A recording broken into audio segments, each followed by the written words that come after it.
the first time we came here. Oh, Paimon remembers! Nahita's consciousness had been trapped by the doctor, but we followed the clues she left behind to help her. So much time has already passed since then, and it seems Sumeru's changing for the better now that Nahita's in charge, right? Paimon just hopes this peace will last a long time, and then Nahita won't have any more new problems to deal with. Yeah, guess you're right. We somehow always find ourselves right in the thick of it. Who knows what will happen next? Come to think of it, maybe it's all because of you. Maybe you're just a magnet for trouble. Huh? Me? Before Paimon ran into you, Paimon never ran into any trouble. At most, when she was super tired, Paimon got caught in some strange whirlpool and sucked out into sea. And even then, you fished Paimon out! Anyway, for Nahita's sake, maybe we should think about heading to our next destination for now. Ah, look who it is. Running into you in a place like this? I can see you two still love wandering around. Oh, it's Dia!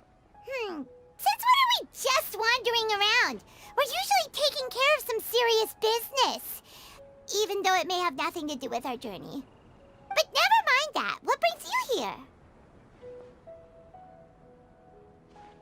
I just finished a commission in the desert for a usual client of mine. Nothing too interesting. Just escorting a shipment of goods. I'm on my way to report back. That's when I saw you two all the way over there, chatting away.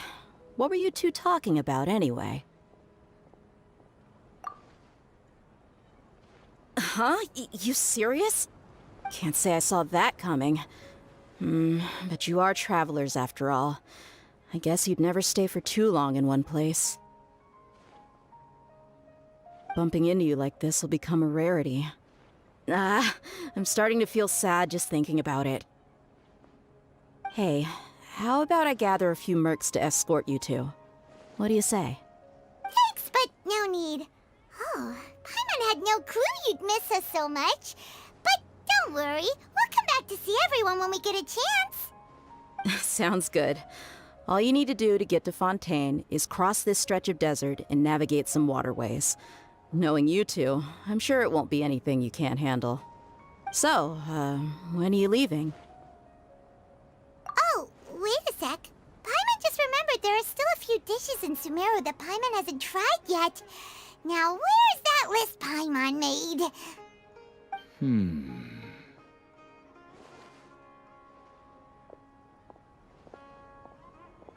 I see. Guess you won't be needing a going-away party or anything. It's sad enough to see you go like this. Though, now that I think about it, Sumeru wouldn't be what it is today without you. Seems true heroes always prefer leaving quietly. By the way, should we go say bye to Nahita? Oh, good point. Then there's no need to bother her in the real world. Then, I guess this is goodbye for now, Traveler in Paimon. Whether as a client or a friend, you're always welcome to come find me. Goodbye, Dia. Bye-bye, Sumeru.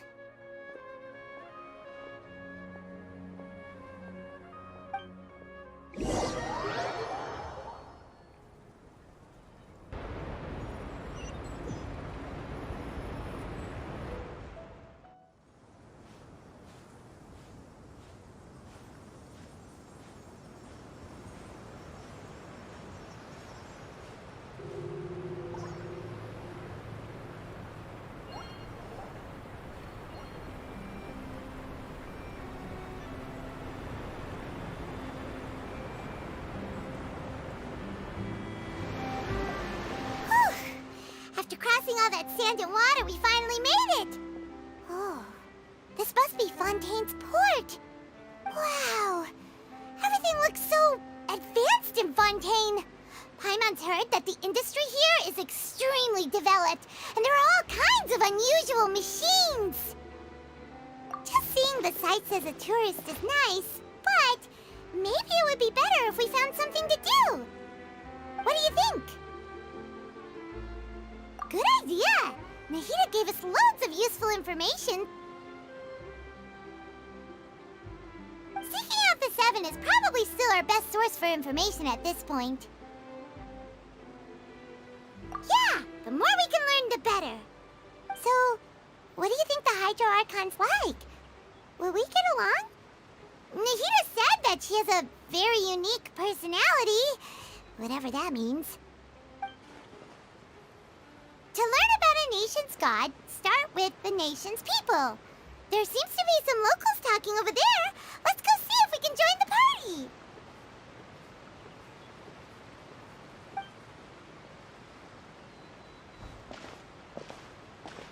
If you ask me, it's a tragedy how things ended for him. Clearly, he was a pretty decent person. Yeah, I didn't expect that kind of ending for him. I thought he would at least fight on a little longer for his family.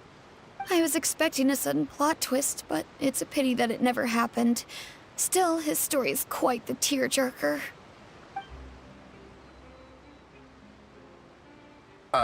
Excuse me.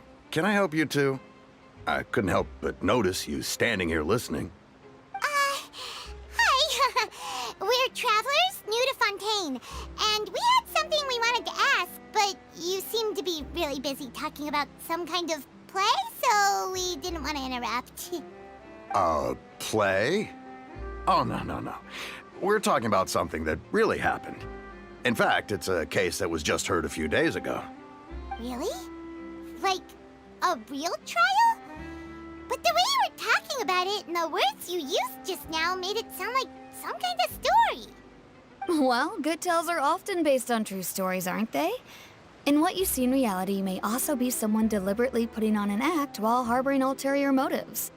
Whether something is true or not simply isn't that important. The main thing is whether the story being acted out on the stage is splendid enough. Oh, but it looks like you're not from around here. You probably don't know that the Fontaine Court of Justice is called the Opera Epiclese, or more commonly known as just the Opera House.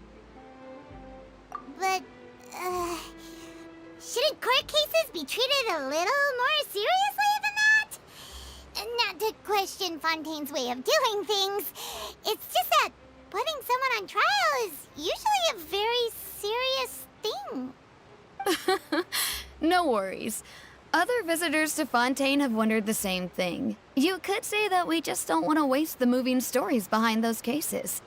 And as for your worries about whether the cases are treated with due reverence, we have the absolutely just and honorable Chief Justice Neuvillette, as well as the Oratrice Mécanique d'Analyse Cardinal, a machine created by the Archon.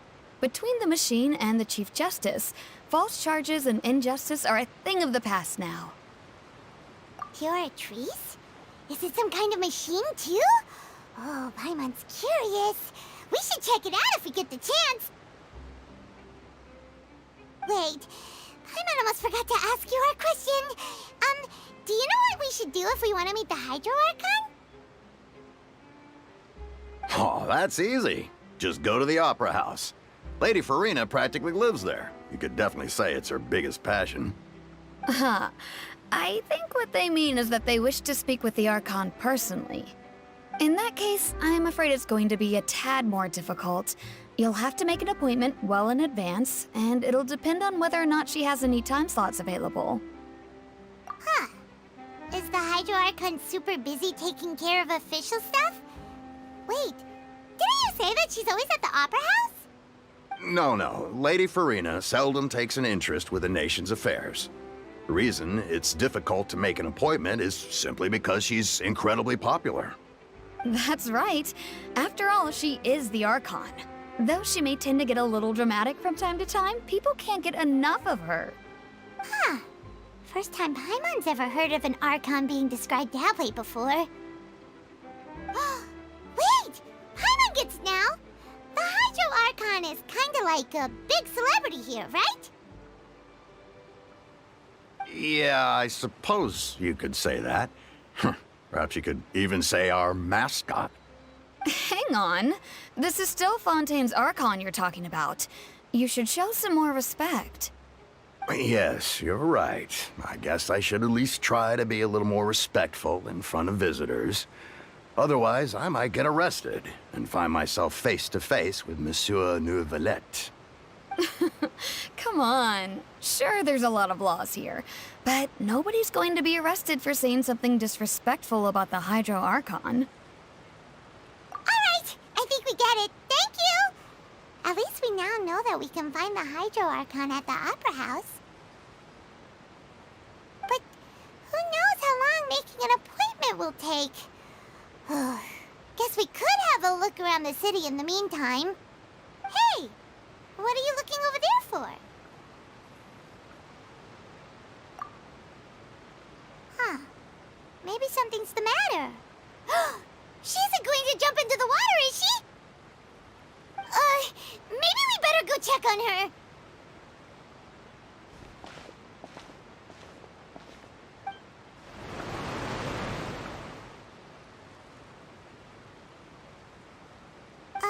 Hello there. Excuse me. Are you alright? Huh? I'm fine. Thanks. Oh, okay then.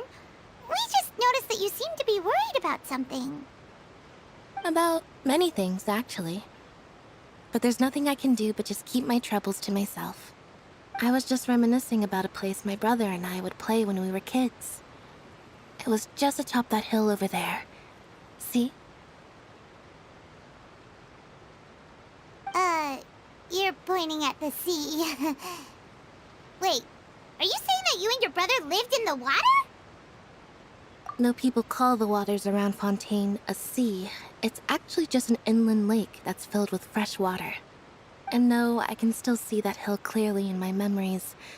Now, it's been completely submerged. He would skip and jump, tossing sand in the wind. The sun shone brightly, and the air was filled with the scent of the sea. But now, the water is gradually swallowing our memories. It won't be long before it swallows us. Sorry. Paimon doesn't really get what you mean. I don't believe we've had the pleasure of meeting. Are you Lynette's new friends? Oh, and you are? Thanks for looking after my sister. She often comes here to reminisce about our childhood, that's all. There's no need for any concern. Allow me to introduce myself. I'm Linny, and this is my sister Lynette. If I had to guess, I'd say you must be travelers from abroad. Nice to meet you. Paimon is Paimon, and this is the Traveler. We just arrived in Fontaine. We were just talking with your sister. Even though we didn't really get what she was saying. I see. It's unusual for Lynette to be so willing to talk with anyone. In fact, she seldom speaks at all. I'm usually the only one she ever talks to. Oh, really? Then you two are just like us. Paimon's always the one talking for some reason.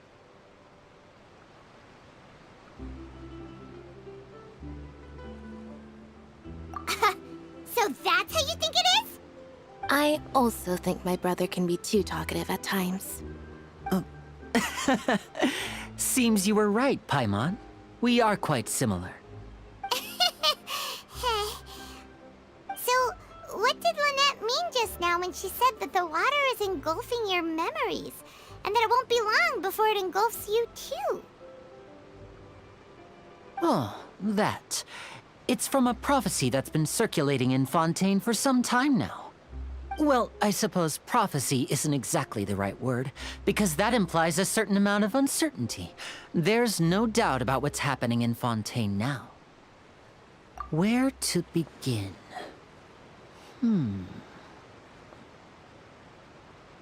Let's put that question on hold for a moment. We still haven't formally greeted each other yet, have we? Did all the introductions earlier not count? Hello, traveler.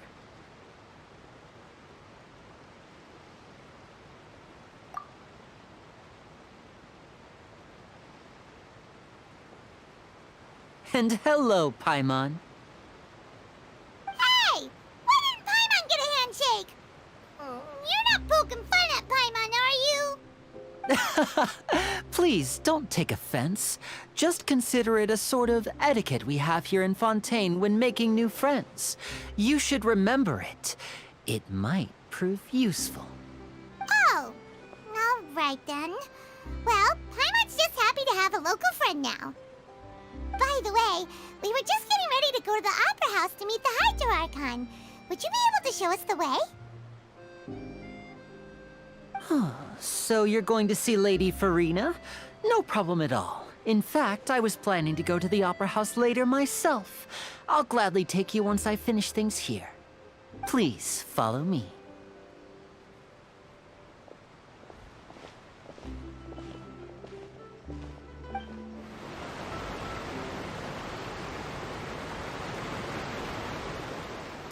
You said you were going to see Lady Farina? Well, it seems Lady Farina has come to see you.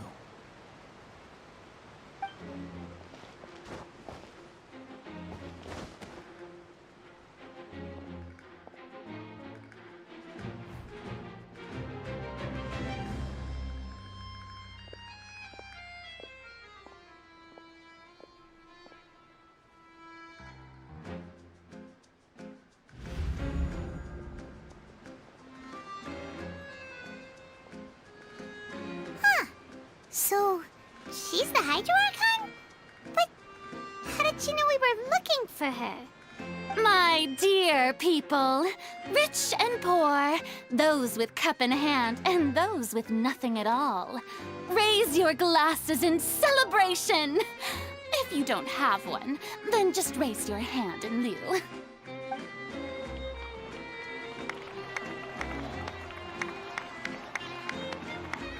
As you can all see, two unfamiliar travelers have arrived in our nation. Come, let us make a toast in honor of this traveler and her companion who have journeyed here from distant lands.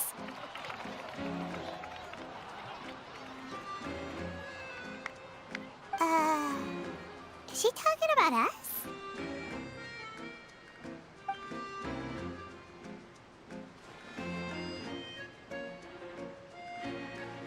I've long heard of the turmoil and chaos you've left in your wake as you visited other nations. But I welcome you nevertheless. No, I have come to receive you personally. Fear is for insignificant cowards. I am a god, and I will never entertain the notion of such meaningless wariness. You can be rest assured. I see clearly your sincerity. Of course, seeking an audience with me is the most sensible thing to do. It will allow you to truly behold my power and witness my authority. Intelligent people always gather under the correct banner. I, Focalor, hereby welcome you to the nation of Hydro and acknowledge the value and significance of your trip. Now, you may rejoice in this. Yeah, Paimon still can't believe it.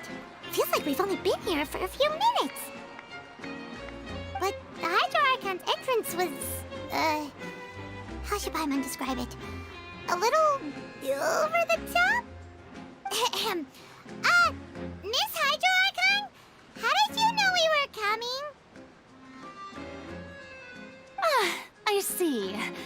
As Outlanders, you inevitably lack even some of the most basic understanding. Don't forget that even the gods can be divided into the mediocre and the excellent. I suppose it's only natural for you to be awestruck by my abilities. You had best stop and consider. Do you really have the noble qualities and etiquette necessary to communicate with a god? All it takes is a flick of my finger for me to know everything about you. Whoa, talk about sounding high and mighty. Oh? What's with these looks? Perhaps the welcoming ceremony still isn't enough? What else should I say then? Is she waiting for us to start talking? Wow, I didn't expect to see Lady Farina here. What a surprise! Wait, does this mean they're the legendary blonde traveler? How did I not notice before? Hey, what's all the commotion? Oh, is that Lady Farina? Is there some kind of drama going on? Of course. That's the blonde traveler. The one all those stories are about. Lady Farina came here to personally see her. Oh, I bet this is going to be the duel of the century. Ooh, I've got to see this. I knew Lady Farina would never disappoint.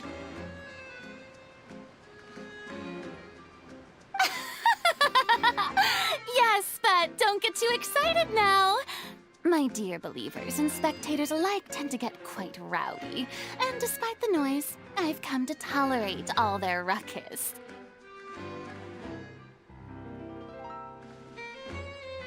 You may consider this my reward to all of you. I have determined that there will be an epic duel between myself and this traveler from another land, just as you were hoping to see. Now she wants to fight? Aren't we getting a little ahead of ourselves?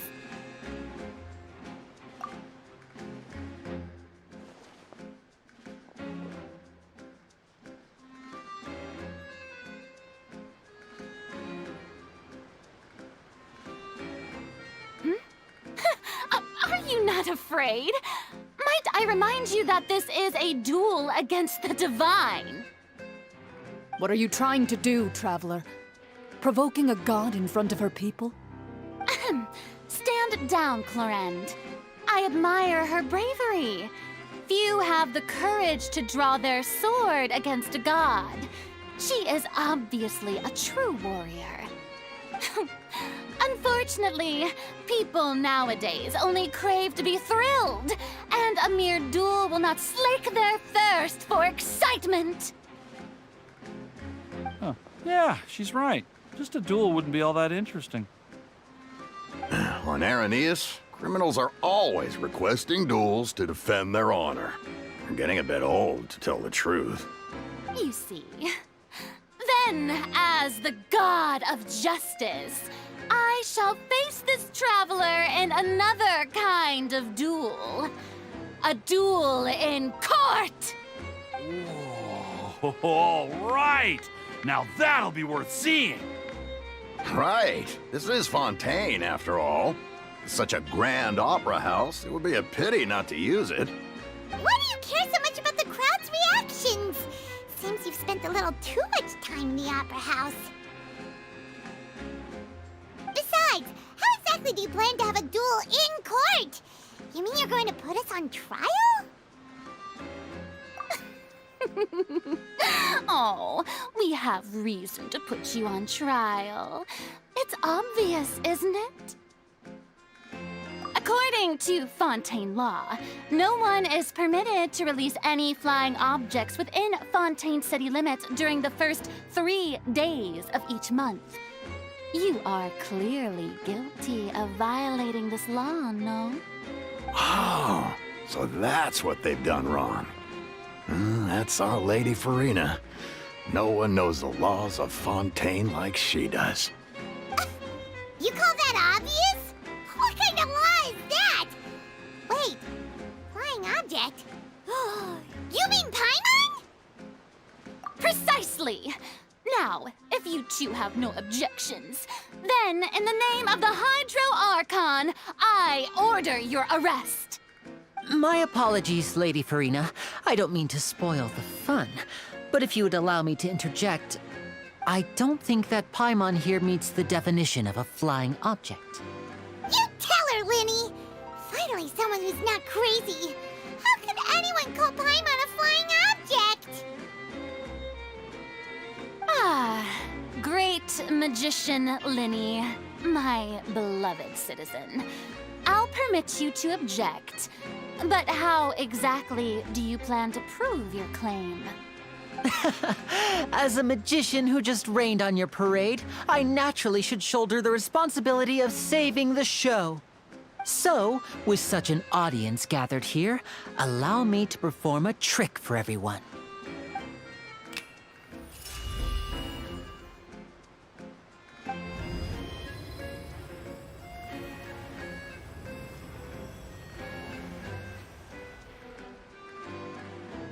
Ta-da!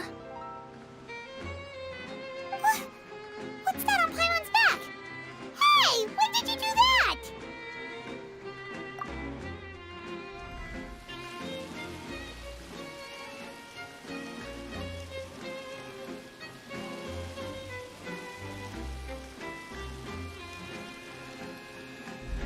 There. As you can all clearly see, Paimon should be classified as, well, something like a balloon. This rope has been in the Traveler's hand all along. It was just that no one could see it before. Huh? You call that magic? You've got to be joking. I thought it was pretty good. Nice one. Huh. I'm not sure what to think. It seems Lady Farina's charges no longer hold water.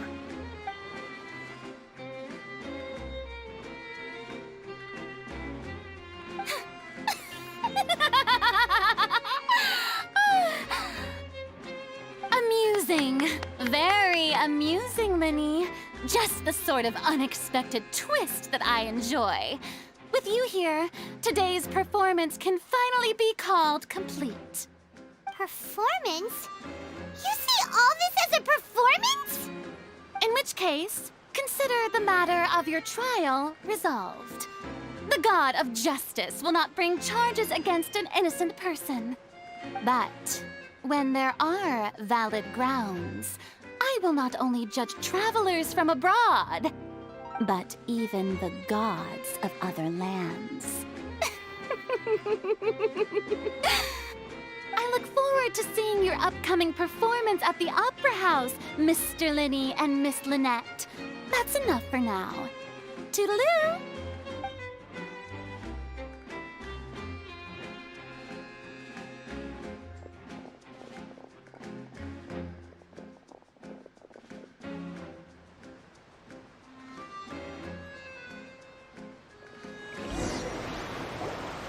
And just like that, she's gone. Well, that's the most unpredictable Archon Paimon's ever seen. He never even had a chance to ask her anything. But that's a problem for future Paimon. That whole scene just now was really... Don't mention it. I just happened to remember that there was such a law, so I did a little preparation, just in case. I didn't think it would actually come in handy. So, now do you see what kind of god Lady Farina is? She can be a bit confusing at times, but she is still amenable to reason. Anyway, Paimon had no idea you were a magician, Linny. It sounded like you'll be performing at the Opera House, right? I just know a few simple tricks I use to make a living. Lynette is my assistant. It will actually be my first time performing on the most prestigious stage in Fontaine, the Opera House. But isn't the Opera House where criminal trials are held in Fontaine? When there are no public trials being held, the Opera House hosts a variety of other performances. To the people of Fontaine, the line between a trial and a performance can be a little blurred. And speaking of performances, I would be remiss to forego this opportunity gifted by fate. Might I invite the two of you to see my performance? My brother's always excited to make new friends. Oh, sure. We don't really have anything to do now, and we wanted to go to the Opera House anyway. Splendid. In that case, why don't we go together? I'll show you the way. I just have something to take care of first. You really mean it? Then I'll take you up on your offer. This is a magical item known as a magic pocket. Perhaps you can help me distribute them to the people here. Huh?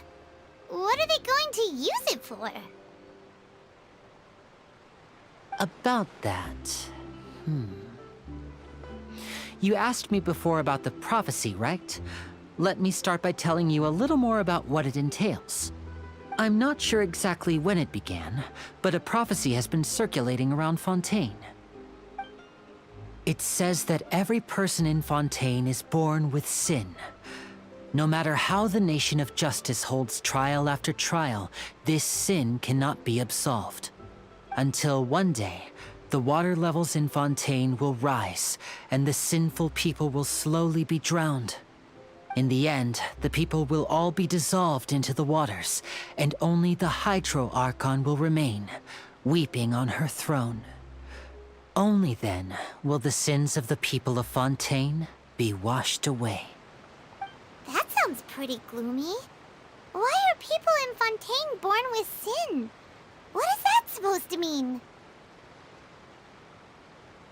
There are lots of guesses. Some say that the ancestors of Fontaine stole the power of the seas and stirred its wrath. Others say that the people of Fontaine never heeded the first Hydro Archon's warnings and offended Celestia. But here in Fontaine, evidence is what matters. There hasn't been concrete evidence for any of these claims, so they can only be regarded as conjecture. If even the people in Fontaine don't know what sin they committed, wouldn't it be better just to ignore the prophecy completely? Why bother feeling guilty all the time? That's exactly what the people did at first. But in the last few years, the water levels in Fontaine have actually started rising. Many places have already been completely submerged, and now lie beneath the sea. Many people carry on with their lives as before and shrug it off as a natural phenomenon. But my family and I think that the people of Fontaine shouldn't ignore the possibility, which would end up sentencing them to death. We hope that at least the people who reside near the waterfront can move away before it's too late. So, we've started distributing magic pockets to them. As a magical item, these magic pockets have astonishing capacity. I'm sure they will come in handy when people are moving their belongings. Oh, Paimon gets it! It's like preparing for a rainy day! But this is more than a bit of rain. Perhaps only absolute power could ever contend with such a catastrophe. But who knows? We're just tiny specks in the grand scheme of things.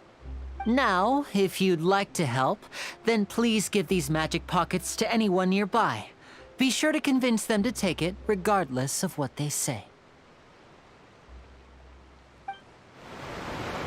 What's this? So you also believe in the prophecy. Keep it. I won't have any use for it. What? You mean you don't believe in the prophecy? No, I believe in the prophecy. But I also believe in another story. The story says that people once lived in the ocean. They were one with the ocean and couldn't live apart from it. But as time wore on, people desired to live on land and developed blood vessels, encapsulating the sea within their bodies. Thus could people set foot on land. So, if you ask me, when the water rises and takes us all, it'll be like we're going home. Oh, we hadn't heard that one before. But people can't live underwater. They'll die. You should probably still take it. All right, I'll take it. I guess I just feel that being dissolved into the water doesn't necessarily mean death. So you're the blonde traveler that everyone's been talking about. My apologies for not recognizing you earlier. Oh, a magic pocket?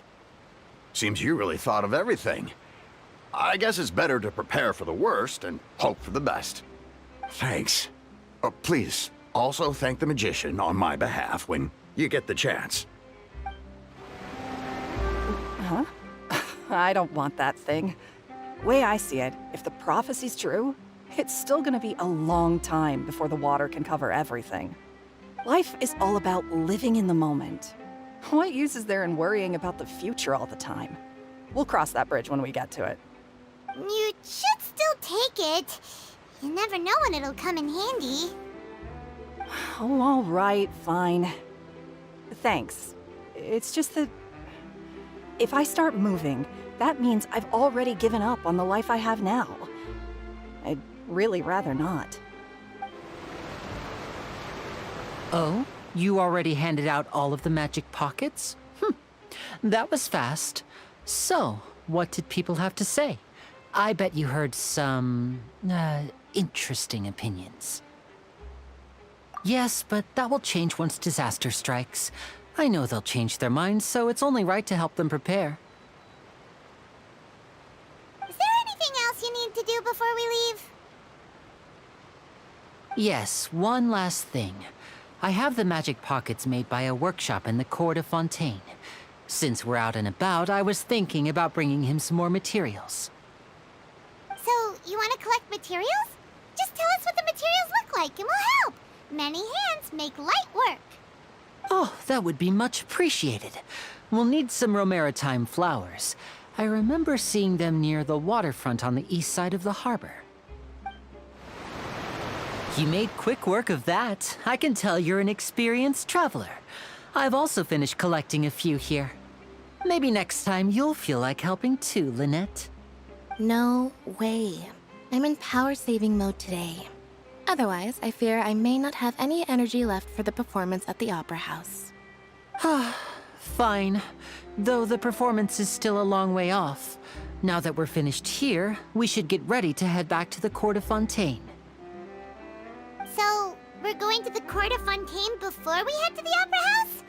Good. Paimon wants a tour of Fontaine's largest city and try...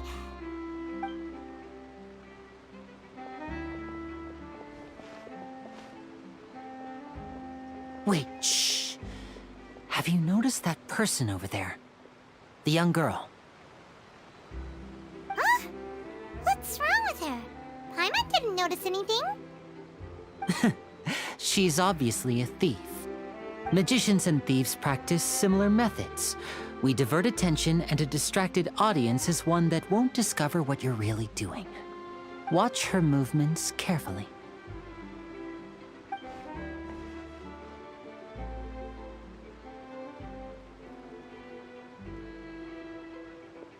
Oh, he's right! Shh, keep your voice down. We need to think of a way to catch her, but it seems she's very alert. Perhaps we should split up. You two can ride the lift over there and wait up top. I bet that'll be her escape route if she tries to run. All right, let's go. This is the spot where Linny wanted us to wait.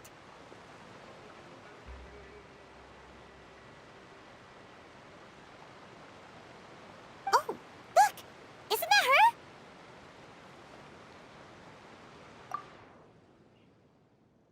Oh no! Did she notice us? She started running the other direction! What should we do? Should we chase her? You're right.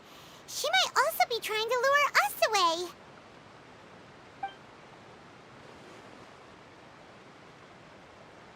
Nothing's happened for a while now. Paimon wonders if Linny caught the thief. Yeah, let's go. Are you sure that's all she took? You should check to make sure you're not missing anything else. No, that was all. Oh, I can't thank you enough. I didn't notice a thing earlier. Anyway, I should be going now. Thanks again. Oh, were you returning what the thief had stolen? That's right. Pity I wasn't able to catch her. She distracted me by dropping the thing she stole on the ground. By the time I looked back, she was already gone. I saw the general direction she went, but Linny twisted his ankle, and I needed to make sure he was okay. Oh, did you get hurt, Linny? I'll be all right. It's just a twisted ankle, that's all. In fact, it's feeling better already.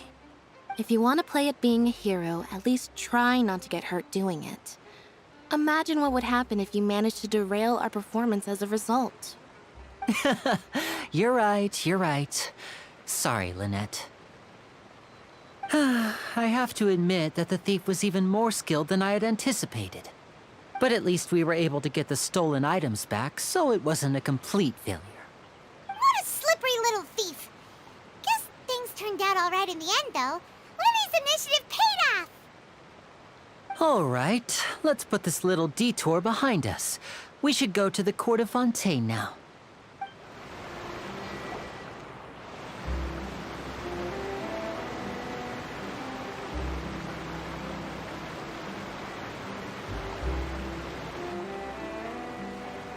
So, we ride this thing to go into the city? What an ingenious way to get around. People in Fontaine really know how to use water. This is an aqua bus. It allows people to travel between several key locations around Fontaine. It's pretty convenient, but the ride can become a little dull after a while.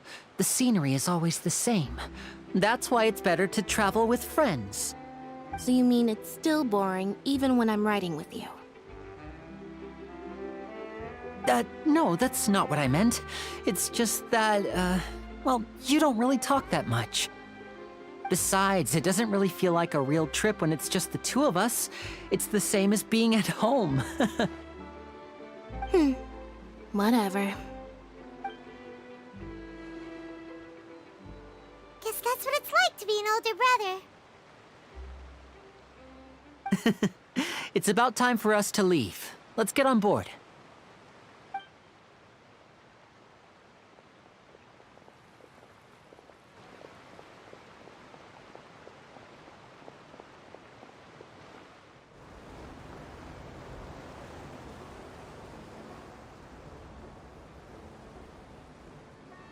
Huh?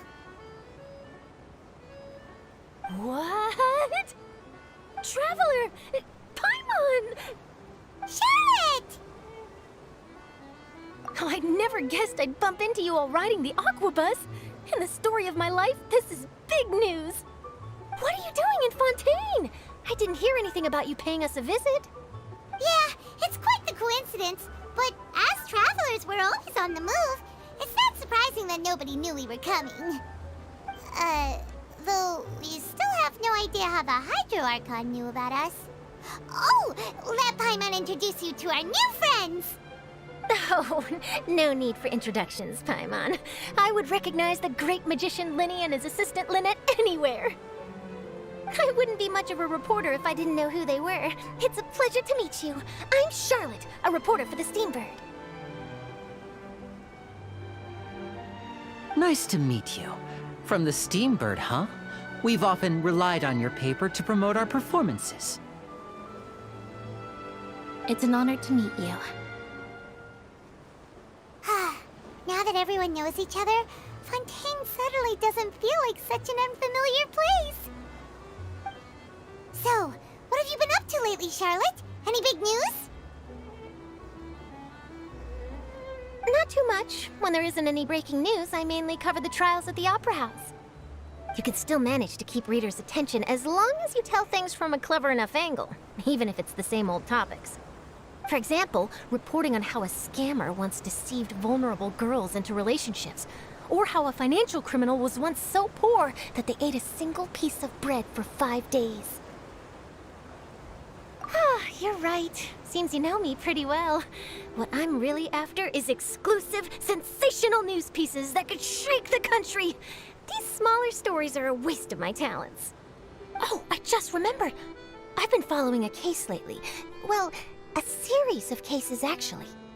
You mean the serial disappearances of young women case? That's right! These stories are the talk of the town right now, and it's probably the most mysterious case we've ever seen. If I'm the first with a draft ready to publish when the case is finally cracked, and it's the headline story in the Steambird, oh, when that happens, I bet all the other reporters will shed tears of envy. I've already gathered all kinds of materials. I just can't wait for the truth to be revealed. So, what is the serial disappearances of young women case? You mean the culprit hasn't been found? That's right. The first missing girl case happened almost 20 years ago. And ever since, after a period of time, another girl disappears. What the cases have in common is that the girls are all of a similar age, and that they've all vanished without a trace. But the scariest part is that to this day, none of the girls have ever been found. Many suspects have been arrested over the years in connection with this case, but shortly after each arrest, another disappearance would always happen. Yes, it's possible. But either way, I believe that every case has some precise truth behind it, waiting to be exposed. Yes, I agree. And at the very least, the family of those missing girls deserves some sort of explanation. I just imagined for a second what I would do if Lynette were to suddenly disappear. I'd pay any price to get her back, and then find a way to track down the culprit. Please don't imagine that, Linny.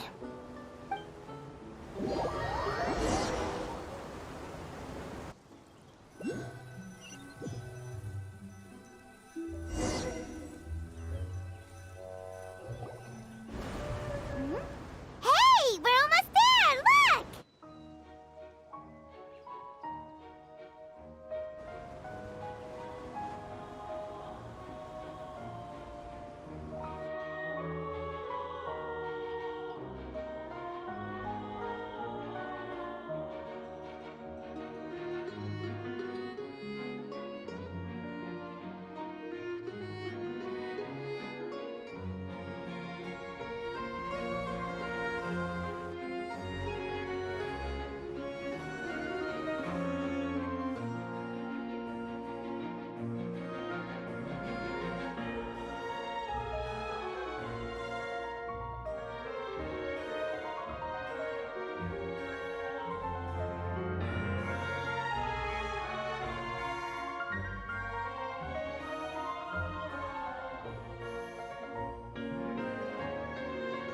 Well, I really enjoyed chatting with you. Life should be full of pleasant little surprises like this. Yeah, us as well. The ride went by too quickly. Ah, I have an interview to get to. I should get going before I'm late. Okay, Paimon hopes we can chat again soon, Charlotte. See ya! Bye now. Oh, be sure to stop by and see me at the Steambird when you have time. What a tough job. Always running around and interviewing everyone. Well, where should we go now? If you don't mind, how about we stop by my home first? Besides, I still have all the materials we collected. Sure, we wouldn't mind at all. This city is so huge, Paimon wouldn't know where to start anyway.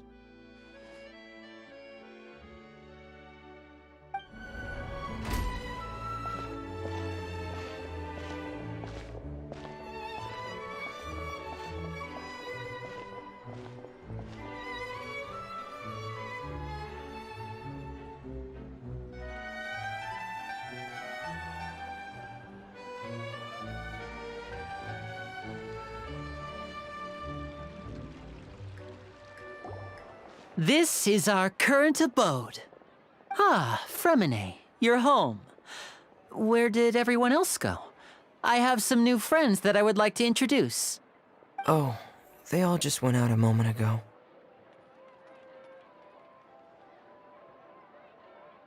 I see. Everyone is getting busier now that Father will be returning soon. I suppose that can't be helped. Allow me to introduce you to my little brother, Fremine. He is a phenomenal diver. Hello. Nice to meet you. Paimon is Paimon, and this is the Traveler. Oh, you sound very proud to have a diver as a brother, Linny.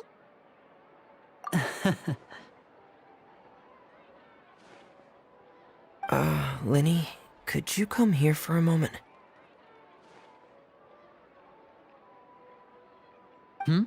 What is it, Fremine?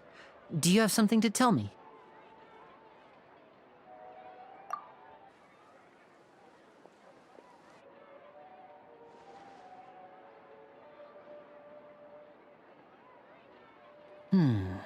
Okay, I see. Is everything all right? Oh, it's nothing. We were just discussing a little housework.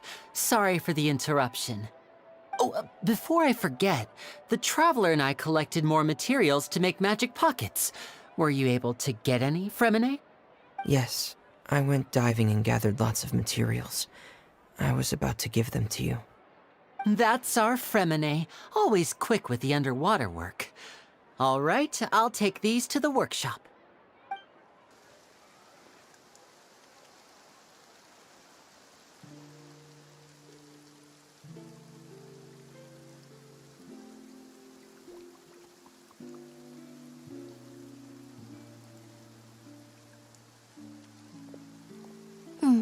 Looks like rain. Oh, you're right. But wasn't it clear and sunny just a moment ago? Fontaine's weather sure is weird. I'm afraid that's just how it is here. It often rains on days where there are trials being held in the Opera House, but don't worry, it'll clear up soon enough. What's wrong, Fremine? There's a legend about the rain that I tend to believe. It's said that a dragon of water once resided in Fontaine. Though we don't know where the dragon went, every time it weeps, the skies will cloud up and pour out rain. When I was a child, my mother told me that if I wanted to go outside and play, I should yell toward the sky at the top of my lungs. Hydro Dragon! Hydro Dragon! Don't cry!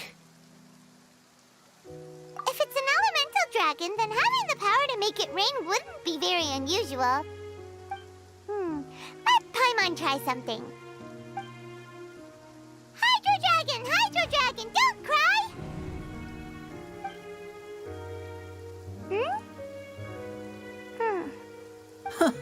Doesn't seem to be of any use.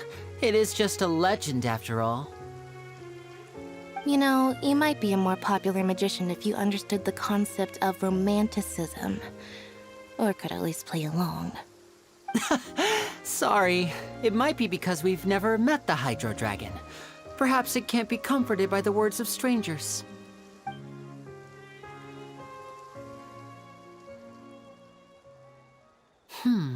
It rained for longer than I suspected. Oh, it's already getting late. Was there something you needed to do, Linny?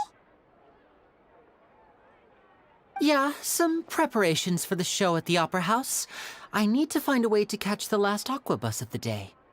On the day of the performance, just ride the aquabus to the island of Araneus. I'll have Lynette meet you at the fountain in front of the Opera House. Oh, are you leaving now? What is it, Fremine? I'm in a hurry. Oh, I get it. You feel nervous delivering the materials for the magic pockets, is that it? Perhaps we could trouble the Traveler to help us take these materials to the Beaumont workshop and deliver them to the owner there? I'm afraid that Fremine can be quite introverted, and the boss there tends to be pretty talkative. Fremine has always been a little afraid of her. No trouble at all. Don't worry, we're on the case. Sorry for the inconvenience. I'm quite useless when it comes to such tasks. I'll think of a way to make it up to you. Oh, no need. This will be a walk in the park for us.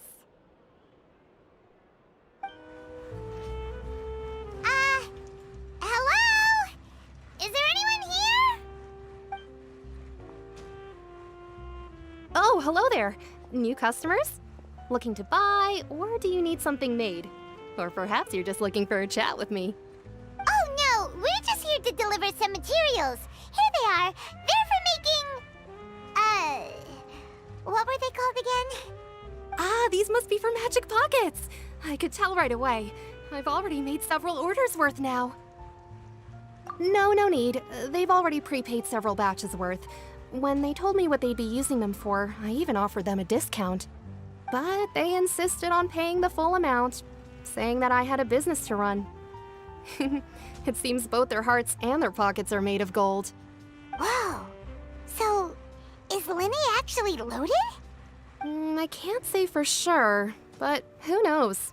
Maybe there's good money to be made being a magician in Fontaine. Hey! Is this machine what you use to make stuff here? It It looks really advanced. Why use your hands when a machine can do the work? It would be a waste not to use the latest technology. And wasting is a kind of crime. But where does a big machine like that get its power from? Well, it's a little complicated. I'm not sure I can put it in layman's terms for you. But basically, everything we usually use here in the city is powered by indemnitium. It's a type of energy that's produced from trials. Huh? How can trials produce energy? Well, I'm not completely sure of all the details myself, but basically, when a trial is in session, the Oratrice Mécanique d'Analyse Cardinale harvests people's belief in justice and converts it into energy to be used all around Fontaine. So that's what its other function is? Paimon heard that the Oratrice was created by the Archon to make judgments. But Paimon still doesn't get it. How could something unreliable like people's beliefs be turned into a stable power source for these machines? Oh, yeah! So that means the Hydro Archon relies on the machine to take the energy created by belief and turn it into power for all of Fontaine, right? Even though I've never heard anyone really put it that way before, it sounds like it makes sense. Besides indemnitium, we have another type of energy called pneumosia. It isn't produced by the power of the Archon, but it is unstable by nature. Even now, it still cannot be widely used by civilians. I thought I'd find you hard at work, but here you are chatting the day away. Since you're already talking, I'm sure you wouldn't mind a few words with me. You again? Didn't I already promise you that I'd have the more I owe to Confrérie of Cabriere by next month? Why are you hounding me now?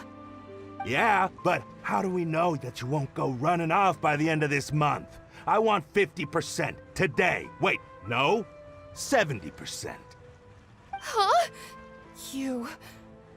Seems business isn't so great for the workshop. We've already finished our job and delivered the materials. Maybe now is a good time to leave? Hey, hold on! Before you go around trying to collect payments, why don't you settle your own debts first? If Confrérie of Cabriere wants to poach clients from Northland Bank, that's fine. But I'm afraid you still owe the bank a hefty sum of mora. So why don't we work things out between us first, before you get back to your little conversation here? You're from Northland Bank. But we said we'll pay everything we owe next month. Why are you hounding me now? Traveler, Paimon!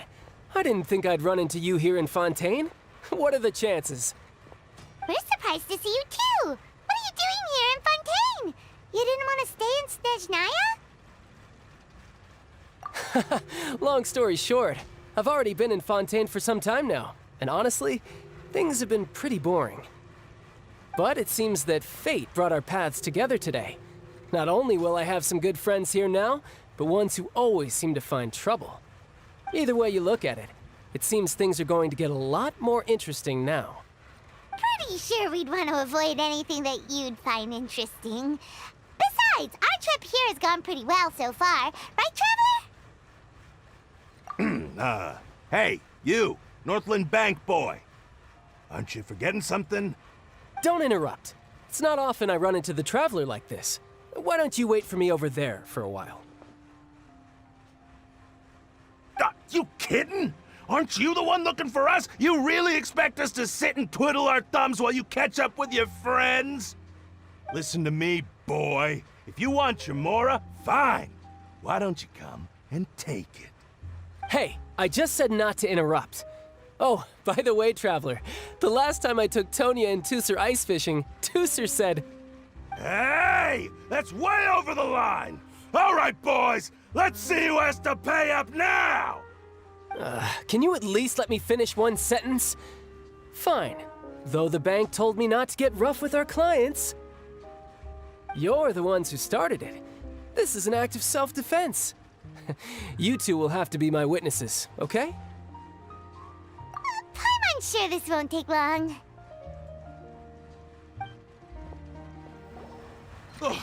What's your deal, Brad? How are you so strong if you're just a staffer from Snezhnaya's Northland Bank?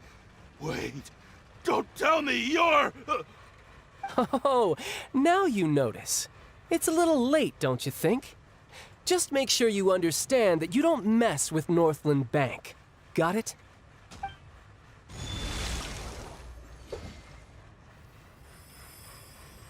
Huh?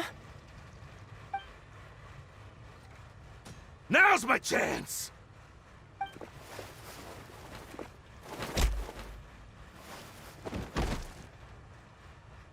Huh. That was weird.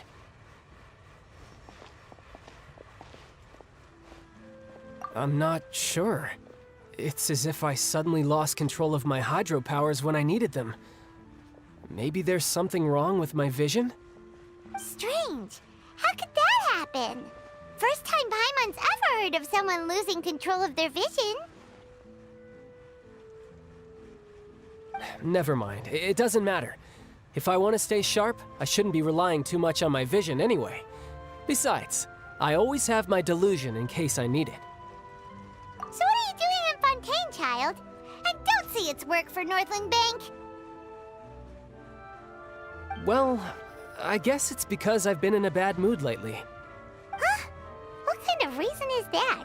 Wait, since when do you feel down about anything? I don't know. Maybe I still have a lot to learn about myself. But recently, there seems to be some sort of restless power stirring inside of me. And I don't know why, but every now and then I feel like I'm in a terrible mood. Maybe you losing control of your vision just now is connected with that power you're feeling inside. That is a possibility. I can't remember if I ever mentioned it before, but when I was 14, I fell into some unknown abyss. It was during that time I learned nearly all of my abilities. The one who took me under her wing and taught me was named Skirk. She was always quiet and very mysterious. Nobody knew where she came from or what she had been through, and she was always very strict when teaching me combat techniques. One time, I asked her why she was willing to take me on as an apprentice. From what I could make of her answer, it was because I had awakened it, and traces of it remained on me. She said that all my combat training would be useful in the future. But what is it? What did you awaken? She never explained that, but my guess is that it's related to a dream I saw when I had just fallen into that abyss. In my dream, I was in the deepest depths of the sea, and the boundless seabed was all around me. But in front of me appeared a whale that was so massive, I felt like I couldn't breathe. A whale? Oh, that sounds familiar! When we fought against you before, you summoned a huge whale that seemed to leap at us. Is that the one? That's just an abstract form of a whale that I create using my elemental powers. It takes that shape because the scene I dreamt of the whale has always been stuck in my mind. I'll never forget it. So you used the whale as inspiration for one of your moves? Huh. Seems a little twisted to Paimon. So why don't you just go ask your master? Maybe she knows the answer. You make it sound so easy.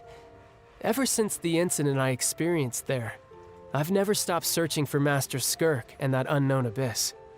But it's been years now, and I've still found nothing. There isn't even a trace of the place where I remember falling into the abyss. Oh, it sounds like some kind of ghost story.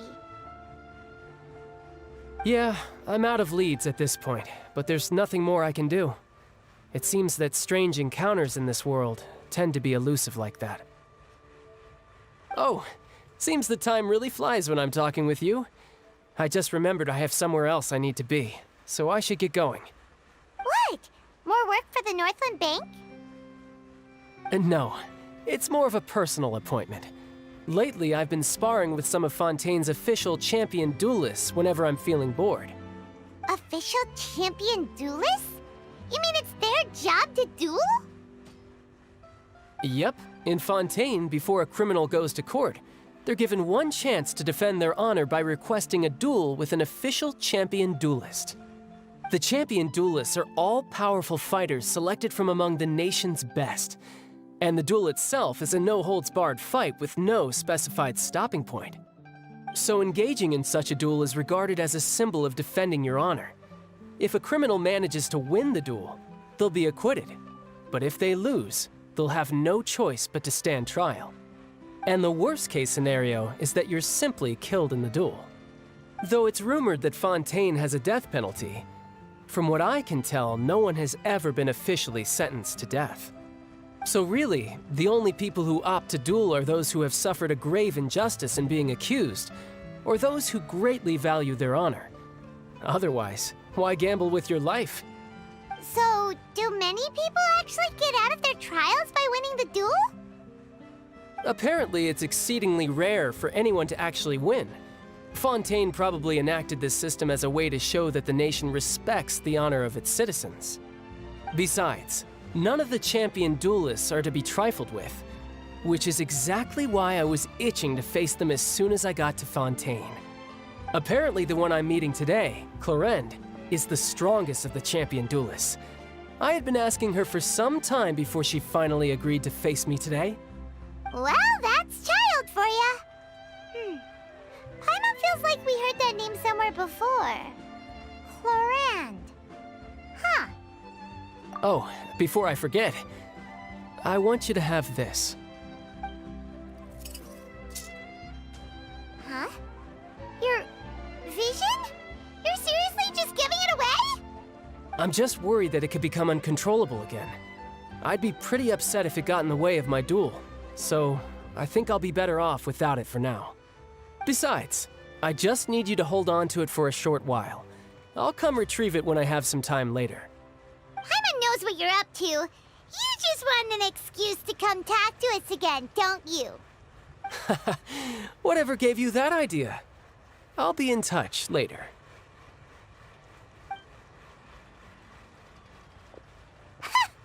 That sneaky guy. He said he's been feeling down lately, but he seemed the same as ever to Paimon. Well, since we don't have much to do for now, we might as well walk around and see the city before Lenny's performance.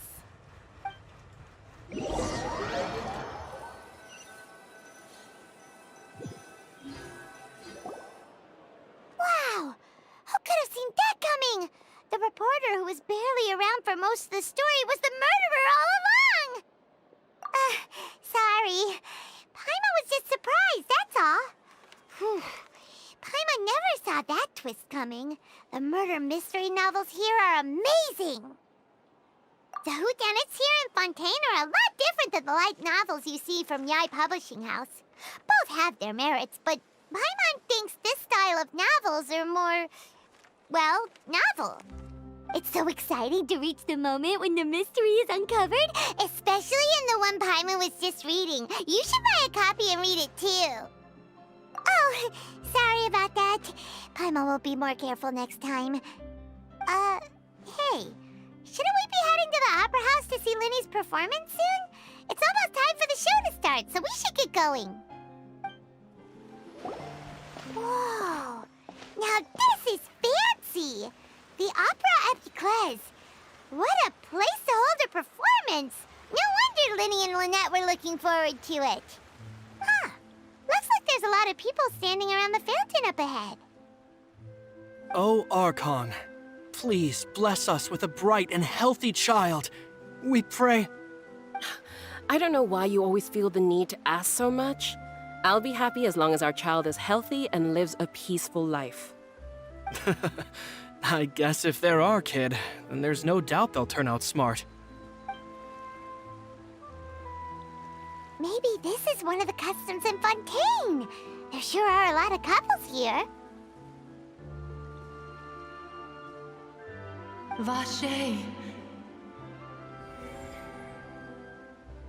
What's wrong? Vache. Vache. No, Paimon didn't say anything. Are you hearing things? Welcome to the Fountain of Lucine. all the water flowing through Fontaine converges here. It's customary for newlyweds to come here and wish for children. Ah! Lynette! You scared Paimon! When did you get here? Lenny asked me to wait here for you, remember? Ah, right. What do you mean? There are a lot of people here right now. Hey, you're not trying to scare Paimon, are you? Besides, it's the middle of the day.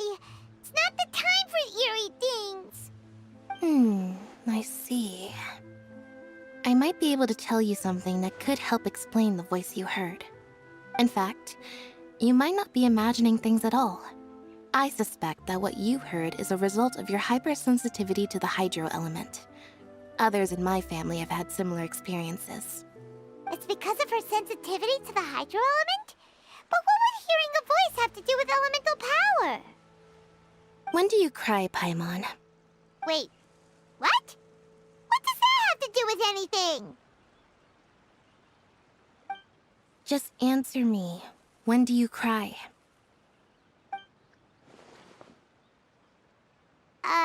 When Paimon's really sad? Oh, and when Paimon's super happy. Oh, and also when Paimon's really, really scared. Then you should understand that tears contain your most intense emotions. Like I just mentioned, the Fountain of Lucine is where all the flowing water in Fontaine converges. Even the tears that fall to the ground will eventually gather here. So maybe what you heard was the intense emotion coming from someone's tears. So, what did the voice say? Huh. If you were hearing their emotions, then Paimon wonders what happened to them. Rather than worrying about them, we should worry about my brother first. Don't let that calm look of his fool you. He tends to get pretty nervous just before a performance. So chatting with Lenny might help him relax a little before he goes on stage.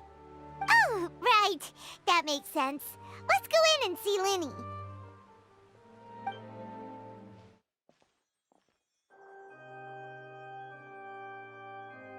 Ah, Traveler and Paimon. Good to see you.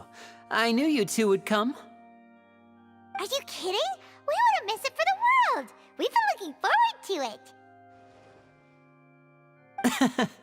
I can tell, judging by how early you've arrived. But you're actually right on time.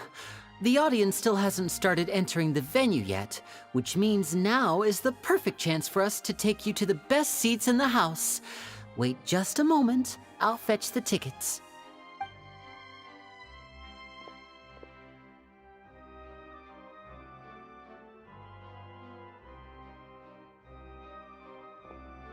The Opera House has assigned seating, so you always have to make reservations. I've already reserved your seats, and here are your tickets. Ooh, front row seats! Thanks, Linny! Don't mention it. There's no need to keep thanking me. Hey, Linny! Could you come over here and take a look at this?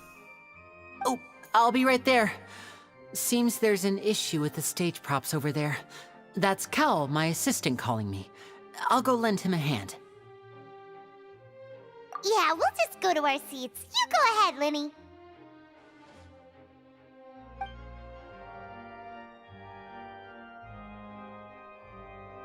Oh, these should be our seats. Come on, let's sit down.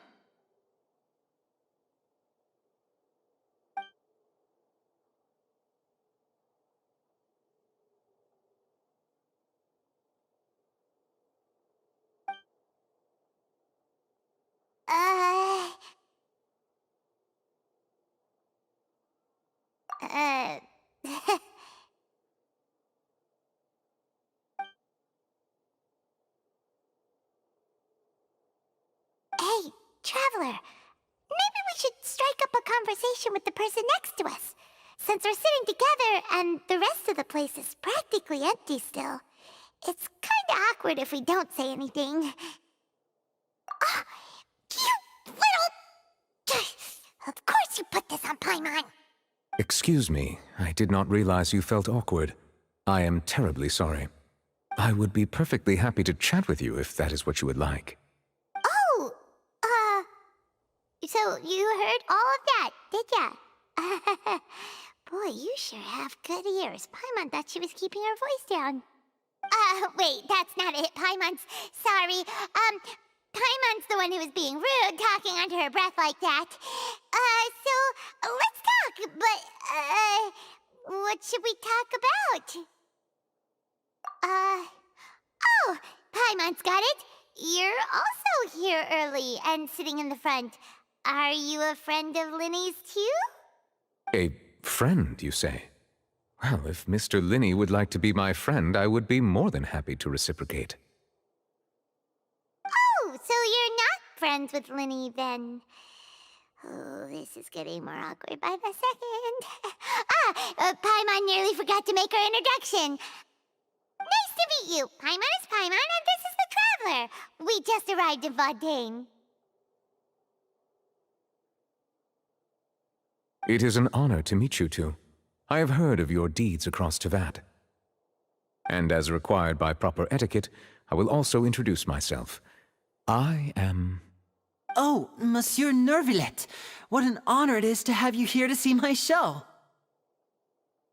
Ah, Mr. Linny. I should say it is in fact an honor for me to see your performance in person. Wait, Nervillet? Could he be... I saw you all chatting just now, but it seems you still don't know who Monsieur Nervillet is. Allow me to introduce you to Fontaine's Chief Justice. That seat is always reserved for him. It wouldn't be too much to say that he's the symbol of justice and honesty here in Fontaine. Ooh, sorry for being so rude just now. Paimon had no idea you were such an important person. No offense taken. Being Chief Justice is merely what I do for work. Nearly every person has their usual reserved seat, so I'm not so special, really. And by the way, I should probably let you know, even though I would prefer not to. There's someone sitting up there in the VIP seats that has been striking a pose for quite a while now. I believe she is trying to give you a most elegant and impressive first impression. So I think you should take notice of her sooner rather than later. Otherwise, she may become flustered.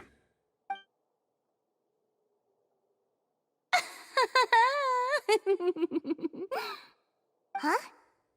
Oh, it's Farina, the Hydro Archon. Huh. She sure has a smug and satisfied look on her face. Guess she has no idea that you saw right through her act. Very good. That is for the best. No need to pay her any more attention. We may now enjoy the show. Huh? So is this what things are like between the Chief Justice and the Hydro Archon? All right, please wait just a moment longer. I've pretty much finished my preparations, and the performance will start as soon as the audience has made their way to their seats. Yay! The show's finally about to start! Paimon can hardly wait! Paimon's never seen a real live magic show before!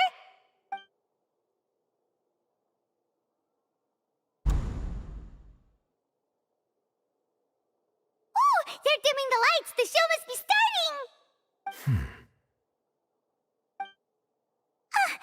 Sorry. Paimon will try to stay quiet. Welcome, one and all, to the Opera Epiclese. I am the star of today's show, Linny. And over here is my sister, Lynette, who will be working as my wonderful assistant. Please, let's give her a warm welcome. Hello, everyone. I know she may seem to be a little sleepy right now, but that's just a sign that she's nervous. Whatever. Now, some of you may be thinking, two vision holders who can freely manipulate elemental powers performing magic is not true magic at all. So, I would like to take a moment to assure you that elemental powers will have nothing to do with what you will witness on the stage today.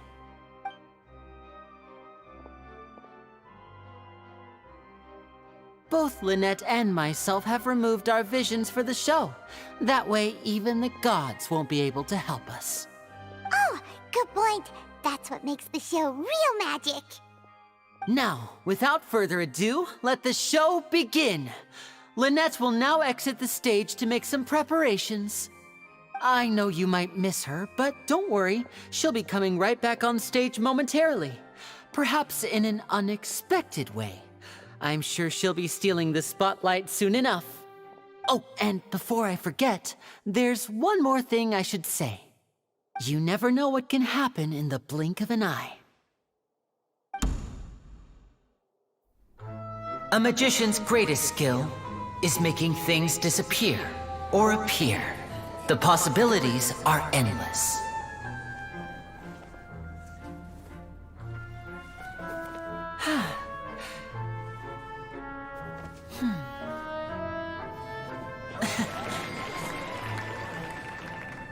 Huh?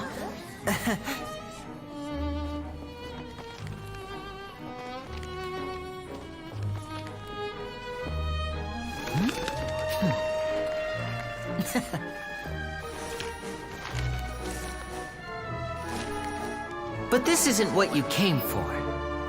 These little tricks, you've seen them all before. So it's time for something truly extraordinary, don't you think? This one's a little tricky.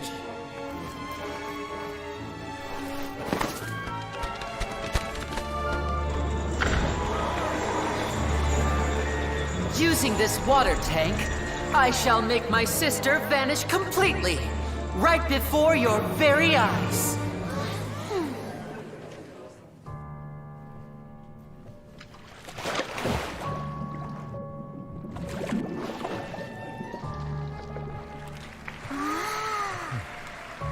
It's actually quite simple. She'll just turn into air bubbles and float right out of the top.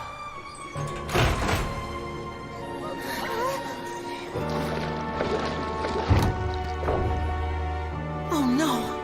I told them to check all the props carefully. With the lid on, even air can't escape. An amateur magician would be getting very nervous right around now.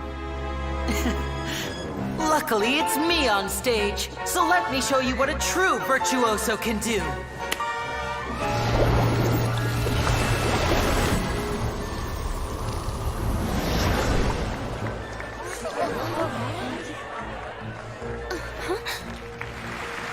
Lynette, are you still there?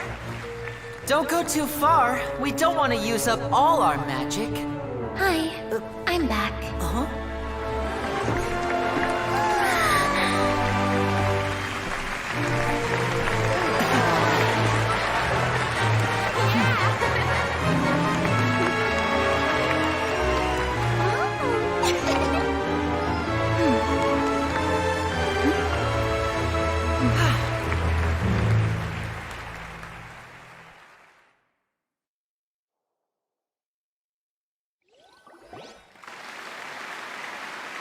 Whoa! What in the world just happened? How did he do that? Harlan didn't see him do anything. Wasn't Lynette inside the water tank? How did she disappear and then reappear out of nowhere? If we could see easily through his tricks, then that would mean that his skills are still lacking. To appreciate magic, you should focus on the show happening on stage, rather than getting caught up in trying to see that which has been intentionally hidden. Guess you're right. Paimon couldn't believe her eyes when Lynette reappeared. Amazing! Thank you everyone. I'm glad you enjoyed that performance. But our magical journey has only just begun. I've prepared even more astonishing surprises for everyone here.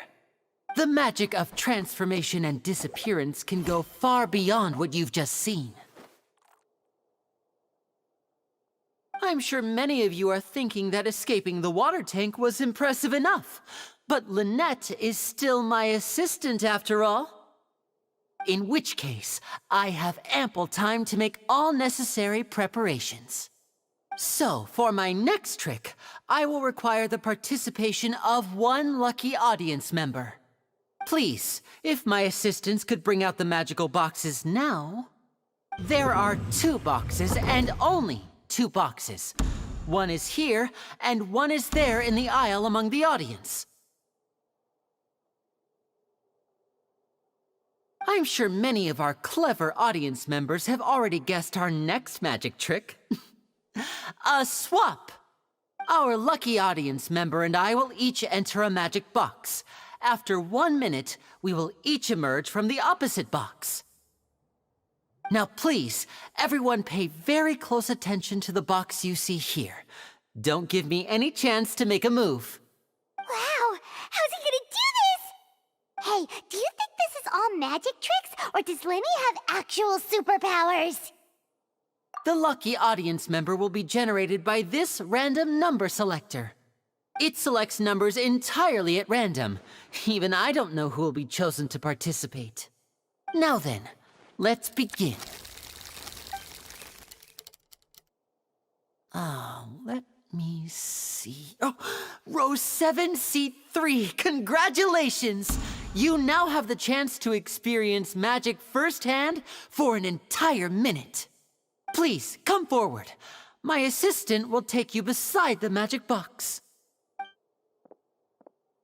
I'm sorry, it might be a little cramped inside, but no need to feel nervous. We've carefully arranged everything for you to be as comfortable as possible. You don't need to do anything, but no matter what strange things may happen, don't come out of the box. If the magic is interrupted, who knows where you might end up? You might even find yourself in the Fortress of Meropide. Oh, okay. All right. Before I enter the magic box, there is one more thing I need to ask the audience to do. Could you all give me a countdown? Like this.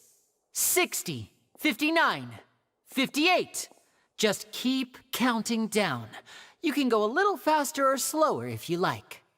I won't be able to see anything in the pitch black box, so I'll be relying on your voices to know when time is up. Oh, and no tricks now. If you quickly count from 60 in just 30 seconds, then I'll be in a tough spot. Ooh! Paimon kinda wants to count faster after hearing him say that! No, that won't do. I can see it in your eyes. You still can't be trusted. Let's practice together. Come on, repeat after me. 60, 59, 58. 60, 59, 58! That's right, perfect. Keep it going. All right, I'll see you all on the other side once you've finished counting.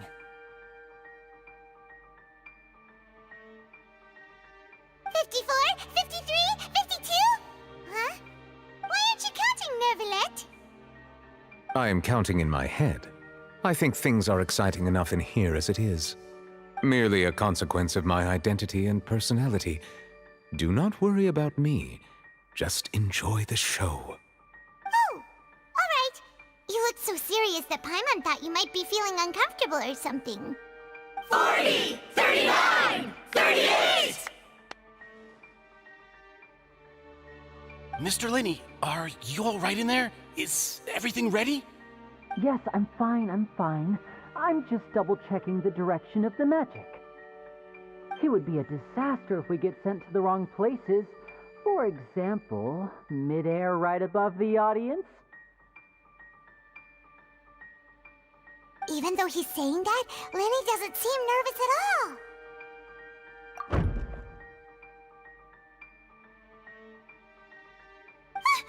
What was that noise? Did you hear it too? Not sure. Anyway, it doesn't seem like anyone's worried about it. 25! 24! 23! What's wrong, Mr. Linney? I can still hear you moving in there.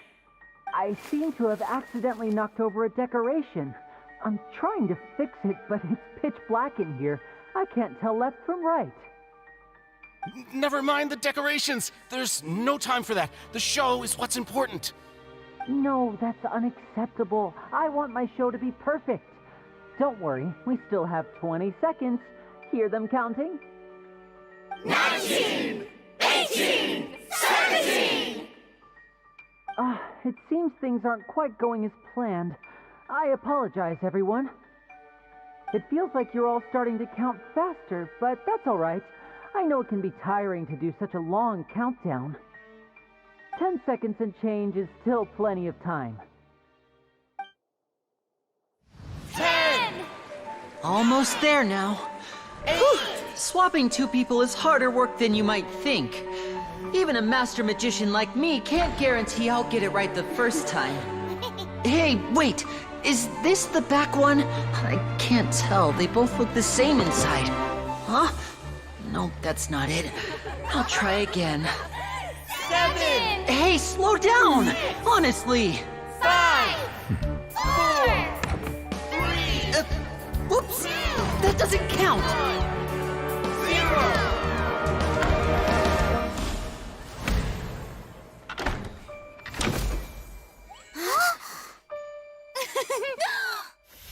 Ta-da!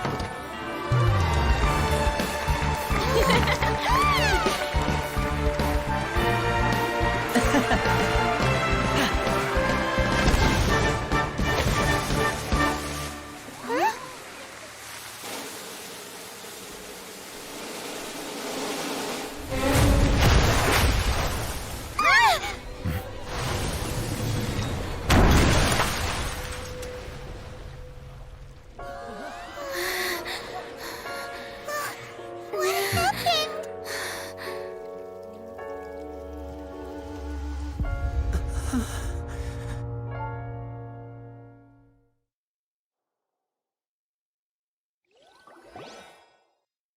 Huh? Is this part of the show? Mr. Lenny, you're going to use magic to fix the stage now, right? What happened? Oh no. Maybe this isn't part of the show. The girl was still in that box, right? This performance is over. Medical staff with me. Guards, secure the scene and detain all the performers. Seal the exits. No one is allowed in or out at this time. Yes, that's right. If this was just an accident, then we must investigate the cause. But if this was all part of some scheme, then those accountable will not escape the judgment of the God of Justice! No need to be alarmed, you two. We'll get to the bottom of this soon enough.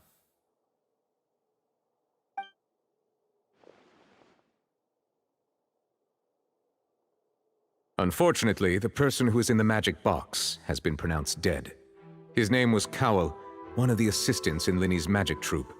Apparently, the fireworks on stage ignited the ropes that were suspending the water tank, which then caused the tank to fall onto the stage. As of now, we are still not sure why we found Cowell in the box, rather than the guest from the audience. And after an initial search of the area, the guards have confirmed that the girl is nowhere to be found. It appears that this incident was not merely some mishap with the performance. And there are many indications that it is connected with the case of the serial disappearances of young women. The serial disappearances case? That's the case that Charlotte mentioned before! I know the truth. I can see through the whole thing. Really, using such a shallow and obvious mystery as his finale. Did he really underestimate us that badly? I say that our powerful magician, Mr. Linny, is now the prime suspect for the serial disappearances case. Huh? Why me? This whole thing was an accident. No, this all occurred during your magic show, did it not? The missing girl disappeared after being chosen, did she not? The deceased is one of your assistants, is he not? Now that I think about it, that whole speech about magicians making things disappear was nothing more than a provocation, a bald-faced challenge. That can't be right! How can Linny do this? He was in the box on the stage the entire time! We can even hear his voice! Besides, before the show, he told us that he would like to catch the criminal behind the disappearances! He couldn't possibly mean catching himself! Save discussion for a later time, please. Lady Farina, may I assume that your comments just now constitute an accusation against Mr. Linney and his associates, and that you are pressing charges? I just think that he... Well, I think it might be a little early to talk about formally pressing charges. But what Lady Farina said just now makes perfect sense. Looks like she's gonna personally deliver justice. A kidnapping and murder carried out under the cover of a magic show. Lady Farina said it all. I mean, of course, my dear people. But what excites me even more than the obvious truth before our eyes is the opponent I'll be facing. That's right. I mean you, Traveler.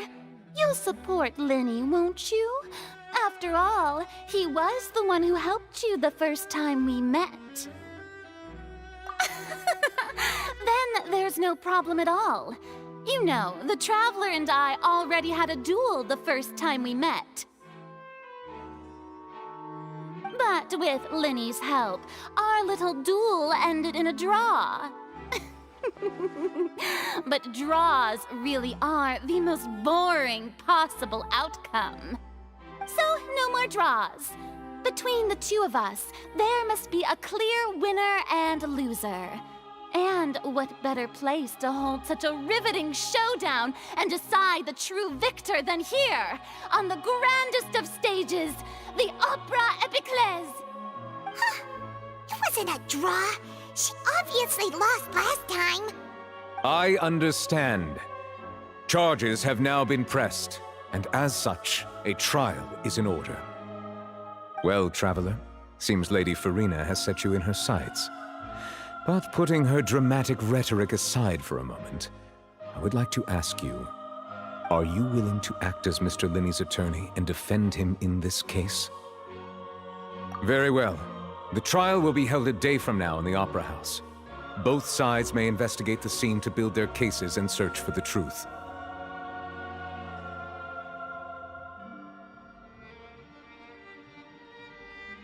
Linney and his troupe are all potential suspects and shall remain within the Opera House. The audience may begin to leave in an orderly fashion once they have been cleared by the guards. A day isn't that long. Let's see what kind of case this big-shot outlander can build in such a short amount of time. I'm really quite looking forward to hearing it.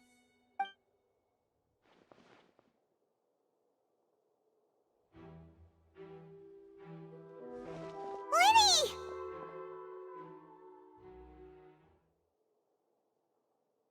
Sorry about everything that happened just now.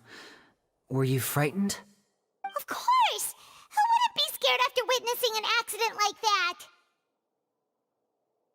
Yeah, I'm a little shaken up myself. How could this happen? And poor Cal. I know you already claimed that you would defend me, but now it's just us talking. Tell me, do you think I could possibly be the murderer? Good to hear. Thank you so much for trusting me. I'm sure everyone sees me as the biggest suspect at this point. But if you ask me, the whole thing is mysteries layered upon mysteries, such that all that's left is confusion. I don't know whether what happened there on the stage was purely an accident or not, and I don't know why poor Cal was in the box. As for how that girl chosen from the audience could suddenly disappear, I'm afraid I don't have any answers either. If someone tampered with my performance, then we need to figure out what they did. Even a skilled and knowledgeable magician like myself couldn't pull all that off in just 1 minute. Which is precisely why we need to investigate! As this book says, the impossible could not have happened. Whatever happened must have been that which is possible. Paimon bought them when we were reading at the bookshop in the city earlier. Pretty cool, huh? Don't worry, Paimon used her own savings to buy them. It wasn't from our travel funds. I think they look cute on you, Paimon. You have good taste, Lynette! That's the right attitude. Feeling depressed isn't going to help me now. I need to get back to my normal self. But with the guards watching our every move, it's going to be especially difficult for Lynette and I to prove our own innocence. Good thing you agreed to be our attorneys. Thanks for that. We'll be counting on you. Yes, thank you so much. Yeah, just leave it to us. Oh, since we're going to start investigating, Paimon has a question first. Where did Lynette go during the performance? Ah, well, I'm afraid that would involve some of our essential trade secrets as magicians. The secrets behind our magic are past saving, Linny. I suppose you're right. The truth behind our tricks is going to be important evidence that will be weighted during the trial. 'Tis truly a pity. As a magician, our magic show is a work of art. We've poured countless hours and spared no effort in perfecting it.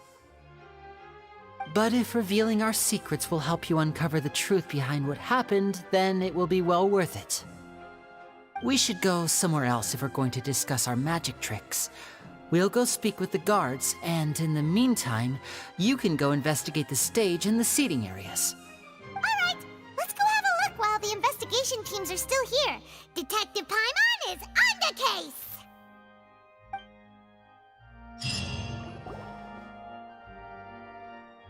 Hello, officer. How's the investigation going? I see.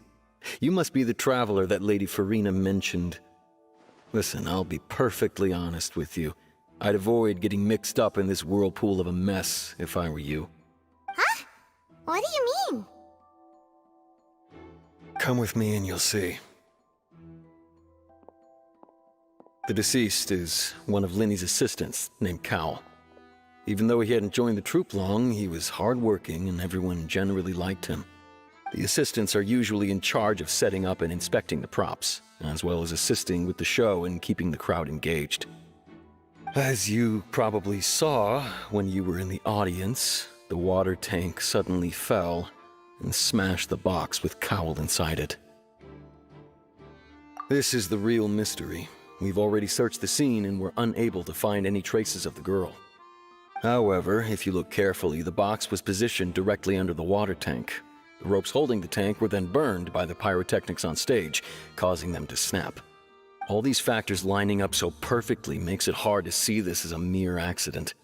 If anything, the more logical explanation is that the whole incident was intentionally planned, and Linny is the most likely person to have access to all these areas. But he doesn't have a motive! Are you both good friends of his? Well, you can't say we're good friends, but we've known each other for a little while. So in just a short time, he was not only able to win your trust, but even convince you to act as his attorneys. I know there's no such thing as magic. The real trick of a magician is holding the audience in the palm of their hand. I've seen a lot of cases, and I can tell you that people are the least reliable kind of evidence. Sorry, I tend to be pretty straightforward. Just know that I'm warning you for your own good. Anyway, you may investigate the scene of the crime yourselves if you're curious. Who knows, maybe you'll be able to come up with some new evidence. So this is the rope that broke and caused the water tank to fall. The rope looks pretty durable. How can it be burned through so quickly by fireworks? Why are you suddenly so serious, Traveler?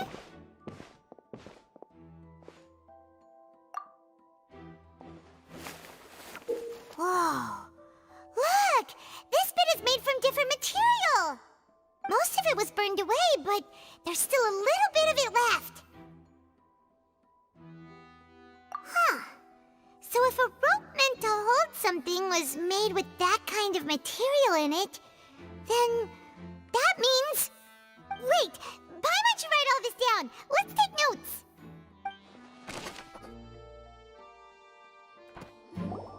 I see that you're investigating the area. Well, it just so happens that I'm interested too. If you find any new and interesting leads, Be sure to share them with me, all right? We don't have too many thoughts yet.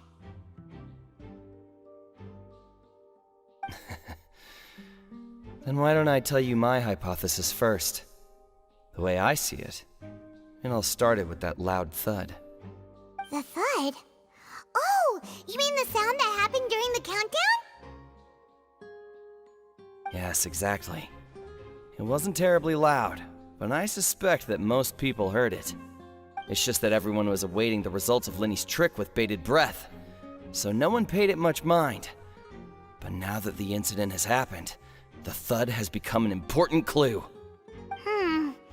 That makes sense. So, what do you make of it? I'm of the opinion that it may have been the sound of Linny's accomplice. Lynette, perhaps. Jumping atop the water tank, or something like that. And when the pyrotechnics went off, she cut the rope, sending the water tank crashing down. But wasn't the noise we heard too loud for that? Perhaps the balance wasn't right, leading to a particularly rough landing. Oh, that's true. I suppose I must reconsider. That does remind Paimon, though. What was with that sound?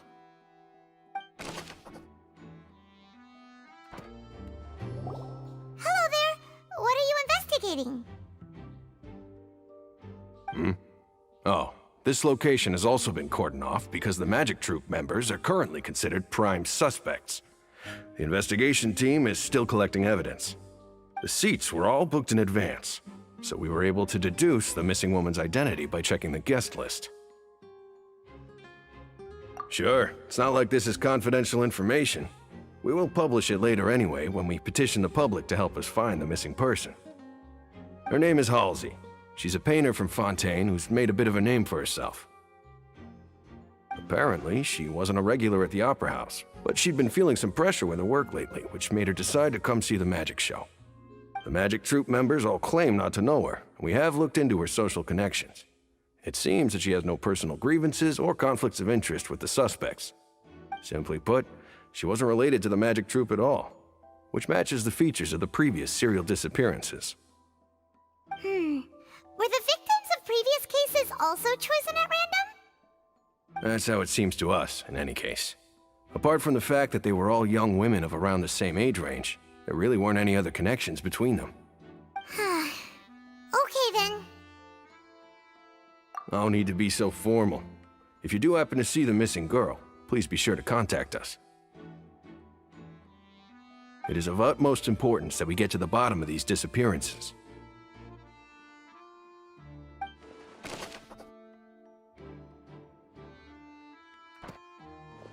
The investigation team has some new findings. Turns out there's an issue with the random number selector after all. See, I told you. What if the machine picked some big guy's seat? You think the murderer would have still made his move then? Sorry to interrupt, but we're helping Linny and Lynette with their side of the investigation. What were you saying about the number selector? There's something wrong with it? You're trying to help them? That'll be a tall order. Linny used the machine to pick a random member of the audience during his performance, right? The lucky girl that later disappeared. Well, we thought there might be a serious problem with the machine, so we had it taken away for further inspection. It turns out that the seat number it picked wasn't random at all. The machine picks that same number every time. I'm sure you already know that you have to make a reservation in advance to get a seat, regardless of whether it's a trial or some performance. In other words, Linny knew who would be sitting where from the very beginning. That much checks out. Linny reserved our seats for us, too. Bet you see why I was saying it'd be tough to make a case for Linny. Even though it's bad for Linny's case, Paimon had better write it down.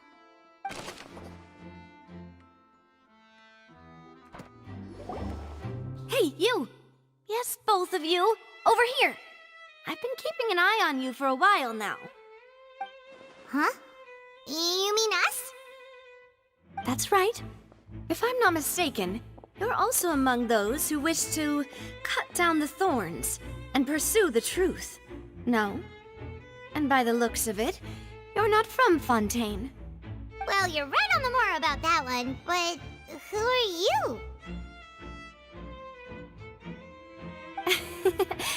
Have you never heard of the Spina di Rosula?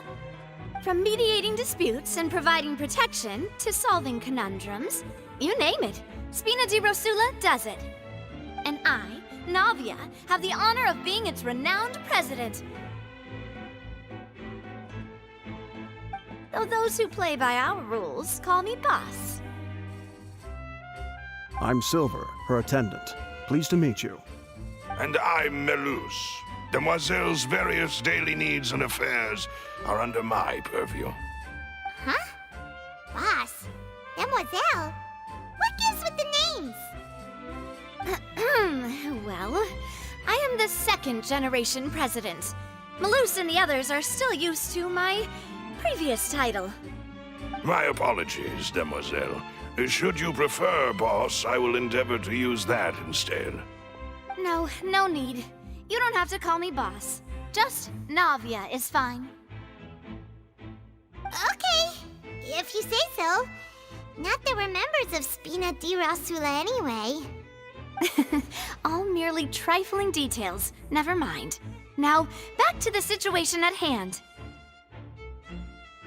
That's right. I've always kept an eye on the serial disappearance cases.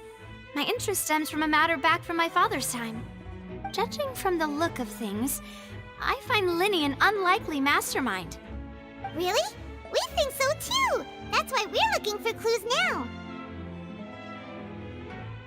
But how did you come to that conclusion?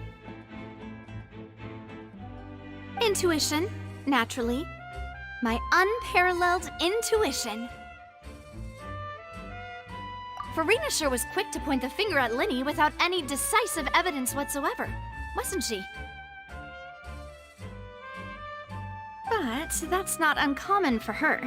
If you remember, the Justice had to interrupt her and ask if she was pressing charges just to keep her from getting carried away. Anyway, a trial begins the moment someone levels charges. And, of course, there was no way Farina was going to back down in that situation. Sounds more like you just don't trust the Hydro Archon. Well, what's your opinion? I must admit that she can be interesting at times, but liking her doesn't mean that I'll blindly agree with her. All right, I've answered your question. Now, it's time you answer mine. Wait a minute, did that answer count? Well, I say it does. But don't worry, you won't hear any pointless questions from me.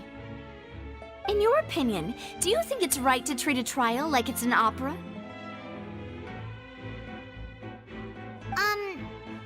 Well?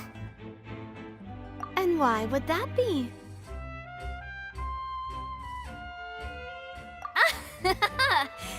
See, Silver and Melus? I told you they'd be different.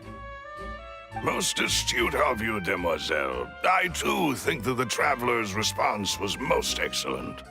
No matter how wonderful the script or how fervent the audience's expectations may be, the trials that go on stage here must be based in fact. And if that can be done, boss, then... All right, that's quite enough, Melus. Anyway, I like your answer. You passed with flying colors.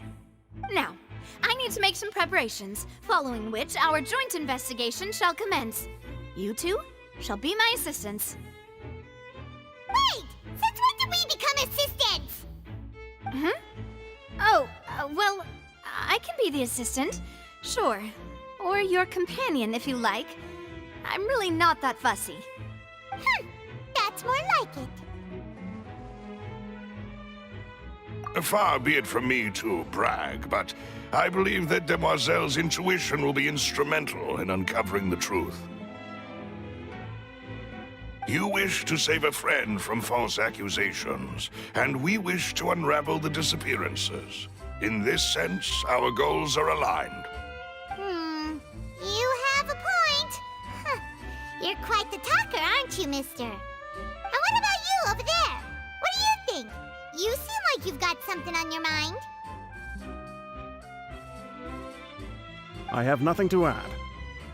Oh, alrighty then. We'll be making some preparations first. Just be sure to let us know if they start revealing Linny's tricks. Thanks!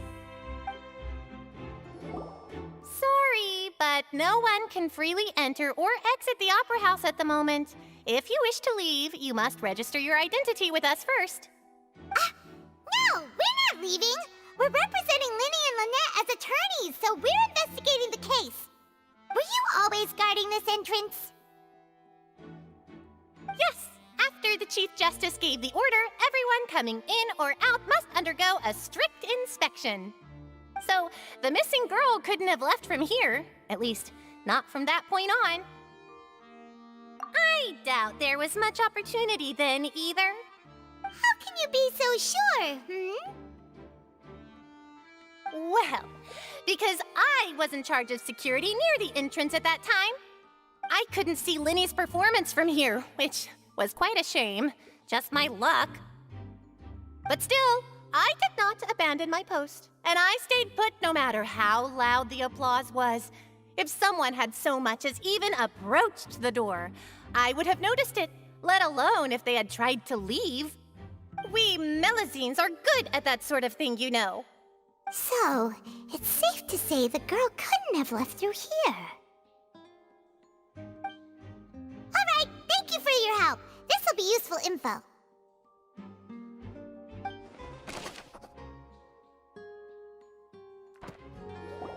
Understood.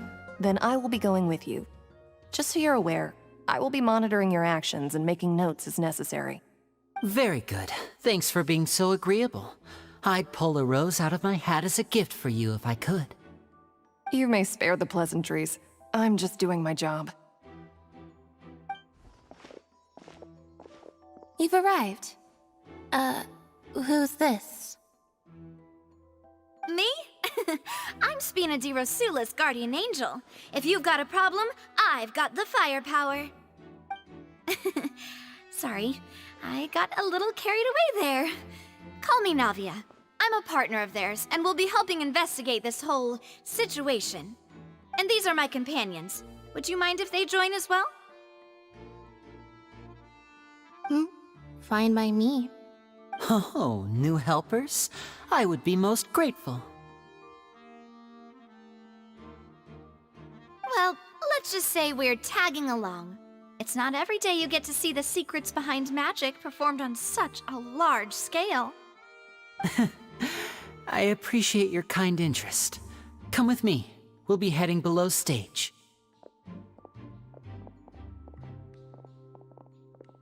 Huh?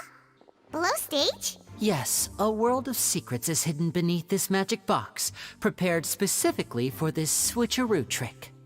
But before I reveal everything, you should have a look first. Notice anything strange here?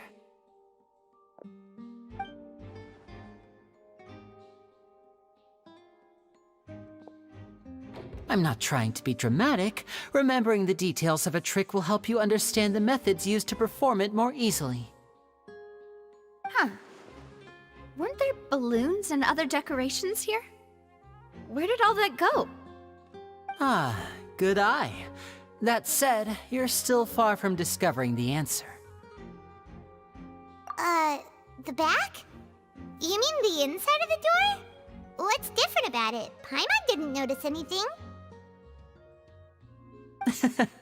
Very good indeed. I thought you might not be able to catch that, given that you were sitting in the first row. The back of this door was patterned. Those patterns are now gone, replaced by a smooth wooden board. So, if you put 2 and 2 together, what do you get? Exactly. All right, let's go. I'll tell you how it works as we head down.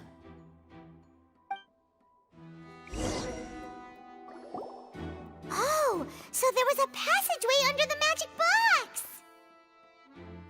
box!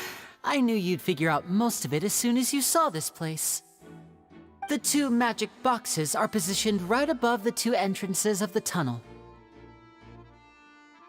See this flatbed trolley? The box with the lucky audience member in it would be shuttled over to the other side using the trolley. This trolley can raise and lower and even rotate, ensuring that the box will face in the right direction. I see. So that's the purpose of the box inside another box. Precisely. The inner box would descend after the audience member was put inside and be moved along the trolley, all while the outer box would remain on stage as if nothing had ever changed. So that's how you did it! Once the box was lowered, the trolley would store some energy through this device here, with which it would complete the rest of the steps. The audience member would only be able to feel some slight movements in the dark, and by the time she walked out, she would already be back on stage. Right!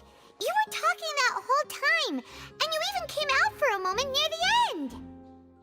Ah, yes. A phonograph operated by Lynette was used to achieve that effect.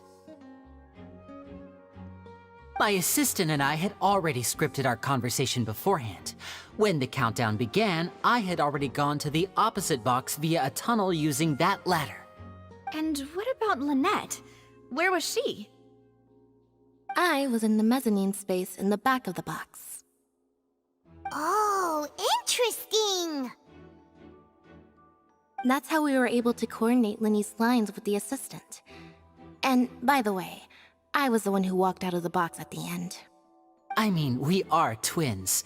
All it takes is a change of clothes and no one can tell who's who. And that's my favorite part of this trick. Only Lynette and I can perform it. So that's how it all worked! Wow! Every detail you revealed was more amazing than the last!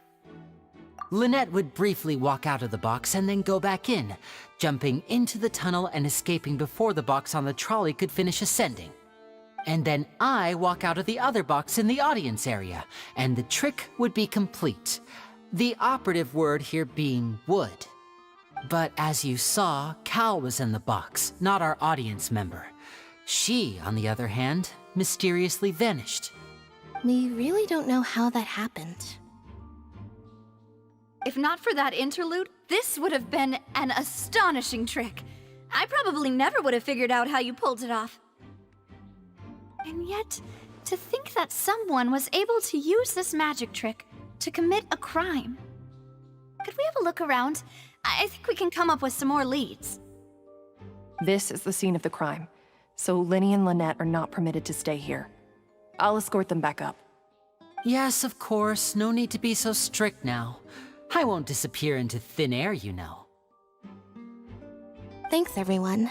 We're counting on you.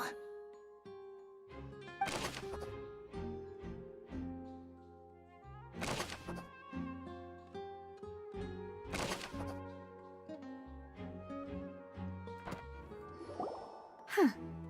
What's this? Looks like a hook tied to the end of a rope. Huh? There's all kinds of odds and ends here. Perhaps it was a prop for a different trick. But why would it have been left here? Whatever it is, let's make a note of it first.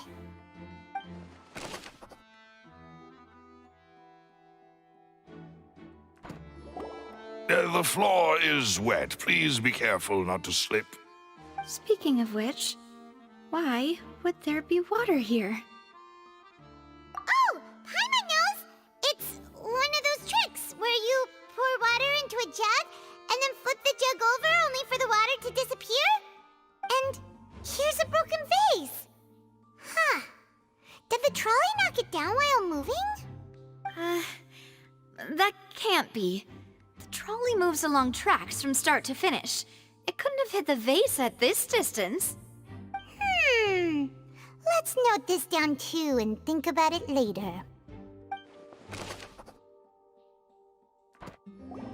Oh, these are the clothes that the lady chosen from the audience was wearing, right? Her clothes are here, but she's nowhere to be found. Right. And do you really need to do that if you're kidnapping them? Ugh, this is so confusing. Paimon doesn't want to be a detective anymore.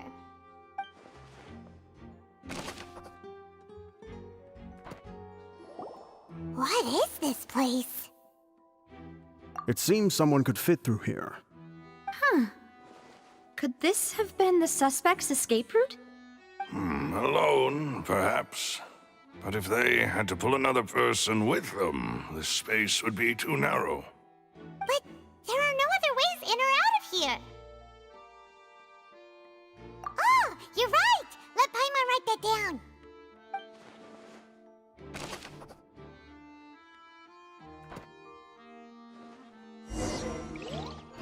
Seems we're just about done investigating down here. Yes. Let's head back up.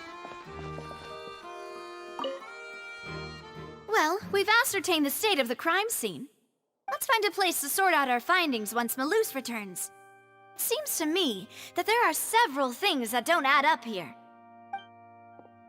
Apologies for the wait, demoiselle.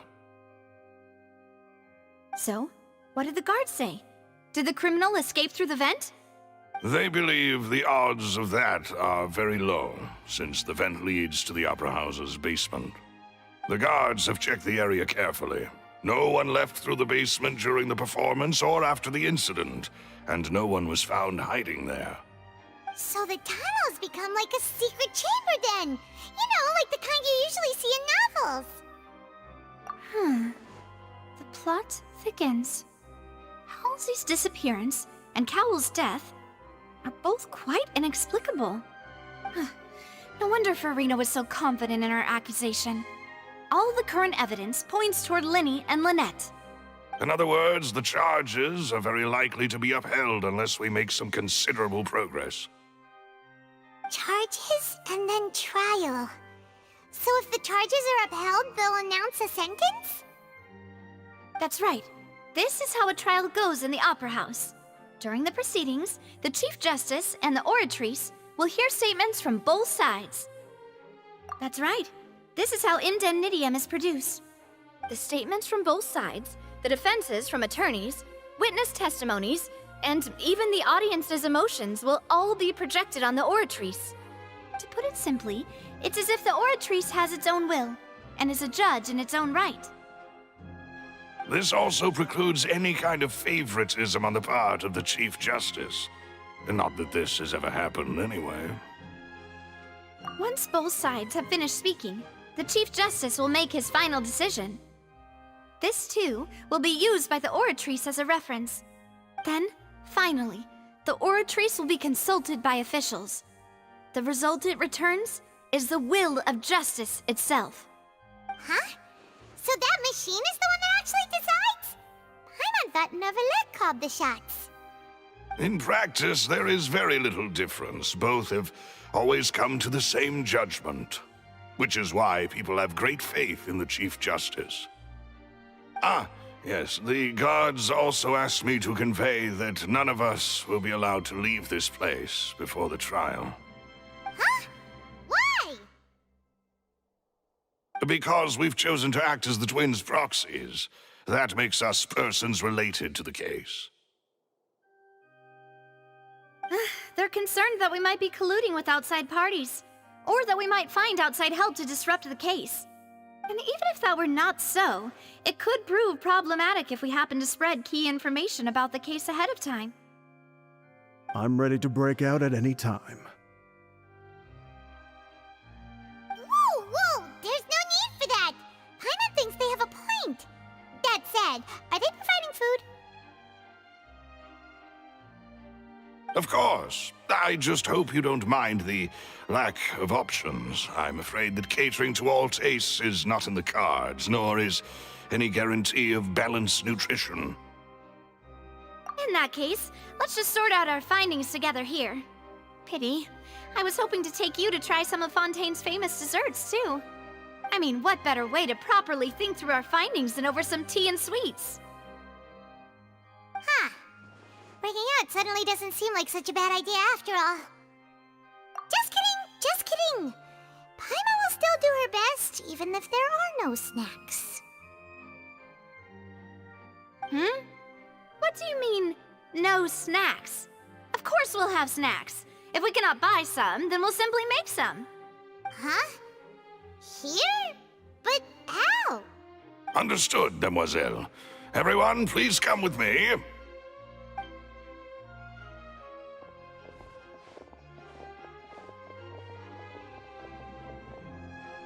Wait, you're carrying a portable stove with you? Yes, I must be prepared to meet the demoiselle's baking needs whenever the fancy strikes her. I have eggs, sugar, and almonds at the ready. Good work, you two. Then I'll get to it. Please sit tight for a moment. You'll get to taste my awesome snack soon enough. These three are quite the interesting group.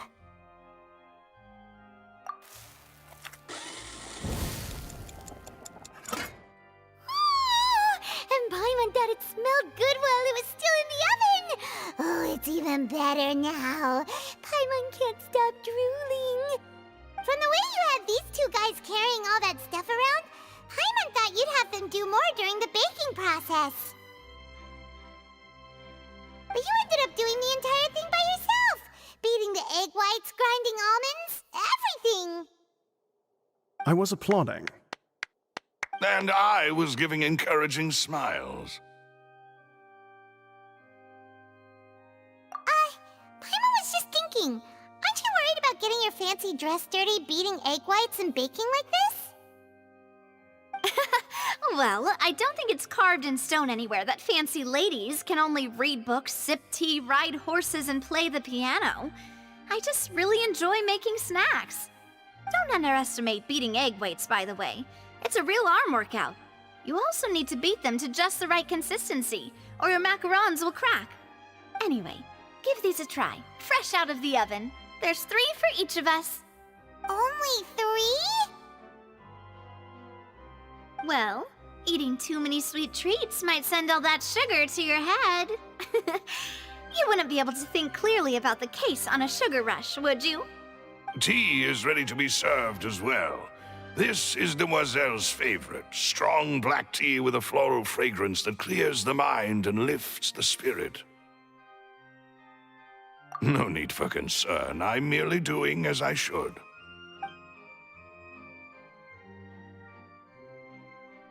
All right then. Down to business. As Paimon mentioned previously, the tunnel seems to be something of a secret chamber. However, we can assume that Linny and Lynette were not alone within it. Some criminal also occupied its sealed confines. The magician twins could have committed the crimes, of course, but they lack any logical motive. Exactly! Why would they do such a thing right when everyone was watching? The flower vase and the thud we heard during the performance could indicate some altercation between Halsey and the criminal in the tunnel, resulting in the shattering of the vase, the discarding of her clothes, and her abduction. Perhaps the criminal thought that since she was chosen from the crowd, she would be too easy to identify if she was still wearing the same clothes. Paimon thinks that makes sense, but the real trouble is... True. None of the clues we found thus far support the existence of this third person.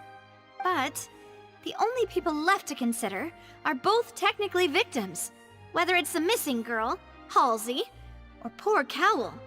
Huh.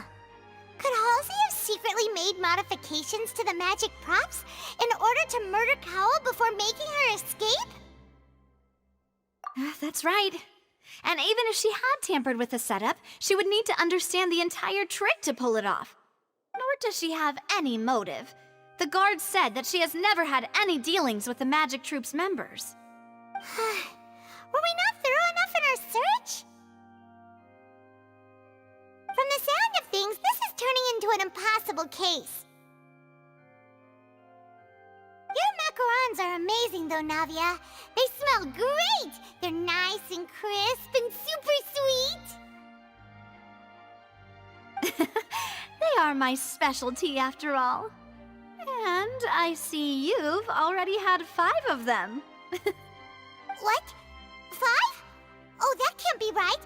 Paimon only counted 3, honest!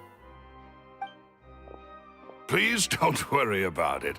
At my age, a few less sweets might actually be a good thing. anything, but Paimon knows how to count. Besides, Paimon knows that if she ate too many, then others wouldn't have enough. Wait, even you don't believe Paimon? How could you? If Paimon ate those 2 extra macarons, then may they turn into stone in her stomach! All right, we get it. Well, I suppose one of us might have gotten too engrossed in our chat and eaten them by mistake. No big deal. Malus, set up the stove again if you would. Huh? What are you doing? Making sure everyone gets 3 macarons, of course. Exactly. We don't want to trouble you. As you wish, demoiselle. And I have the egg, sugar, and almonds. Well, this really is your hobby, huh?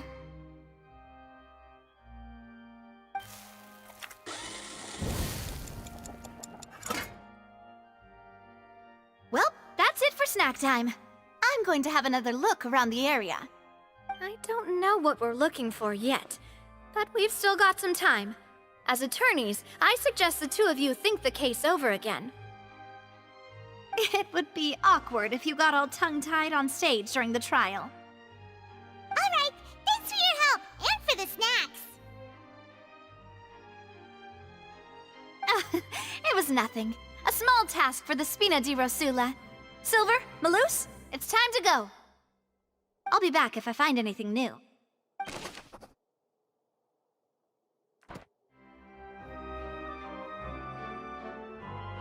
What do we do? The whole situation is so confusing. Good plan. Impossible things don't just happen. We'll get to the truth one way or another. Just relax. Even if everyone else suspects Lenny and Lynette, at least we will be supporting them from the stands. Besides, I doubt Farina understands any more about what happened than we do. Thanks, Navia. Well, we'll be going then. Best of luck to you.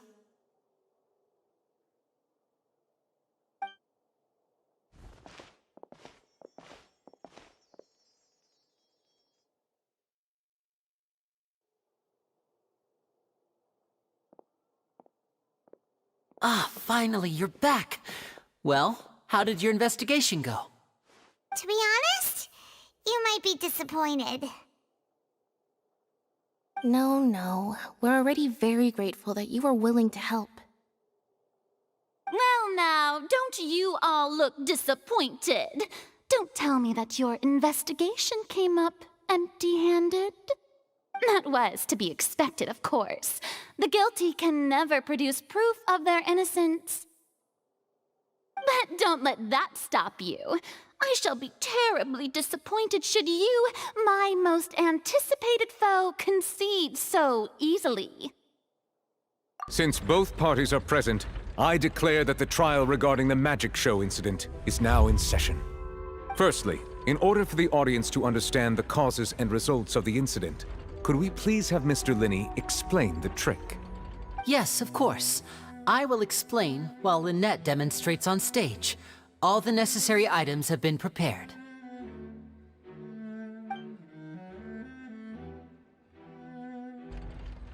Thank you, Mr. Linney. In that case, I take your statement to be that you ran to and remained hidden within the magic box in the audience stands once the trick began, and thus could not have committed the crime. Is this correct? Yes, that's correct, Your Honor. In that case, I call upon the prosecution. Lady Farina, do you wish to refute his statement in any way? Why, of course I do. Allow me to take the first shot and break this case wide open. Mr. Linney is clearly lying. There is no way you could have been in the box the whole time if you were to abduct Halsey and murder Cowell. In fact, I'd say you were hardly in that tunnel at all. That is simply your hypothesis based on the presumption that I'm guilty. Oh, is that so? And if I may ask, what did you hear while you were inside your box? The roaring countdown of the crowd, of course. That's how I kept track of the time and built anticipation for the finale. And you didn't hear anything else at all? Nothing that might leave an impression of any kind? No, nothing. I see. But when the count reached 30 seconds or so, there was a thud. One so loud that I believe practically everyone heard it. Huh? Hey, hang on. Something's not right here.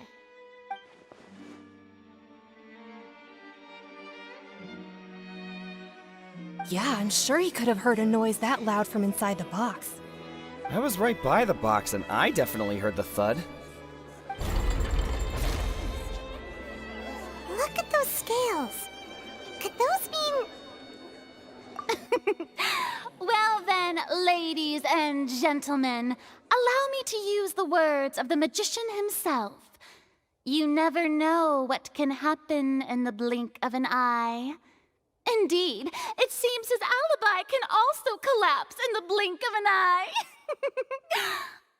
Of course, I have armed myself to do far more than smash your alibi. Confidence cannot go unfounded, and my foundations are rock solid. Tell me, aren't you and Lynette actually from the House of the Hearth? The House of the Hearth?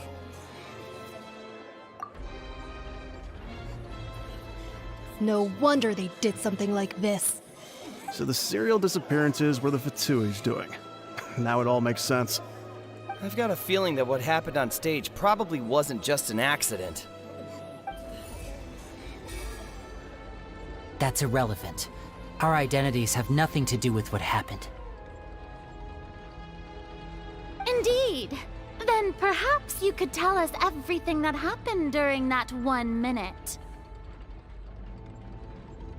Your first priority is to prove yourself innocent, after all. I'm sure there is little that needs to be kept secret now. Unless your script already has holes in it. The Outlander is speechless. My, oh my, don't they look flabbergasted? Now comes the infighting and discord, I suppose. This was almost too easy. Good thing I made all those preparations. Seems the all-nighter I pulled last night is really paying off. Hey, Linny! Why didn't you tell us this before?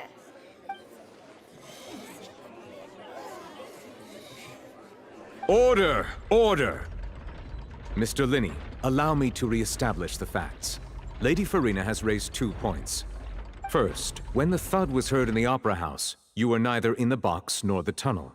Second, you and Ms. Lynette are both members of the House of the Hearth. Are these claims true?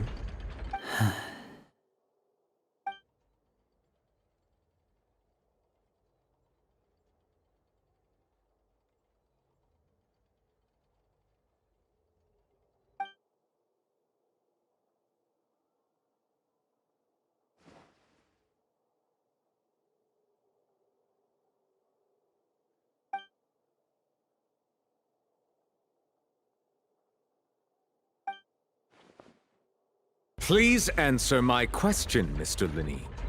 I'm sorry. Yes, they're true, Your Honor.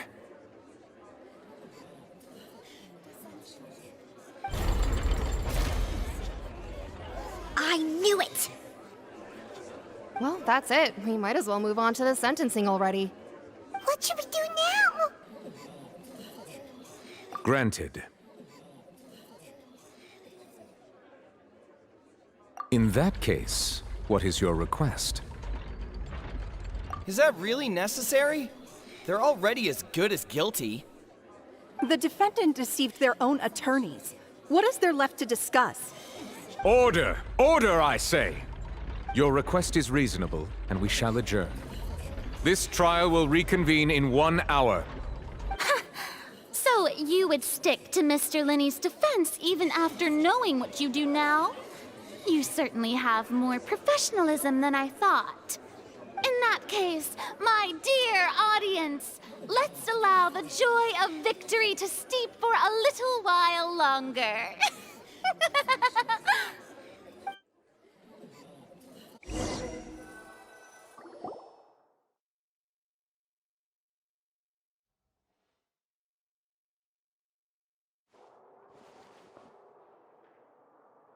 Well, this is awkward. I didn't think the Hydro Archon would dig all that up. I'm sorry, Traveler and Paimon. Yeah, sorry. Ugh. Paimon doesn't know where to start. We trusted you two. We based our entire reasoning on the assumption that you weren't bad guys. Not to set the wrong tone or anything, but Paimon's really mad! I'm very sorry. I know you're angry, and reasonably so, but please, let me explain. I know you've clashed with the Fatui several times before. I wouldn't be surprised if just hearing the word is enough to make you upset. But our organization is very, very large, and the Harbingers have very different personalities and goals. Right now, we want to save people. As many as we can. That's right. I'm sure we're on the same page when it comes to this nation and the disaster that its people might face. I knew if it weren't for our respective identities, we could become good friends. That's why I didn't wish to flat out lie to you, but chose to hide some details instead. The truth is very important, but being completely transparent about everything would see us spending more effort than we need to. Right. So, you be the judge. Heck, if I were you, I fear that I'd even struggle to trust me at this point. You met a Fatus who works as a magician, a trickster by trade. All by coincidence, too. But still, I'm asking you to trust me. I am no criminal. At least, not in this case. Sorry. Please forgive us. Well, you both say that, but... Right, let's hear your answer first, and no lies now! Of course. I'll answer any question you ask. We've been trying to find out how the Oratrice operates. We want to know why it has a consciousness. Why can it deliver sentences accurately? During our investigations, we learned that the machine's core is beneath it. From that moment on, Lynette and I have been designing this box swap trick, with the objective of getting close to the core. Is that why you needed a whole minute? That's right. In truth, the audience would take about 75 seconds to count down from 60, while I would only need 15 to get to the opposite box. So, after jumping into the tunnel, I accessed the Opera House basement via the vent, and went to investigate the room in which the core is stored. That air vent was created during the construction of the tunnel specifically to execute this step. Well, nothing. As soon as I reached that room and was about to investigate, I heard someone's voice. Which should have been impossible, of course. I was quite certain that I was the only one in the room. That voice seemed to recognize me and tried to speak to me. I chose to err on the side of caution and retreated the way I came. On the way back, I saw the broken vase and the clothes on the ground, but the countdown was almost finished, so there wasn't time to give it any thought. After that, the homicide occurred just as you saw.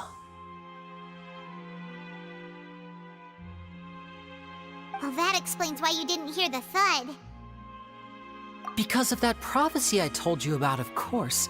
We must know all we can about this nation's secrets in order to deal with that prophesized crisis. That's the only way we can save everyone. So, there you have it. The whole truth. I swear, I didn't hide anything from you this time. It was never my wish to proceed under this cloud of mistrust either. But like I said earlier, you can be the judge. If you want to leave because you don't trust the Fatui, there's nothing I can do to stop you. Well, Traveler, you decide. Paimon will follow your lead however you choose.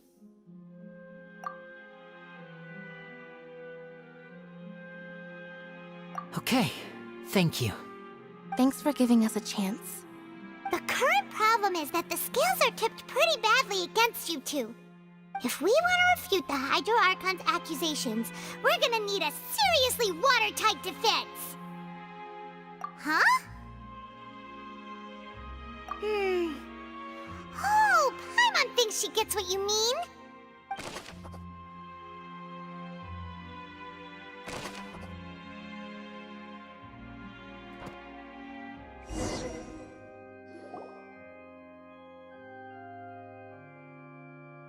Both parties have returned to their positions. Let us continue the trial. When last we left off, Mr. Linney acknowledged the new evidence presented by Lady Farina as fact. Therefore, Lady Farina may continue stating her reconstruction of the events. Ugh, that took long enough. Now then, if everyone would lend me their attention. At this stage, let's revisit that scene from Linney's perspective.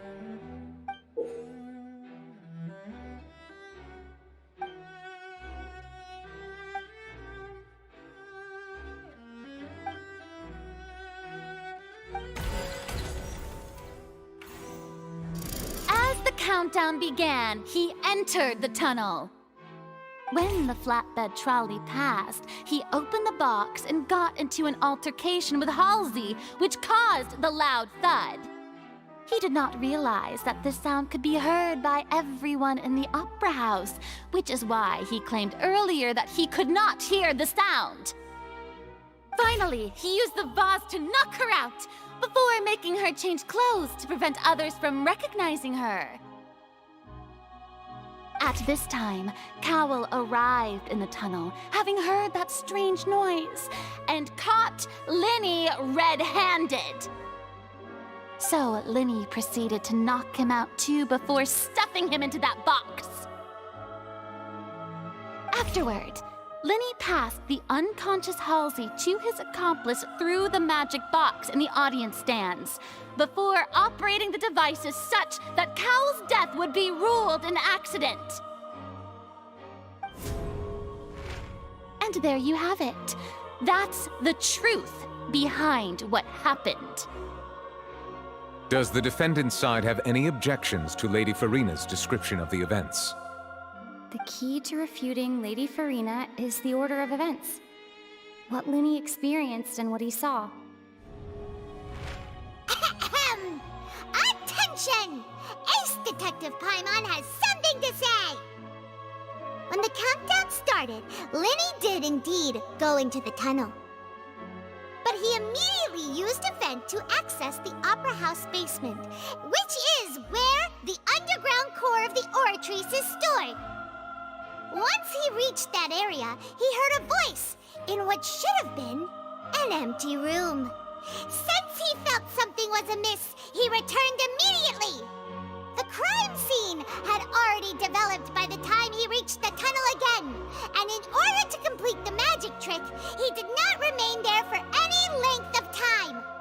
Finally, he reached the surface, and that was when the accident happened from his point of view. Therefore, he's innocent! Whew! Paimon did it! Paimon actually managed to say all that! Oh, wasn't it awesome? In other words, you believe that he knew nothing of the incident? That's right! My reasoning? If that's the case, then if Cowell hadn't entered the tunnel, who was the entire setup meant to kill? Assuming that what you say is true, Linney only needed to kidnap the young girl to cause a new disappearance case. What would the point of killing someone on stage be? Oh, they have a point. That's right, you tell him! And that's why they're partners of mine. They've managed to turn things around. Oh, well, your denial is very strident, I'll give you that. But what proof do you have to back your claims? Of course I do. If he had been in the magic box the whole time, how could he have not heard that sound? Why do you ask? You're saying that he wasn't? That's right! Linny wasn't in the box or in the tunnel. That's why he didn't hear anything strange during the performance. This means that when the crime happened, Linny had already entered the basement via the vent. The same clue you used to disprove his alibi has now become the best proof! How do you like that? Well played. To think you'd use such logic. Well then, if it wasn't Linny who committed the crimes, then who was it? Huh? That can't be right. Are you serious? The killer was, in fact, Cowl, the deceased! Oh, is that so? How interesting! Let's hear your reasoning then. What I must do next is recreate the truth. What Cowl did, and how he went from would-be perpetrator to victim.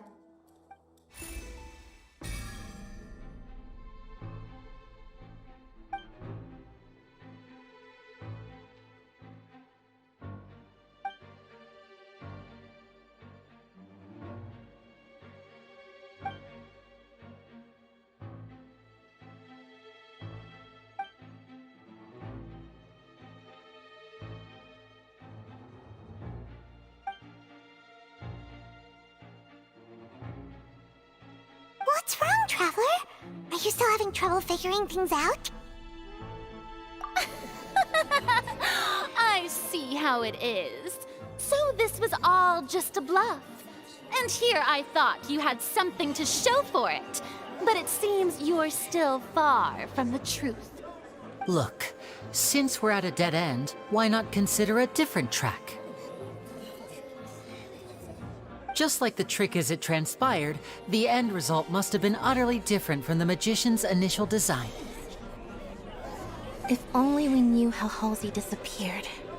Well, that would be nice, but the tunnel only has 3 exits, and none of them seem very likely. And it's not like this is a magic trick where you can just make a real live person disappear. You know, like you did from that water tank, Lynette.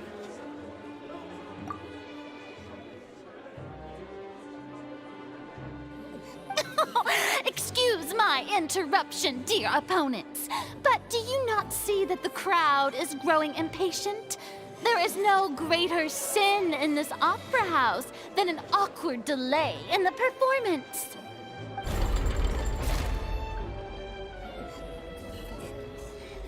If the defense is unable to make further effective arguments, we will move on to the next stage of the trial.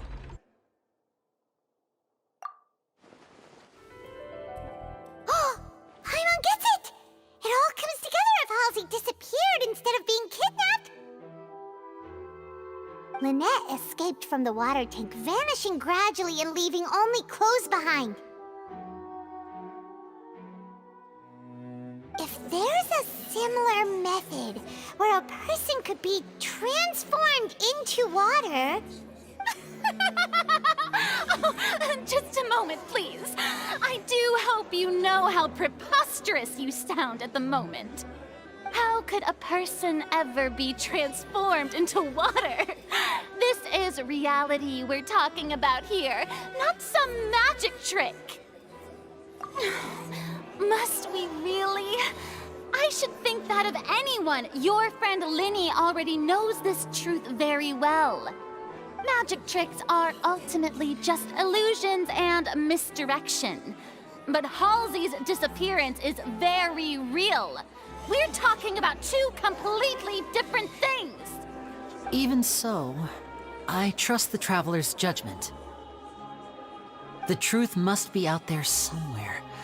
Perhaps some new line of reasoning may open if we try to gather all the focal points that don't make sense. Since Cal was the deceased, we haven't placed much attention on him. But given that we aren't making much progress with the case, it wouldn't hurt to have a look at his belongings, would it? people really do come up with all sorts of harebrained schemes when at the end of their rope. The way I see it, your suggestion that we broaden the scope of our investigation is nothing but a tactic for stalling the trial. Nevertheless, I believe that this is a reasonable request on the part of an attorney. Since the trial does indeed appear to be at an impasse, I believe that additional evidence may help us make more progress. Guards, please step into the lounge and examine the personal effects of the deceased, Cowell. We are still examining the items, but we have already made critical progress that we feel must be shared with everyone post-haste. We discovered several test tubes of fluid within Cowell's baggage, each labeled separately. The notebook in his backpack claims that these fluids are water from the primordial sea. The primordial sea? The note's contents also indicate that Cowell belonged to an organization that sells illegal drugs and that he had an accomplice. The notebook has many entries concerning safe usage of these fluids, in which the keyword dissolve appears many times. One of these tubes was labeled Opera Epiclese, along with yesterday's date. It is empty. The notes also state that these dissolution properties work exclusively on people from Fontaine. It's likely that Halsey was chosen as some sort of test subject. As such, we believe that the defense's hypothesis is, in fact, supported by sufficient evidence. You gotta be kidding! People dissolving into water? Could something so ridiculous actually be true? Wait a moment. This reminds me of a certain prophecy, but it's just a coincidence, isn't it? Huh. If people can become water, does that mean that the water tank's real use was as a means to hide water stains? And if Cowell was targeting that girl... Wait just a minute. Could that mean... You two, with me, quick! Demoiselle, wait! What about your partners? Let's go. Just trust me. Order! Order! It is undeniable that further examination of the deceased's personal effects has yielded some surprising results, but we cannot yet verify the veracity of these clues. Still, let us assume that these clues are indeed authentic, albeit with the understanding that Ms. Halsey has yet to be found. Guards, please continue examining the items along these lines. Mr. Linney, it appears your hypothesis is supported by the evidence, so please continue speaking. Of course. Thank you, Your Honor. If we uphold this hypothesis, I believe that many of this case's seemingly unrelated clues can be connected together. Right! Like the metal hook!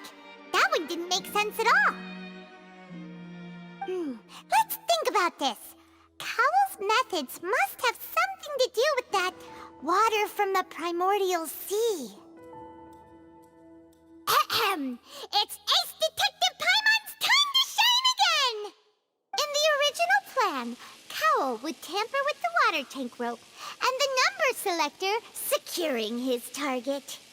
When the magic box containing Halsey was lowered, the metal hook would retract gradually and pierce the balloon at the top of the box. When the balloon attached to the box popped, the water from the primordial sea inside it would pour down and dissolve Halsey. Afterward, Cowell would enter the tunnel and break the flower vase to conceal the water inside the tunnel, with the remaining evidence being covered up by the water tank on stage. But he encountered something unexpected in the tunnel and wound up being fatally hit by the same water tank he meant to use to cover his tracks.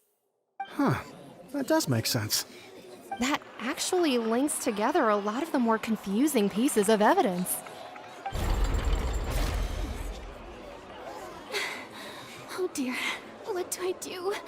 Even I think they sound convincing now. Have I falsely accused an innocent person? What a humiliation. Now, it seems like the only point of contention remaining is the exact circumstances that led to Cal's death.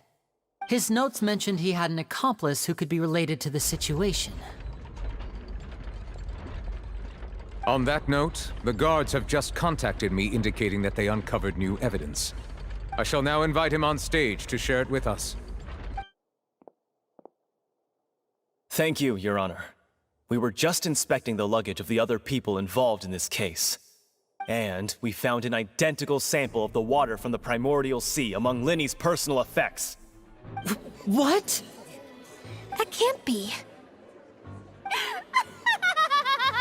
Oh, I see. Well, how wonderfully comedic to have your own counterattack only to come back and wound you. Does this not clear all doubt? My dear citizens, my loyal audience, allow me to present my reasoning and bring this performance to a swift close. Linny did not need to take part in the dissolution of the young woman at all. Indeed, he did leave the scene via the vent. Having made modifications to the props beforehand, his accomplice Cowl then caused Halsey to vanish using the water from the primordial sea. But upon his return, in cruel avarice, Linny desired sole credit and prepared to do away with his partner in crime. Ultimately, he knocked Cowl out, and the tool meant to cover the crime up also became a murder weapon.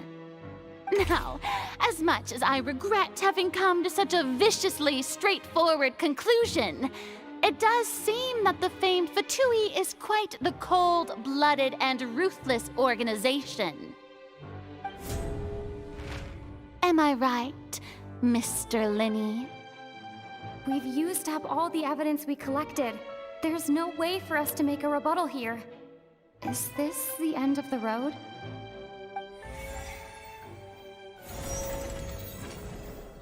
Oh no! Paimon can't think of anything either. It doesn't look like there's any way around this. Seems using the water as new evidence was too good a move. Why did this have to happen now? I think we've all seen enough now, and we have ample witnesses to my flawless reasoning. I believe this is indeed the finale. Now then, my good, noble Chief Justice, should we not, in your view, move... Excuse me, everyone, but I must interject. Miss, I must ask you not to shout, and to respect the ongoing legal proceedings. Oh, come on. Don't be hasty. I have a good reason for interrupting, you know. Now, would anyone here like to take a little break from all this debate and see a little magic? I'll show you an amazing trick. One that can bring a young woman who has disappeared back in the flesh, right before your very eyes. Please, do the honors, Mr. Linny, if you would be so kind. What in the world is she saying? No offense, miss, but miracles like that are beyond my scope as a magician.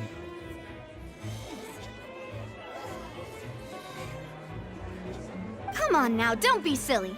Magic is all about misdirection, isn't it? It often conceals the truth while presenting a fascinating illusion. But once everyone believes the illusion, can't magic reveal the truth to them once again? And wouldn't such a trick be the most marvelous finale to today's performance? Come on, Linny and Lynette. Give it another go. Don't worry. Spina di Rasula has made the necessary arrangements on your behalf. But as the magic makers and stars of the show, I think I should leave the final performance to you. I understand.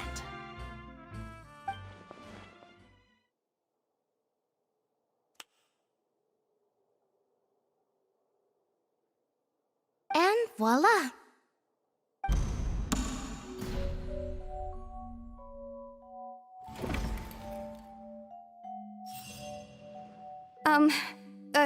Sorry for the interruption. Wait, isn't that Halsey? So the whole thing about people dissolving wasn't true after all? To be clear, I'm only here because this person told me that if I testified, the merit of doing so would lessen my sentence. I was hiding outside this room listening to the proceedings because I was afraid that I would be the one put on trial. I was just feeling happy that no one had noticed me, and then before I knew it, she caught me. That'll teach you to underestimate us three. Where should I begin? I'm sorry. I'm the one who killed Cowl. I admit it. What? Why? Firstly, my name isn't Halsey. It's Lillian, and I'm originally from Mondstadt. I heard that Linny's show was gonna be a real thriller, but I missed the chance to buy a ticket, so I stole one. That's how I make a living. I steal stuff here and there, and I'd never been caught before. But I was noticed at the harbor a few days ago, and I barely got away. Linny was the one who caught me in the act. Hey, no wonder you look familiar. So you were the thief! Liddy even mentioned that you were pretty skilled. Well, and I thought that would have been the end of it, but then the number selector chose me. He even mentioned the Fortress of Meripede. That's a prison, isn't it? So you can imagine how shocked I was. I thought he was onto me for sure. So I played along with the show while looking for an opening to flee, but then I got water poured on me for no reason, and then someone jumped into the tunnel to nab me. I wasn't going to take that lying down, so I knocked him out and stuffed him into the box. There was nowhere to run from there, though, so I had to change my clothes and hide in a box containing performance costumes. I slipped out after the first guard arrived at the scene and continued hiding inside the opera house. Can a person even hide in there? But I swear I didn't know that the water tank would fall down. Really, I swear it. Had I known that, I wouldn't have put him in the magic box. I may be a thief, but I'm no killer. Well, that makes everything pretty clear now, doesn't it? This time, we need to tell the entire story from Lillian's perspective. And it's Ace Detective Paimon time! Having been selected out of the blue, Lillian panicked. Her panic only intensified after she entered the tunnel and had water poured on her head. So she kicked the door open, producing the thud we all heard. Hearing the commotion, Cowl leapt into the tunnel, only to discover that Lillian had not dissolved. He did not know that Lillian was not from Fontaine, but was a thief who made her way in by stealing a ticket. Mistakenly believing that the water from the primordial sea needed time to take effect, he tried to force Lillian back into the box. The two broke the flower vase during the struggle, but Lillian came out on top, knocking Cowl out and putting him in the box. With no way of escaping, she changed her clothes and hid in the costume trunk until the performance ended.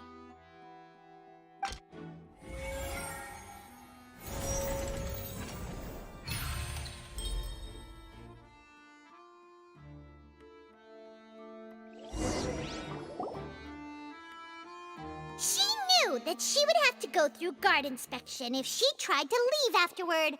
So, she has been trapped in the opera house these last 2 days. She had already become desperately hungry by the time we were chatting over macarons. So, she swiped 2 of them right under our noses. Talk about a sneaky thief. At this point, all the events that happened in the tunnel have now come to light. Ah, so that's the whole story. Bravo! Bravo! Now then, Lady Farina, do you wish to speak against the defense's statements? Please answer the question, Lady Farina. Also, if I may add, the trial has not yet ended. As such, I request that the prosecution not leave the room before the proceedings have concluded. What, are you reading my mind now? No, I have no further arguments. I admit defeat. But really, could you at least have left me with some dignity? Wow, look at that! She's like a deflated balloon now! If there are no objections, then as the Chief Justice of Fontaine, I shall once again repeat the full sequence of events. The actual perpetrator of the serial disappearances, Cowell, selected his next victim from the audience reservation list. With some modifications to the selector, he could ensure that the pre-selected young woman would be chosen. To cover up any evidence while committing the deed, Cowell thought of allowing the water tank to fall, which would conceal the water left behind after the young woman was dissolved. He also tampered with the rope suspending the water tank, using the fireworks at the end of the performance to cause the tank to drop and hide the watermarks. He poured the water from the primordial sea into a balloon during the preparation of the magic box and stuck it to the box's lid. Finally, he passed the prepared hook on a rope through the gap in the magic box's door when bringing the young woman to said box. When the magic trick officially began, the box containing the woman was lowered into the tunnel, tightening the hook rope and bursting the balloon containing the water. If all had gone to plan, the young woman would be dissolved at this time. However, Lillian was not from Fontaine and thus fled the box with a loud noise. Realizing that there was trouble, Cowell entered the tunnel and met Lillian. Thinking that the waters had not yet taken effect, he decided to proceed. However, his opponent was more capable than he thought, and he was overcome, knocked unconscious, and placed into the magic box, and thus became his own final victim. Lillian, according to her own statements, then changed clothes and hid until the performance ended, before hiding in other parts of the opera house. As for Linny, he was in the underground structures within the opera house, and was thus ignorant of these happenings. From this reconstruction of events, we can conclude that Linny, the accused, is in fact innocent. While there is much in Linny and Lillian's conduct that should still be investigated separately, this case, at least, can be handed over to the Oratrice to make the final decision.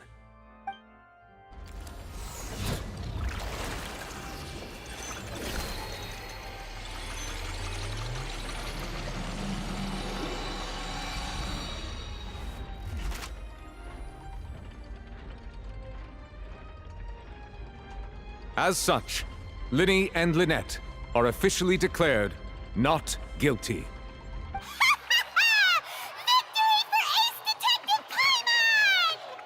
Great work, partners. Thank you all. Thank you so much. Next, I think we deserve an explanation, Guard Vaughn. How did you find the water from the primordial sea in Linny's baggage? Right! Your discovery caused me to make a serious mistake, you know. Or was that not a discovery, but false evidence that you dared to bring before this court?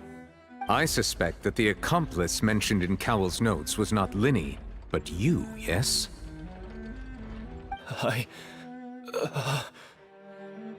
I'm sure you know what you must do to lessen your sentence. Speak quickly! Unless you want to earn yourself a one-way ticket to Coupon Town. I was just following orders. We were supposed to place blame for the serial disappearances onto Linny, and thus cause suspicion to fall on the Fatui. The higher-ups said this was the best opportunity to do so. And now that your plan has fallen through, and the secrets of the water have been revealed, you have become a liability to said higher-ups, yes? Therefore, you would be wise to tell everything you know, and seek the protection of the guards. Yes, I'll tell you everything I know. Our boss discovered that the water can cause people to dissolve. It can also be made into a potion, which when extremely diluted, can cause people to experience unforgettable exhilaration. We've been in this business for a while now, and have made decent more off it. The disappearances were also the boss's idea. I mean, this is the boss we're talking about.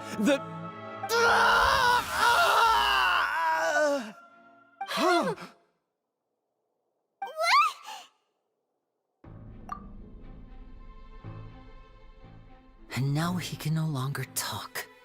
Such ruthlessness. I shouldn't have expected any less of them. An outrageous act. All present, please submit to inspection immediately.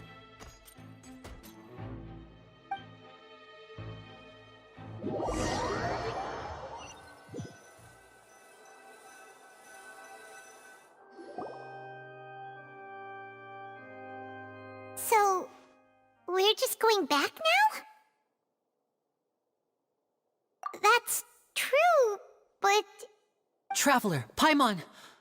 Please wait.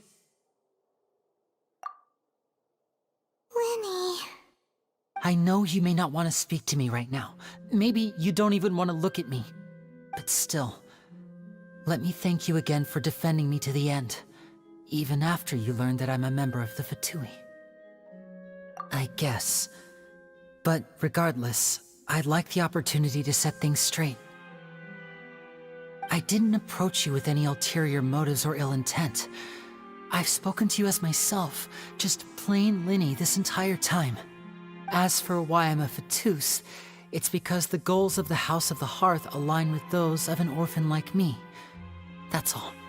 That was how Father, who you might know as the Knave, approached recruiting us back then too. The Knave? The one who controls the House of the Hearth? She's your father? That's right.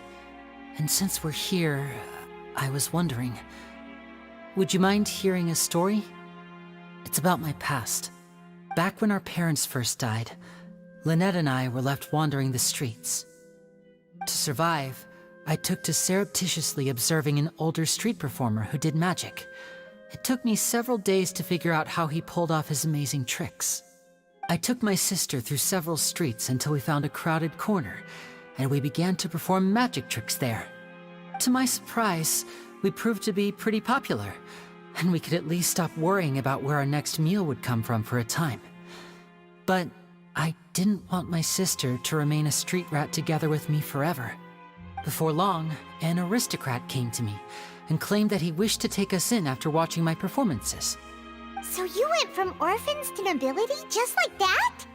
That was how we felt at first too. As if fate was on our side and we could say goodbye to those painful days. But I gradually discovered that while we were called foster children, he was really after my talent for magic tricks. He would constantly take me to all sorts of banquets to garner attention, which he would then use to expand his social circles. That doesn't seem too bad either. Better than roaming the streets at any rate. It took a while for me to realize just how dark his heart really was. After one particular performance at a banquet, I discovered that Lynette was not on the same return vehicle as me. I waited a long time after we returned home, but she did not come back. I went to that noble's bedroom and asked him about her whereabouts. The answer he gave me was, she caught the eye of the most eminent person at the banquet, so I sent her over as a gift. I mean, you'll be able to perform your magic regardless of who your assistant is, yes? Oh no. So he was gonna... But wouldn't Fontaine's laws deal with such people? As far as outsiders are concerned, this is a relationship akin to adoption or foster care, and they have their ways of escaping the eye of the law. I managed to ferret out the location of the mansion of that so-called eminent person and hurried through the night.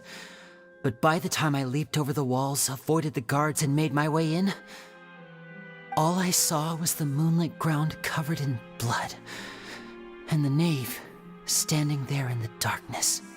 So, she'd already taken care of that guy. That's right.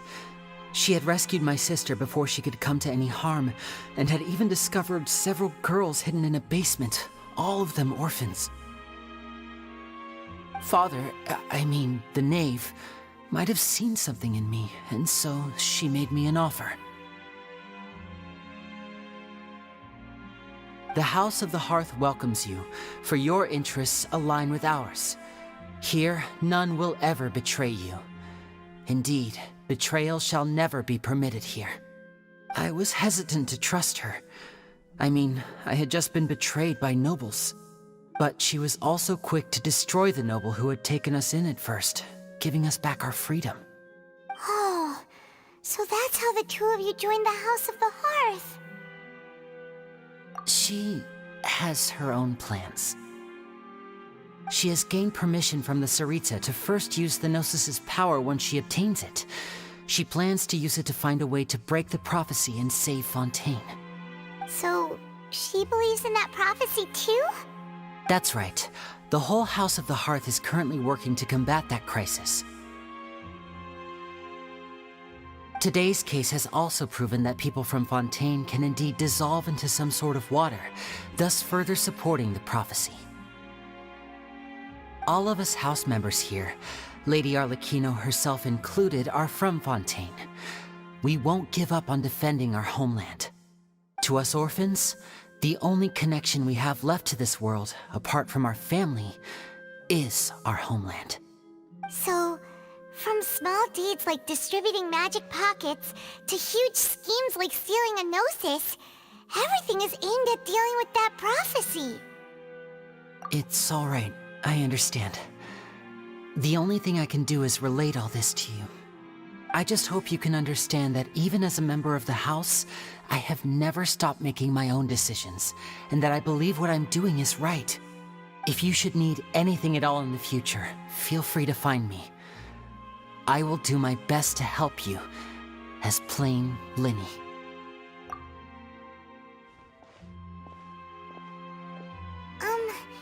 Bye, Linny!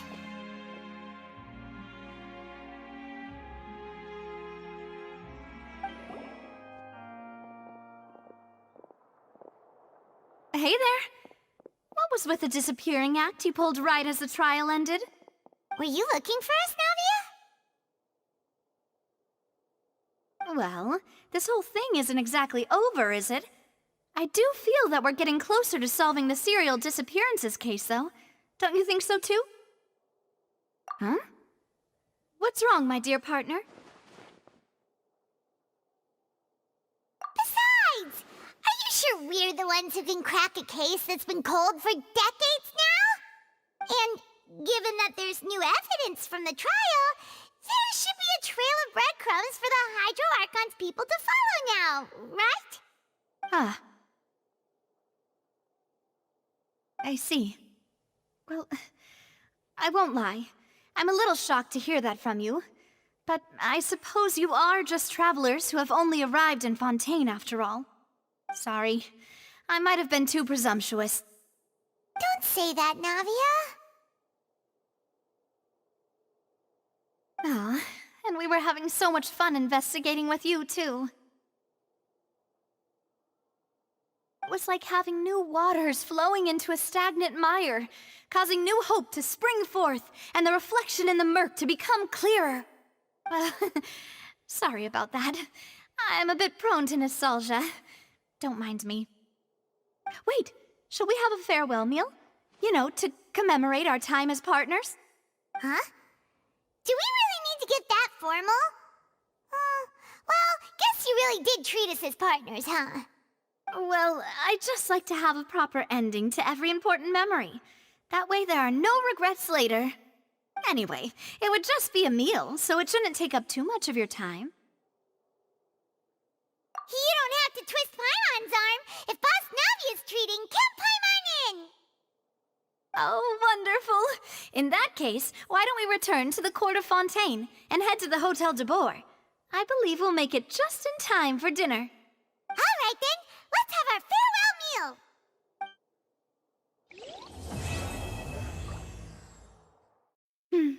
I came here several times with my father when I was little, but stopped eating here as often after growing up. I hope the food here will be to your taste. Oh, don't worry! We haven't eaten at a hotel like this in a while. Paimon's getting excited already! In that case, I'll go order for us first. Please wait here a moment.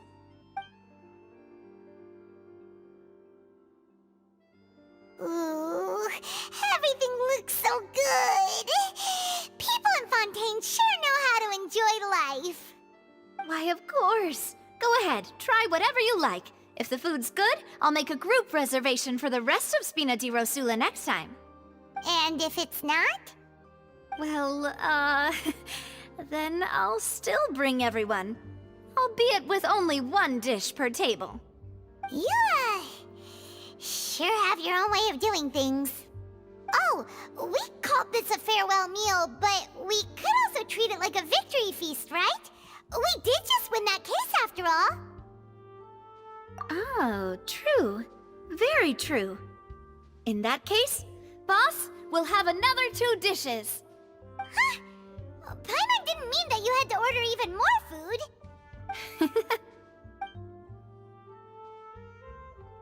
Speaking of cases, do you think that the mastermind behind the serial disappearances will get caught soon now that this has all happened?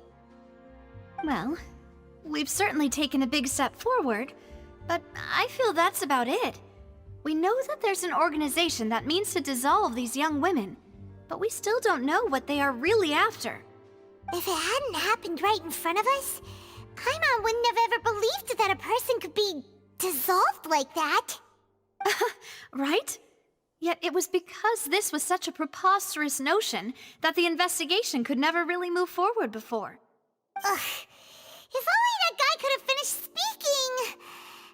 We were so close to hearing who was behind it.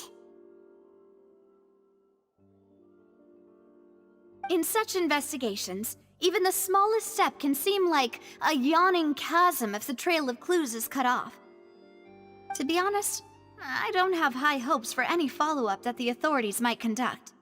It's not that I don't have faith in their ability, it's just that a different perspective is required in some matters. It's easy to guard against and deceive a single narrow perspective. A shift in thinking is required at such times in order to produce a breakthrough, which is exactly why the Spina di Rosula exists. Those highfalutin folk are not all-knowing. That's why we exist. To seep into the cracks where filth falls through, where their watch fails them. That's the kind of problems we solve. Seems Paimon thought things were simpler than they actually are. It's all right. Well, this was supposed to be a farewell meal, so I doubt you have further interest in this business, right? Let's talk about something else. Like, what are your future plans? That's true. We didn't have a chance to speak to her after the trial ended. It didn't really seem like the right time or place to do it anyway. I see. So, your primary objective, which has been foiled so far, was to have a chat with the Hydro Archon. I've heard that there's a long line of people waiting to meet Lady Farina. I suspect you'll be waiting for quite a while, considering that you missed your chance today. Yeah, we've heard that she's super popular here in Fontaine, and that it'll be tough getting any of her time. Well, would you consider some more, unique ways?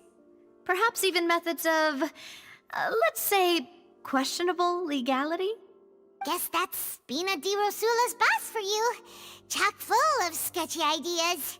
Well, what did you have in mind? Well, one way would be to infiltrate a performance troupe at the Opera House, only to abandon your act at the play's climax and ask to speak to her after the performance. I'm sure Lady Farina would be eager to see the ending, and would agree in order to finish watching the play, don't you think? Could you suggest something a little more practical? This plan seems pretty hard to pull off. We'd have to go learn how to act, and acting's really hard. All right, here's another. Find a way to conceal yourselves under her bed, then wake her up in the dead of night and demand answers. Don't let her go back to sleep until she answers all your questions. I can personally testify that this one works. When I'm sleepy, I'll do anything as long as I can finally get some sleep. That might work, but that's not really the problem. The problem is we don't want to get ourselves arrested. Ah, valid point. I overlooked that part. I was just thinking about leveraging a person's desire for sleep. All right, no more joking around. Perhaps you could... Oh, I don't know. Cut the line when she's on a break. You did defeat her in court, clearing citizens of hers from false accusations. False accusations she had nearly upheld personally. I imagine that she feels quite ashamed about the whole thing. You mean that if we catch her while she's on a break, she might be too embarrassed to refuse? Oh, that does make some sense. Why don't we give it a try after this meal? You know, strike while the iron is hot and all. Huh? Paimon, did you drink my Fanta? Was this your drink?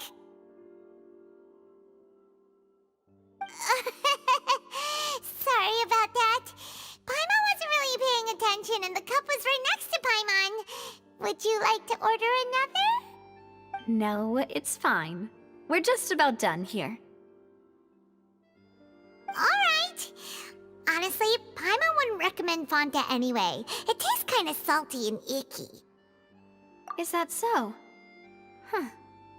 Well, in that case, we'll have to blacklist the Fanta here then. If we're all finished eating, then I'll go pay. Yeah, we're stuffed. Thanks for the treat, Navia. Oh, so full. Paimon can barely float anymore. Nah, that would be so normal. You know, like you. Okay. As for expenses this month, we're left with... Hey, Navia! What are you doing over there? Oh, nothing. It was just a meal, you know? Nothing the Spina di Rosula can't cover. Let's get ready to try to meet the Hydro Archon again. Bye, Navia! So this is goodbye, huh? Well, if you do encounter any other trouble in Fontaine, you're always welcome to contact the Spina di Rosula. I'll give your requests the highest priority. In any case, I wish you smooth sailing. I'll see you again, partner. See ya!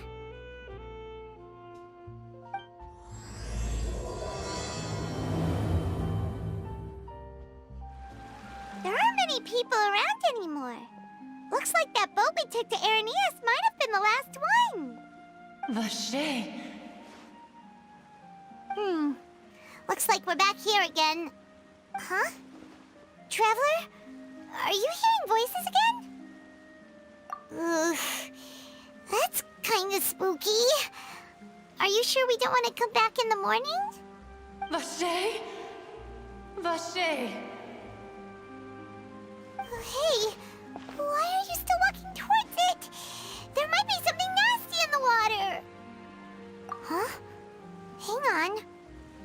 Paimon can kinda hear a voice. It's calling for Vache, right? Hey, Traveler? Stop walking! Come on, wake up!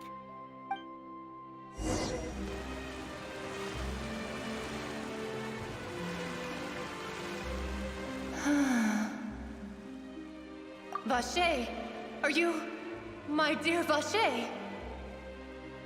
No, wait. You seem to be someone else. Do you know Vache? Do you know where my love is? Wait. Who am I? I'm very sorry. I fear I do not know. My memories feel like they have been washed away like a flood. So many fragments dissolved amidst the tide, never to be recovered. How much have I lost? How many things that I once held dear while on land have I since forgotten? Yes, that is what I was once. But now, I am but the consciousness of one who is lost, therefore. I do not know how I came to be like this either. I only vaguely remember being covered in light blue water, and then all grew dim. I also remember going to many places. I loved adventure, loved exploring places of peril. No matter where I went, Vache would go with me. I knew how dearly he loved me, and I also loved him equally as much. But now, we can no longer go back.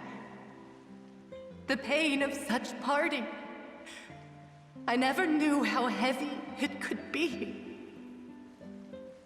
No, our reunion no longer has any meaning. There is no way for us to create any new memories. The thought of me gives him no succor, so let it lie forgotten beneath the waters. If you meet Vache, tell him not to look for me. Tell him to move on. That is the only thing I still remember. Perhaps that is so, as I was submerged in the waters, losing consciousness. I saw Vache above the surface. His eyes were filled with such sorrow, such longing. If only I could have comforted him, told him that I did not suffer. Indeed, I had felt a great warmth. Is that what you call it? Dissolving? If anything, I consider it a form of release. It was a state of neither fear nor frenzy, with only an endless peace, like the water's still surface. I could also liken it to being a thirsty person who drinks water for the first time, and only then sees how they have lived for so long in a world of endless want and anxiety. I think I hear your companion. It's time for you to go, I think. Farewell, then. I am glad that you were able to sense my presence. Remember, if you see Vache, tell him not to seek me out any longer.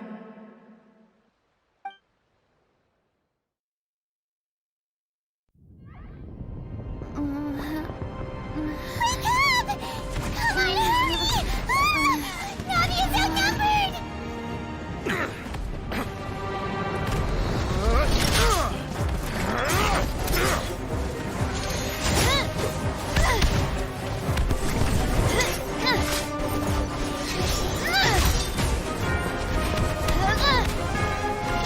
Demoiselle, look out!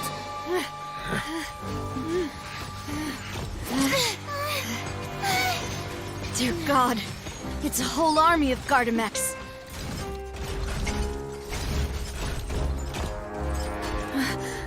Chlorand?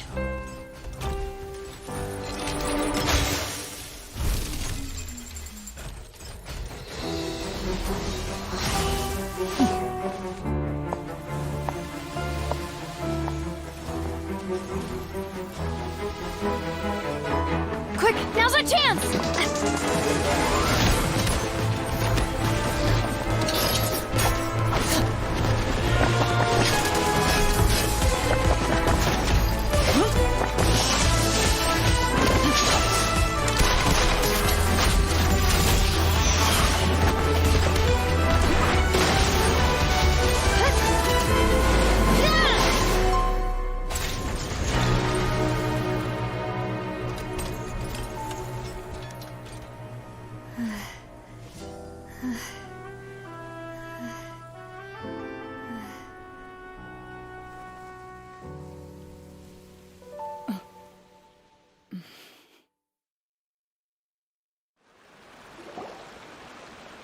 I should thank you for lending us your sword there, Chlorand. But before I do so, could you explain how you managed to show up here? I followed you. It seemed to me that danger has followed you more closely as of late. I believe that following someone without their knowledge is actually called stalking, is it not? Mr. Callus's last wish was for me to ensure your safety, and I will not betray his trust. He would do the same, were he alive today. Do not speak of my father! Sorry, Demoiselle. I was not strong enough. Thank you for your aid, Miss Clorand, but do keep an eye out for your manner of speech. I believe we all wish to avoid unnecessary emotional harm. Sorry, I did not consider your feelings. Whatever. What else do you know? How did you come to the conclusion that I'd be in grave danger? I doubt I know much more than you, but I believe that the mastermind behind the serial disappearances is very powerful. Your performance tonight will almost certainly attract their attention. I'm sure they've known about me. To be honest, I'm shocked it's taken them this long to act against me. And what about these Gardamex? I thought only those associated with the Maison Gardiennage could control them. None of these mecha have serial numbers. I was sure to check a moment ago. They are not the ones used by the authorities to enforce the law. I can only conclude that some powerful or wealthy party must have obtained them via illegal means, deploying them as a private force of sorts. What? Your point being that they're out of Spina di Rosula's league, then? Yes. Be careful, and do not act rashly. I will continue investigating no matter what. We will bring the truth to light. That's my father's true last wish. Regardless, thank you for your help today, Clarand. But if you get any ideas, tell me first. I don't much appreciate being followed. I do not think that they'll strike again anytime soon. So I shall stop following you. Good day, all.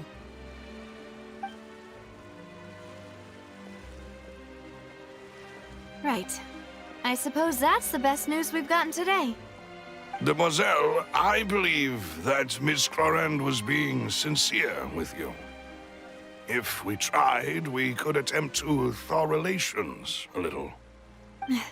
I know, she's... Oh, thank goodness! Paimon thought we were done for! Those Gardamex came out of nowhere while you were unconscious, and Nadia and her gang saved us!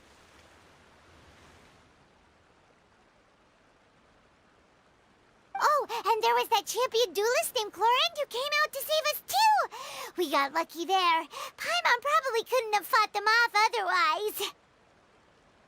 Oh, come now. Forget all that polite talk. That wasn't really a farewell meal we had back there. Not for me, anyway. In truth, I hope that every meal we have together shall be a victory feast. As such, we're still partners. There's no need to thank me. It will take 50 years for me to match Demoiselle's magnanimity. If it were me, I would have joined the Spina di Rosula on account of her goodwill long ago.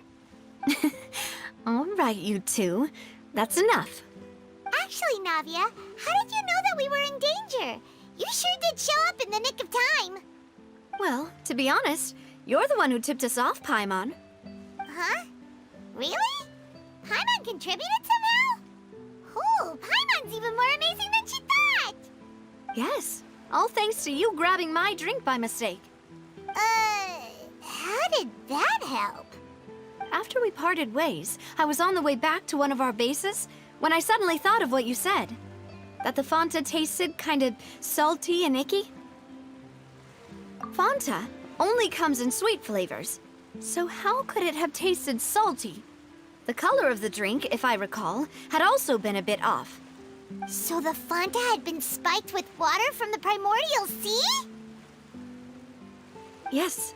So, if you hadn't drunk that cup for me... Spina di Rosula is preparing the grandest of awards for you as we speak for saving the boss. Huh. Really? I sent people to Hotel de Boer to investigate, but whoever did this left no trace at all. That's when I figured out that you might be in danger, and hurried here as quickly as I could. But why would they go after us too? All we did was defend Linny in court and help clear his name. Ugh, now we're caught up in this mess too, aren't we? Well, you did foil a plan that they were probably pretty proud of, and almost got their name in the process.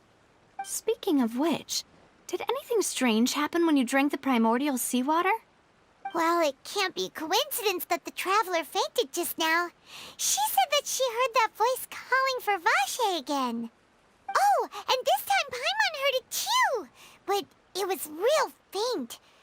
Does this situation have to do with the primordial seawater then? Does that mean the primordial seawater raises someone's sensitivity to hydro when it's used on people who are not from Fontaine? That doesn't sound like too much of a bad thing, to be honest. New intel? While you were out cold? Well, let's hear it, shall we? Oh, that is important. Vache. That name doesn't ring a bell. I suppose he hasn't stepped forward as a witness in court lately. Since he saw that young woman dissolve, he was at least at the crime scene. But he never gave testimony or any information regarding people dissolving in the primordial seawater.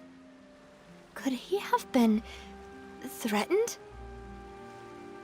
Yes, thank you. This is very important information indeed. We will continue to investigate. Oh, you mean you'll help us investigate? Well, you did say that our farewell meal didn't really count. That means we're still partners, right? And besides, we're in this now whether we like it or not. You're not gonna let those people who targeted us get off the hook so easily, are you, Traveler? Demoiselle, do try not to look quite so pleased. You are the face of Spina di Rosula, after all. You talk too much. Well, in that case, let's head back to one of our bases, shall we? I'll arrange accommodations for you. We also have some plans to go over, and hopefully we can deepen our bonds as partners.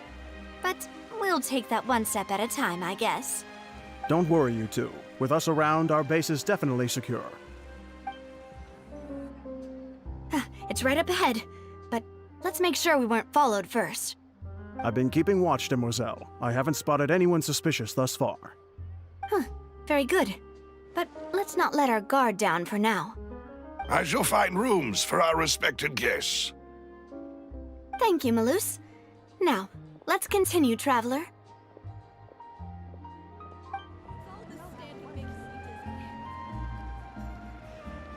So, this is your base? It's not quite what Paimon imagined. Your accommodations have been arranged. Under the present circumstances, I can confidently say it's the best we have. Well, our funds have been a little tight lately. After all, we don't allow illegal or unethical profiteering. In fact, our funds often come from citizenry who support us. Seems like it's tough times for everyone. But if you have the support of the people, that does sound like it's worth it. To be honest, our financial situation was a lot better back when my father was in charge a few years ago. I'm afraid I'm not quite his equal. Your father... he was the previous boss of Spina di Rosula, right? How did he... Demoiselle, if you'll allow me to explain. No. I'll explain it myself. I suppose I couldn't run from this topic forever. And as partners, this is something I hope they can understand. My father's name is Callus. Yes, the same one they call Callus the Unfaithful in the streets.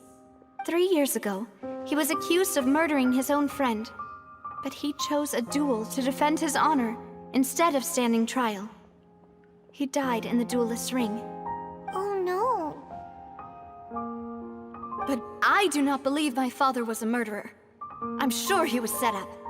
At the time, I believed that if he only stood trial and was duly investigated, something amiss would crop up and prove his innocence. But strangely, he not only requested the duel himself, but rumor has it that even after being seriously injured, to the point where he could be deemed as having lost the duel, he refused to surrender, determined to die in the arena. 3 years later, I still don't understand why he did that. How could he protect his honor if he's dead? If anything, he gave up his chance to defend himself. The closest piece of info I have is that my father had been investigating the serial disappearances case at the time of his death. Ah, so that's why you're so determined to get to the bottom of that case. That's right. I've also tried to investigate the murder my father was implicated in, but I haven't found a single new clue in my countless reviews of the investigation records. However, I believe that if the murder case is related to those behind the disappearances, they must know something. I must know what really happened. Was my father coerced? Framed? Even if he really did kill his friend, I must get to the truth. If only he'd been more open with me when he was still alive. He even hid the fact that my mother died due to complications when giving birth to me. And now, here I am investigating his death. You really are a handful, aren't you, Papa? Demoiselle, please, if there is anything I can do, anything at all. I also will never believe that Master Callus murdered anyone. There are none whom I respect more than the two of you, Demoiselle. Master Callus did so much good in life, yet all it took was one murder case for him to be dubbed Callus the Unfaithful. Even our supporters decreased greatly due to that incident, hence our strained finances at present.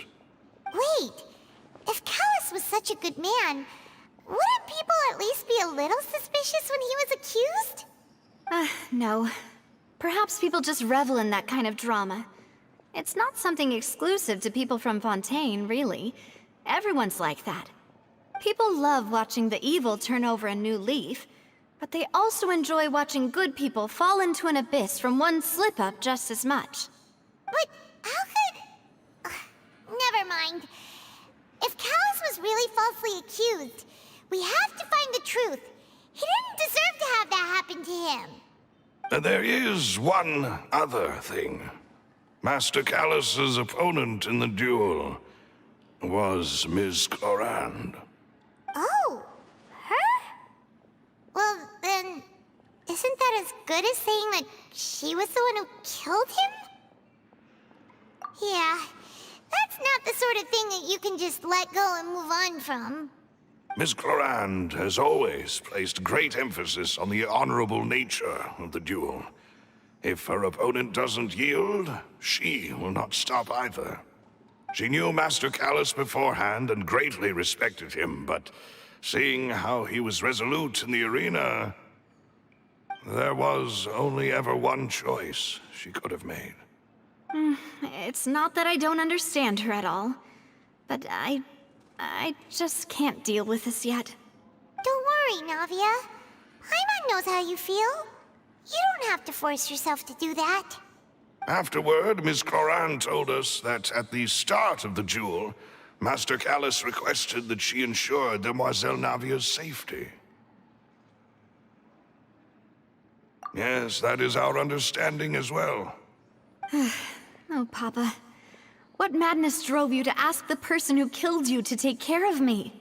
All right, anyway, that's the information I wanted to share with you. Even if it did sound like I was just complaining towards the end. Thanks. You two should go and rest.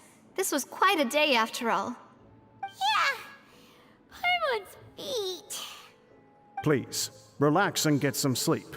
We will ensure you rest soundly.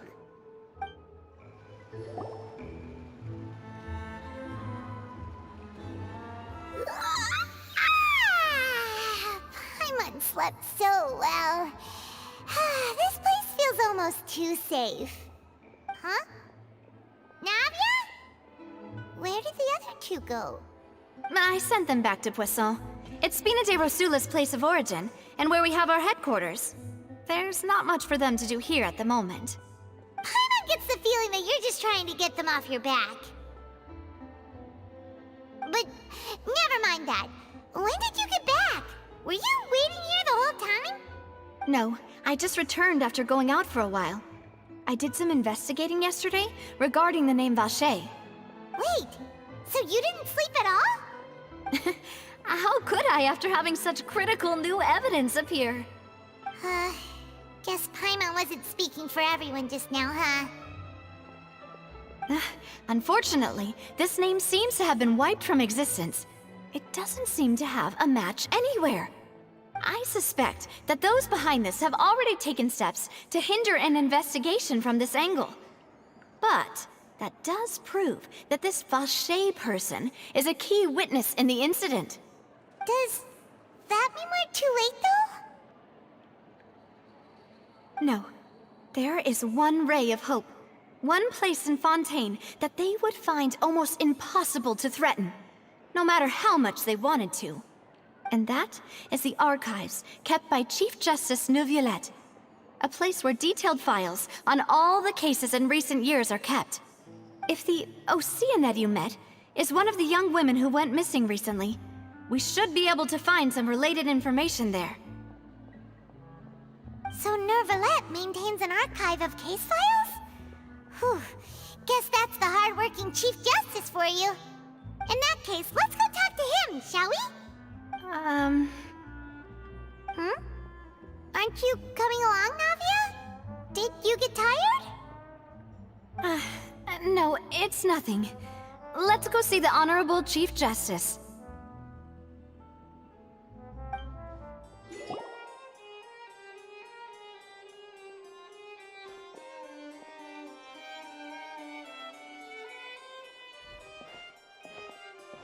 Halt! Please state your business here. The Chief Justice is presently occupied with official matters. Huh. This place does look pretty heavily guarded.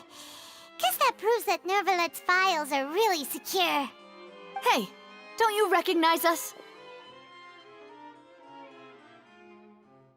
Huh? Who are you? Just to be clear, I don't care who you are or who you might be related to. Our rules make no exceptions. See? They've got great discipline, too. Yep. Paimon can tell. If you're here just to crack jokes, I can point you towards the exit. Unlike some, we're busy, so please leave if you don't have a reason to be here. No. What I meant to say is, shouldn't you remember us from a few days ago? We were at the trial of the great magician Linny. Oh, yes, I remember. I read about it in the Steambird. You must be Linny's attorneys. It's all coming back to me now. We're here today to report and archive some information on a follow-up case. Huh. Is that even a thing? Of course. Don't worry. We're here on official business. You can trust us. All right then, I'll let you through. The Chief Justice is just inside. Thanks so much.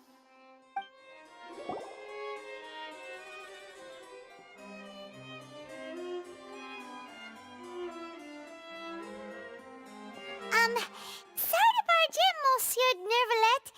We only lied to get in because we didn't know any other way. It's all right. Please let me know how I may be of assistance to you. So you're not mad at us? We're looking for a man called Vache. He may have been an eyewitness in the serial disappearances case. If we can find him, we may be able to unearth some key information on the case. Ah, I see. In that case, please wait here a moment while I browse through the files.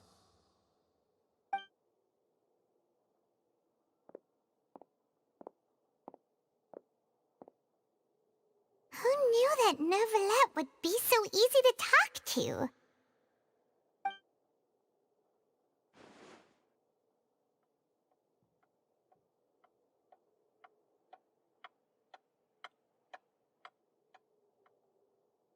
Unfortunately, I'm quite certain that no one by the name of Vache has been involved in any case, criminal or civil, in the past several years. There are no records of him either in the files or in my memory. Traveler, what if it was really just a dream? Is that so? All right then. Thank you so much, Monsieur Neuvillette. We'll take our leave now.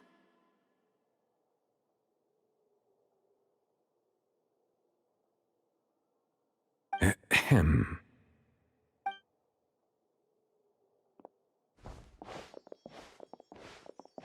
Miss Navia, I can understand how you feel.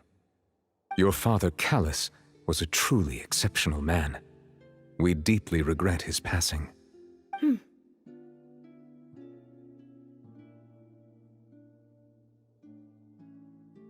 What are you trying to say, Monsieur Neuvillette? Are you trying to console me? Extend your sympathy? Or just express some tendril of regret? No. You are not trying to do any of that. I can hear it in your voice. There's no emotion behind your words. You only said those things because you felt like you should.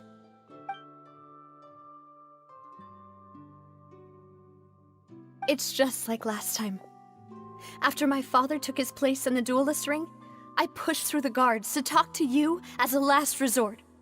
You even told me then that you thought there was something fishy with the case, yet you still allowed the duel to go ahead.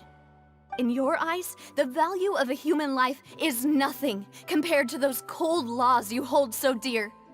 If you truly regret my father's death, then why didn't you call a stop to the duel? Why didn't you give me the power to stop him from throwing his life away? Why did you just let him die, despised and hated by all? Everything was hanging on a thread at that moment. Just the tiniest effort could have changed everything. There are still so many things I never got to tell him. So many questions he still owes me answers to. If you really have no heart, then just look me in the eyes. I, Navia, will show you the true meaning of regret. I'm sorry, Miss Navia. You and my father are truly alike. You keep all kinds of things in your heart and never say a word to anyone. It's not so much that you can't feel, but that you would never express anything. Oh well. In any case, everyone already knows full well the apathy of the Chief Justice. My apologies for taking my emotions out on you, Monsieur Chief Justice. Let's go, Traveler and Paimon.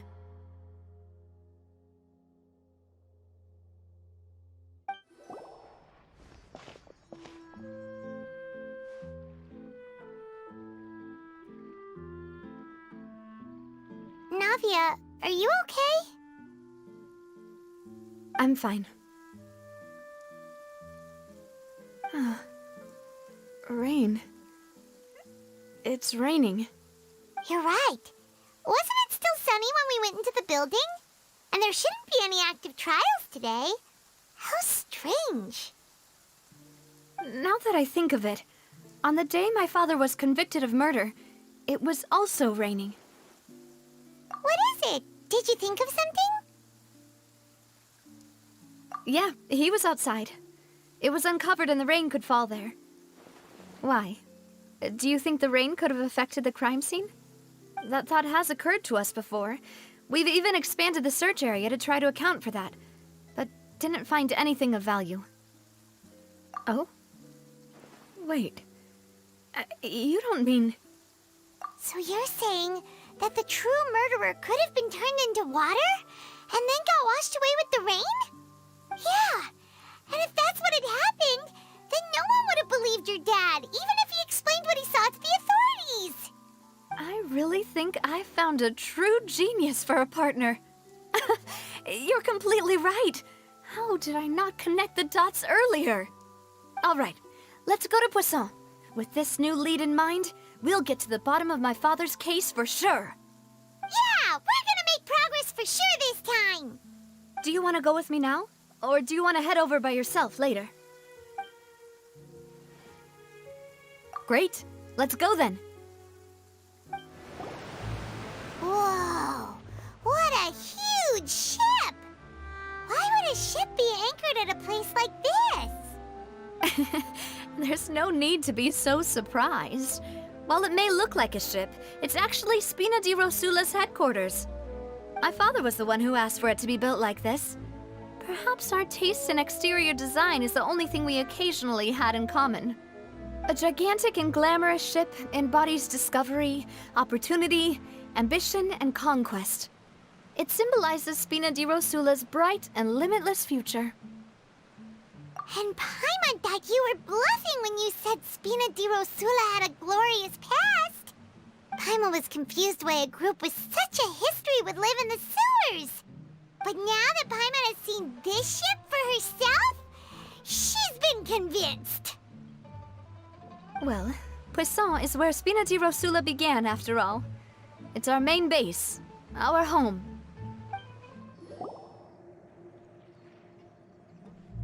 Melus, we're back! Apologies for the wait, demoiselle, and our most important partners. You said before that you still had some business at the court. What brings you back to Poisson so quickly? About that. It's because my partner here reminded me of something really important.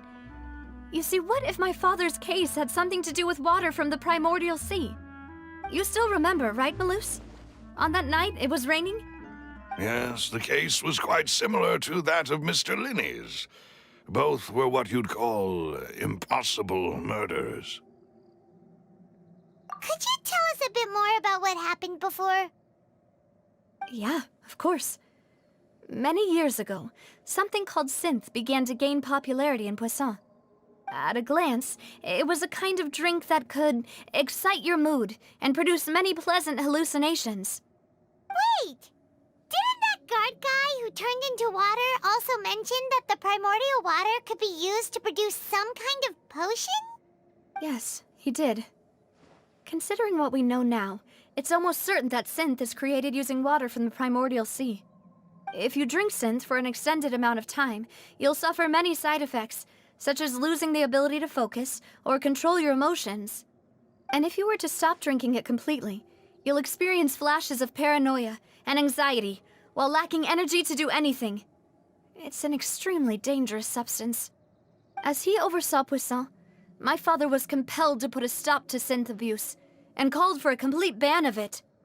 Boss's uncompromising attitude incurred the synth vendor's wrath, but no matter how much they threatened or bribed him, he refused to yield. Not only that, Boss became determined to find the mastermind behind the synth operation and put an end to the problem once and for all. Yes, but the enemy was very cunning. So he could never get anything out of the dealers, all of whom only sold the stuff and weren't privy to the rest of the operation. Recognizing that, my father decided to contact the dealers in secret and cultivate personal relationships with them. Finally, he was able to convince someone to become his informant. The man's name was Jacques. He felt greatly ashamed about his work after seeing many families destroyed by synth abuse.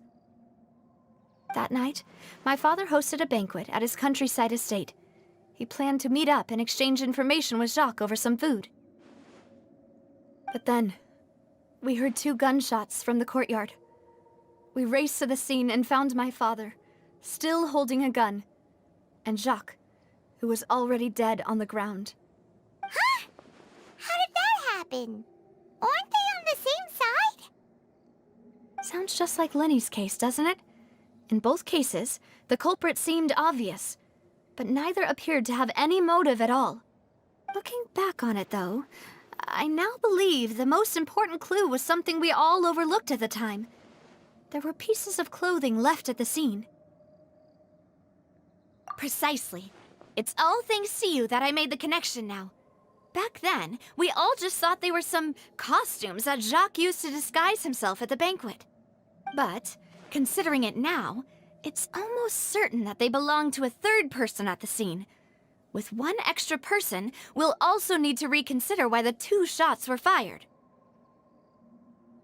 You're right. We still don't know what happened. But my intuition tells me that we're on the right track to figuring it all out.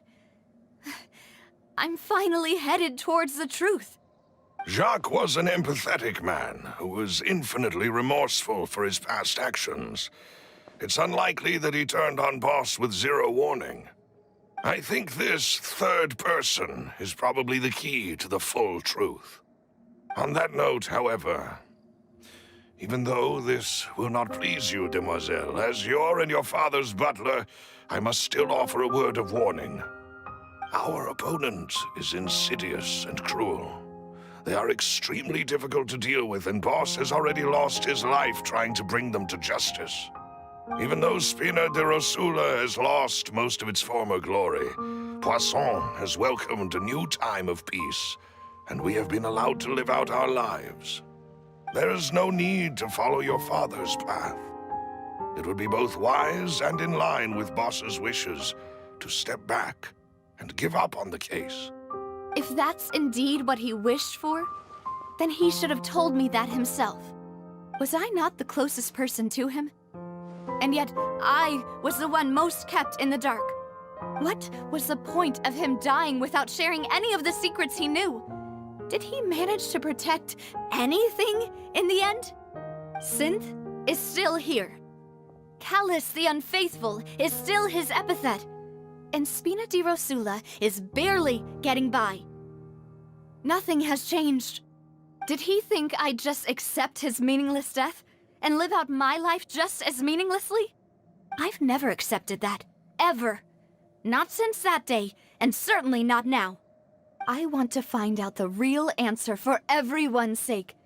For the missing girls, for the victims, and for myself. Navia. This is indeed the best moment to act. Your partner appears to be quite reliable, and more importantly, Demoiselle, I think you're also ready to take this on. So you do know something else, Maloose?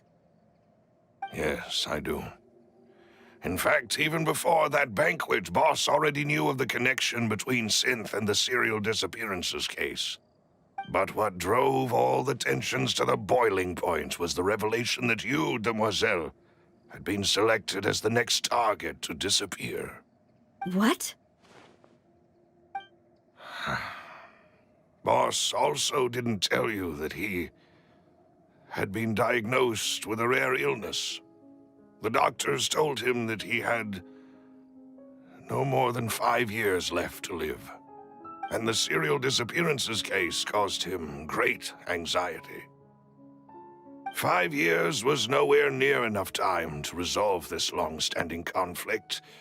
But once he passed away, all the danger would pass on to you.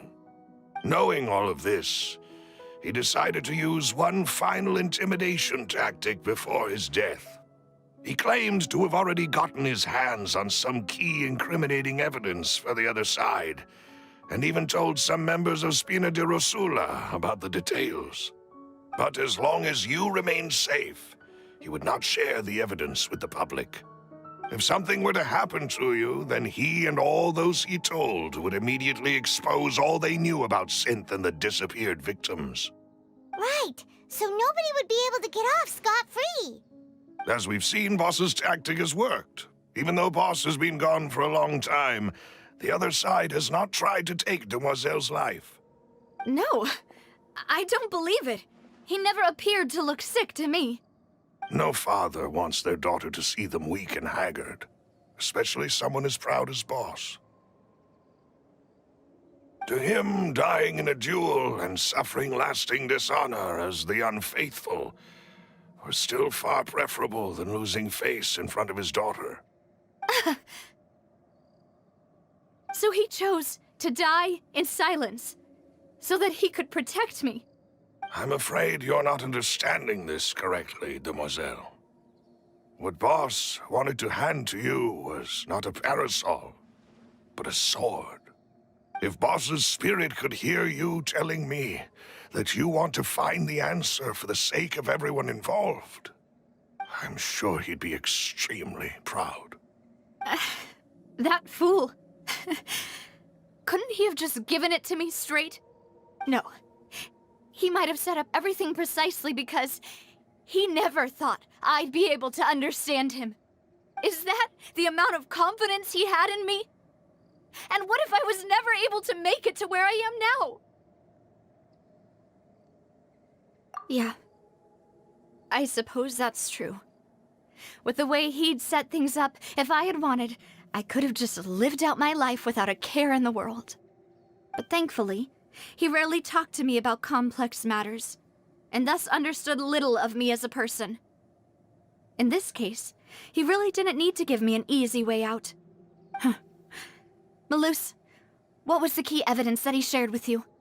It's the location where synth is produced. Essentially, it's the enemy's headquarters. When he was threatening the enemy, Boss didn't share the specifics of the incriminating evidence he found. But if you want to use it against the enemy, you'll still have to take several things into consideration. Why?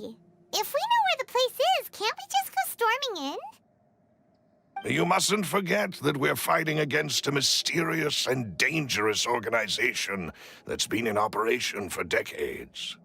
There's no telling what might be lying in wait at their headquarters. We also have no idea what kind of evidence we may be able to find inside, nor what people we may be able to capture. But a single visit to their headquarters would be tantamount to a formal declaration of war. The worst case would be that we leave empty-handed, but also open ourselves up to full retaliation. Then, in that case, why not work with the Fontaine authorities? Well, you saw one of them dissolve during Mr. Linney's case. We have no idea just how thoroughly they may have been infiltrated. Huh. That's true. Seems my father really had no choice. But things are different now. It should be a lot easier to prove the other side's guilt, now that we've connected Synth with the disappearances case. You sound like you've put a lot of thought into this, Malus. I am the butler, after all. I live but to serve the boss and Demoiselle's will. I've always been willing to take on any kind of risk for your sake. But considering my relative lack of ability, I've spent my time keeping secrets, performing basic investigations, and waiting for the right time to come. Thank you for all of that, Malus. Have you discovered anything new in the past few years? Let me think. One conclusion I came to was that the enemy must be quite familiar with Spina di Rosula, or at least have an informant planted here. When I announced orders to the organization's members on Demoiselle's behalf, I used to deliberately keep a few people in the dark and observe the reactions of the synth vendors. If the vendors didn't change their plans, then the individuals informed of our orders must be innocent.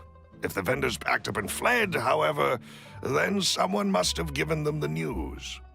After several rounds of testing and investigative tracing, I've narrowed the suspect list down to 3 people. The first is Florent, Spina di Rosula's senior advisor. Huh? Florent? Yes, surprising, isn't it? He was one of the people Boss trusted the most, which also means that he was someone who understood Boss really well. Thanks to his position within Boss's innermost circle, he always knew our upcoming plans and could thus avoid capture this whole time. There's someone else like him too. Marcel, the head of Confrérie of Cabrières. Uncle Marcel. It's a guild in Poisson. Boss helped it to grow to its current size and prominence. In the beginning, they were only reselling some daily goods, but now they're one of the richest guilds around, with a lot of business connections in the city. So, they're like a sister organization of Spina di Rosula? Yes, you can say that. When we were fighting against the synth dealers, they provided us with plenty of support. It's a bit difficult to imagine someone using their own money to hunt down themselves.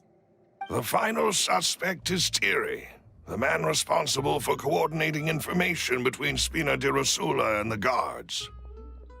Although the guards mostly leave us to our own devices, there are still many activities we have to report to the local authorities.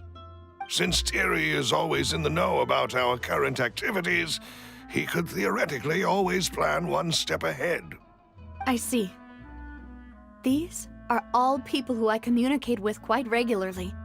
To think that the enemy we've been fighting against has been right next to me all along, among those I trust the most.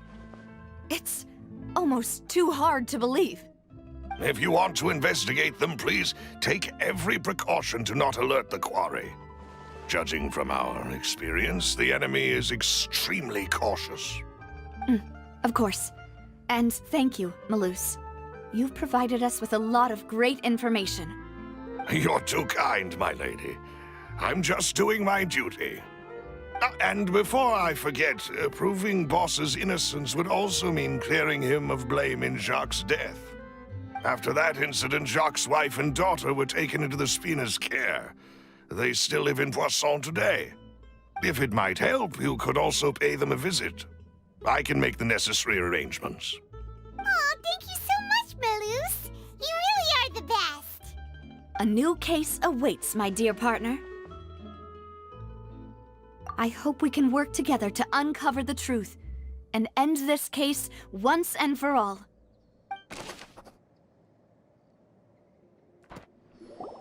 It is settled, then. Please excuse me, and enjoy your conversation at your leisure.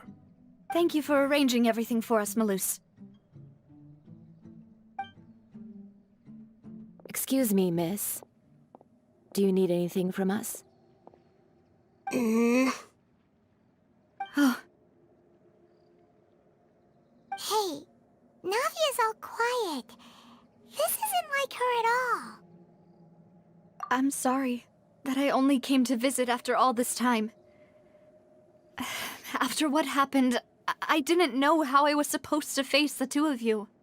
Ah, if it's about that, there's no need to apologize. After my husband died, Spina di Rosula sent us a lot of mora and support. I understood your guilt and apology to be genuine. But aren't all of those things nothing compared to the loss of Jacques? I can understand the kind of pain that comes with losing a father so needlessly. You don't understand at all. I didn't know how to face you, because I didn't know what I could possibly bring as a consolation gift. I know only the full truth could bring closure to you. And to all of us.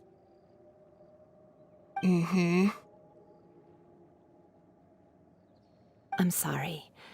I appreciate the sentiment, but you don't have to carry all that guilt. On the matter regarding my husband, my daughter and I have more or less found our answer already. Would you mind sharing it with me? I really can't believe that my father could ever bring himself to shoot Jacques. I always knew that my husband's money was earned through others' suffering. He told me countless times that if he could turn back the clock, he would never go into the synth business again. He had many regrets, and felt that he took the idea of providing for his family too literally. For the longest time, he thought Mora was everything. So when Mr. Callis came to him with a proposal, he accepted it almost immediately. He tried to be as careful as he could, but even so, he was still found out by the higher-ups. They found out about his betrayal? Papa didn't say that exactly, but Papa did tell me that I should never be ungrateful. Before he left that day, he told me that he had no choice. It was only later that I realized it was his final farewell to the two of us. I don't know that for sure, but you could say that's the conclusion I eventually came to. Which is why I'm the one who should feel guilty. Callis had always taken great care of us, both when he was still alive and after he passed away. Even if he fired the shot that killed my husband, it was likely in self-defense. It is impossible for me to hate him for what he had done. But Mama, why is Papa still the bad guy if he did the right thing? Papa always wanted to be a good man, so why did he have to do a bad thing in the end? Well, things aren't always as they seem. You still feel like your Papa was a good man, right? Yeah, Papa was a really good man. The best in the whole world. Then you should hold on to that. If a good man had to do a bad thing, then he must have had his reasons. Regardless of whether he left you a parasol or a sword. He must have done so to give you a better life. Oh. Thank you for everything you've told me. I will definitely find the truth, The current state of things is not something I'm willing to just sit back and accept. Thank you. I'm very grateful to hear this from you. Even though your personality is quite different from your father's, your determination when you speak is really similar. You really think so? That's the first time anyone said that to me.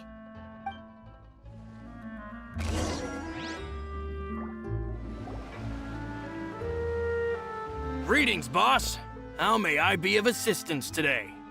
I'm sure you've heard about what happened at the Opera House. Someone got turned into water right in front of us. Yeah, I've heard. With something that dramatic, I'm sure journalists will milk it for all it's worth. And it'll be all the talk for the next several weeks. It also reminded me, on the day that the incident happened with my father, it was raining outside, and we found some clothes left at the scene. After my partner here put the dots together for me, I feel like we should try to reopen his case. Can you do me a favor and try to recall what happened that night?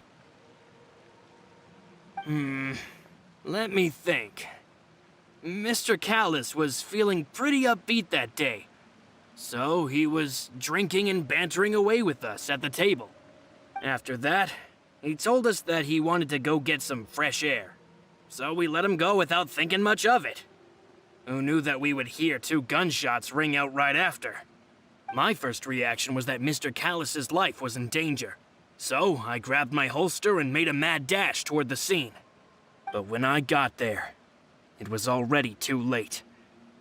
Mr. Callus was standing over a dead body with a gun in his hands. All we could do was look back and forth at each other, not knowing what to say. So you also remember 2 gunshots then? Indeed. The guard said that the first shot didn't hit anyone, while the second killed Jacques. But I've never really bought that explanation. Reason being, Mr. Callus had left his gun on the table. I even made sure to confirm that before running to the scene. But according to the guards, that doesn't mean he couldn't have had other guns on his person. About the clothes left at the scene that you mentioned, do you think there was a third person there who was turned into water? At least from our perspective, my father had no reason to kill. So he would also have no reason to bring an extra gun with him. The gun he was holding probably belonged to Jacques, or a third person on the scene. Yeah, that makes a lot of sense. So you're saying Mr. Callus ended up with the gun because he seized it from one of the other guys? But hold on. If that's what had happened, then why didn't he share the truth with any of us? He didn't even want to face the Oratrice machine, and chose instead to prove his honor in a duel. Did he lose all faith in the courts after seeing someone dissolve right in front of his eyes? About that, Malus told me a thing or two.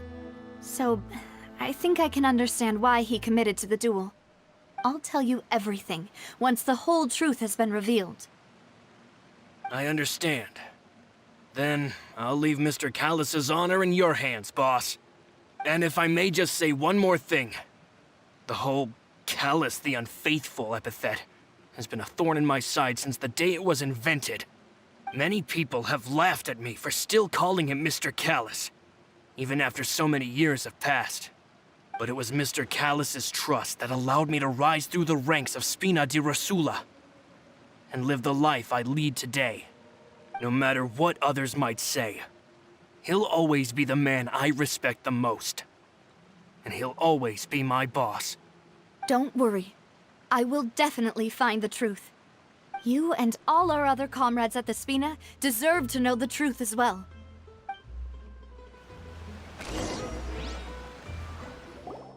Hey, Thierry! It's me!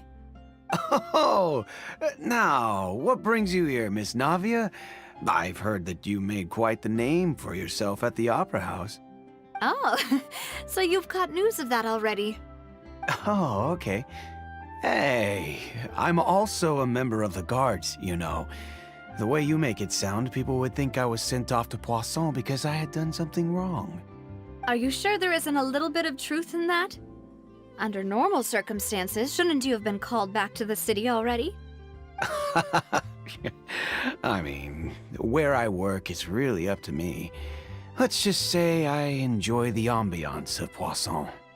Callus did a fantastic job running the town, building Spina di Rosula from the ground up and clearing many obstructions in my way.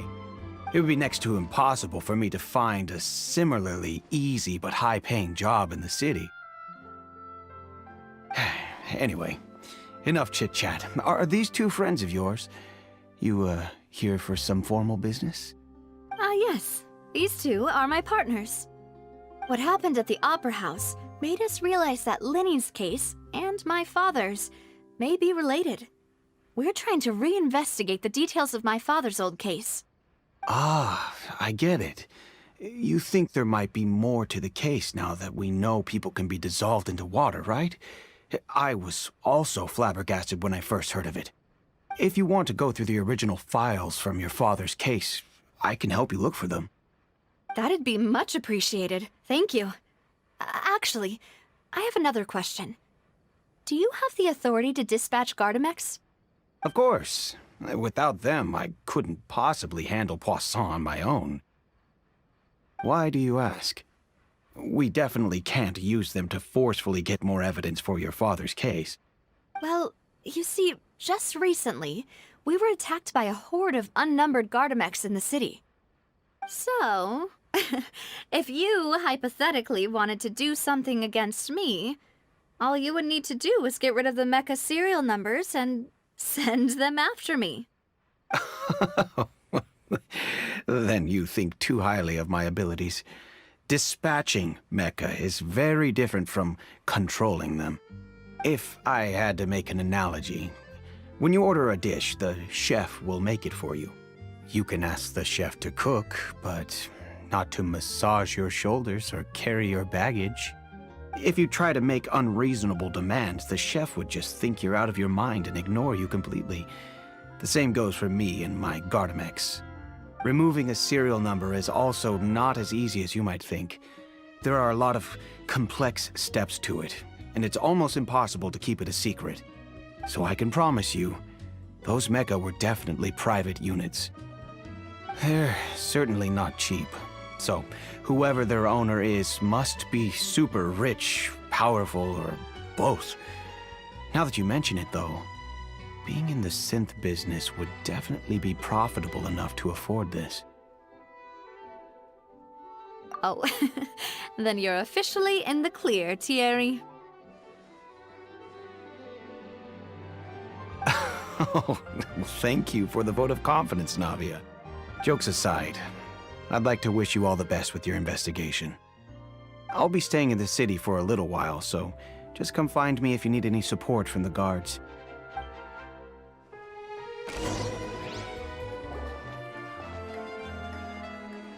Hello. How may I help you? I'm here to see Marcel. Could you please let him know? You can just say Navia's looking for him. Sure. I will let him know right away.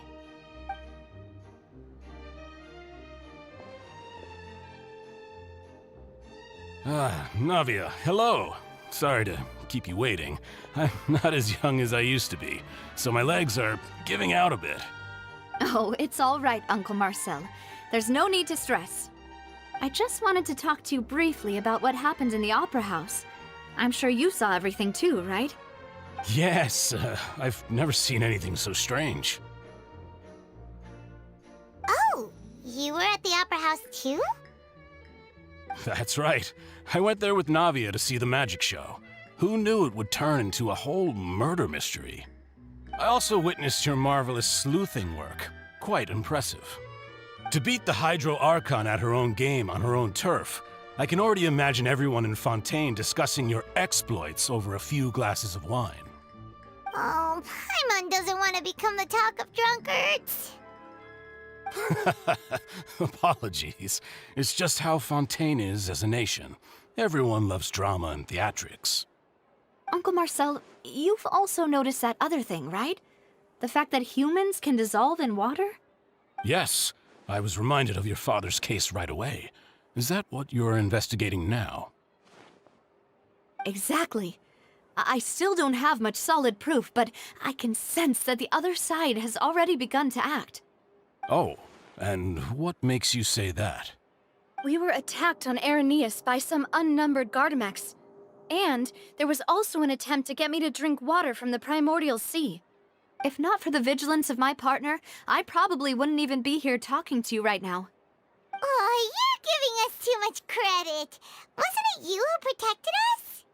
Alas, it seems things are heating up again. The peace that Callus sought so dearly will soon become a thing of the past. But rest assured, Navia, Poisson will always remain a safe haven for you. If you're scared, you can always return there. If anyone dares to lay their hands on you there, the Confrérie of Cabrières will use its funds to the last Mora to bring them to justice. Thank you, Uncle Marcel. But I don't intend to go into hiding. I'm going to strike while the iron's hot. Do you have any new thoughts on my father's case? About that. Sorry, my age is catching up with me, so it'll take me a while to recall my memory.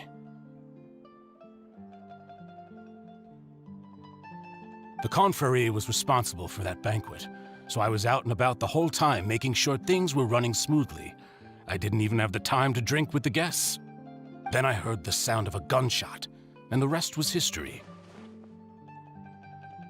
Oh, it's okay. No need to push yourself.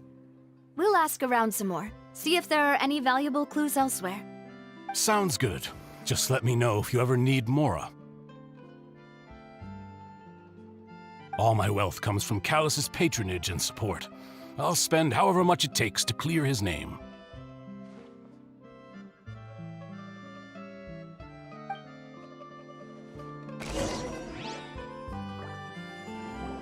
We've talked to all three suspects, purely based on their conversations with me. None of them sounded particularly suspicious. I suppose that's to be expected, though. If a single conversation's all that's needed to find them out, then my father wouldn't have needed to investigate the case for so many years. Anyway, even though we didn't make a breakthrough, let's still compile what we were able to find. But where should we start? Ah, you're right! Flora mentioned that Callus probably only ended up with the gun because of circumstance. That makes sense. According to Jacques' family members, he already told them that he had been discovered, and that he had no choice before he left home that day. If I had to guess, he probably received an order from the synth boss to kill my father. Had he refused, he and his family's lives would have been forfeit. So, Jacques fired the first shot? Oh? And why is that?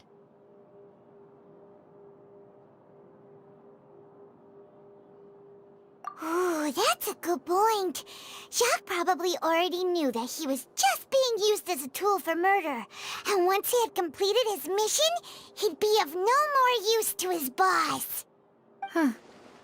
So, what would make more sense from his perspective would be to turn his back on the Order and seek protection from my father. Makes sense. But without evidence, that's still just a theory. Besides Jacques, the attack from the Gardamex has been bothering me quite a bit as well. It's obvious that our enemy has become more antsy after the secret of the primordial seawater was revealed. Do you think he knew, even then, that we'd follow this lead to the end? Given everything that's happened since, it's quite possible. But who among the three suspects would have the ability to control privately owned Gardamex?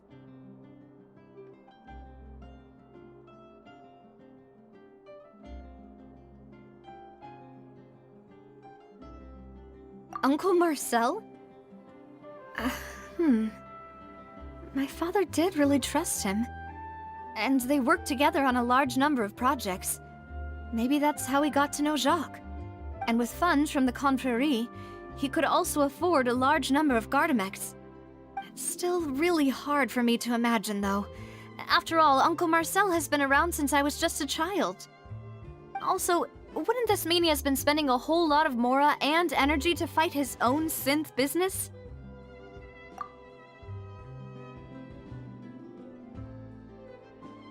Thierry, you say? Huh.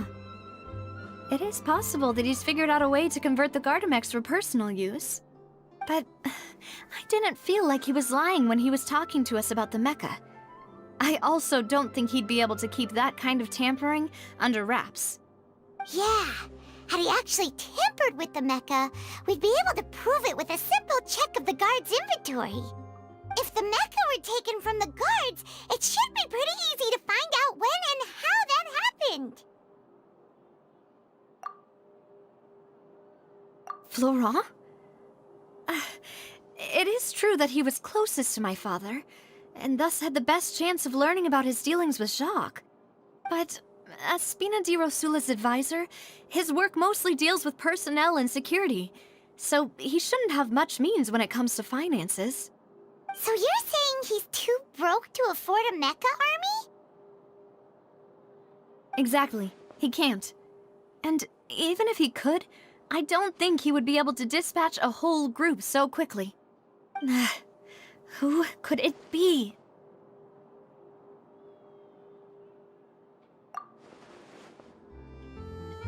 You know, if you think everything through, Uncle Marcel is indeed the most suspicious of them all.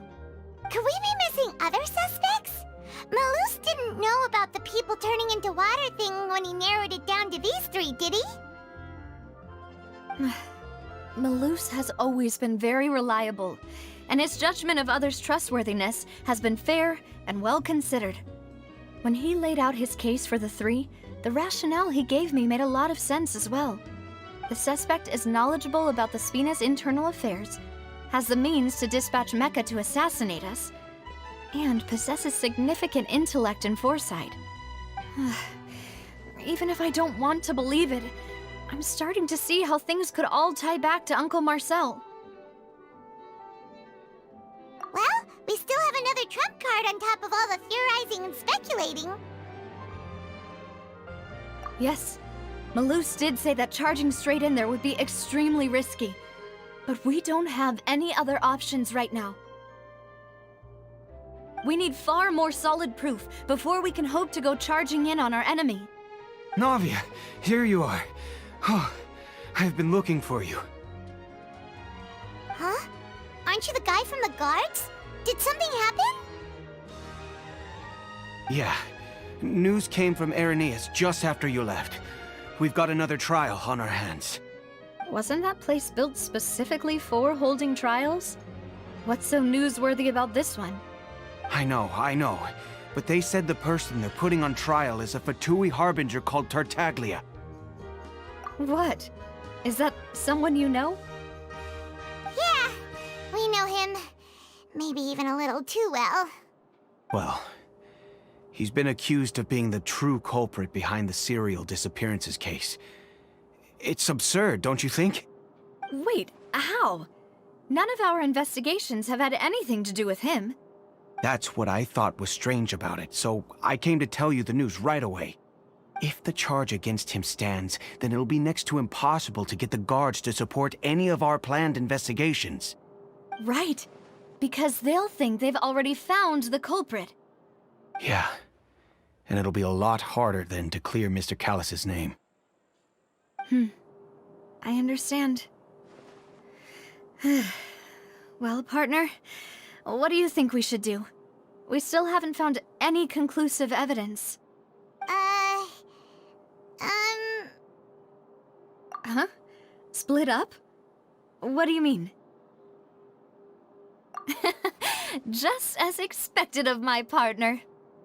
Since this is a trial about the serial disappearances case, the culprit's attention will be focused on Irenaeus, leaving his home base wide open.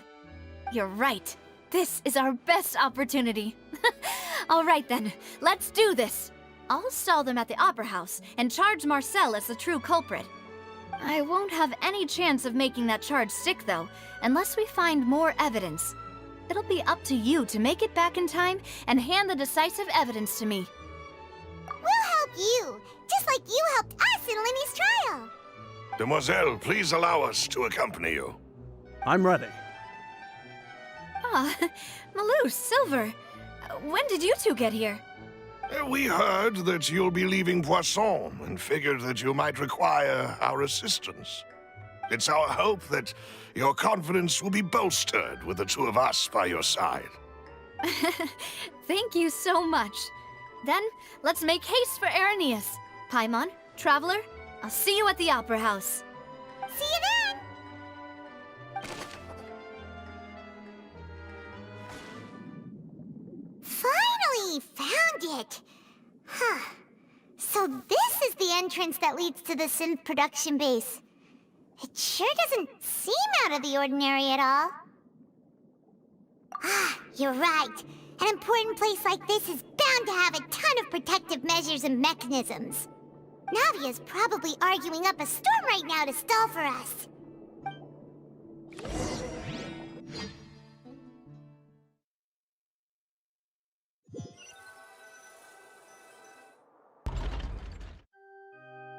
It would appear that I must repeat my question again, Mr. Tartaglia.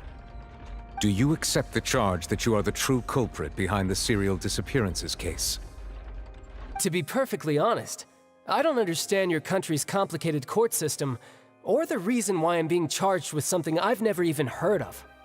However, I did hear that people who have been charged can choose to participate in a duel to clear their name. Is that right?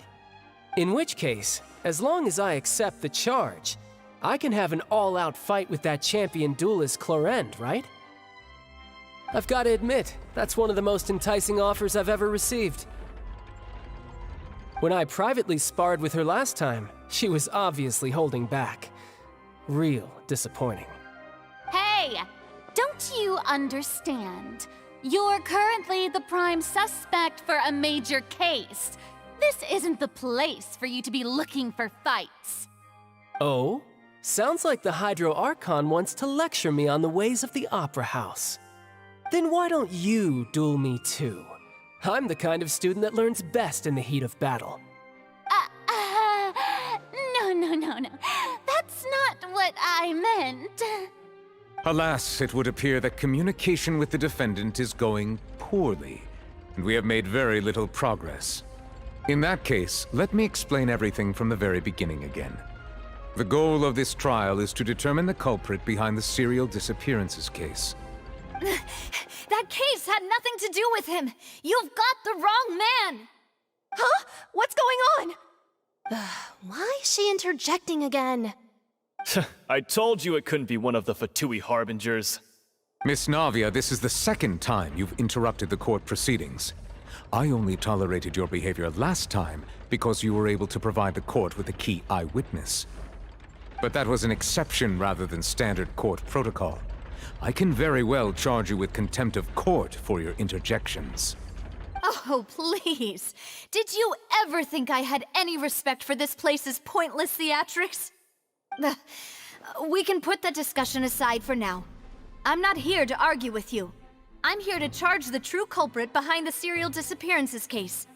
And if my charges prove true, then Tartaglia here will be proven innocent by default, correct? Oh, a young lady has charged in and offered to clear my name. How fascinating. Well, I'd gotten half bored to death by all these rules and procedures anyway, so I'll take you up on that offer. So, Your Honor, is there nothing else for me to do now? You may take a seat for now in the audience, but that doesn't mean the suspicions against you have been lifted. Now then, Miss Navia, who is the person you would like to charge instead? That person is... Marcel, the head of Confrérie of Cabrières! Huh? What confrérie? Never heard of them in my life. I've heard of them, but weren't they Spina di Rosula's sister organization? Oh, is this going to be a friends to enemies type situation? Please let me remind you, Miss Navia, that charging someone is an incredibly serious matter. Committing to the charge also means taking on the legal responsibilities associated with it. And if the charge fails, depending on the circumstances, you may also be charged with the crime of making a false accusation. Knowing this, do you still wish to charge this man? Yes, I do. In that case, I declare the charge to be valid. Miss Navia and attorneys, please take your places on the court. Members of the guards, please contact Mr. Marcel right away so that he may stand trial.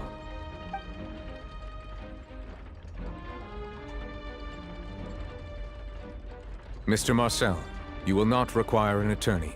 Is that correct? Apologies. It all just happened so quickly. I still haven't figured out what's going on. I think an attorney won't be necessary. This is probably just a misunderstanding between me and Navia. Very well. In that case, since both sides have now arrived, Miss Navia, please present your charges. I would like to take everyone back to 3 years ago, to the case of Callus the Unfaithful.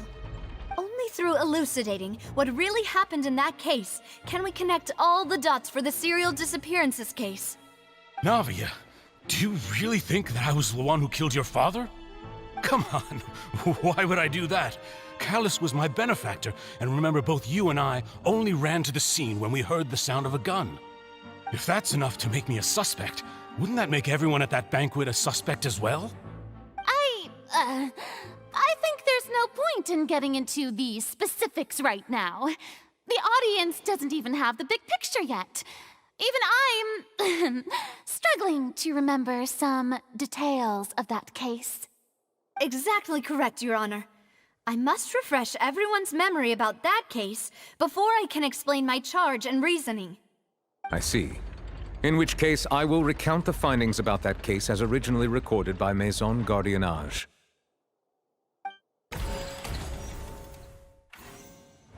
On the day of the murder, Spina di Rosula hosted a large banquet in a countryside estate owned by the Confrérie of Cabrières.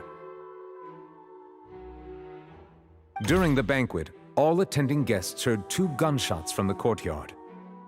When the guests arrived at the scene, they found the primary suspect, Callus, holding a gun, while his acquaintance, Jacques, lay dead from a gunshot wound.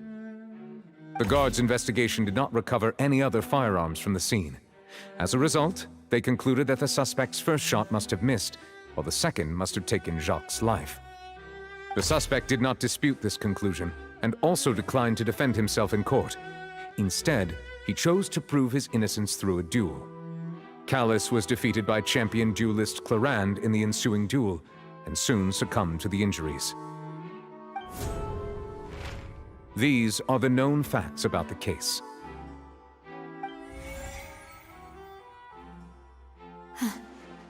The one with the motive to kill was Jacques, not my father. And even so, Jacques still had no reason to pull the trigger. In truth, the third person shot Jacques first, and was shot in turn by my father when my father seized the gun from him. After that, the true culprit turned the third person into water, erasing all traces of him from the scene. Thank you for the summary, Your Honor.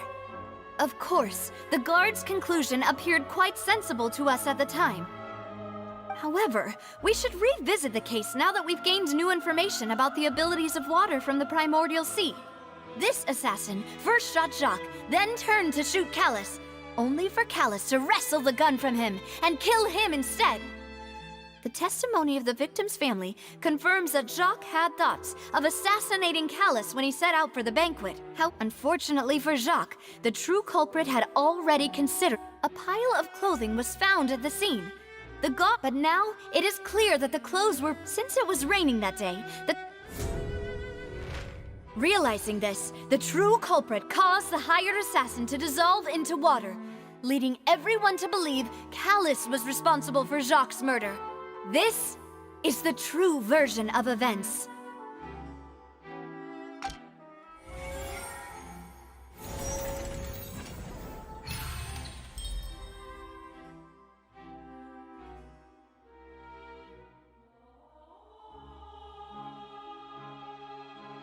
So that's what happened. Wait, you're telling me something as dangerous as water from the primordial sea has been used for all these years? What a great theory. It also explains Callus's and Jacques' respective motives. I guess they didn't shoot each other after all. Mr. Marcel, you are the one being charged with the crime. You should provide a rebuttal if you wish to prove your innocence. Ah, but I think I agree with everything Navia just said. In fact, there was nothing in her speech that directly implicated me. Then, may I ask some questions? In my opinion, we primarily need to determine two things. One, do you have the evidence to back up your claims? I'm afraid not. At least not at this very moment. Boo! If you don't have any evidence, you should just go home! I may not have the evidence with me, but I know where I could go to collect it. If we look up the deserted clothes against a record of people who went missing around the same time, we should be able to find a match. Considering the serial disappearances case, the guards probably kept careful records of all missing persons from around that time, regardless of age or gender. That makes sense to me. Monsieur Neuvillette, I would consider this to be a reasonable investigative direction. Why do I feel like Farina's acting a little differently today? Maybe she's scared of embarrassing herself again? Alternatively, she's become more diligent after charging an innocent citizen in the last trial. My second question has to do with the ensuing duel. If the truth is indeed as you described, then why didn't Mr. Callus explain himself in court? If he had testified that a person had been dissolved, he could have at least mounted a defense. I've thought about this too, and the answer is actually pretty simple. He felt there were things that were more important to him. The dissolving power of water from the primordial sea is an important secret for the true culprit of the serial disappearances case. My father could have exposed it for all to see, but he chose to take it to the grave. At that time, Spina di Rosula was in dire straits, and his reputation had already been shattered. He had no guarantee that going forward with the truth would allow the culprit to be brought to justice. What was certain, however, was that it would paint a gigantic target on my back. Boss once told me that Demoiselle had already been selected as the next target of the serial disappearances case. What? If the secret had gotten out, the culprit would have fought an all-out war with Espina right there and then. I wouldn't have been the only one in danger. All of us would have stood to lose our lives. Of course, the guards might eventually figure out the truth of the matter and determine that we were in the right. But what good would that do? How can a hollow verdict protect anyone?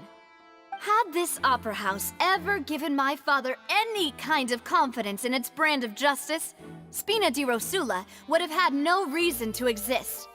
But by staying silent, we retained the ability to deter our opponents and continue the stalemate. I was able to become Spina di Rosula's president, which made me harder to target, as well as giving me more time to grow and learn. And once I have figured out the truth and stepped up to the challenge, I will do what this opera house cannot, and restore my father's truth and honor back to him. So, you mean to say, your father intended to die in the duelist's ring? That's right. Do you have any proof? Of course. All you need is to ask his opponent, Clarand. I don't need your apology, your guilt, or your support from the shadows. You don't have to do anything for my sake. But since he entrusted his will to you, Clarand, you should tell us the truth about his sacrifice. So, during the duel, did you believe that Callus was intending to die? Yes, I did. As a champion duelist, I've fought many battles and taken a countless number of dishonored lives.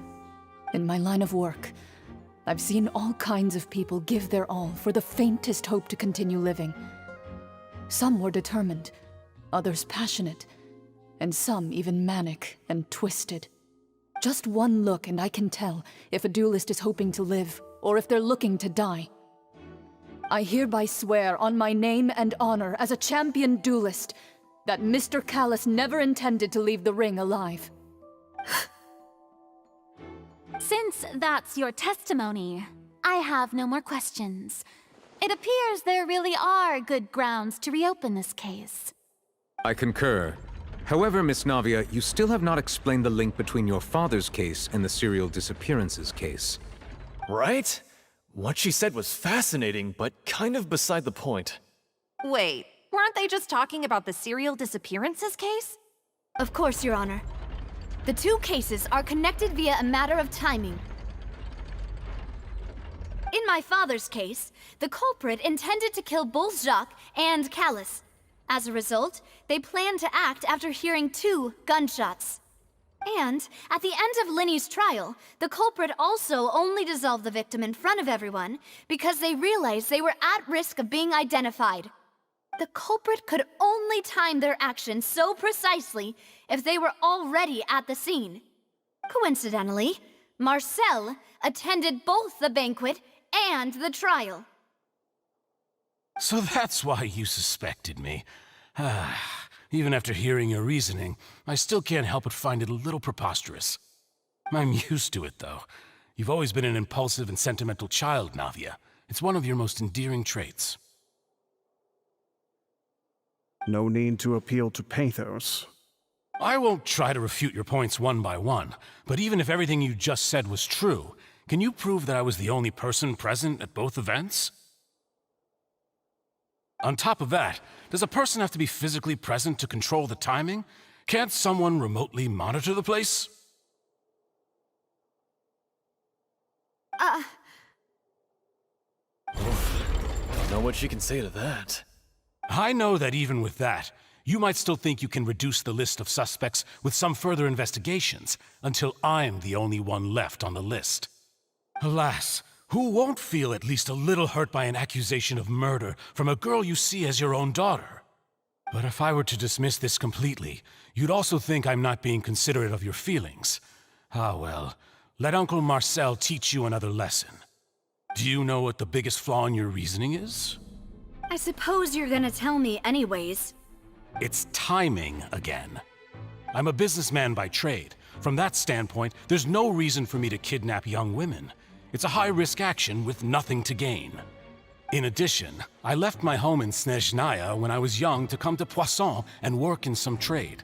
My business only thrived when I received Callus's patronage.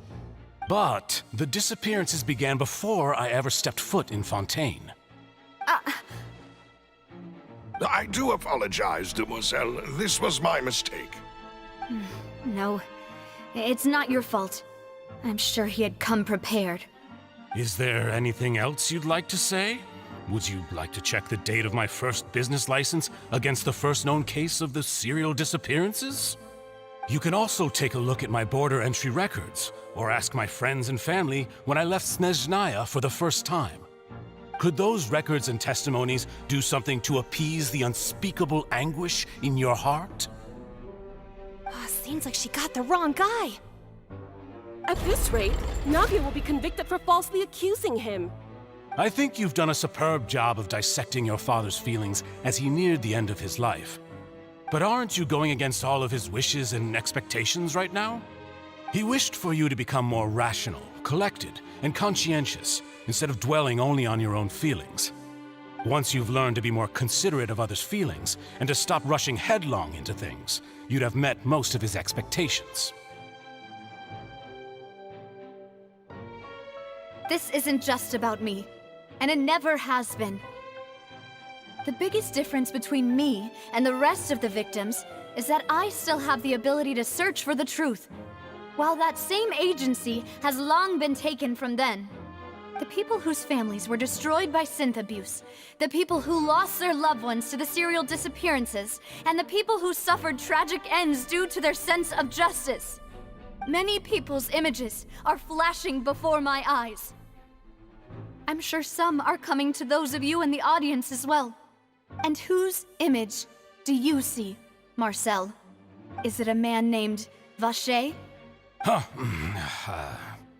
Oh, so you do know that name. I'm merely surprised you'd suddenly say the name of someone I've never even heard of. I was waiting for you to say that.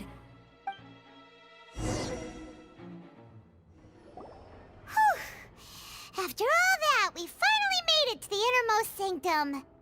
Though, as expected, the mastermind isn't here. That's right. Then let's hurry up and find some evidence so we can get back to the Opera House and help Navia. What's all this? It's a bunch of really cute things. Pink accessories, a hair tie, a necklace, even a makeup box. Oh, Paimon sees it too, but why are all these cute things labeled with different girls' names? Huh? You mean the girls from the serial disappearances? They were brought here? And then they were turned into water. And all the boxes of things, these names. That means... Oh, this is terrible. Let's see what's written here. Nothing escapes Detective Paimon's eyes. Callus. Navia's father. Oh, this seems to be an investigation report on him.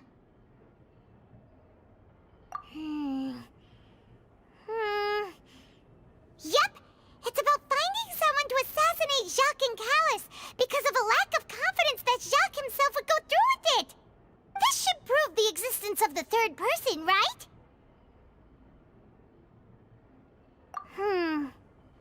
We still have not determined the exact content of the key information Callus has passed on to certain members of his organization. The old dog's a real menace to deal with. Even if he abides by the promise he's made to us, he will still have the upper hand. He can act whenever he wants to make our lives miserable. The only option left is to remove him from the picture entirely. I concur. Let's send someone to kill him. He won't declare war as long as we don't touch Navia. Oh, seems like we've got a bunch of correspondence between the higher-ups. They're all just so evil. Oh, look! There's an important-looking basin over here, and it's full of water. That means this is where they make all the synth, and that special water is the main ingredient.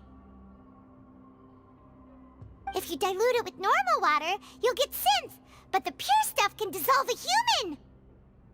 Paimon will take notes on this incriminating evidence. Whoa! There's so much synth here, and so many bottles of ingredients that probably just contain the waters of the primordial sea. Mixing in progress, ready to drink, stock sample? Huh. They've also got all the synth pretty clearly labeled. Whoa, there's even fruit-flavored synth? Yep, it's super obvious. What's this over here? Looks like some kind of place for research. Experiment number 16 aims to verify Jacob Ingold's research conclusions on the primordial sea and use his theory as a foundation to achieve a breakthrough. The experiment was a failure. No individual managed to resurface from the water from the primordial sea. Female specimens 22, 23, and 24 were dissolved. Sorry, Traveler. Paimon will try her best.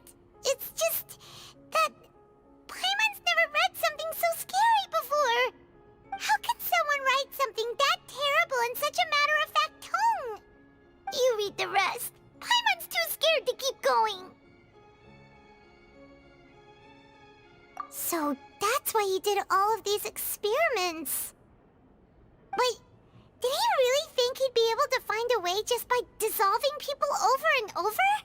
That's just insane! Huh? Isn't that the name you heard by the fountain? Paimon thought he was an eyewitness in the serial disappearances case. You mean Vacher is the one who did all of these... experiments? So that's it! Vacher was no victim, but personally took his lover and... No, that's not it either! If that's the case, why would he want people to resurface from the water? In any case, Paimon will write it all down. We've looked at almost everything here, and it seems like our theories were spot on. But... yeah, we haven't found anything that reveals his true identity. No wonder even Neuvillette wasn't able to find anything. Whoever it is probably destroyed everything to do with that name a long time ago. That way, even if we bring all this back to the opera, we won't be able to identify the true culprit. Sure thing. Paimon won't admit defeat to this guy either. You take that side and Paimon will take this side. Check everything carefully. We'll find something for sure.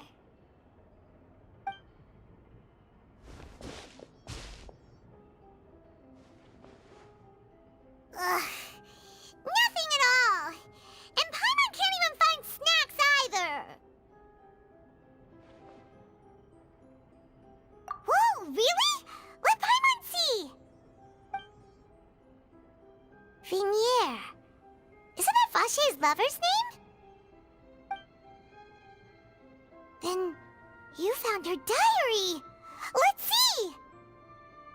Aww.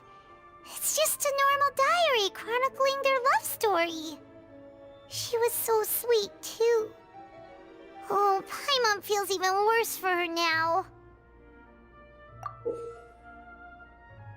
So many! A whole page's worth! But they're all crossed out. Was she unhappy with all of them?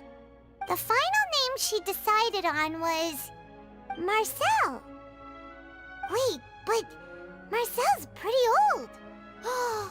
Has this case been going on for so long that he's Vacher and Vignier's grown son? Hey! Paimon still hasn't figured it out yet.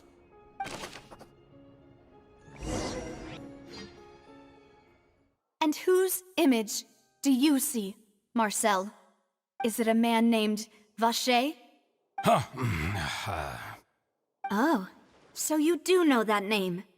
I'm merely surprised you'd suddenly say the name of someone I've never even heard of. I was waiting for you to say that. Navia! We're back! As expected of my partner. I just knew you'd return in the nick of time. Just how often do you intend to flout the rules of this court? It's all right, Monsieur Neuvillette. Given their confidence, I expect they've found the crucial evidence. But the truth of it, Marcel, is that you've always been Vacher. Huh?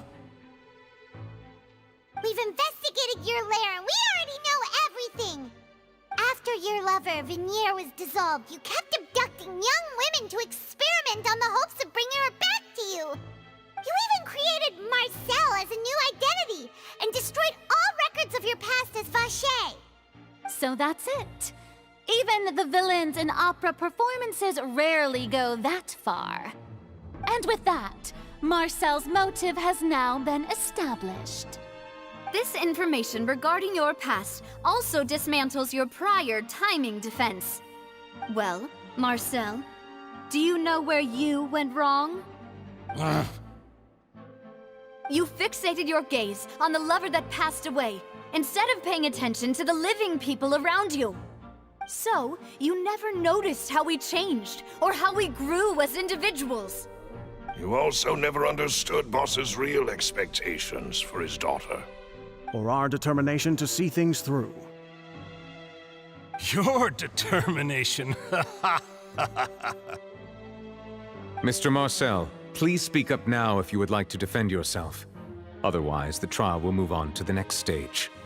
Do you think Do you really think I wanted to do any of this? Pay attention to you? What for? Have you ever paid attention to me? Ever empathized with my pain?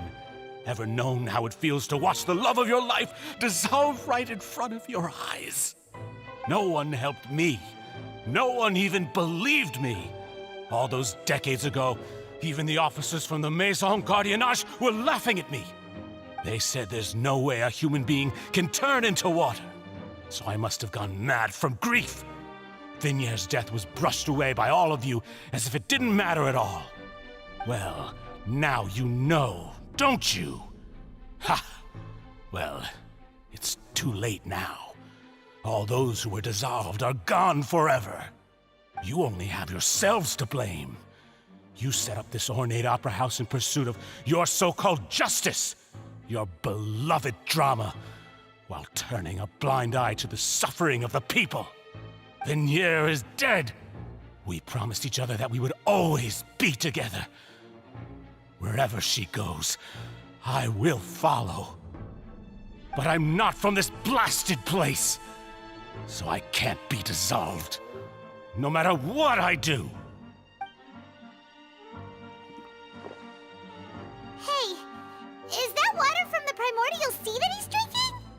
I can't dissolve! Can't dissolve! Can't dissolve! Do you all see? I can't go, I can't follow.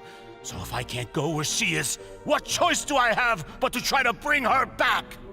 I did all of that, and in the end, that accursed Callus still got the better of me. I spent my entire life living on pins and needles, only to get stabbed by his idiot daughter at the very end. The suspect is exhibiting signs of mental distress. Guards, please restrain him. Don't touch me! Don't anybody come near me! I still need to save Vignier. I promise. We made a promise. Vignier. Vignier! Please, Vignier, don't think badly of me. All I want to do is fulfill our promise. At this point, the verdict of this trial is clear. With Mr. Marcel's conviction, the charges against Mr. Tartaglia no longer have any basis. Fine by me. I was in a bad mood, but after a show like that, I'm actually feeling pretty good. Traveler, please submit all the evidence you have collected to the guards, so that I might review and summarize the truth behind the serial disappearances case. The man now known as Marcel was originally named Vacher and worked as an adventurer with his partner and lover Vignier. During an underwater expedition, Vignier accidentally came into contact with water from the primordial sea and was dissolved in front of Vacher as a result. Vacher learned of the primordial water's existence through the work of others and began to kidnap young women for research, with the goal of discovering a method to restore Vignier back to life. To cover his tracks, he invented the new alias of Marcel and began to operate a business in Poisson.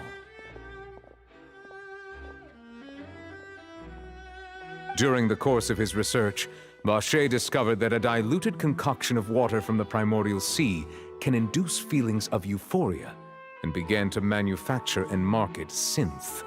However, as he accumulated wealth to fund his continued research and expanded the scope, he came into conflict with Spina di Rosula. After exchanging blows with Spina di Rosula for many years, Vacher decided to assassinate their president Callus at a banquet. Although the assassination did not go as Vacher expected, he was able to turn Callus into the murder suspect by dissolving the assassin he sent to the scene. And just recently, Vacher attempted to frame Linny as the culprit of the serial disappearances case, using a similar method. However, his attempt to frame Linny failed, and the power of water from the primordial sea became public knowledge. This case also exposed enough of Vacher's machinations that he was eventually successfully charged in court. Thus concludes the enigmatic history of the serial disappearances case, with the truth revealed to all.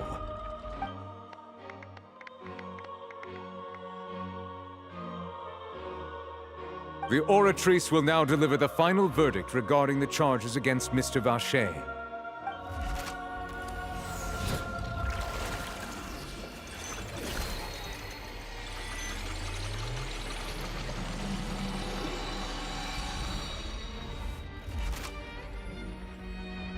According to the judgment of the Oratrice Mécanique d'Analyse Cardinale, Mr. Vacher is guilty. Guards! Take Vacher away. Good. It's what he deserves. With that, the serial disappearances case is over now. We really just witnessed history. Who would have thought the true culprit would be such a polite and well-spoken guy? Yippee! We helped Navia bring the bad guy to justice! He's hurt so many innocent people and now he's finally getting what he deserves! Huh? Are you okay? Demoiselle, you were absolutely brilliant. The day our late boss had always hoped for has finally come. You can rest easy now, knowing justice has been served. Yeah. It's finally over. It's all thanks to you guys. And my partner. See, Papa? Spina di Rosula's still doing well with me at the helm. Well now, hasn't this been a most delicious piece of drama? The villain has been caught, justice has been served, past wrongs have been righted, and it's a big ol' happy ending. Since it's been such a great show, I'll just let the false accusations against me slide. Either way, I've still got some business to attend to, so if you'll excuse me... Please wait just one moment, Mr. Tartaglia. What now? None of this has anything to do with me.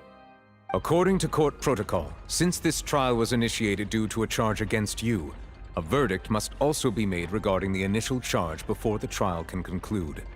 Oh, come on. Is this really necessary? Haven't you already caught the real criminal? Isn't it time for side characters like me to exit stage left? Please respect the laws of Fontaine. This has always been the rule. All right, but this sure is a lot of hassle. All I need to do is stand over there, right? Let's just get this over with. Through evidence presented in the public trial that was just held, it has been established that Mr. Tartaglia has no direct connection to the serial disappearances case. The guilty party has been identified, and thus it is logical to suppose Mr. Tartaglia is innocent of the charges. We now turn to the Oratrice Mécanique d'Analyse Cardinale to render the final verdict on the charges.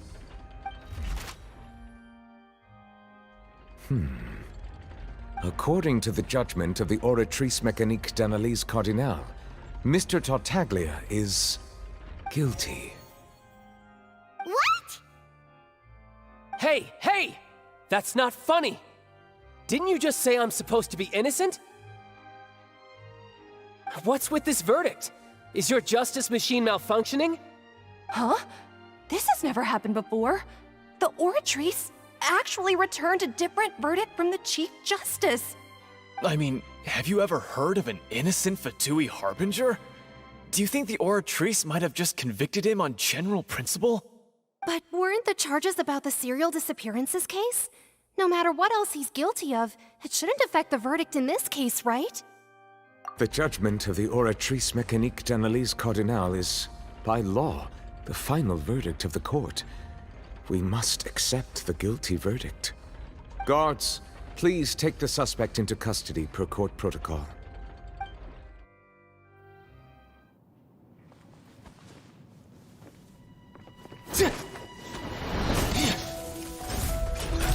So this is how justice is done in Fontaine. What a joke. You've got your rules. Well, I've got mine too!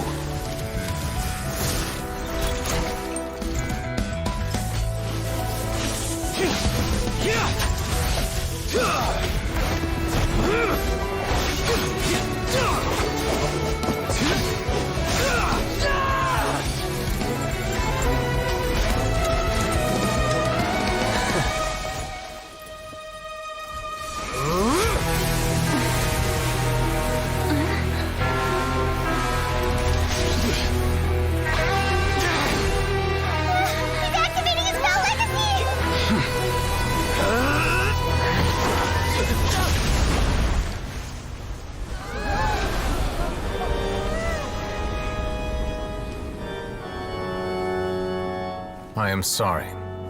If you have been wronged, we will find the truth. But the rules of the court must be upheld.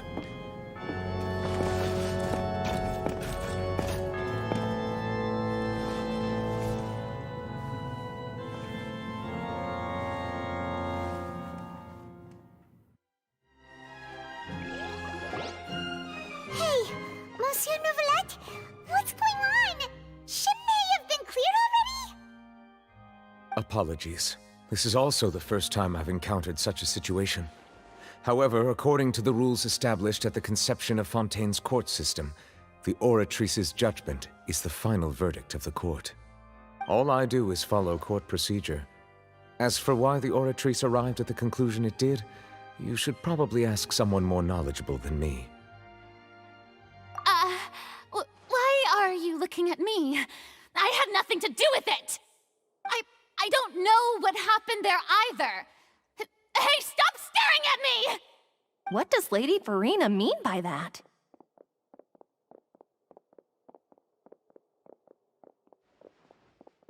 She says she has no idea either? But that's impossible. Didn't she create the Oratrice herself? Yeah, so are the verdicts reliable or not? Can results like this really be called justice?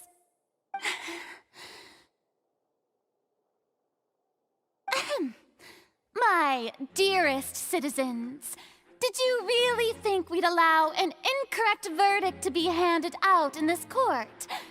Did you really believe that the judgment could be mistaken or be the result of some sort of random mishap? Don't tell me you thought even I had been blindsided by the Oratrice's result. But the way she looked just now, it was pretty obvious she had no idea what was going on.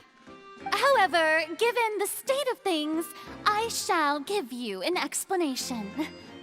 Everything that just took place, including my supposed shock and bafflement, was a part of an elaborate performance, with every action meant to stir up drama and excitement. And, of course, for every performance there is a script. Everything has unfolded exactly as I expected from the very beginning. As the embodiment of the very concept of justice, the Oratrice shall never render an arbitrary judgment! If you thought Child had nothing to do with the serial disappearances case, it is only because you've been blinded by the superficial appearance of innocence. Everything he's done, not to mention the danger he poses, are beyond ordinary comprehension and completely unforgivable! All shall be revealed in time. You will come to understand my noble intentions, as well as the absolute correctness of the Oratrice's verdict.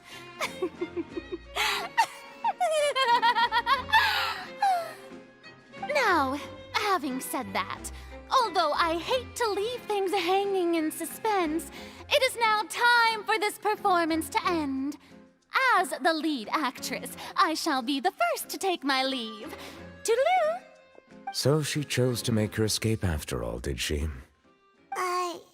So you're saying we shouldn't put much stock into what she just said? She probably just put on that performance to save face. As for the truth, it's unlikely that she actually has any idea. However, please be assured that I will continue to investigate this case in a personal capacity.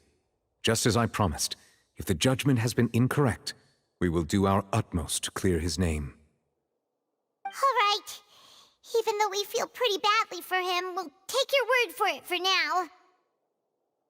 After all, he's done plenty of bad stuff, so he should have known he'd go to prison someday, right? Oh, Monsieur Nervalette! That power you showed when you took him down. Who are you really? I'm the Chief Justice of Fontaine, of course. If officers of the law lack the strength and capability to enforce it, then it makes a mockery of justice.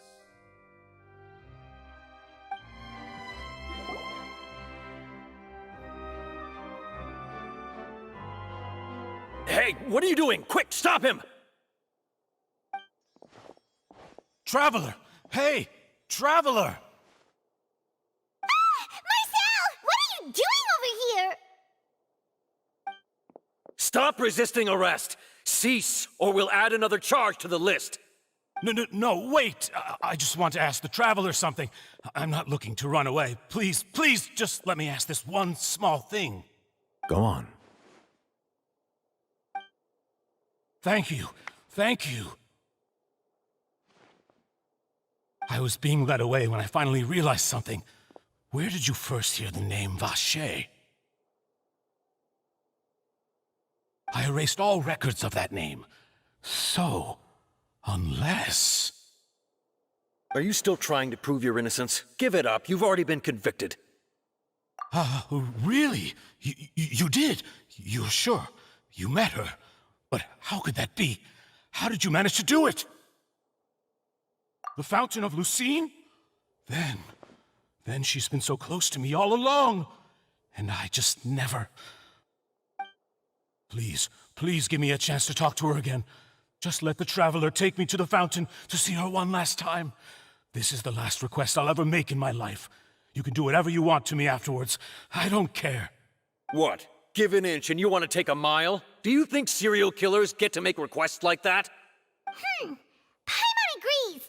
Why should we give him what he wants when he's only done a ton of super terrible things?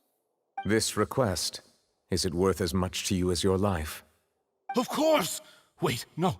It's worth even more than my life. Humans. Will they betray the instinct to live just to satisfy spiritual needs? Very well. I will grant your request. Your Honor, I fear that... I will go with him.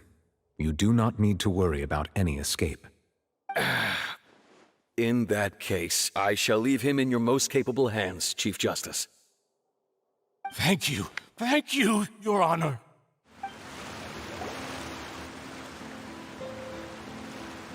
Is this the place? You said she's here, but what do I need to do to see her? Yeah, and even Paimon could hear her after drinking that thing. Didn't you just drink a lot of it on the stage as well? Oh, in that case... Vacher! Ah! Yes, that's it! So you heard it too! Vignier, it's me! It's me, Vacher! Vacher? Vacher! I'm here! Where are you, Vignier? I'm coming for you. I'm finally here for you. Hey, wait! Be careful! Hey, wait! Vignier, is that you? It's me, Vacher! Vignier! Vacher? Why did you come? Didn't I say? You don't need to look for me. You look a lot older than I remember. How long has it been? It's been more than 20 years. I've suffered for over 20 years since the day you left. All this time, only the thought of bringing you back has kept me alive. Nothing else mattered to me. I must be dreaming. Who would have thought I'd get the chance to tell you all of my feelings like this? Vignier, you are my everything. I really don't know how I could live without you. But Vacher, if you ask me, this world would be better off without you. What are you saying? If not for you, I would have finished my law degree and probably become a top-tier attorney one day. If not for you, I would have continued to pursue my love of the arts, and my works would have been displayed in the Palais Mermonia itself. If not for you, I would at least have been able to take care of my mother. And she would not have grown old and died alone. with nothing but the tears on her cheeks. It's all because of your selfishness, Vache. It's all because of you. You... Wait, you are not Vignier. Who are you? You're right. I am not Vignier. I am the sacrifices. Every woman who died by your hand, as our bodies dissolved, our consciousnesses flowed back to the primordial sea. Our thoughts circulated endlessly within the primordial sea, and we were no longer individuals, but we became one, just as streams of water come together in the sea. I'm Cressy. I'm Lemony. I'm Azine. The only one I am not is Vignier. Why? But then, where is Vignier? She doesn't want to see you anymore. Every tendril of her consciousness is avoiding you. This is what you get for your selfishness. Your selfishness robbed us of our lives and our futures.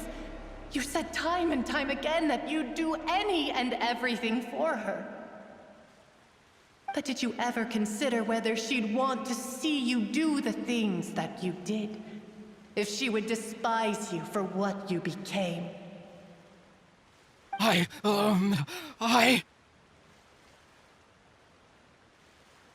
You are a liar, a heartless murderer, and a cowardly narcissist. The only thing you are not is Vignier's beloved. From the moment your first victim died and her consciousness merged with Vignier's, she has had nothing but pure hatred for you.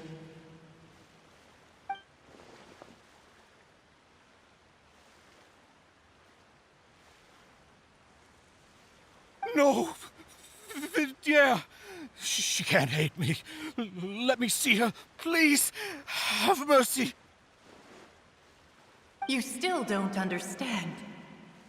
When I said don't look for me, that came from the real Vignier. She really doesn't want to see you anymore.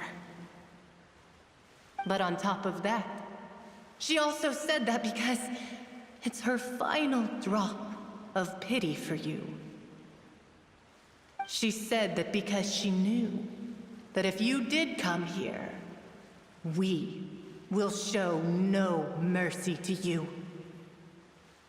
Vache. Vache? Vache. Vache. Vache. Vache. Drown.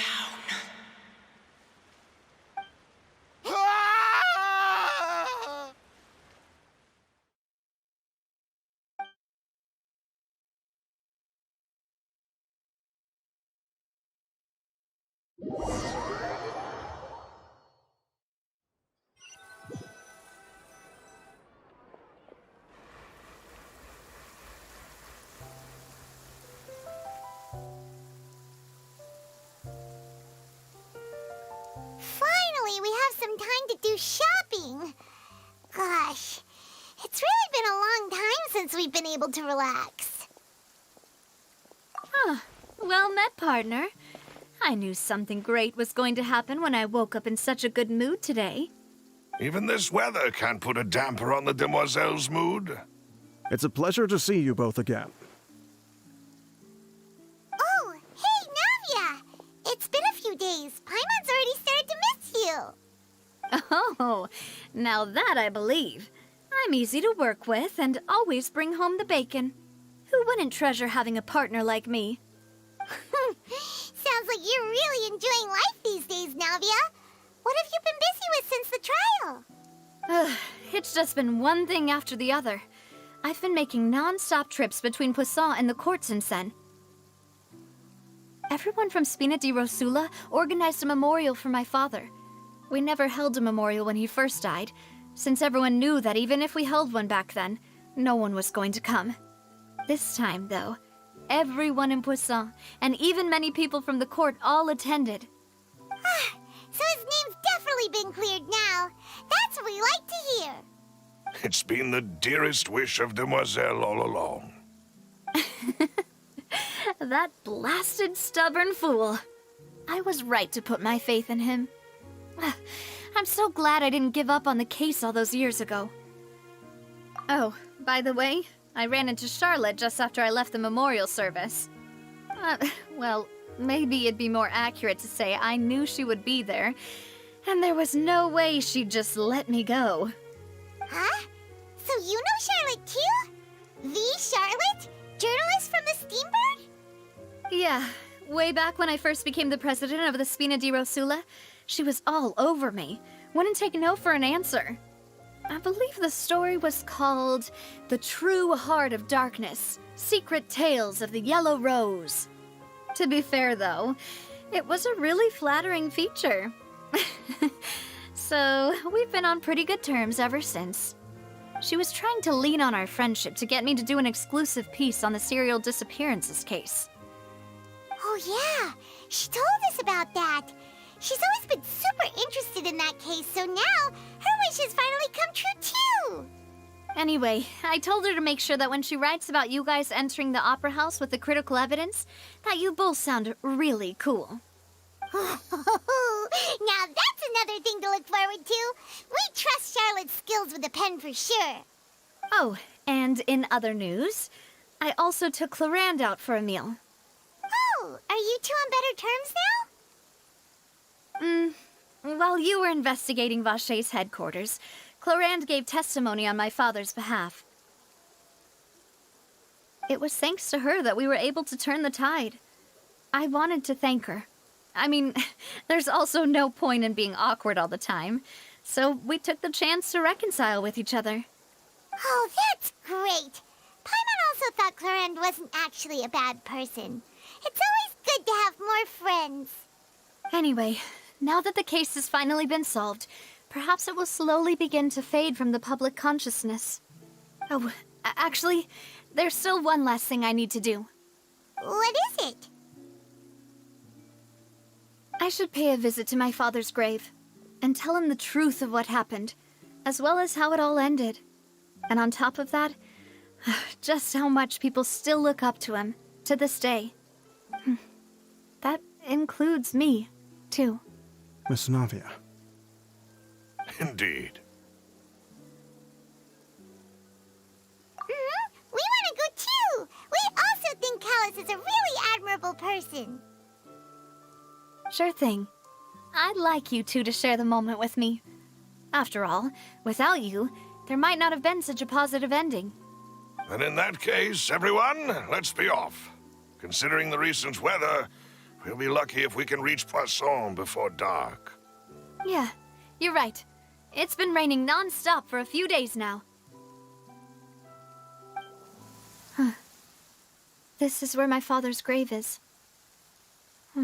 To be perfectly honest, even I haven't been back here for a long time. Huh? There's someone there already. Wait. That figure. It can't be... Isn't that Neuvillette? Why would the Chief Justice be here? Huh? Navia?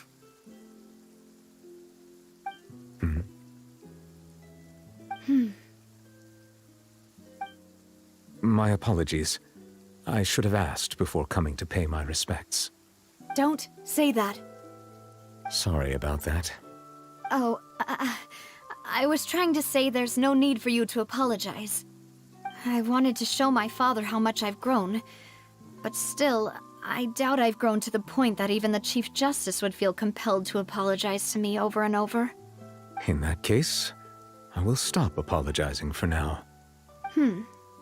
You really could use some pointers on understanding human emotions, Monsieur Neuvillette. In any case, why did you come to Poisson?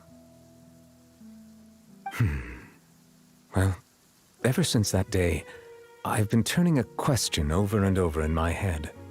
Just what is justice anyway? There was once a time when I didn't want to believe that there could be anything more important to humans than life itself. Oh, rather than that, it's probably more truthful to say I didn't believe humans were capable of resisting the most basic instinct of living things. That they could rebel against their own nature, or consider certain things to be more important than their own lives. Which is also why I didn't stop your father from beginning that fateful duel. I believed that a truly innocent man would never throw away his life like that. That there was nothing, should have been nothing more important than one's own continued survival. But Mr. Callus proved me utterly and decisively wrong. If not for his sacrifice, the serial disappearances case would have remained unsolved to this day. Mr. Callus made the choice he did for his daughter, for his associates, and for many people completely unrelated to him. And in the end, from a certain perspective, one could say that he did it all for the sake of justice. A justice that's higher than life itself. So, you asked me why I came here. I just wanted to say my apologies to Mr. Callus in person. I should have noticed all of this much sooner. This regret has filled me with a sadness that has haunted me for days. That high and mighty chair in the opera Epicles indeed insulates one from many important things. Spina di Rosula, thank you so much for your hard work and perseverance. I'm sorry for being mad at you before. So, you're actually one of those types that's cold on the outside, but pretty thoughtful on the inside, huh? That reminds me of Silver, one of my guys. Sorry about that. Self-expression is not one of my strong suits. Didn't I just say you don't need to apologize? Ah, so Navia and Neuvillette seem to have made their peace as well. Let's not disturb them for now. We can wait till after they're done.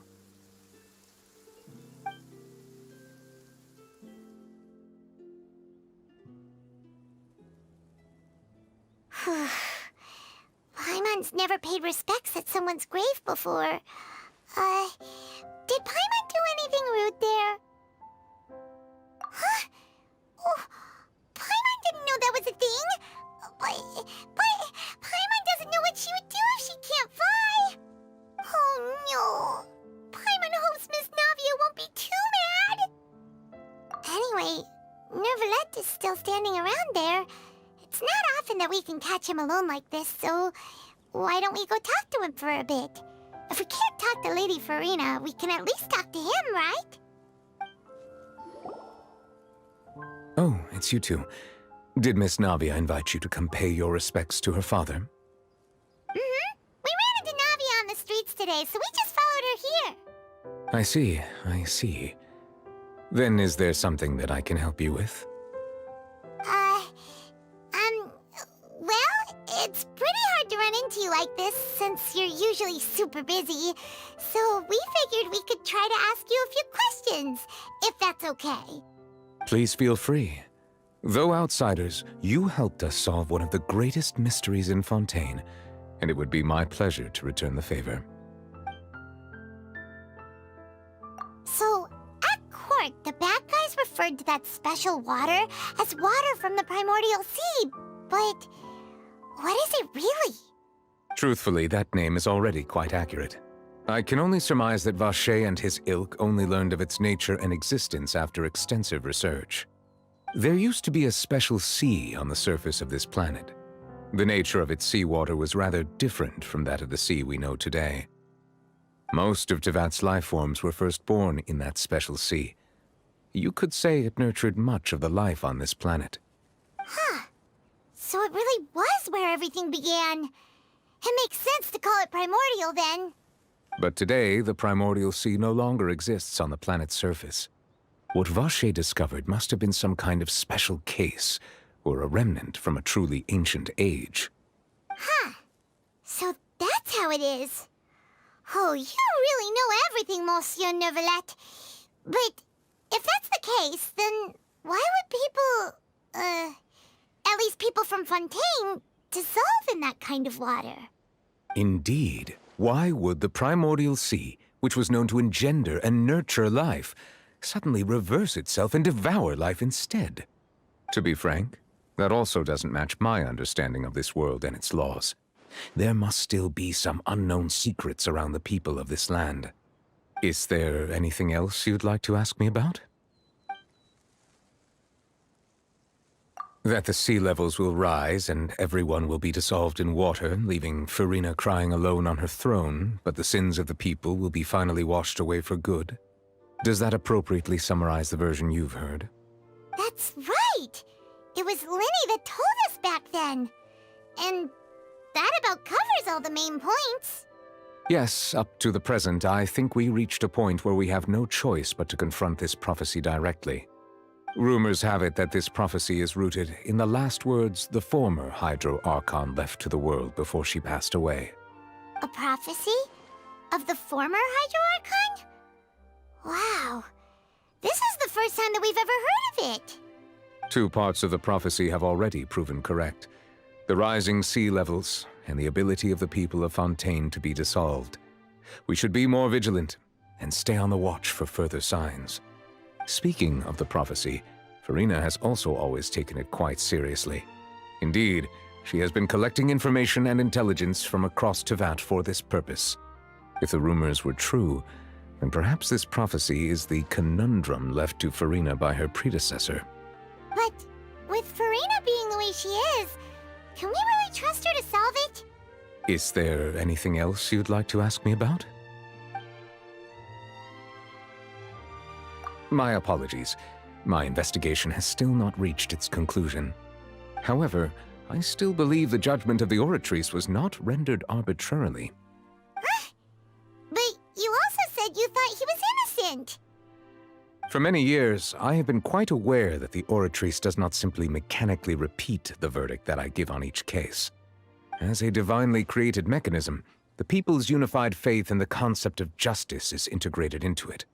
Not only can it produce the incredible power of indemnitium, but it likely also possesses other traits, such as self-awareness.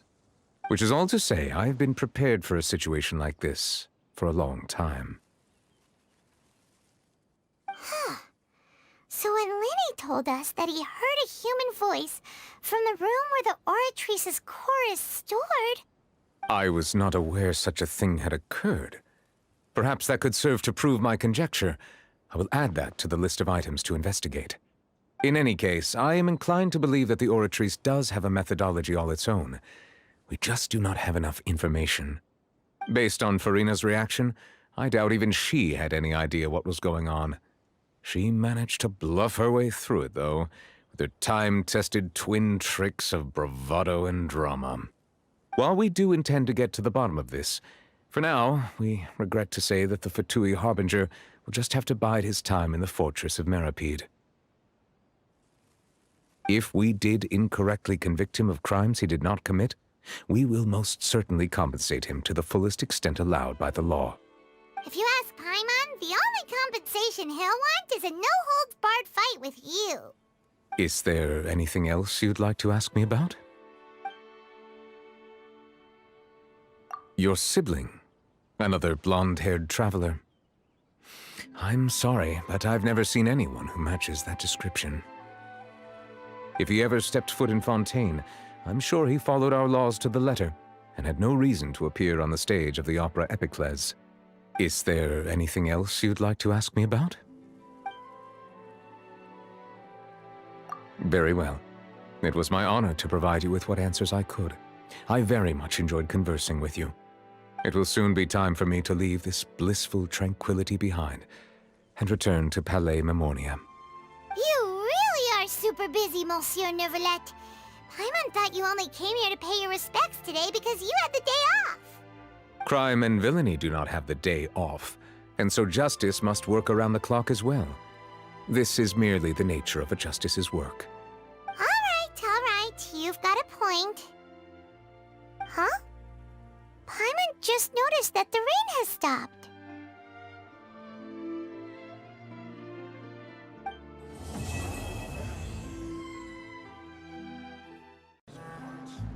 Yep, there's the room, and it's empty and waiting for us as promised.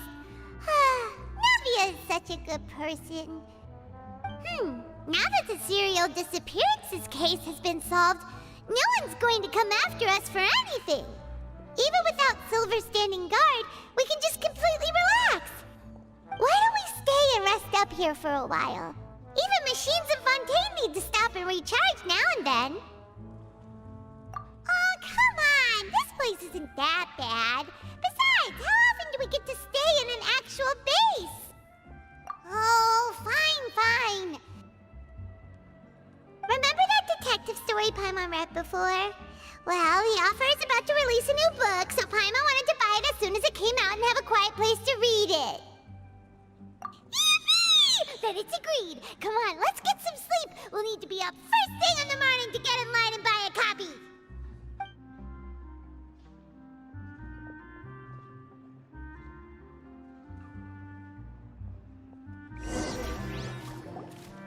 Paimon didn't expect that style at all. Even though it's a detective novel, it's also like a social documentary. Whew, it's actually pretty good. No!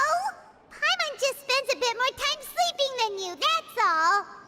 Excuse me, but do you know if the Traveler and Paimon are lodging here? Huh? Who are you? Paimon doesn't recall seeing you before. Wait, you're not here to give us trouble, are you? A blonde traveler and a chatty little fairy. Whew, looks like I found the place.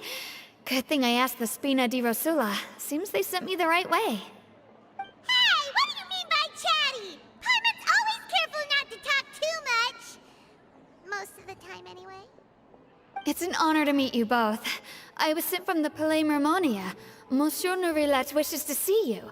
It seems he has something important to discuss in person. Nourilette? He wants to see us again already? Huh. We talked so much the last time we met. Has something happened since then? I am not privy to the details. It would be best if you came to the Palais Mermonia and asked Monsieur Nourilette in person. If you say so, but Paimon has a bad feeling about this. Now that I've delivered the message, I'll take my leave. Thanks! We haven't left the room for a few days, so we'll head over once we've freshened up a bit.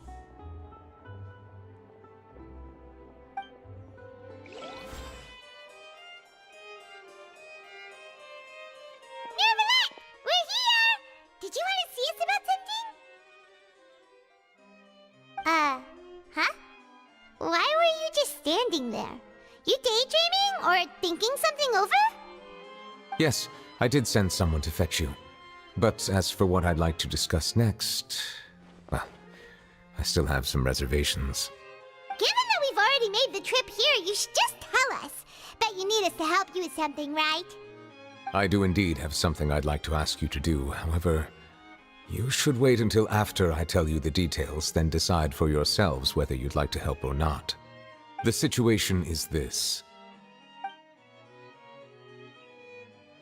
It has come to my attention that the Snezhnayan Harbinger known as the Knave wants a diplomatic meeting with you, correct? I heard that she was originally from Fontaine, but for her to suddenly arrive here and abruptly request such a meeting like this, I sincerely advise you to refuse her invitation outright.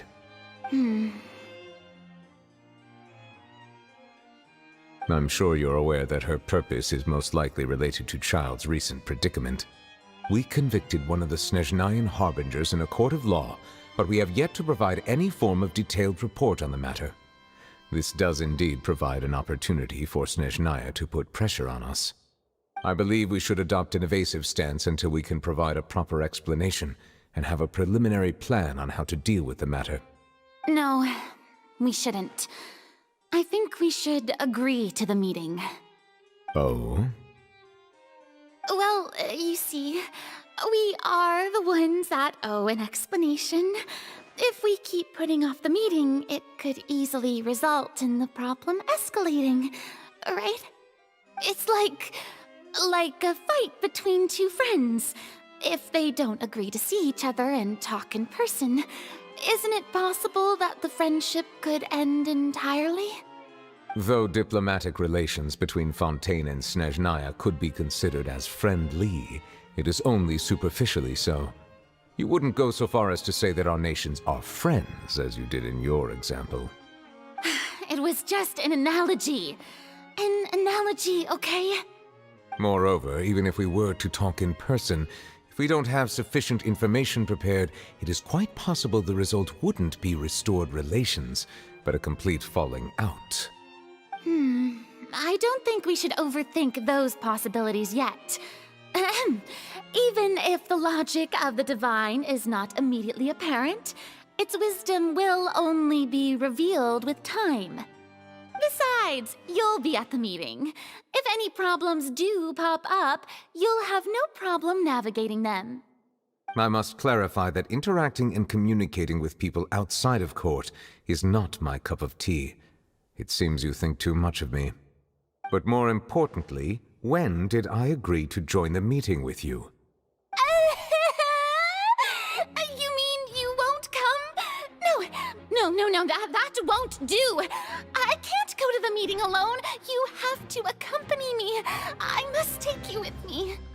Lady Farina, could there be something else regarding this matter that is being kept from me? No, not at all. Look, I am the Hydro Archon of Fontaine, Focalor, the god of justice who is loved and adored by many. So I only hope that justice will be served in this matter. Don't overthink it. I'll go find someone to arrange the meeting.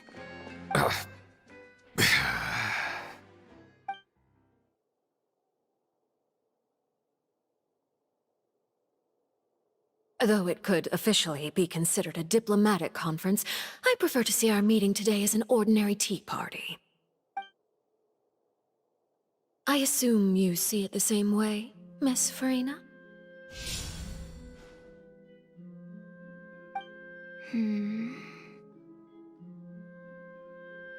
Lady Farina? Yes, that's right. Just like you said, a tea party. I should thank you for providing the pastries. They look delectable.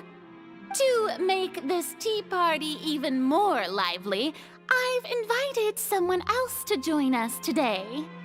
It's a pleasure to meet you, Monsieur Neuvillette. I was born in Fontaine, so naturally, there's no need to introduce the nation's revered Eudex to me. Hello. The pleasure is also mine. First, I would like to thank the two of you. I'm often away on business outside of Fontaine, and I'm told that the children of the House of the Hearth have been well taken care of by you. Oh, I'm not referring to when my children, Linny and Lynette, were falsely accused by you. Please don't misunderstand. The children of the House of the Hearth are often misunderstood. Perhaps due to the reputation of the Fatui. There's no getting around that. All I meant to say is that Fontaine has been stable in recent years. The people are well off and the children lead happy, fulfilled lives. That is something truly worth cherishing, and no one wishes to disrupt such peace. Now then, you have come regarding the matter of child, correct? Well, yes. It appears the ever-busy Eudex Neuvillette doesn't wish to waste time with diplomatic pleasantries, and hopes that we can get straight to the point of our talk. Yes, as you surmised, understanding child's situation is indeed one of the goals of this trip. As we are both diplomats from Snezhnaya, as well as Fatui harbingers, Child and I have always been colleagues. Were anything to happen in Fontaine, each of us would serve as the other's attorney to resolve the issue. So now, in my capacity as his attorney, I request that Child be turned over to Snezhnaya. We have a responsibility to cooperate with Fontaine and resolve what has happened to him together. The rules governing attorneys only apply before a trial has concluded. Since a verdict has already been rendered, we see the case as settled. I apologize for being unable to grant your request. An outright refusal. Very well. I respect all the rules of Fontaine's courts, just as I respect you as Chief Justice. Okay, why don't we back up a step? You don't need to transfer Child to us. I only request to enter the Fortress of Meripede to see Child and confirm his condition. It's not like you couldn't even manage to fulfill a simple request like that. Right, Miss Farina? About that. The Fortress of Meripede has always been completely autonomous. Even we have no authority to interfere there, and diplomatic issues do not suffice as an excuse. However, if you absolutely must confirm the situation of the Harbinger, I have a proposal.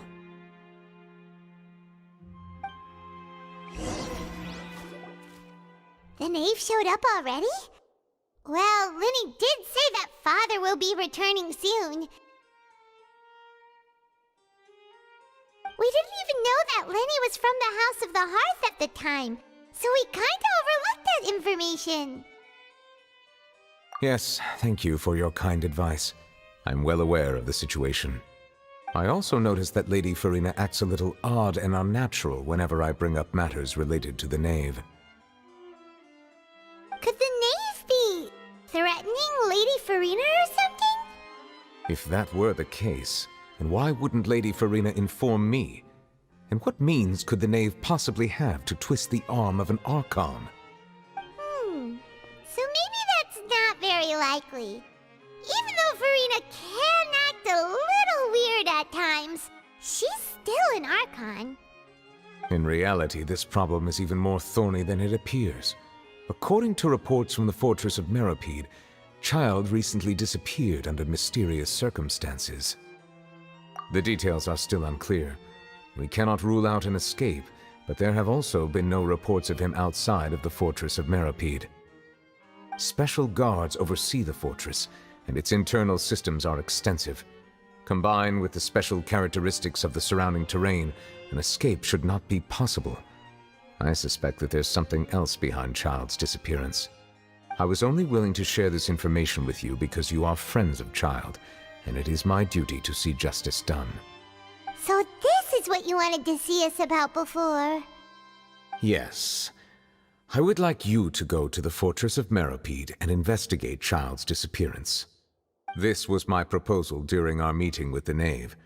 Rather than allowing her to intervene, I offered to send someone to find out about Child's situation and report back to her in detail.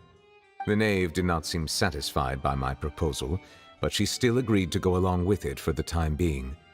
Her words were, "We will talk more once we have that report." So that means we bought ourselves some time. Firstly, you're already acquainted with Child. Your eyes may discern relevant details there that others would miss. And secondly, is the consideration of the unique nature of the Fortress of Meripede. Isn't it just Fontaine's prison? I would not define it so crudely. The Fortress of Meripede is not affiliated with the court system of Fontaine on paper. It has always existed as an autonomous entity. Early in Fontaine's history, criminals were punished with exile, not imprisonment. Even today, sentences against convicted criminals still include exile, just as before. The Fortress of Meripede may seem like a prison, but it should in fact be regarded as a gathering place for exiles. All we do is dispatch guards to keep watch and help maintain security, but we have no right to get involved with any other matters. Although I do have a personal relationship with the administrator there, neither myself nor the courts have the right to be directly involved with the investigation, no matter how serious the grounds. Oh, Paimon gets it now. That's why you need us to conduct our own investigation as a third party, right? Correct. I will arrange false charges against you so that you may secretly investigate inside the fortress during your detention.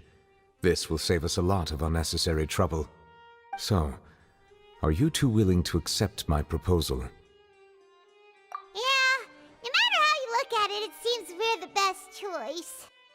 Alright, we hereby accept this difficult task. Reluctantly. You two have my sincere thanks. This matter is of critical importance to Fontaine's current situation. Also, I hope that both of you can keep this operation a secret. We will rendezvous at the Fortress of Meropede's entrance on Erinius once you've prepared yourselves. I will arrange for someone to take you inside. Prepared ourselves? Is there something we need to prepare? Perhaps you could enjoy a good meal and have a nice bath. I'm afraid that living conditions inside the fortress are nothing like those on the outside world. Oh, right! Even though we'll be there on trumped-up charges, we'll be in prison for real. On second thought, is it too late to back out? Please do not worry. Since you are sacrificing both your time and quality of life for the sake of delivering this report, you will be compensated according to the highest standards permitted to legal staff, regardless of the outcome. Now that's more like it! Come on, traveler, let's go eat the best meal we can find! We'll eat so much that we won't need to eat another meal for a whole month! You're a treat! Are you leaving now? In that case, please take this cake as a token of my personal gratitude. I'll have that, and that! Oh, and one of those two! Ooh, and no Fanta, thank you! That cake was pretty good. But as soon as Paimon remembered that we're about to go to prison, Paimon's stomach suddenly became completely empty! Now that Paimon thinks about it, we've always been super careful ever since we arrived in Fontaine. Just to avoid breaking any strange laws here. But here we are, about to willingly send ourselves off to the Fortress of Meropide. Maybe this is what they call fate. Let's just try our best to investigate everything quickly once we get there. Paimon doesn't want to stay in prison too long.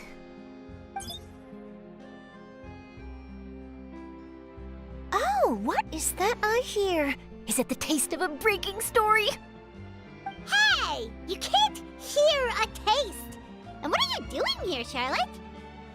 Oh, don't remind me. I invited an eyewitness to a case to eat here, and I was planning to get some great material out of him. But he didn't even show up. Calm down, calm down. This is nothing new. As a journalist, you should be used to this by now. As long as you can score some juicy tidbits from the traveler, you might still be able to recover the cost of the meal. You know we can still hear you, Charlotte. Never mind. It's nothing. I just heard you mention the Fortress of Meropide. You didn't commit a crime, did you? Please tell me all about it. No way! We would never! We're just going there to...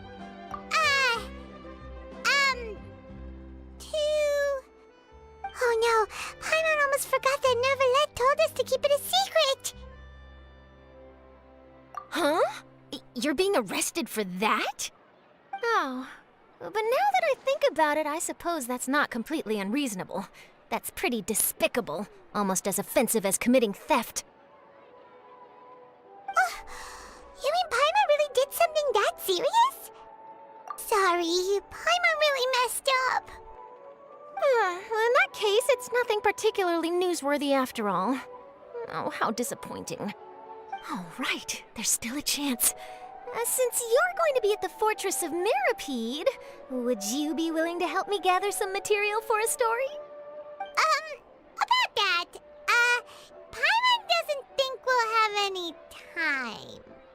Oh, it's nothing difficult. All you have to do is think of a way to get some time face-to-face with the warden of the fortress. He was awarded the honorary title of Duke in Fontaine.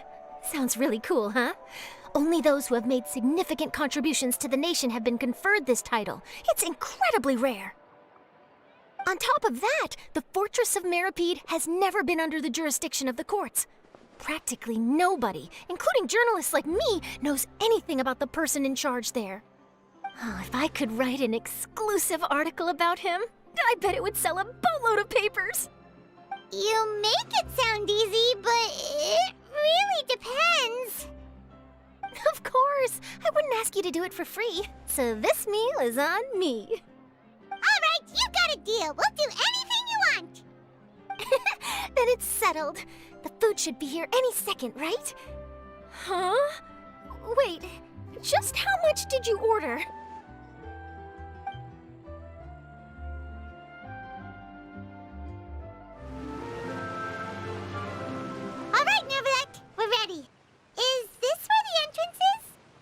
You have come, just as promised. Yes, this is the one and only entrance to the fortress of Meripede from Irenaeus. Careful.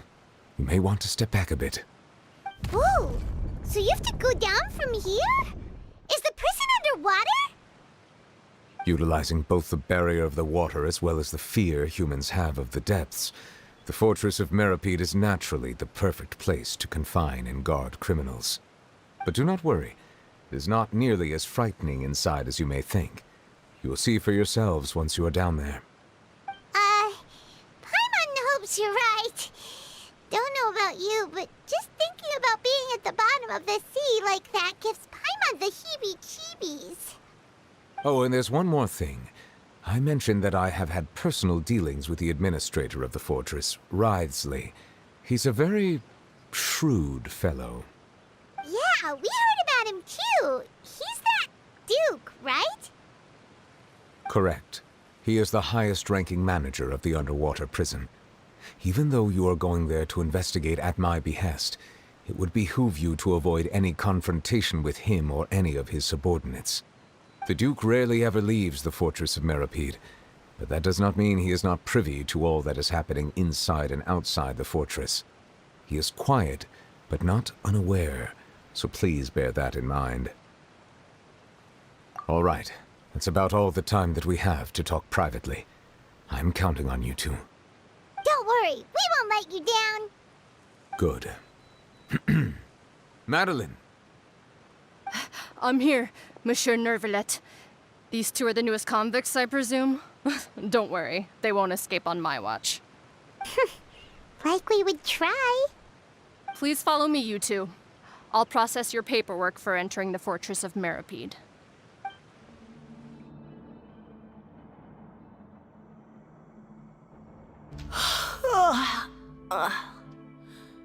Oh, it's you, Madeline.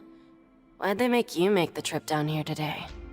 Monsieur Nervalet personally requested I escort these two convicts. I suppose he was concerned others might not be up to the task. Well now, aren't you the lucky one? Must be nice to be on good terms with the big shots like the Chief Justice. The only people I get to see every day are the new inmates. Well, have you tried service with a smile? Who knows, it might help your professional reputation. Yeah, right. As if. Every criminal comes through here looking miserable. How can I smile with such a toxic work environment? And even if I did smile at them, the convicts would probably just think that I'm some freak getting some kind of twisted enjoyment from their pain. Oh, she's got a point. Well, I've finished transferring you. You two will register here, and Marette will guide you through the remaining procedures. Yep, I'll take it from here. You head on back to that bright and sunny world above. Okay, let me see. You are the Traveler and Paimon, correct? That would be us! Let me confirm your charges and sentence. Let's see. You two are charged with eating a cake specially prepared for the Archon by a Snezhnayan envoy without the Archon's permission, thereby incapacitating the political center of Fontaine for a brief period. Sentence: 45 days? Huh? Wait, you mean the cake that Nervalet gave us was... Just looking at the charges, it seems you two are capable of causing some serious trouble. And considering how fond Lady Furina is of sweets, this crime is tantamount to trying to assassinate the Hydro Archon herself. Now I've seen everything. Anyway, we still need to finish processing you before you can enter the Fortress of Meripede. Please stand in front of the board over there. I'll take your mugshots with my camera. Oh, all right. But be sure to catch Paimon's good side.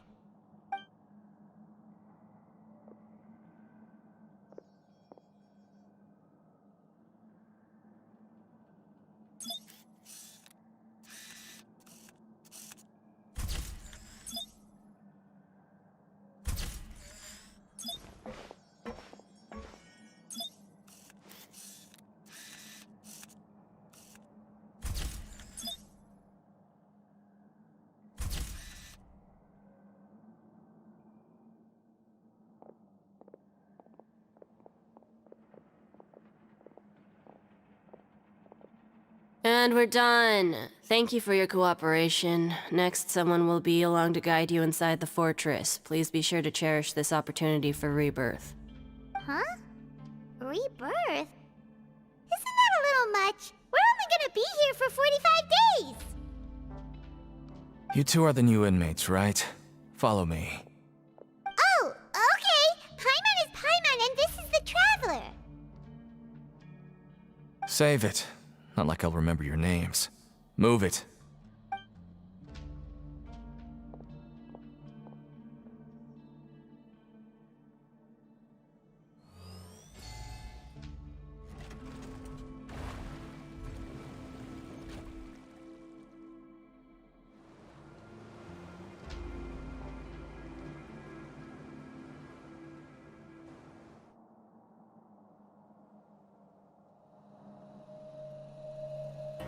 So, are you one of the guards here? Is there anything we should be careful of while we're here?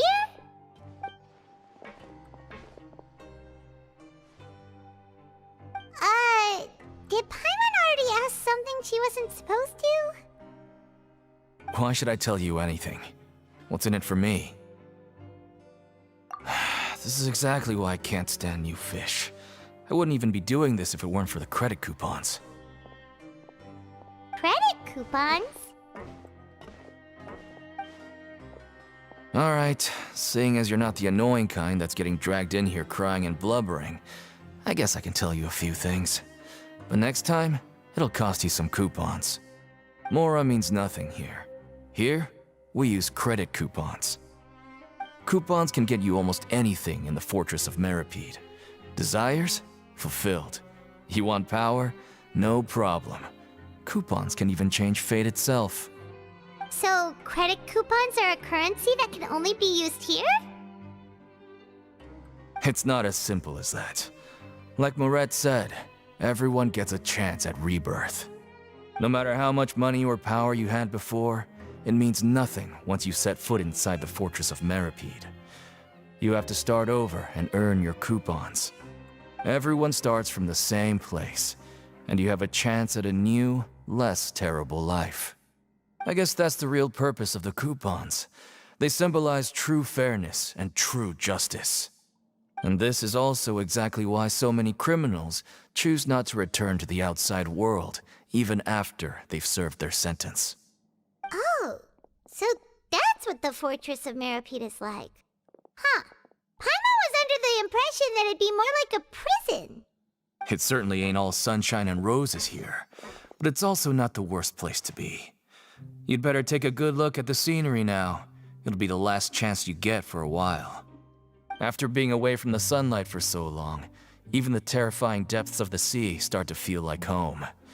It just stops feeling oppressive, you know? Oh, I'm actually an inmate like you two. Welcoming newcomers is a job I've picked up to earn some extra coupons.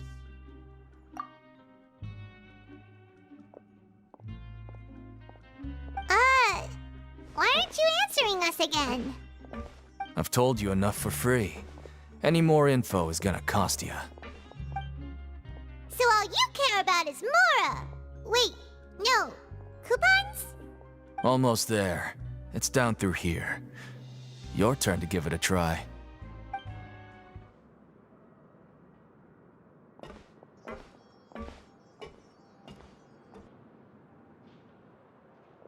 So this is the actual entrance to the Fortress of Meripede?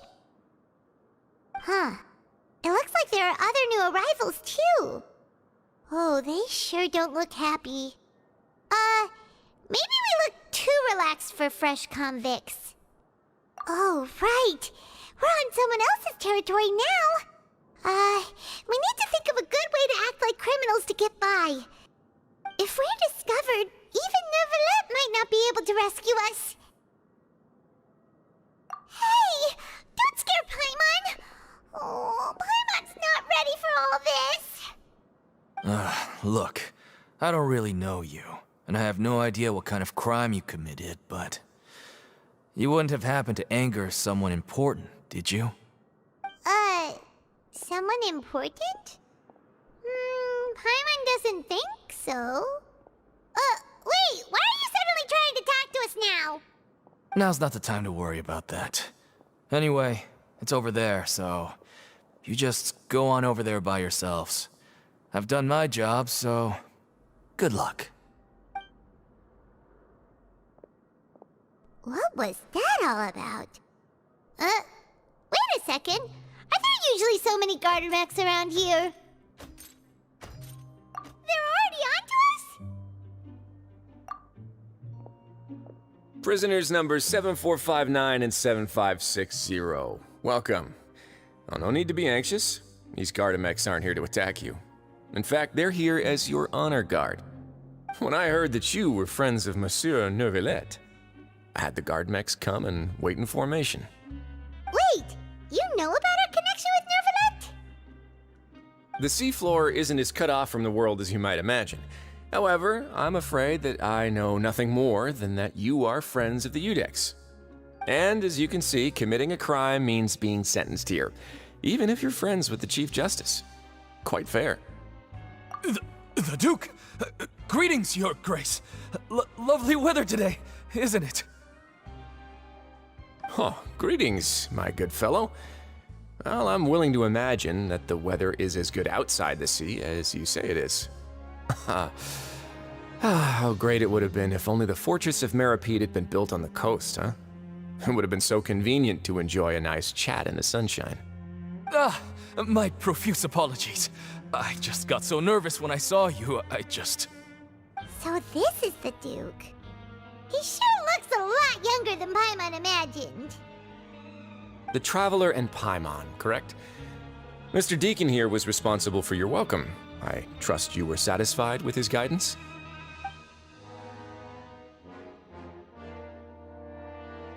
Outstanding. Well, Deacon, I recall we discussed fate during our last work meeting, I believe that fate will reward all those who take every aspect of their work in life seriously. When you return to your bunk, you'll find the guards have issued some extra credit coupons to you. Oh, thank you. Thank you, Your Grace. Oh, and you too. I can't believe you gave me such praise. If you need anything in the future, anything, please, come find me anytime. No credit coupons necessary.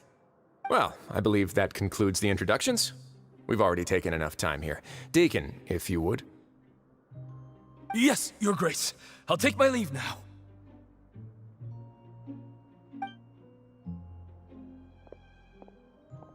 Please, follow me. To make you feel more welcome, I'll show you around the various facilities of the Fortress of Meripede. I hope it'll help you adjust to life here. He's going to personally give us a cure? Huh. Paimon can't figure out what this guy's thinking at all. No wonder Charlotte's so interested in him. He's one of those mysterious types. Alright, let's keep up with him. There's no need to be so reserved. The label of criminal is nothing but one of many identities. And being criminally inclined here at the Fortress is just one of many ways to survive. Is it really okay for the warden to think like that? We're real criminals, you know. What if we're too difficult to handle?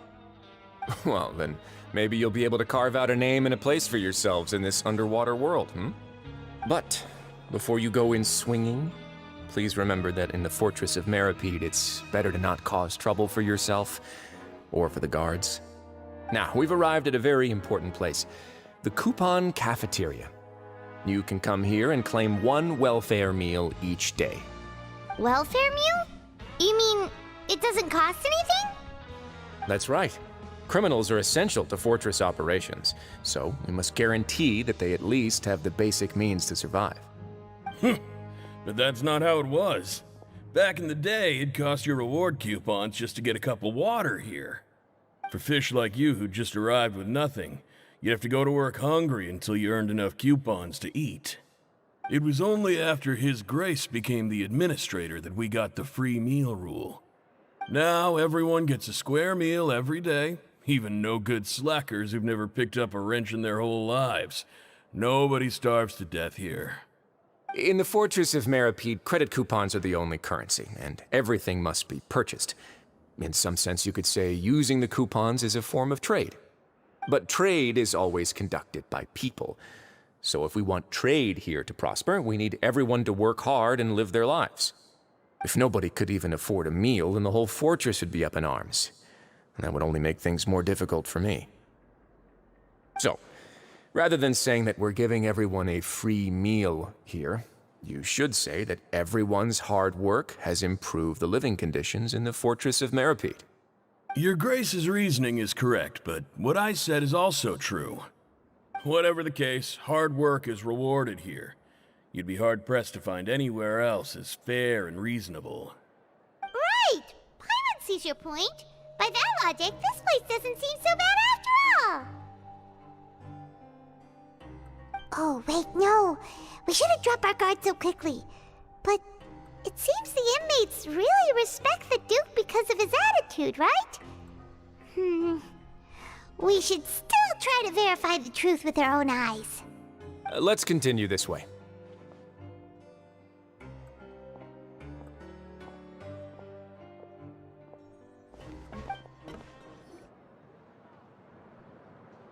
This place is known as the Pancration Ring. Sometimes we have criminals who have more energy than they know what to do with.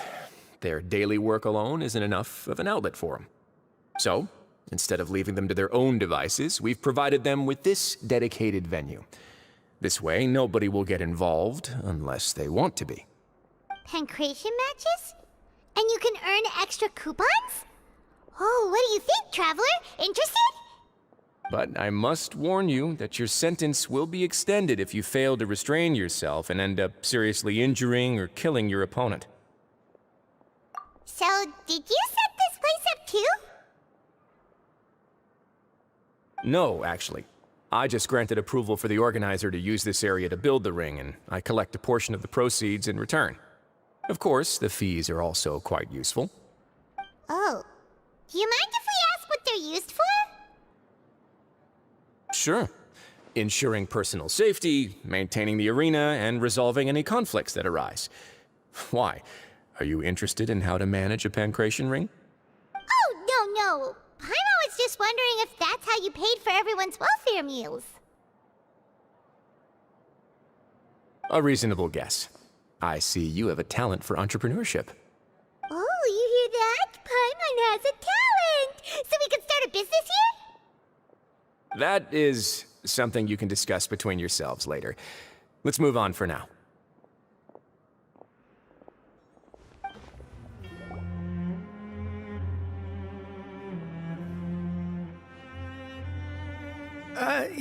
Your Grace.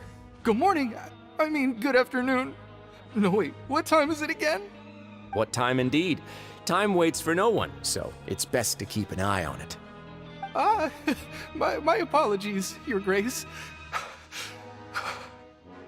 Jeez, that guy's so nervous he almost forgot to breathe.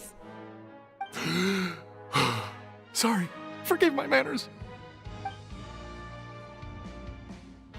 These are the dormitories, which is where inmates sleep. The guards will inform you where your bunk is later. In the Fortress of Meripede, criminals usually spend most of their time in either the production zone or the sleeping areas. The production zone? What does it produce? Is that where we'll be working? Not necessarily. Though working in the production zone is the most reliable way to earn credit coupons, if you have other skills, you can skip your shifts to earn them in other ways. Wow.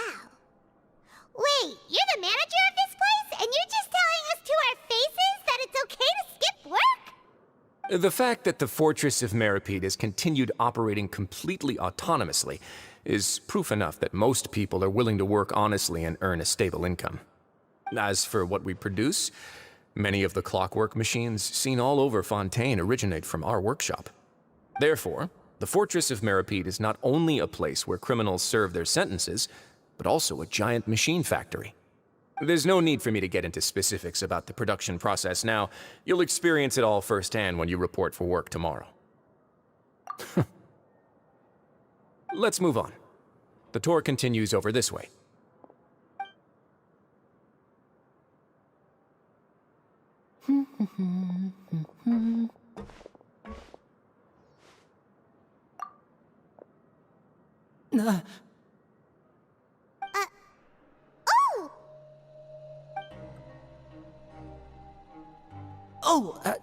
You really scared me there.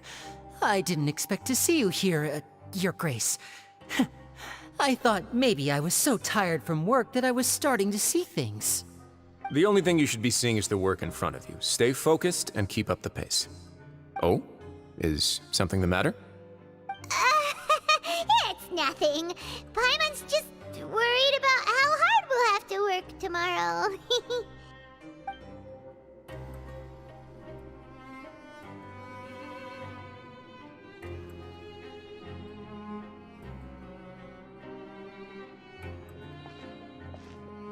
Your Grace?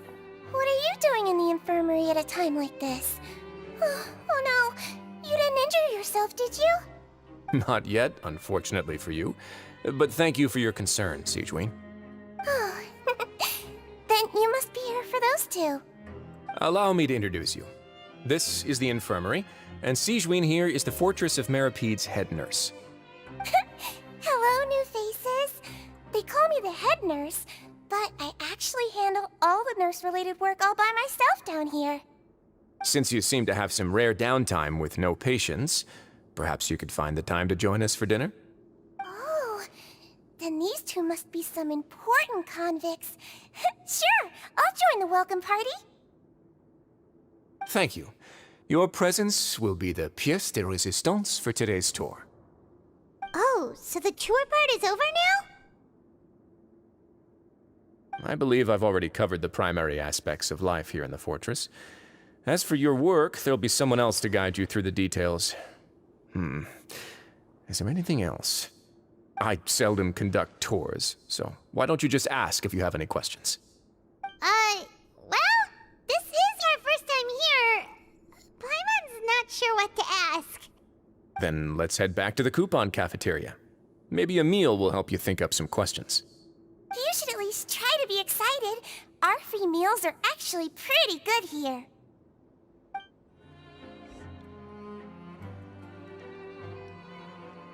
What do you think of the food? Does it meet your expectations? Wow, it looks delicious! Neverlet made it sound like living conditions in the Fortress of Meripede wasn't very good. Who would have guessed that criminals get to eat tasty food like this every day? Oh, isn't that the meal box that only super lucky people manage to draw? Seems like you two are quite fortunate. It actually has nothing to do with luck in this case. I had a word with Walsey, so you didn't have to draw lots like everyone else. Oh, you mean the meals are random? Yes, what you get to eat depends completely on your luck. You could say that it's a distasteful little game that Chef Walsey likes to play here in the cafeteria. Paimon knew it! If criminals got to eat tasty food like this every meal, the crime rate in Fontaine would skyrocket for sure! Excuse me, did I hear you mention Nervulette just now? I've been wondering how he's doing. Is he busy with work? Has he been taking care of his health? He seems healthy no matter how you look at him, but he works so hard all the time, so it must be really tiring. Sounds like he hasn't changed a bit. Looks like you can stop worrying so much, Sigewinne. Oh, that's good. But I still feel like it's been too long since I've heard any news about him. No news is good news. Maybe next time I've got something to discuss with him, I can invite you to accompany us. But isn't the Fortress of Meropede independent from Fontaine's court system? What do you two have to discuss? Well, we provide all kinds of mechanical products for official use, and some essential goods have to be obtained from the overworld, so we naturally have to stay in touch about this and that. Monsieur Nervulet's character is unimpeachable. No matter the question, you can discuss it openly and freely with him. Talking with him feels quite effortless. In light of that, I am quite willing to go out of my way to show respect and accommodate him. In fact, right now, I'm treating you two as guests invited by Monsieur Nervulet. But unfortunately, I can only do so until the end of this meal. After this, you two will just be inmates here. You're very welcome. Well, your new life awaits. The Traveler and Paimon, right? Listen up. As new inmates, the only thing you need to worry about is what to do and when to do it. Don't make any extra trouble for yourself. Your bunks are right over there. Follow me.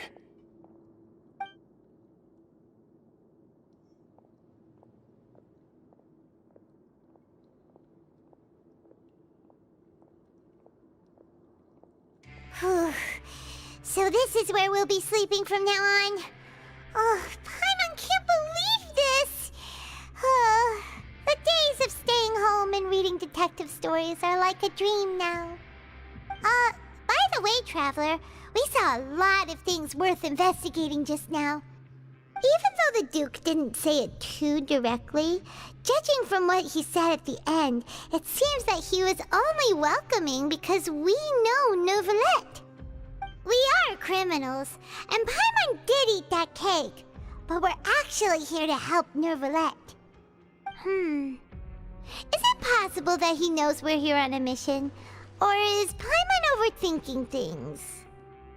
Yeah, Paimon thinks so too. He probably knew why we came here from the very beginning and intentionally wanted to send us a message. Maybe something like, "Hey, I have my eyes on you, so don't try anything funny." Yeah, you're right. It's not like we can go back to Novelette empty-handed and say, "The dude looks scary, so we gave up." And besides, the Duke said that he was willing to go out of his way to show respect for Novelette, right? So, we at least need to try. But Paimon hasn't gotten a clue where we should start our investigation. You mean... Yeah, that's what Paimon was thinking too! Paimon almost spilled the beans when we ran into him. Fortunately, based on his attitude, it looks like the Duke sees Linny as just another inmate. We worked so hard to help clear Linny and Lynette's names, and yet we turn around and bam! He's in prison anyway! Oh, right! Linny and Lynette are from the House of the Hearth. They work for the Knave, so they could be here to investigate too! Huh? Oh, it's a card! Paimon didn't notice it earlier. It looks like a magician's prop. Lenny must have left it here. He's in prison and still doing his little tricks, huh? Let Paimon have a look. It was nice to bump into you again. Let's catch up in the production zone tomorrow. What in the world? It's written like he's greeting a buddy on the street. Paimon thought he'd write something important. If you say so. We can ask him what's going on tomorrow. Let's get some rest now.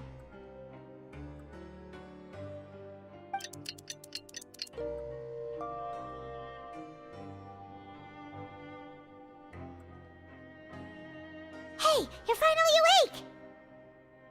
Well, it's Paimon's first day as a prisoner. Last night, Paimon dreamed about getting interrogated by the guards until Paimon told them everything, and then Paimon woke up. Hey, come on! It's just a dream, okay? Paimon wouldn't really squeal.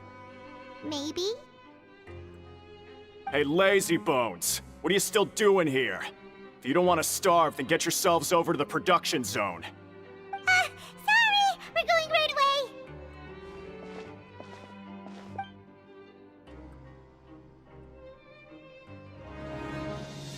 Ah, you must be the catch of the day. Looks like you've got some luck getting assigned this space. Yep, we just arrived yesterday and... Don't interrupt me when I'm speaking! Yes, sir. Listen carefully to my instructions. I don't want any mishaps. Every machine here is worth more than the both of you. Working around these machines can be very dangerous. Do your job well, and you can eat in the cafeteria after your shift. Get sloppy, and you dine in the infirmary. Anyway, the Fortress of Meropide doesn't want to lose a single one of its machines. And it also doesn't want to waste the production potential of any inmate. You got that? Got it! Your job is to use the machine over there to process widgets. Watch carefully, and make sure you step on the pedal at the right time. If the machine gets jammed, then give it a little maintenance with your fist. Here, take this. Bring me the processed widgets, and I'll give you some credit coupons in exchange. This one is tolerable. Though since the processing is done by machine, the product is all pretty much the same anyway. All right, I'll pass you for now. And we'll count up how many credit coupons you've earned.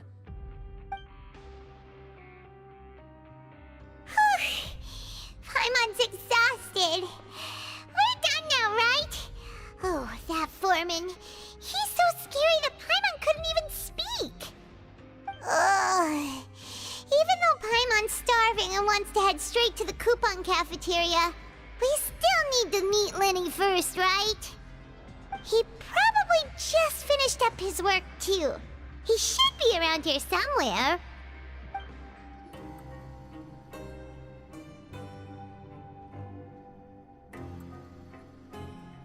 Hey, over here.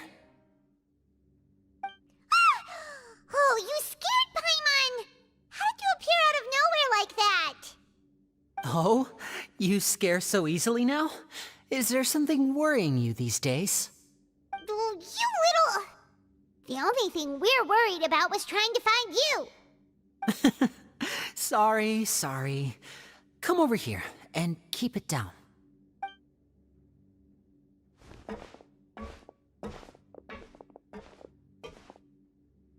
Oh, Lynette! You're here too! You two really are inseparable. That's right. My brother simply can't stand to be away from me. It's not just Lynette. Fremine is also here. Do you still remember him? Oh, you mean that diver from the House of the Hearth, right? Pyro remembers seeing him in the Court of Fontaine before. Now hurry up and tell us, how did you end up as criminals this time? We fought so hard at court to prove you were innocent, but now it looks like our incredible court battle was for nothing! Sadly, even the teeniest of things can land you in prison these days. I put together a street performance and used the popularity we gained from the Opera House incident to attract a big crowd. And then? Next, I invited several audience members to participate in the show. And then, with the entire audience watching, their wallet suddenly disappeared. My brother was charged with theft, and I was charged as his accomplice, having assisted him in his crime. It really isn't that bad. The missing wallets are all in the leftmost drawer of the Maison Gardiennage's big filing cabinet. We just need to see how long it takes to discover them. Yep, we should be released then. In terms of the magic trick itself, I think the performance went perfectly.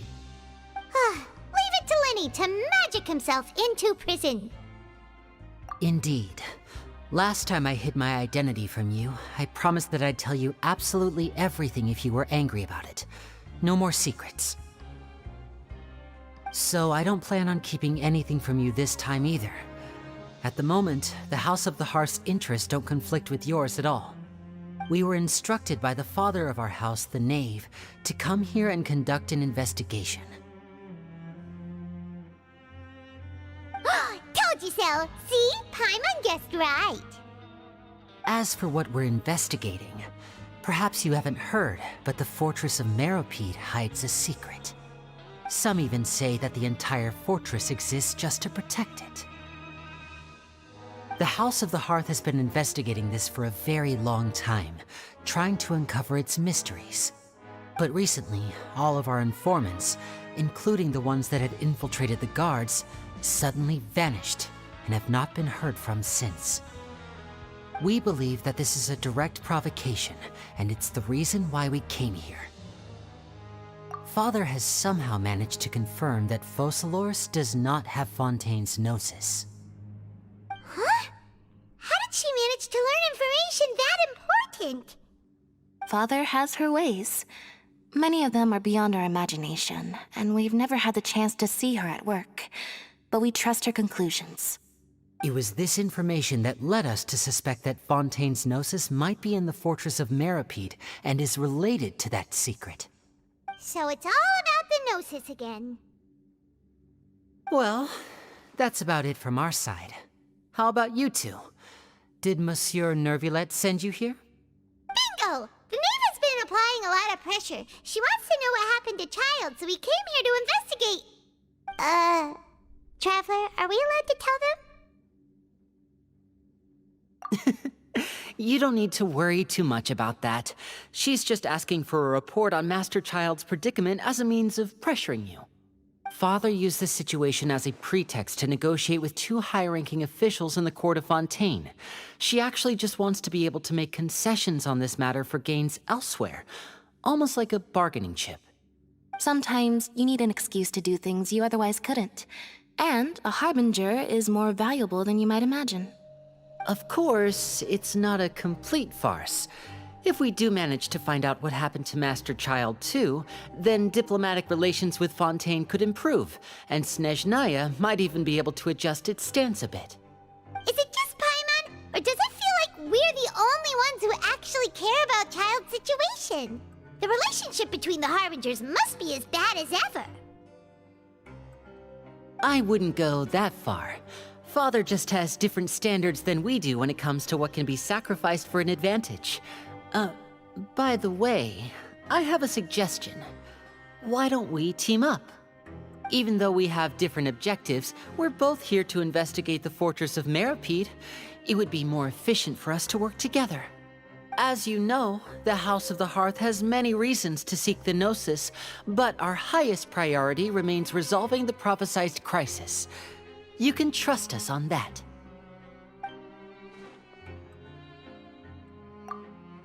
See, I told you. Is that so? Sure enough, it won't be easy to convince them to cooperate with us. Lenny seems to be thinking pretty hard about something. Of course he is. Lenny has been looking forward to a chance to reach an understanding with you ever since last we met. Or, I should say, we were really looking forward to teaming up with you this time. Lynette, just tell them everything, why don't you? It's okay to open up a little. Very prudent of you, and consistent with your behavior since we first met. That's reasonable enough, and I agreed to cooperate on these terms as well. I was prepared for the worst, but you were actually more agreeable than I anticipated. All right then, there's no time to lose. I have some information to share, so listen carefully. Since Lynette and I arrived here, our investigation uncovered the fact that the Fortress of Meropide has a forbidden zone. Most people just clammed up and wouldn't talk, but after asking the right questions, we were able to confirm the existence of the forbidden zone from the guards. You should be aware of that while you're investigating. A forbidden zone? Could that be where Child disappeared to? You're right, we'll definitely keep that in mind. Good. That's the most suspicious thing about the fortress that we know of so far. We have a few other unanswered questions, and we'll be investigating those as quickly as we can. Anyway, I hope you find our information useful at least. Oh, look at the time. You two must be hungry. You should go to the coupon cafeteria and get something to eat. I'll use my cards to get in touch with you again in the future. Oh, that's just what Paimon wanted to hear! Paimon's starving after all that work today. We can talk more about the investigation later. Let's go get some grub! Oh, he wasn't kidding. Today's meal is nowhere near as good as last time. Oh, who knows how long it'll be until we're lucky enough to get that super tasty meal again? Forget about it then. We'll just deal with the regular food for the time being. Let's just get out of here as soon as possible. But life here doesn't seem all that bad. Other than the foreman being kinda mean and the work being pretty tiring. You think so, mate? If I had a coupon for every fish who said that. Seems you fishies still haven't learned your lessons from your life up on the surface. If you take things at face value, then by the time you reach a dead end, you won't even know how you ended up on that road in the first place. I like your attitude. I can, let you in on a little something. Everyone's been telling you to just follow the rules and not cause any trouble for yourself. Am I right? But what they don't tell you is that the rules aren't exactly what they pretend to be. The rules for being a prisoner. The truth is, this place has a lot of hidden rules. Huh? Hidden rules? What do you mean?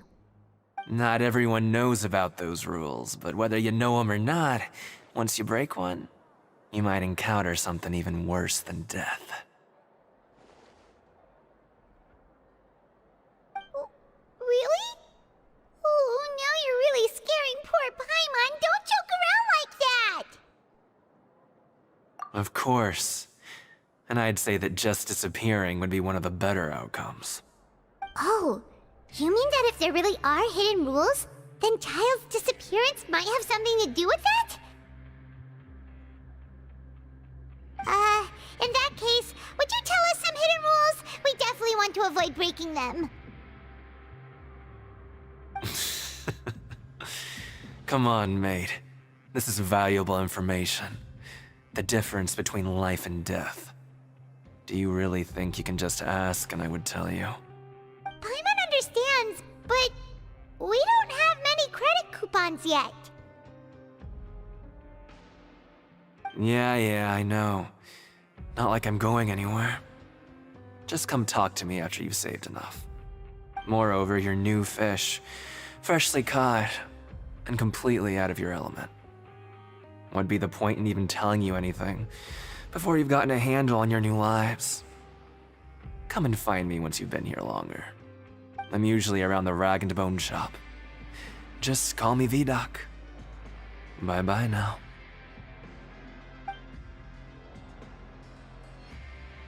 He left. Just like that. Huh. Do you think he's just trying to scare us into buying fake information from him? Yeah. It might be a good place to start in our investigation. Hidden rules, huh? But, like he said, we don't have any coupons and we're still not familiar with this place. Oh, there's nothing we can do about it now. We were so busy talking, we almost forgot to eat. Even if it's not the best, it's probably better while it's warm. Come on, dig in before it gets cold.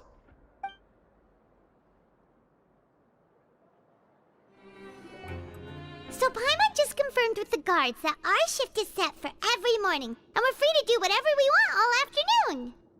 But it seems like most of the other inmates choose to continue working through the afternoon to earn more credit coupons. Oh, and they also said that you can use coupons to skip work in the morning and free up your time. They weren't kidding. Credit coupons really can be used to do anything here. Paimon's so tired. And we'll need to wake up and go to work in the morning.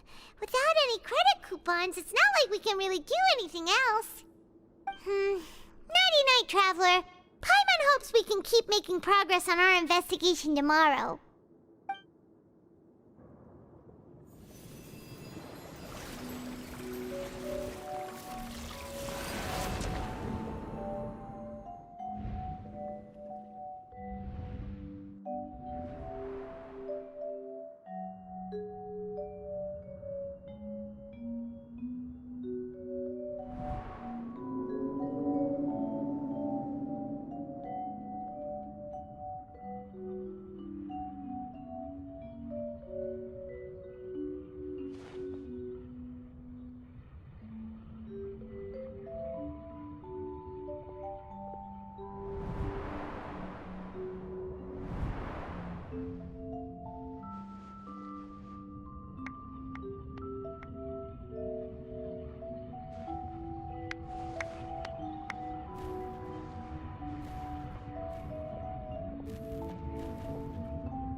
What's wrong?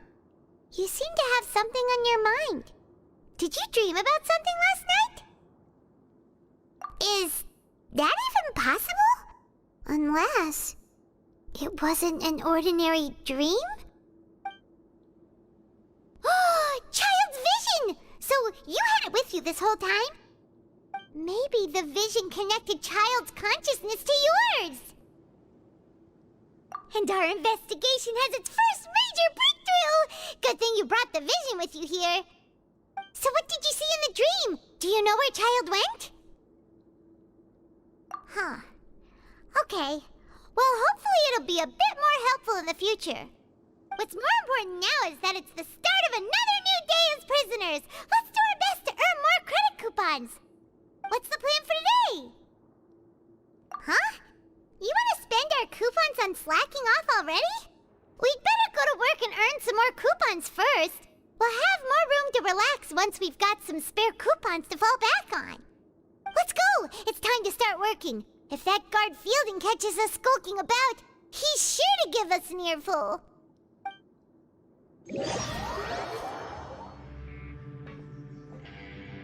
Look who decided to show up. Get your butts in gear and get to work. Time's a-wasting. Good, here you go.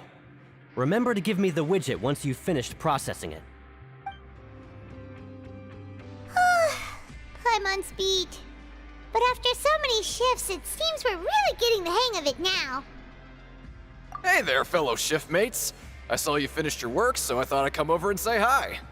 Oh, hey there! We've seen you before. Your assigned workspace is really close, isn't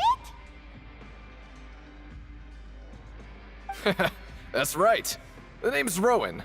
This past few days, I couldn't help but notice the new faces working nearby. I guess we were destined to meet. I've been working here for almost 15 years. Even the foreman, Grainville, always calls me Chief. Whoa, you've been working here a long time, Chief. If there's anything you'd like to know, just ask me.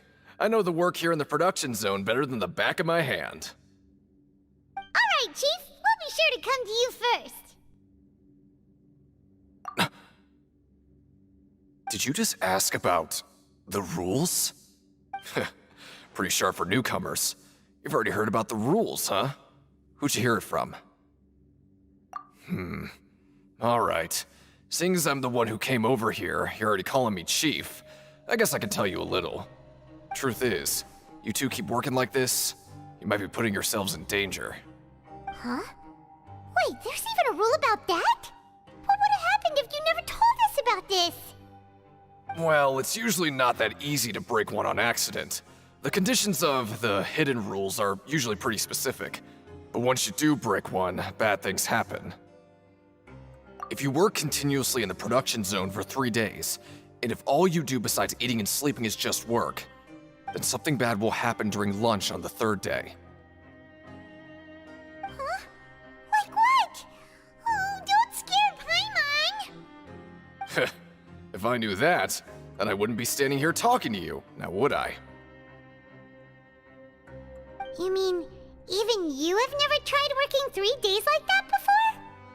There's actually a legend about this rule. They say that there was a worker who worked way harder than me. He was both efficient and eager on the job, and most other workers couldn't hold a candle to him. One time, he tried to test his limits and worked as long as he could. Then during lunch on the 3rd day, he disappeared into thin air, as if he'd evaporated. Later, some people went and asked some of his past friends about him, but they said, never heard of the guy. What the? How could that happen? Unfortunately, we were assigned different production zones. I never saw for myself what he looked like. Wait, are you thinking that it was... Huh? Oh? You... Listen, kid. This ain't the kind of thing you should be curious about. Let me tell you, you're better off forgetting about it and looking after yourself. Now I kind of regret ever telling you. Yeah, I agree with Chief here. Do you really want to try? All right, if you insist.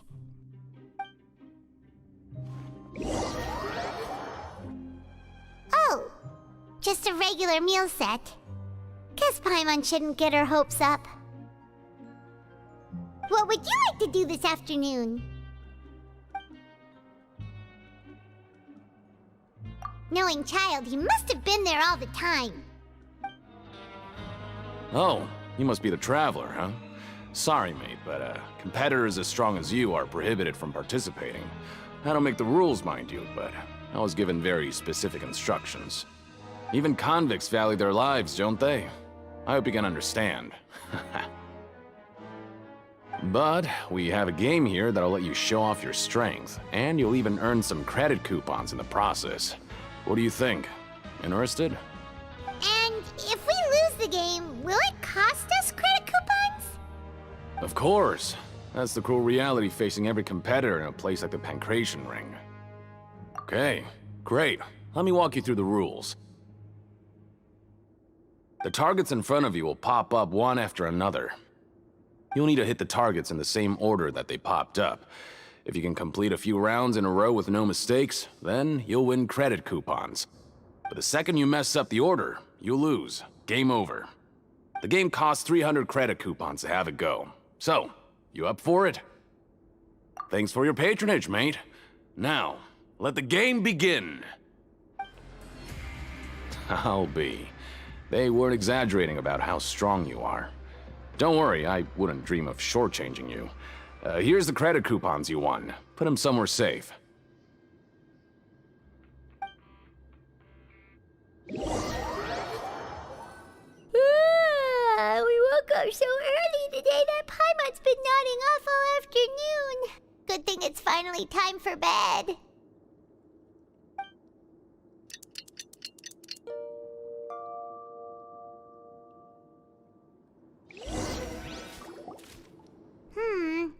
Maybe we can make some progress in our investigation today. What do you have planned for us?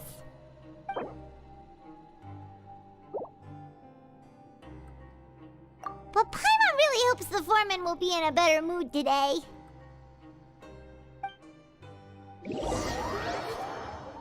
Look who decided to show up. Get your butts in gear and get to work. Time's a-wasting. Oh? What's with suddenly wanting to work so hard? You need coupons that badly? Sure. Let's just say we really want to test our limits.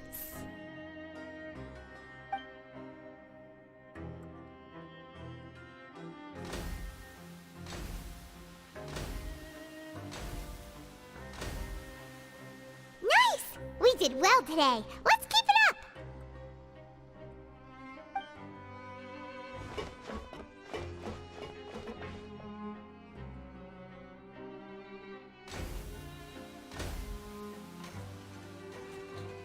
Ooh, Paimon's had it. Who knew that processing these widgets would be so tiring?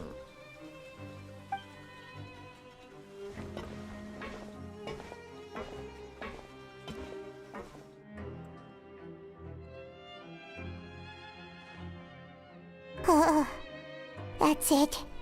Paimon doesn't even have the energy to talk anymore. Is it time to eat yet?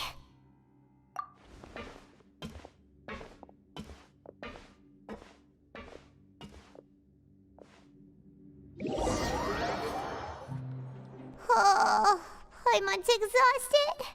It's just work, work, and more work. Paimon's little body can't handle this much longer. Wait a sec. Now that Paimon thinks about it, haven't we been working non-stop for 3 days now? And now it's lunchtime. Oh, Paimon feels a shiver going down her spine. What's going to happen? But it doesn't seem like anything's changed at all. And we made it to the coupon cafeteria safely. Are the so-called hidden rules only a rumor after all? Well, there's no use to just guessing all day. Paimon's stomach has been grumbling the whole time. Let's just eat already! Paimon wonders what we'll get today! Maybe we'll get the super lucky meal! Wait! What? What in the world is this? What's with Paimon's food? And yours is the same! Is this stuff meat? But it looks and feels so bizarre! What kind of chef would make food like this? What do you think is going on? Is this the bad thing that Rowan was talking about? No, stop right there. Paimon gets what you mean, just don't say it. Hey, isn't that Woolsey over there? He must have made the food, right? So let's just ask him about the food and be done with it. Hey, have a moment? What is it? I'm about to go report the numbers for today's free meal, so you'd better make it quick. It's about the meat in our meals. Look, does it seem normal to you? The meat? Oh, that. Looks perfectly fine to me. Totally normal. You better hurry up and chow down. How could this be fun? Hey, don't leave! You barely even looked at it! Hey! Ugh, what should we do now? Wolsey wouldn't even give us the time of day. Is he trying to hide something? Yeah, looks like we have no other choice. Paimon was positively famished a minute ago, but now she's lost her appetite.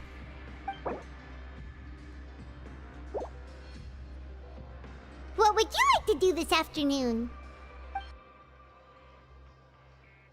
Yeah, Paimon felt like some of the people here were a little strange the moment she saw them. Oh, hello. You two are the ones who were with His Grace. No need to be so nervous.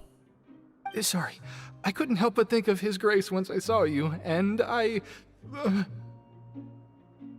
Oh, it's hard to say. Maybe I am. He's got a very overwhelming presence. It makes me feel like I'm just some insignificant little bug. Wait, seriously?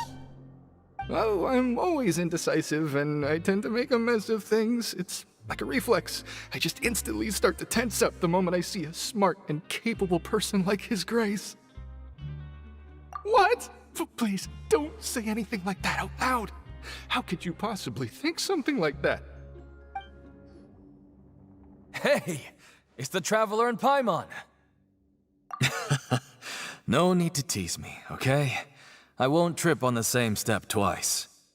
Listen, I feel ashamed about last time. Thank you for praising me in front of His Grace. Here are the extra credit coupons he gave me. I'd like you to have them. Huh? No, we couldn't take them. They're your reward after all. But when I was welcoming you, I didn't do anything but give you the stink eye. Come on, I insist. These coupons are nothing compared to getting the attention of His Grace.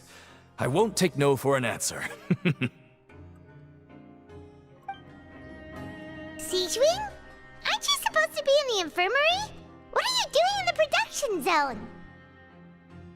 Hello, Traveler. Paimon? Everyone's usually busy around now, and we don't have any patients to look after in the infirmary. I thought I'd come here and enjoy the sight of everyone hard at work. Enjoy?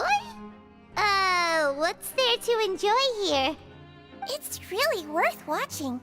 I often stand here and observe everyone. Humans are just so interesting and adorable. I like to watch your expressions while you work. Are you talking about pets or people? Oh, I can see why you think that, but you shouldn't jump to conclusions. See, we Melazines are a different species, and we see the world very differently from humans. It's very easy for me to observe everyone's condition. All it takes is one look, and I can tell which workers are exhausted. Wait, Melazines can see that? Huh. That does sound useful for being a nurse. Yes, running around tending to everyone's health is very fulfilling. But I'd much prefer it if you're all happy and free from exhaustion and pain in the first place. Take care of your body and make sure you eat well. Always rest when you're tired from work and don't push yourself too hard. We'll definitely take care of ourselves. Thanks for the reminder. Huh? Rowan? What are you doing here, Chief? I was injured a bit just now. Nothing major, I think I just pulled something. Little mishaps like this are unavoidable at work, you know? Huh. Paimon wouldn't have thought someone as experienced as the Chief would still get hurt on the job. I just knew you would say that. This is pretty embarrassing. Where's Siegeween when you need her anyway? The one time I need to make a quick trip to the infirmary. Oh, you mean she wasn't in the infirmary? Yeah. The rumors say that there's never anybody in the infirmary in the half hour before lunch, and nobody knows where Siegewing gets off to.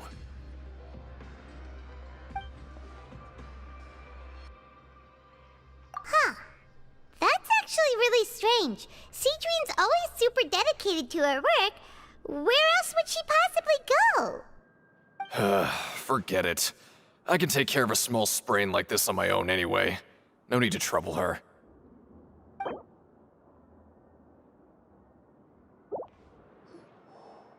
Oh, wonderful.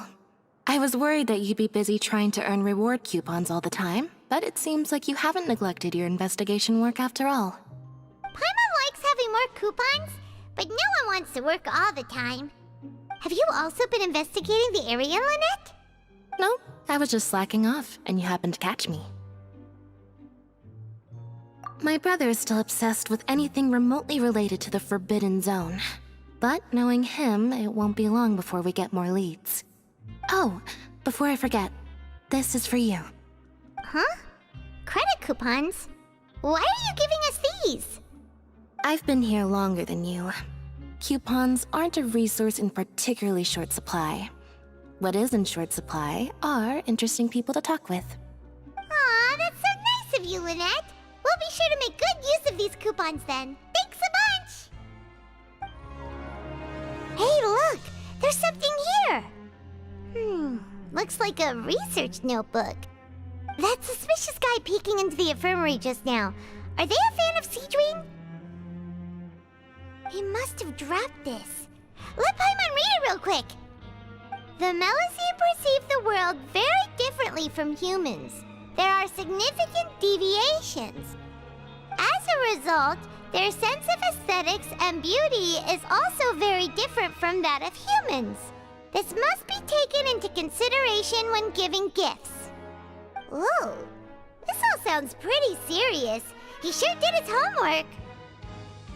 And as for the notebook, let's take it.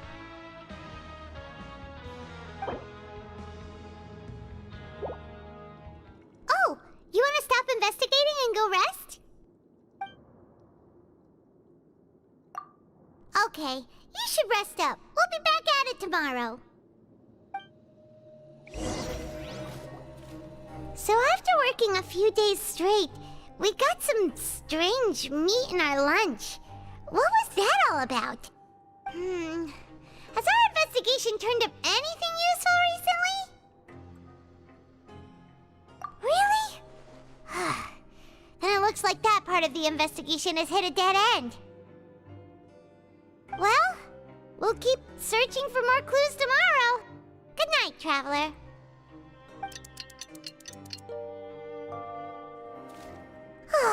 The dawn of a new day. Paimon feels like we're getting used to life as convicts. Is that a good thing or a bad thing? What do you have planned for us?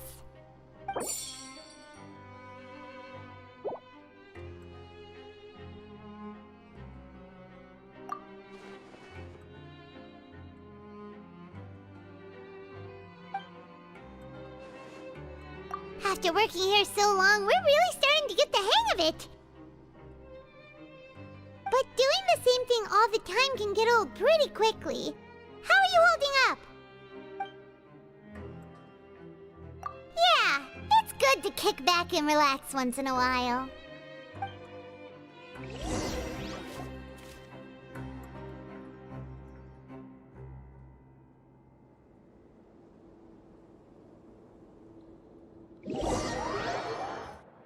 Whoa! Isn't this the Super Lucky Meal? Looks like hard work really does get rewarded. Paimon's gonna take her time and savor every bite. What would you like to do this afternoon? Knowing Child, he must have been there all the time. Oh, back for another try? I hope you brought enough credit coupons this time. All right, then get ready to play. Your strength really shouldn't be underestimated.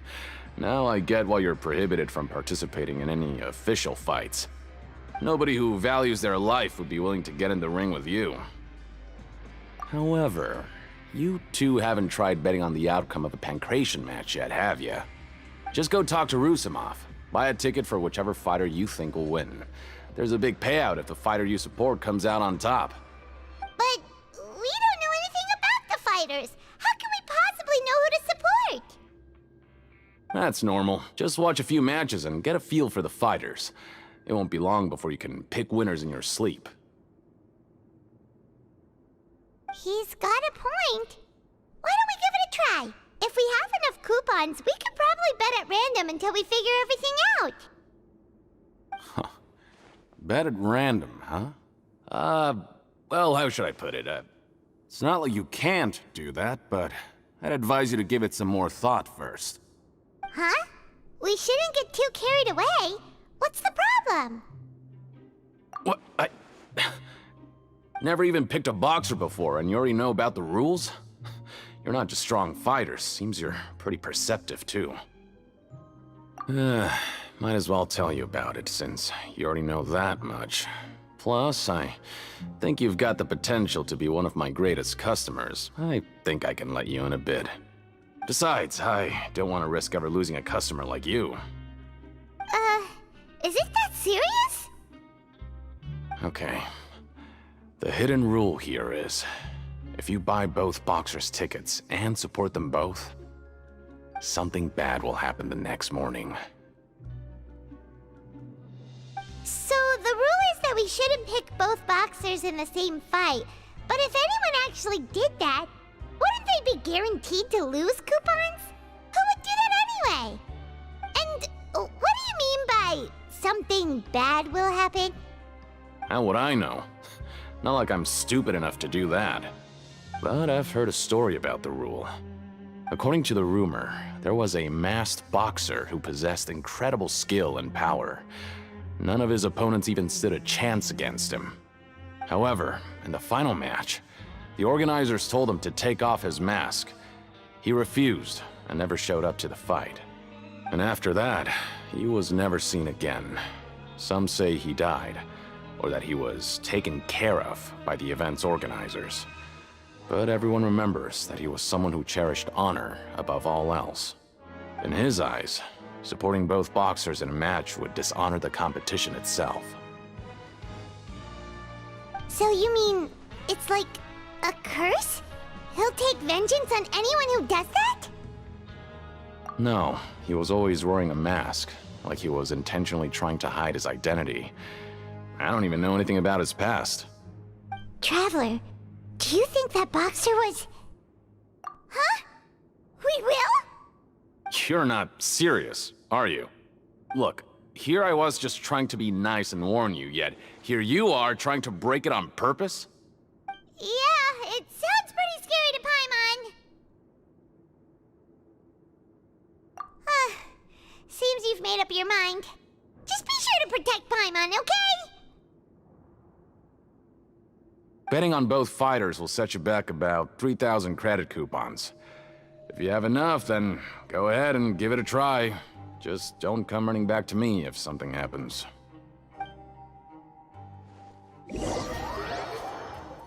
Aw, looks like we won't get a chance to sleep in as long as we're here. Let's get to bed early.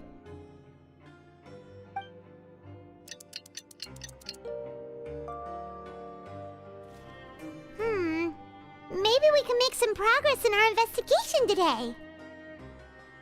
What do you have planned for us?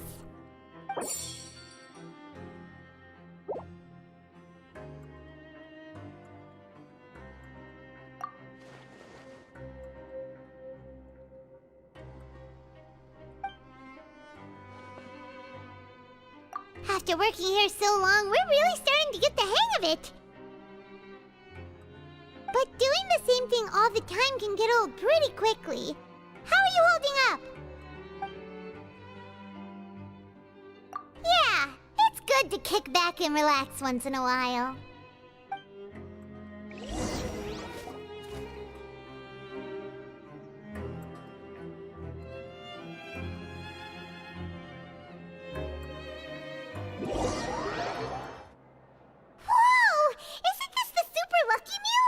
Looks like hard work really does get rewarded. Paimon's gonna take her time and savor every bite! What would you like to do this afternoon? Maybe we'll be able to find some leads there. Are you two here to buy tickets? Better be quick about it. Another match is about to start. Who are the boxers in the next round? We have the reigning champ, Le Grappler, versus a contender from the Eastern Prison Block, Demon Horde. Are those their nicknames, or did they choose those names themselves? Either way, super weird. Since you're new around here, I'll help you out and give you a little suggestion. Even though Le Grappler is the crowd favorite, Demon Horde is a first-class dark horse with incredible potential. Anyway, for this match, I recommend that you pick... Huh? For both fighters? I can tell you're new to this, but I didn't think you were completely clueless. Maybe you don't quite understand the rules, no? Let me try to explain again for you more clearly. You see... Oh, no need. We're aware that we're going to lose coupons. Alright then, if you're absolutely sure. Remember, no refunds once you buy the tickets. Yeah, we got it! Just shut up and take our coupons!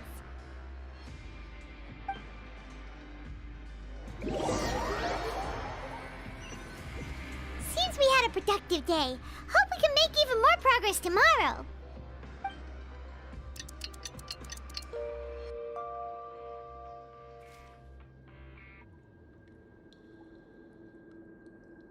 Hey, Traveler! Paimon! Package here for you. The next time you buy something, go pick it up yourself. I'm not a delivery man, you know. Huh? A package? For us? Did you buy something, Traveler? Paimon's not quite awake yet, so why don't you go take a look? Ah, right! Yesterday we broke the hidden rule and bought tickets for both boxers. Oh, maybe this package is the bad thing that Colin said would happen. Paimon suddenly feels wide awake. Wait, maybe let Paimon go hide somewhere first. Just call Paimon after you opened it. Hey, wait! Paimon's still here! Don't open it! Ah! Huh? What is it? Are you okay? Let Paimon take a peek too. Oh, it's just a small bottle. But the color of the liquid inside looks so wrong. Almost like... Alright, that's enough of that. No need to say it out loud. Paimon already knows what you're trying to say. Ugh, no way. Get that stuff away from Paimon. Paimon thinks we shouldn't open the bottle until we figured out what's going on. Just trust Paimon on this one, okay?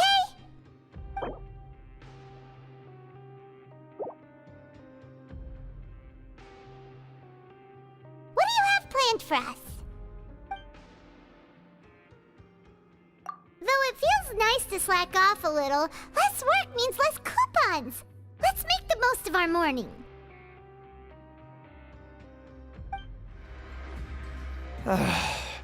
If there's no way to send it all out, then maybe I'll never get a chance to leave. Who are you? We've never seen you before, and you don't look like a fellow convict. I'm not! Of course I'm not. Please, don't mistake me for a criminal. I'm a good, law-abiding citizen. Then what are you doing here? You sure seem anxious about something. I'm a promoter for Fontico, and I'm usually responsible for promoting our drink products. I thought I could complete my task here quickly and return to headquarters, but I've been here way longer than I anticipated. Oh, a promoter from Fontico? So what kind of problem did you run into? I'm so upset. It's all because of that Duke. After discussing the company's promotional plans with him, he told me outright that my project was worthless. However, in light of our long history of successful collaboration, I still tried to patiently explain the details. However, to my surprise, he just cut me off while I was speaking. Let me take a moment and recall his exact words. I'm just gonna stop you there and say no. If anything, I'm saving you time. It seems you don't fully understand the value of credit coupons here, nor do you understand the value of your own products. The former is because you are from the overworld. That's understandable, and I don't blame you for that. But as for the latter, only someone monumentally stupid, so breathtakingly stupid that they were completely ignorant of the value of credit coupons, despite living in the underworld, would ever possibly consider buying your drink. Let's just forget it. Anyway, that's how he rejected my proposal and asked me to come up with another solution with the condition that it doesn't cause any trouble for him. Can you believe that guy? Well, he is the head honcho here. Not much you can do about that. We met him too and could tell that he's the kind of guy that's hard to pin down. Fine. I know I should just let it go. I'm on his turf after all. His house, his rules.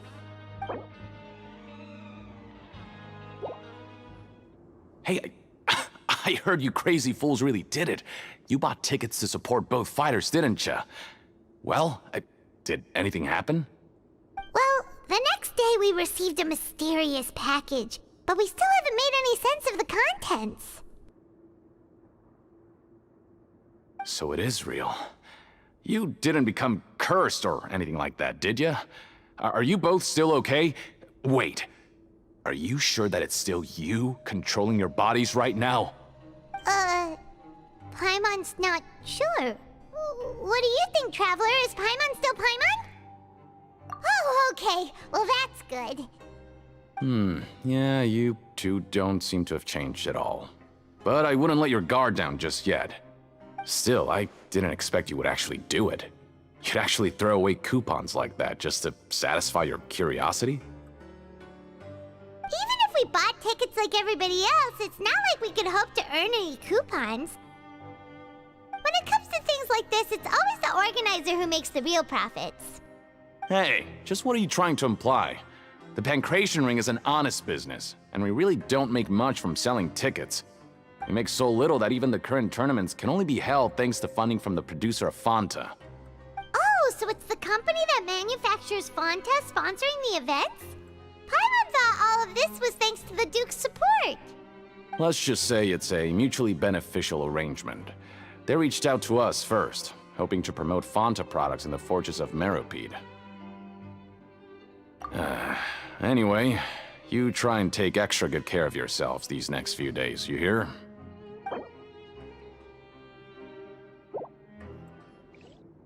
Hey, what are these papers scattered all over the ground? Are they registration forms or something? Maybe not. Every page has the Fontaco symbol on it. Maybe it's some flyers from the company. Okay. But if someone catches us, they could accuse us of trying to steal the company's secrets, couldn't they? Oh, you're right. Guess there's nothing to worry about then. Let Paimon have a look here. Without assistance from the Fontaine Research Institute, development of the new product has been slow, and some researchers on the project have voiced concerns. We have no choice but to let the new product undergo the first phase of promotional trials without a designated name or packaging. We will adjust the direction of future development according to feedback. We have decided to only conduct closed, small-scale trials for the time being. Sure doesn't seem like anything unusual. The company is just trying to develop some new products besides Fanta. But it sounds like things aren't going well at all. Let's put these papers back where we found them and make it look like nobody went through them. Okay, good.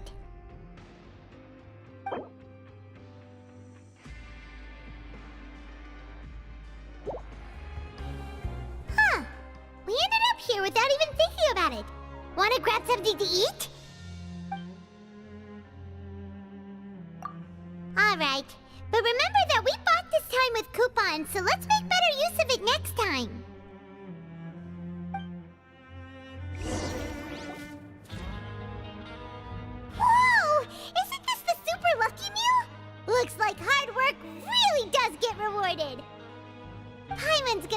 your time and savor every bite! What would you like to do this afternoon?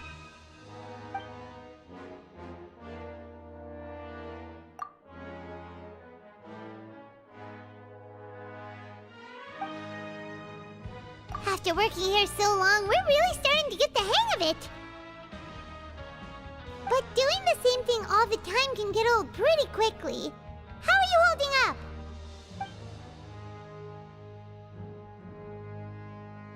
Yeah, it's good to kick back and relax once in a while.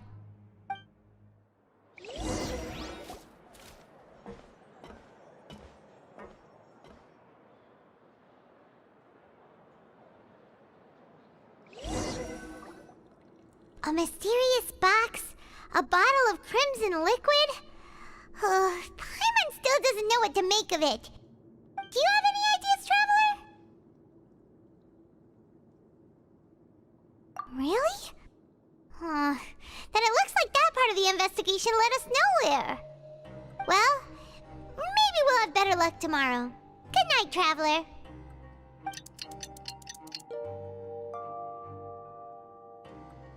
Okay, so we've investigated 2 of the hidden rules. Paimon didn't think this prison would have so many weird things going on. We'd better pick up the pace with our investigation, otherwise we'll never get anywhere. Yeah, let's skip work for now and put our time to good use.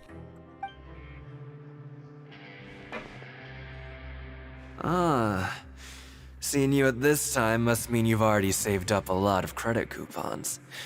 Or at least enough to skip work. Seems you're getting into the swing of things around here. Impressive. Very impressive. So, now can you tell us about the hidden rules you know? If that's what you want to know, I guess you couldn't have come at a better time. Huh? What do you mean it's a good time? Leonid and those other pesky broke urchins have all gone to work in the production zone. I wouldn't want them listening in without paying up. We get it! Just tell us already! So, you know those pipes that make strange sounds? Don't ever, ever go near them at night. Even if you manage to avoid the guards, you might find something even more terrible there. Something even more terrible? Like what? A group of cannibals. Cannibals? In the Fortress of Meropide? Every month, they meet a few times in the dead of night. Rumor has it they might be connected to the people that have disappeared here. But what's even scarier is that they have a special proclivity. Since they have no way to dispose of the leftover remains, they have ways to transform them into other forms and keep them in the fortress forever.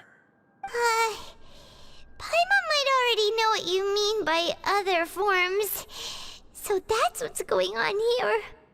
Oh, Paimon's stomach doesn't feel so good.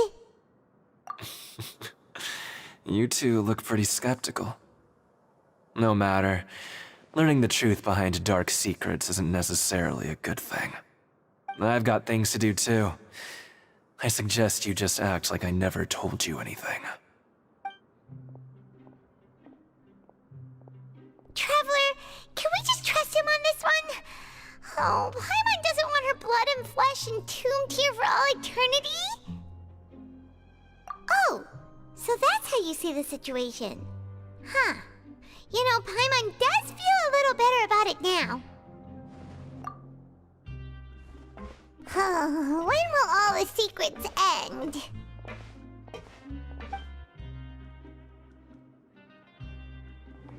What are you talking about? Listen, you should keep your nose out of other people's business. What? What are you saying? You shouldn't go around saying stuff like that. Just stay away from me.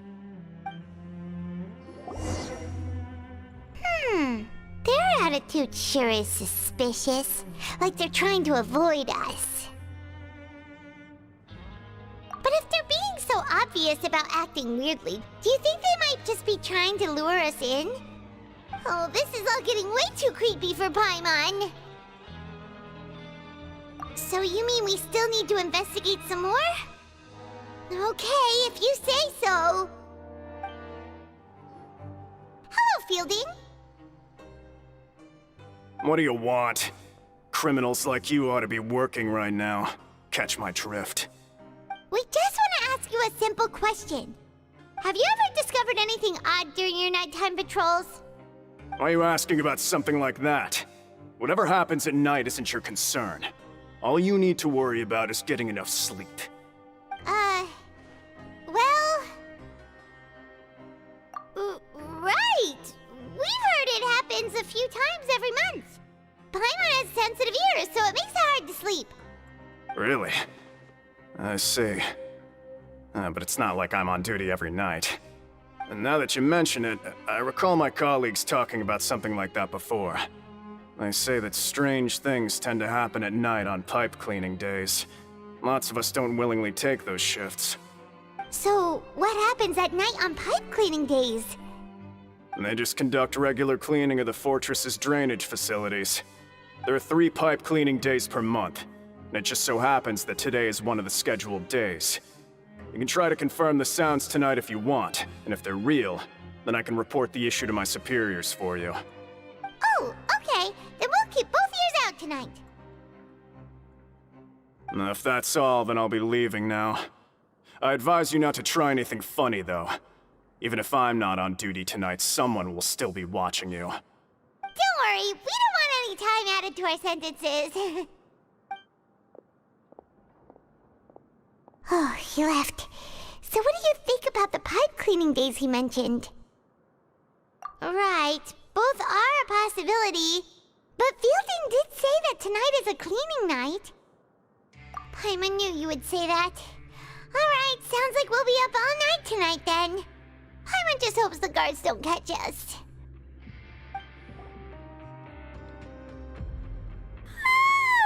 Oh, Paimon's so tired. But we can't sleep yet. They'll be cleaning the pipes tonight, so it's the perfect chance for us to investigate. Whatever. Just be sure to wake Paimon if she dozes off. Paimon's worried something might happen if you go alone. Huh? Traveler? Did you fall asleep already?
Traveler, come on, wake up! Oh, it looked like you were just peacefully sleeping to Paimon. Well, what did you see this time? Really? So we're finally starting to figure out what actually happened! But what about the cannibals? How do you explain them? Okay, well it's about time for us to get moving. Just be careful to avoid the patrolling guards.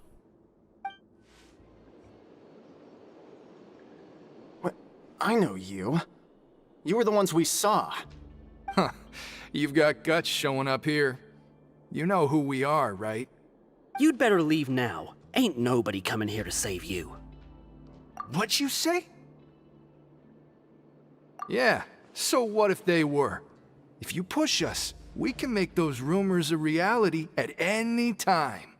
Hey, what's the point of all those rumors anyway? What exactly exactly are you trying to do?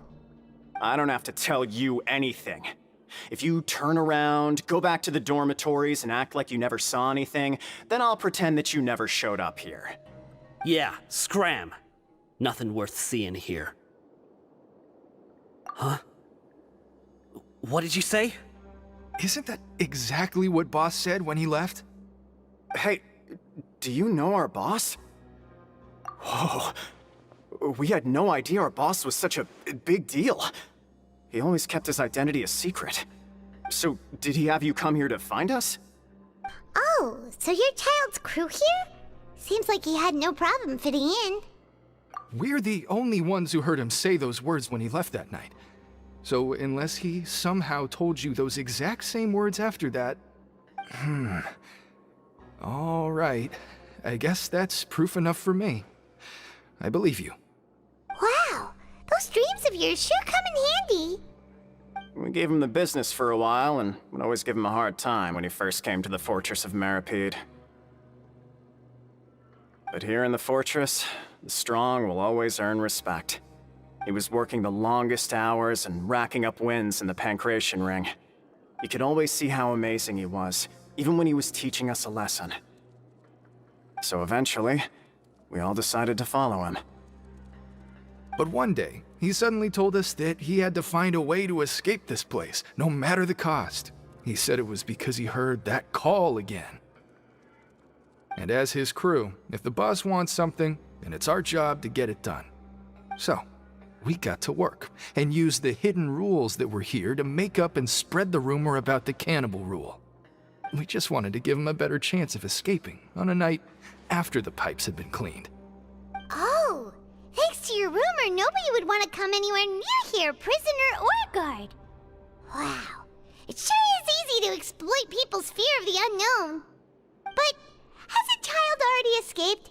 Why are you all still coming here after pipe cleaning day? Because as far as we know, the pipe he went into isn't actually an exit. It should be a dead end. It leads to an abandoned factory area, and even if there were a way to escape from there into the sea, we're still way too deep. No one could ever reach the surface alive. But Boss still insisted on going in. It's like he was obsessed about it. So we told him that we'd pretend as if he never existed while he was gone.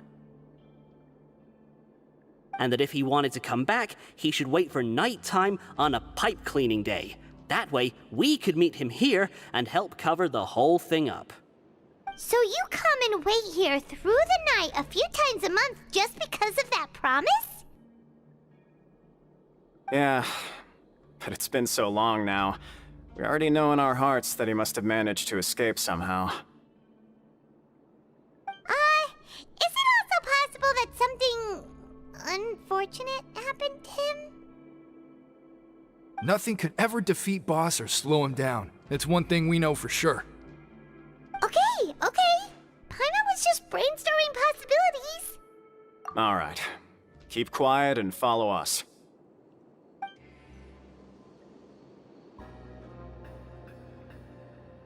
The way up from here has been sealed off. It's impossible to get through. Boss left by going down from here. It wasn't full of water at the time. Later, we came back hoping to have a look. That's when we found out it had been completely flooded. It's impossible to navigate unless you're an extremely skilled diver. Do you think Child got trapped by the water? Not likely. We all know that Boss was an incredible swimmer. Really? Then have him come investigate, pronto. Just be sure to tell us if you get any news about Boss. It's getting late. We should leave before the guards come this way. Yeah, we learned a lot about what happened to Child here. Let's get going! Whew. We finally learned some key information. Seems all of our investigative work has finally started to pay off. When you said you knew a diver, you were talking about Fremine, right? If we ask Linny, he'll definitely have Fremine help us. Ugh.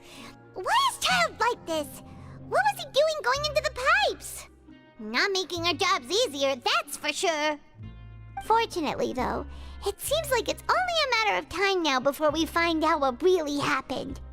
Now that we can finally relax, I'm starting to feel super sleepy. Let's try to get some rest while we still can. Nighty-night, traveler!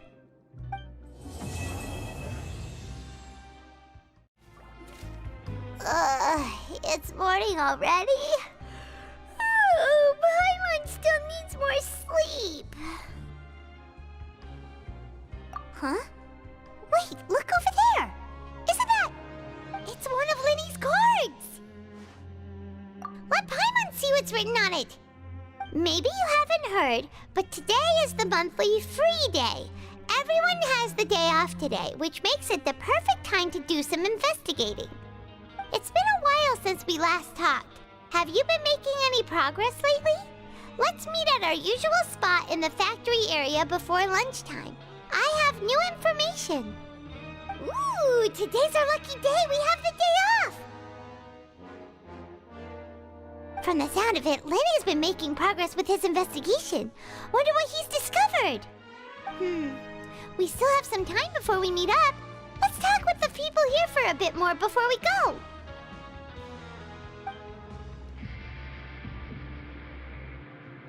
Look, there are some people talking over there. Let's listen in on the conversation.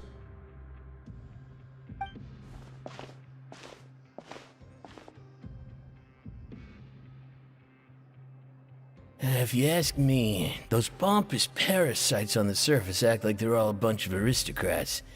Do any of them give half a hoot about a bunch of dogs like us? Hey, speak for yourself, mate. I'm no dog. Oh, you think you're special or something? If you're here, then you're just a convict like the rest of us. I've heard that even if you're released after serving your sentence, going back to life on the surface ain't any better. Once a criminal, always a criminal. We're marked for life. I don't buy that. Hey, how cool would it be if the whole world was destroyed by a giant flood and everyone had to start over from nothing? What kind of filthy bilgewater are you spewing? I have family up there. You best shut your sewer hole with talk like that. Listen, things ain't so great on the surface, but who says that you have to leave? I've heard that you can still stay here and work even after you've served your sentence. Not bad if you ask me. Who wants to live in the ruddy overworld anyway? And what makes you think they'd want to hire someone like you? It's one of the great mysteries of the universe, how someone as useless as you is so confident. Whoa. Sounds like they're really unhappy about the overworld. Speaking of which, Paimon never heard anyone use the words overworld or underworld when we were living up there. Is it only something the inmates down here say? That's true.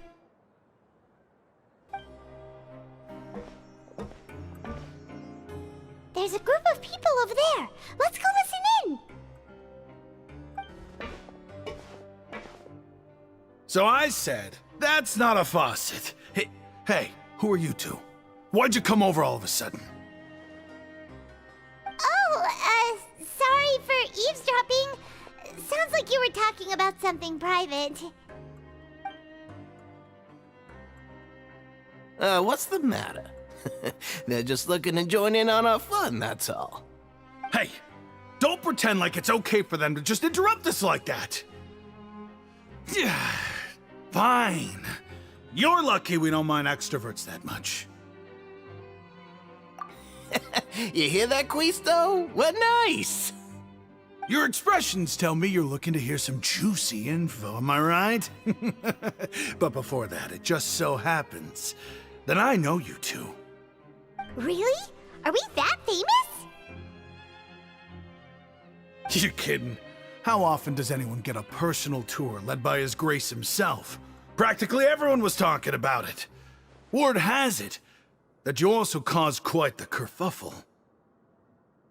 A little mistake, huh? I like the way you put it. You see, people with a good attitude can join our group anytime, unlike some of the others here. Your group?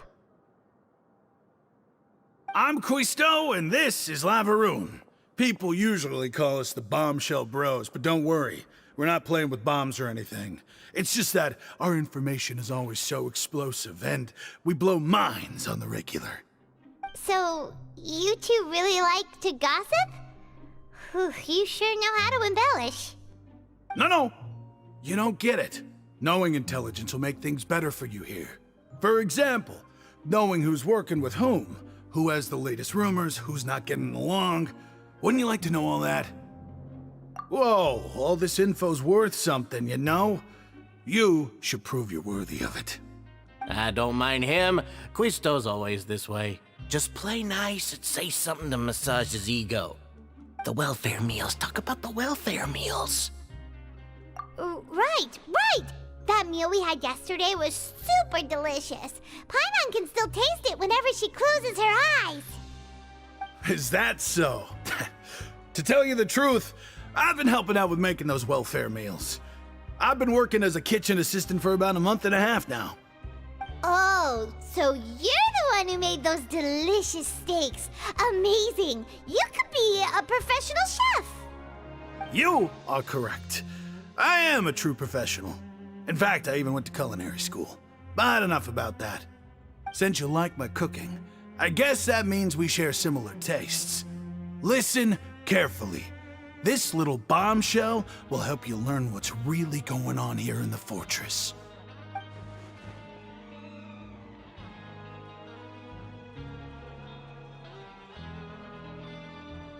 Listen, kids. The power structure within the fortress is quite complicated. The overworlders couldn't care less about us down here. We're basically dogs to them. You've already met the one person here you should never cross, the Duke, Risley. He knows more than you think. And if he doesn't care about something, then he often doesn't bother dealing with it. Those who have the Duke's attention get all kinds of special perks, even better treatment in the infirmary. I know who you mean. It's that Jurier character, right? I don't think there's anything useful about him at all. Why does he visit the infirmary practically every day? Is it normal for anyone to be going in and out of there so often? If you ask me, he's just faking it to get out of work. But did you know that Jurier was a talented researcher from the Fontaine Research Institute before he came here? There's no denying that. I don't care if he was a researcher that could turn dirt into Mora. Once you're in the fortress of Meripede, you're just another inmate like everybody else.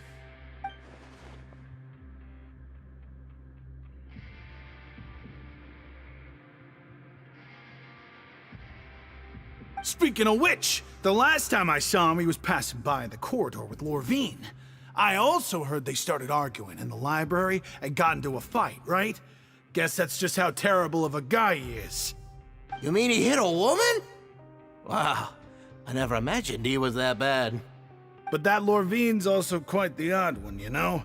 She's always gabbing away, got into a fight with a man, and she also got sent to the infirmary. Come to think of it, I always see her going to the sick bay every couple of days, too. Wait a second. You don't think? Do you think could it be that they're secretly meeting there to go on dates? But it's really hard to imagine. After all, I do remember seeing Lorvine beat Jurier to a pulp that one time. And we might be overthinking things.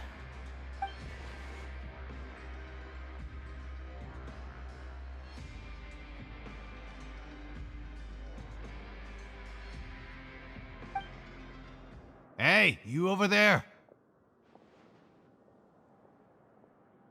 Yeah, you. Say, do you like playing card games? You know, like Genius Invocation TCG? You TCG players are like mint in the wild, literally sprouting up everywhere. Hey, come on now. What's wrong with finding fellow Invocation aficionados? Anyway, care to join me for a game? All right. No pressure. But why would you be looking for people to play Genius Invocation in a place like this? Don't people usually come here to fight? Whether you're throwing down cards or throwing punches, it's all a competition, isn't it? It's all the same in my eyes. There are lots of card players here in the fortress. When I saw you, I immediately thought, hey, even outsiders from other nations play cards. So I came over to say hi. Sure. Great! Since you've been here longer than us, you need to flex your seniority a little bit, right? Maybe you could start by telling us newcomers some stories about this place. I thought you would have already heard everything by now. All right then, did you have anything specific in mind? Or do you want me to just pick a topic? Why don't you pick? We'll let you know if we've heard it already. All right. Have you heard any strange rumors since you've arrived? Ben, did you know that there are some people who are always gossiping over in the corner? Yeah, so you've already met those two. They're quite a pair. They always keep an eye out for the latest happenings and gossip about everything. I've never seen anyone with more time on their hands. I heard that they used to be a chef and a bartender before they were sent down here. You know how bartenders are, always chatting with customers. And chefs love to pass the time just hanging out when they're not cooking. Good to know. Do you have anything else to tell us? Let me think. Sounds like you want to hear something a little more tantalizing. Oh, did you know that the Duke was also a convict in the fortress of Meripede before? Huh? Wait, are you serious? That's right. The Duke was an inmate just like you and me. Seems he was exiled here for committing some crime. Who knows how he ended up rising up to become the warden, though. To go from an ordinary inmate to becoming the manager of the whole place? I'm not gonna lie, I kinda respect that. A forbidden zone? Sounds like something that someone just made up. I've never heard of that. Where did you hear about it? It's just a rumor we've been hearing, but no worries if you've never heard of it. Do you have anything else you can tell us? Anything else? Not that I can think of, but I'll be sure to tell you anything interesting I hear next time. You'll have to play a game of Genius Invocation with me first, though.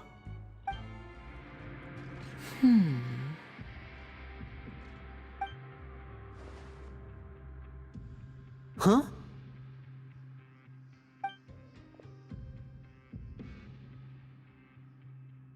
That look in your eyes.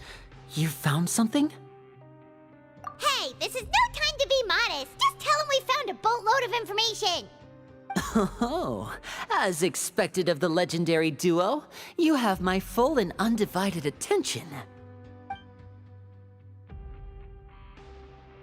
Huh. I'd have never guessed that myself. The rumors swirling about this place are unreliable after all, and Master Child probably went missing because he found a way out. He is a harbinger after all. I suppose he's much more resourceful than I initially gave him credit for. Unfortunately, this isn't enough for our final report to Father. We need to find out Master Child's exact whereabouts. Father told me that even though Master Child said he was just coming to Fontaine for a vacation, he actually had some personal reasons. His agenda might be linked to his disappearance. His escape route is already flooded, so we'll have to task someone with professional diving skills to chase after him. Well, when you put it that way, it's obvious that only Fremine would be up to the task. Bingo! Is he around? He's working today. Coming here as a group would have attracted too much attention. I'll talk to him about it later. It's the least I can do. We're all in this together, so it's only fair for us to fulfill our end of the bargain. Honestly, I'm far more impressed by you guys managing to collect all this information right under Risley's watchful eyes. Collecting information has always been our strong point. Now, let me think. To find out more information, Fremine will have to retrace Master Child's original route. And if he's to do that, he'll have to set out on the next pipe cleaning day at the earliest. That's 6 days from now. And after that, he'll probably take another 2 or 3 days to return. You can even estimate how long it'll take for him to get back? We've been working together for a long time. We know each other's capabilities like the backs of our hands. Traveler, what say you to meeting here 9 days from now?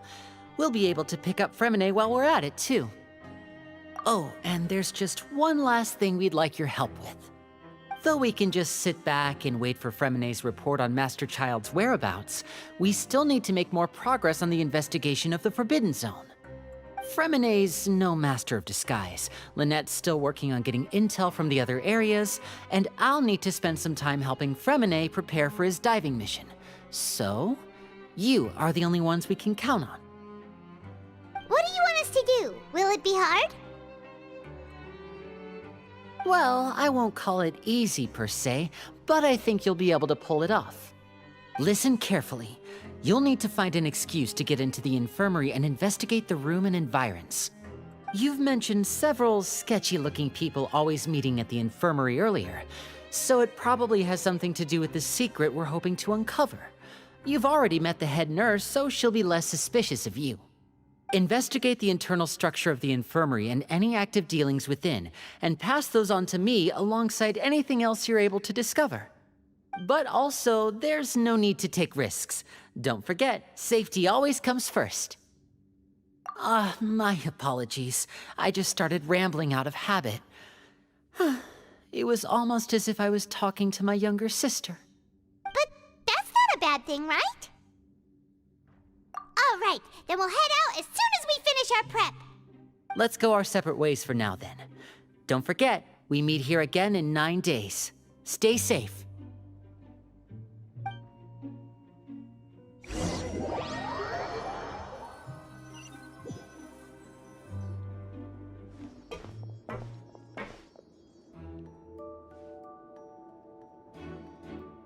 Hey, stay here for now. Paimon will take a peek. There seem to be several people inside.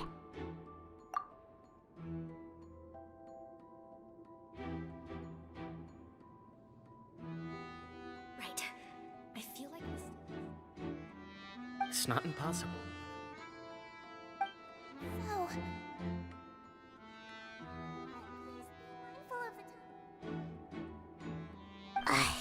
It's a bit hard to understand them from here, so why don't we just try to talk to them in person?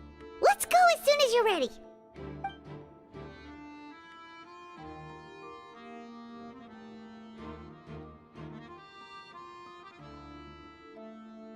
Oh.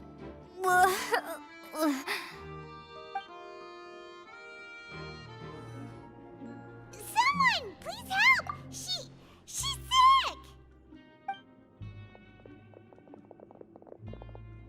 Whoa, are you okay? Oh my! What's wrong, little one? There's no need to panic. Take a deep breath before you begin. The traveler started complaining of a stomachache, and then nausea, and then collapsed onto the ground. Paimon doesn't know what to do. Freezing limbs, twitching fingers, and pale complexion? Could it be poison? Let me take a look. Please, lie down over here.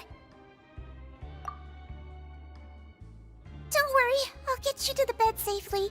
Here, hold on to my shoulder and walk slowly.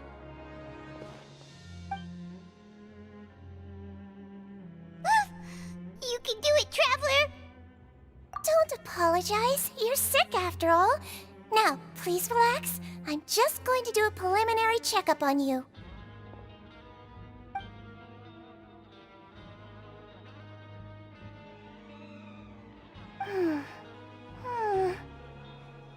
I see now. My checkup has confirmed that she's not in any mortal danger. That's our worst fear out of the way. Eh? Oh, that's good. But... I'll continue my diagnosis of the patient now. Please, relax and take a deep breath.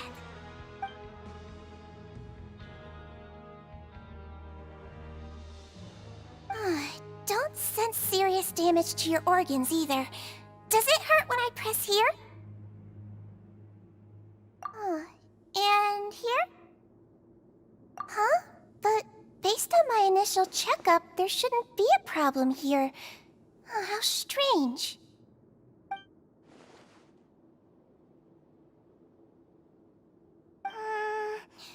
What about here? Does this hurt?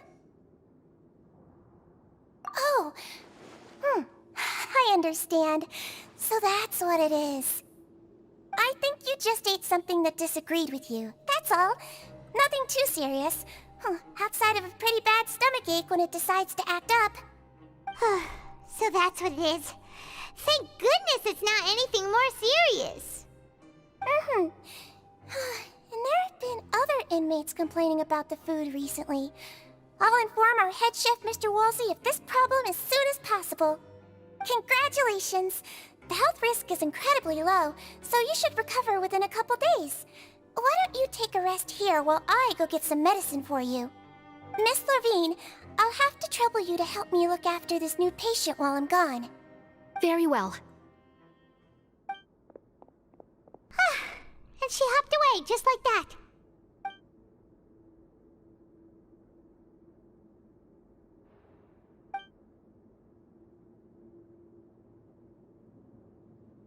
Hello. So how are you feeling now?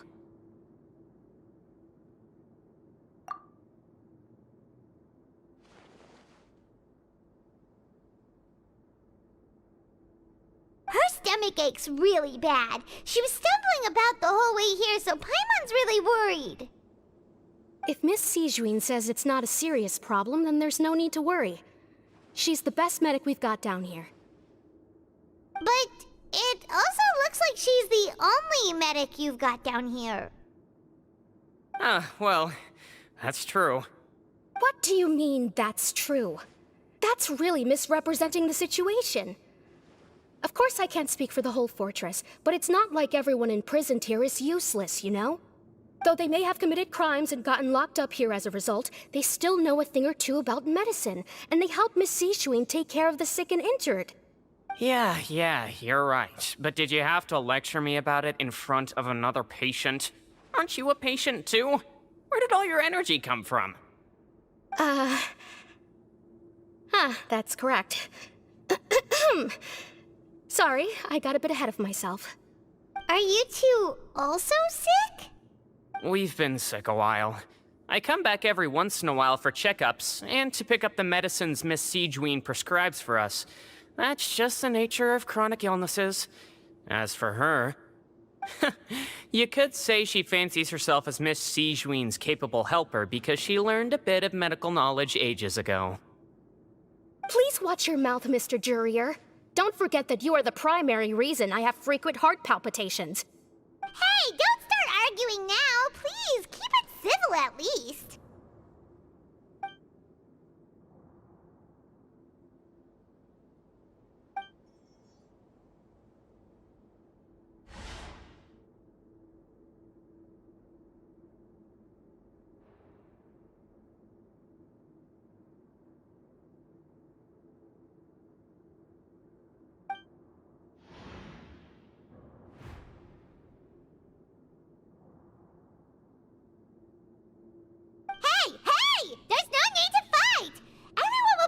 Someday, so there's no need to argue over silly things like this. But... Release. It's way too early for us to even think about that. And who the heck knows if we'd even be able to continue our previous lives?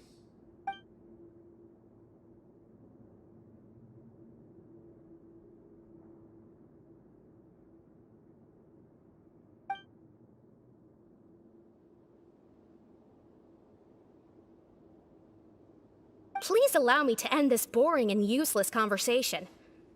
Oh, and Mr. Jurier, I don't want to see your face here again anytime soon. And same to you, Miss Lorvine.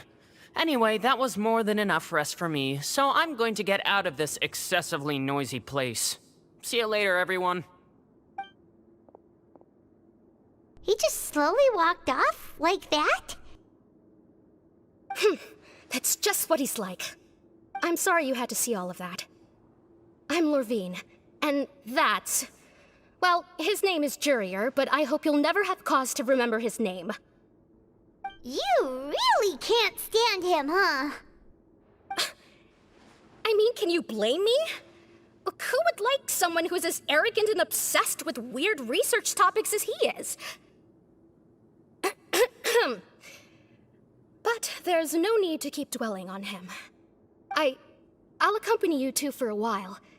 Miss Seashween should be back soon, and I'm sure you'll feel better as soon as you've had some of her medicine.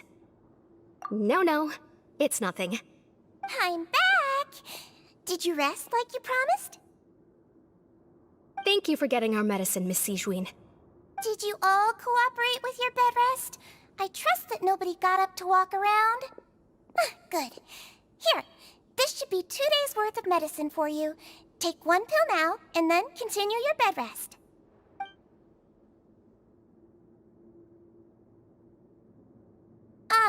Miss Levine, I left in a bit of a hurry just now. Do you still remember if we discussed the color of the pill that you should be taking today? I remember. You said it should be yellow.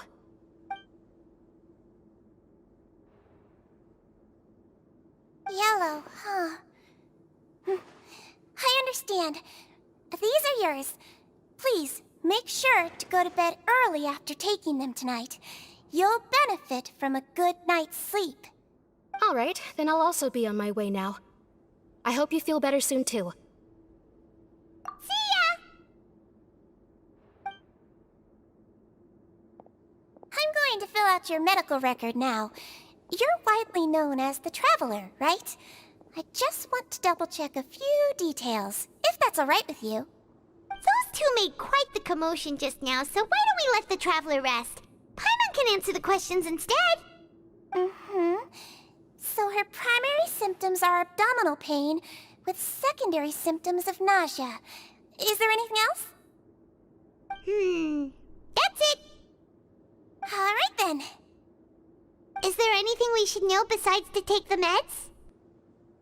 No, her base constitution is quite good, so I'm sure she'll recover quite quickly after taking the medicine. Please, make sure to stick to bland or less stimulating foods, and don't stay up too late at night. Got it. Paimon will hold the Traveler to that for sure.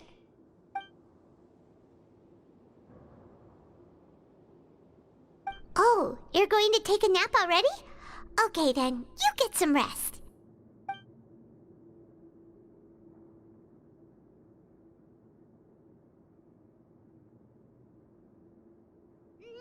We've been to lots of places together.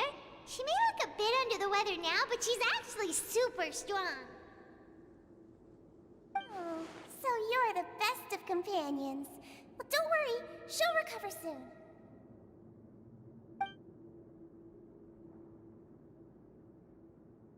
You're awake. How do you feel? You slept for a really long time, but we never left. Well, now you can go back without a worry in the world. Remember to take your meds regularly, and remember bland foods. Thank you, Miss Seashween. You really are something. To be able to fall asleep like that and even sleep talk the entire time, you scared Paimon half to death!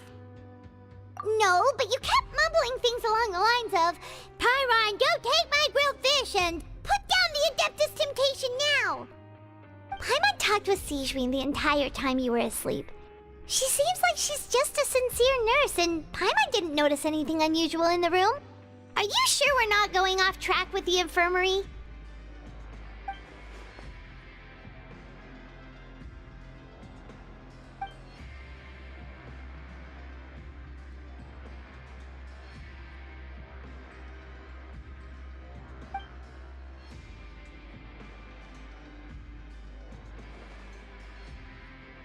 Whoa!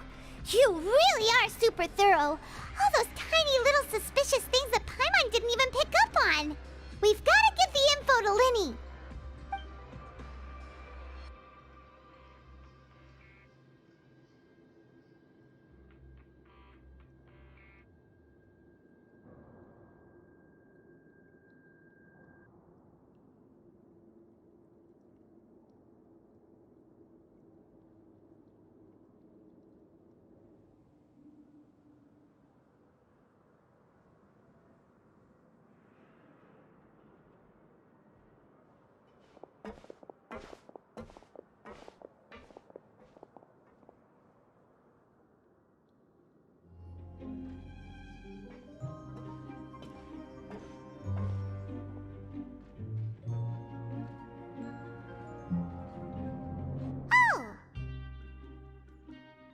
Hmm?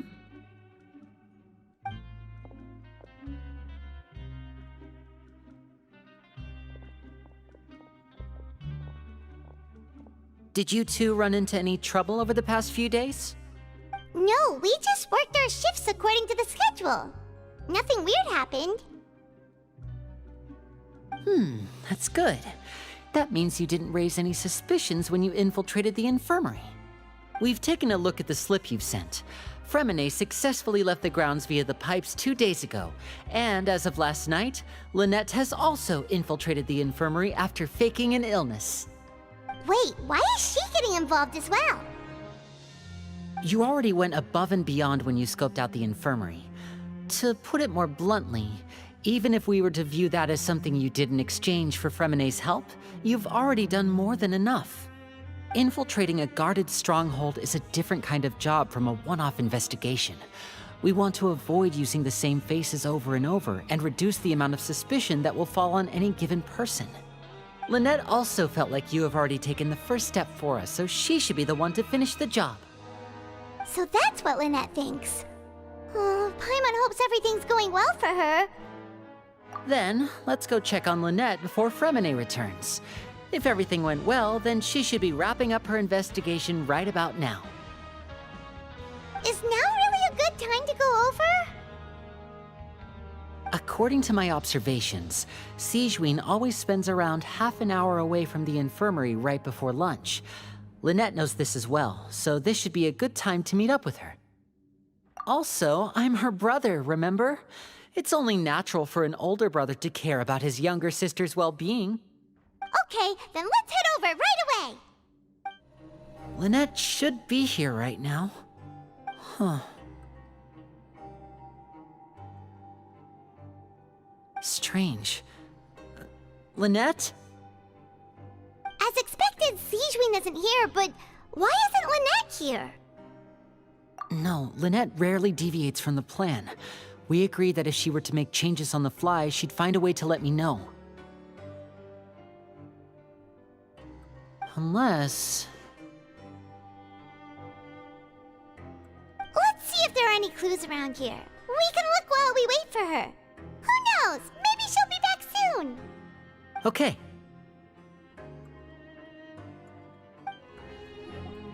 None of the beds have any signs of having been slept in. Except that one over there. That's the one Lynette must have used, right? You said she was pretending to be sick. She would have said her migraine was having a particularly bad flare-up. Generally speaking, the head nurse would then ask her to lie down and rest, while she left to retrieve the medication. Which means, either the head nurse didn't return the entire time from when Lynette laid down up until she left the bed, or the nurse intentionally left it this way.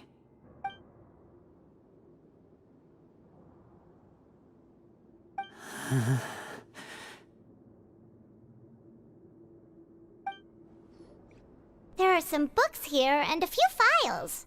They all look like medical records.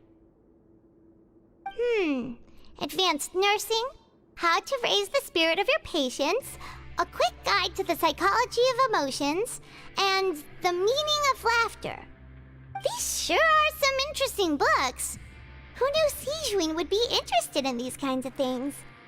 She even has books on understanding people's motivations and feelings. Is it because she's a Melusine? Or does she have a need to understand her patient's emotional state? Seems quite normal to me. These are skills that would come in handy for a nurse from time to time. Ah, this is it! We saw it before! Wait, this thing? It doesn't look like it's been disguised that well.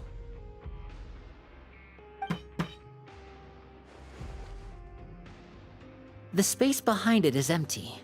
From its size, I don't think it's an entrance that is meant to be taken apart. There's probably a mechanism around here somewhere. Could Lynette have tried to get inside? But if that's the case, she would have contacted me for sure.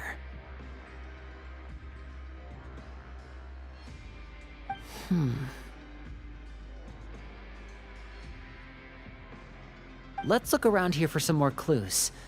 Don't panic, just take another look.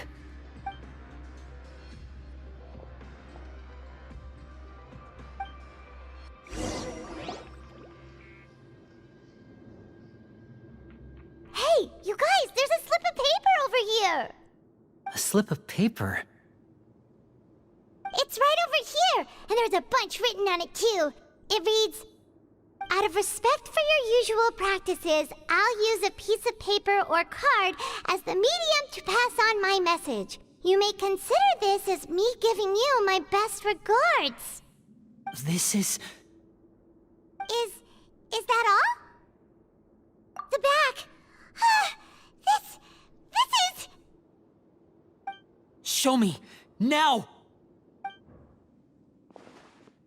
That look on your face. Paimon's reading it now. Would you care to guess where Miss Lynette of the Fatui could be right now? No. Could she have... Is she already... Wriothesley. Did he deliberately leave the infirmary unguarded to use it as bait? Wait, you mean he was aware of our goals from the very beginning? But why? We didn't run into any trouble last time, and he also never reached out to us since. Yes, that is a crucial question. Wriothesley, he doesn't do anything without a clear goal or reason. So this means he had no concerns about your activities from the very beginning. You're not from the same camp as us. You were sent down here by Nervulet, so you have no conflict of interest with Wriothesley. We're a completely different story, though. I'd like to know that, too. Why did he only go after her? Don't panic. Just think everything over. I have to stay calm. This is not like what happened last time. The situation's different now.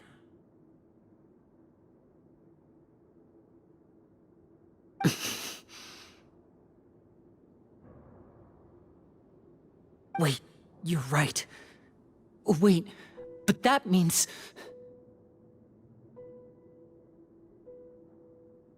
The fact that Fremine was able to leave the grounds, could Wriothesley have let him go as well?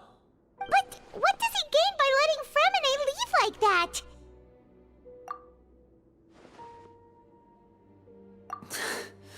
So he's challenging me and trying to provoke me, I'm sure of it. We never should have sent out Fremine. We had to go through all that trouble to find an opening to sneak him around the guards and into the pipe, and we even thought luck was on our side. If Wriothesley let him leave on purpose, then he's probably in a terrible spot now as well. Lenny's getting more and more panicked. We have to calm him down. Don't be like this, Lenny. Fremine wouldn't have left if we hadn't told you about Child. That was our fault. No. I'm the leader of this operation, and I'm the one responsible for this team. I was the one who failed to protect them. I'll go talk to Wriothesley. Hey, don't be reckless! Traveler, please talk some sense into him. I simply cannot allow Lynette to be abducted again. I have to go. I'll find a way to get them back! He's rushed out the door! After him!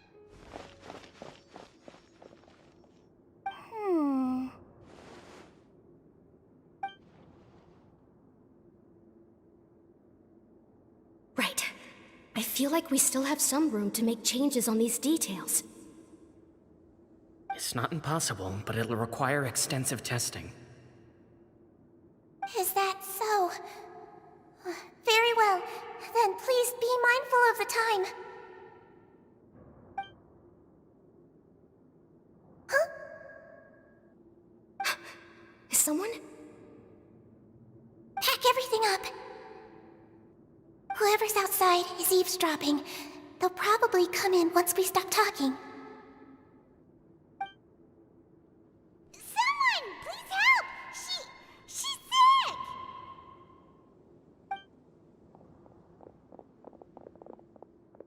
Whoa, are you okay?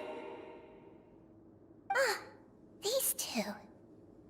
As expected, they've already found this place. Oh, they are quite sharp. What a delightful turn of events. I like smart people, but I also like playing dumb. I like the feeling of being trusted. Oh my! What's wrong, little one? There's no need to panic. Take a deep breath before you begin. Being able to read human expressions is quite the useful skill.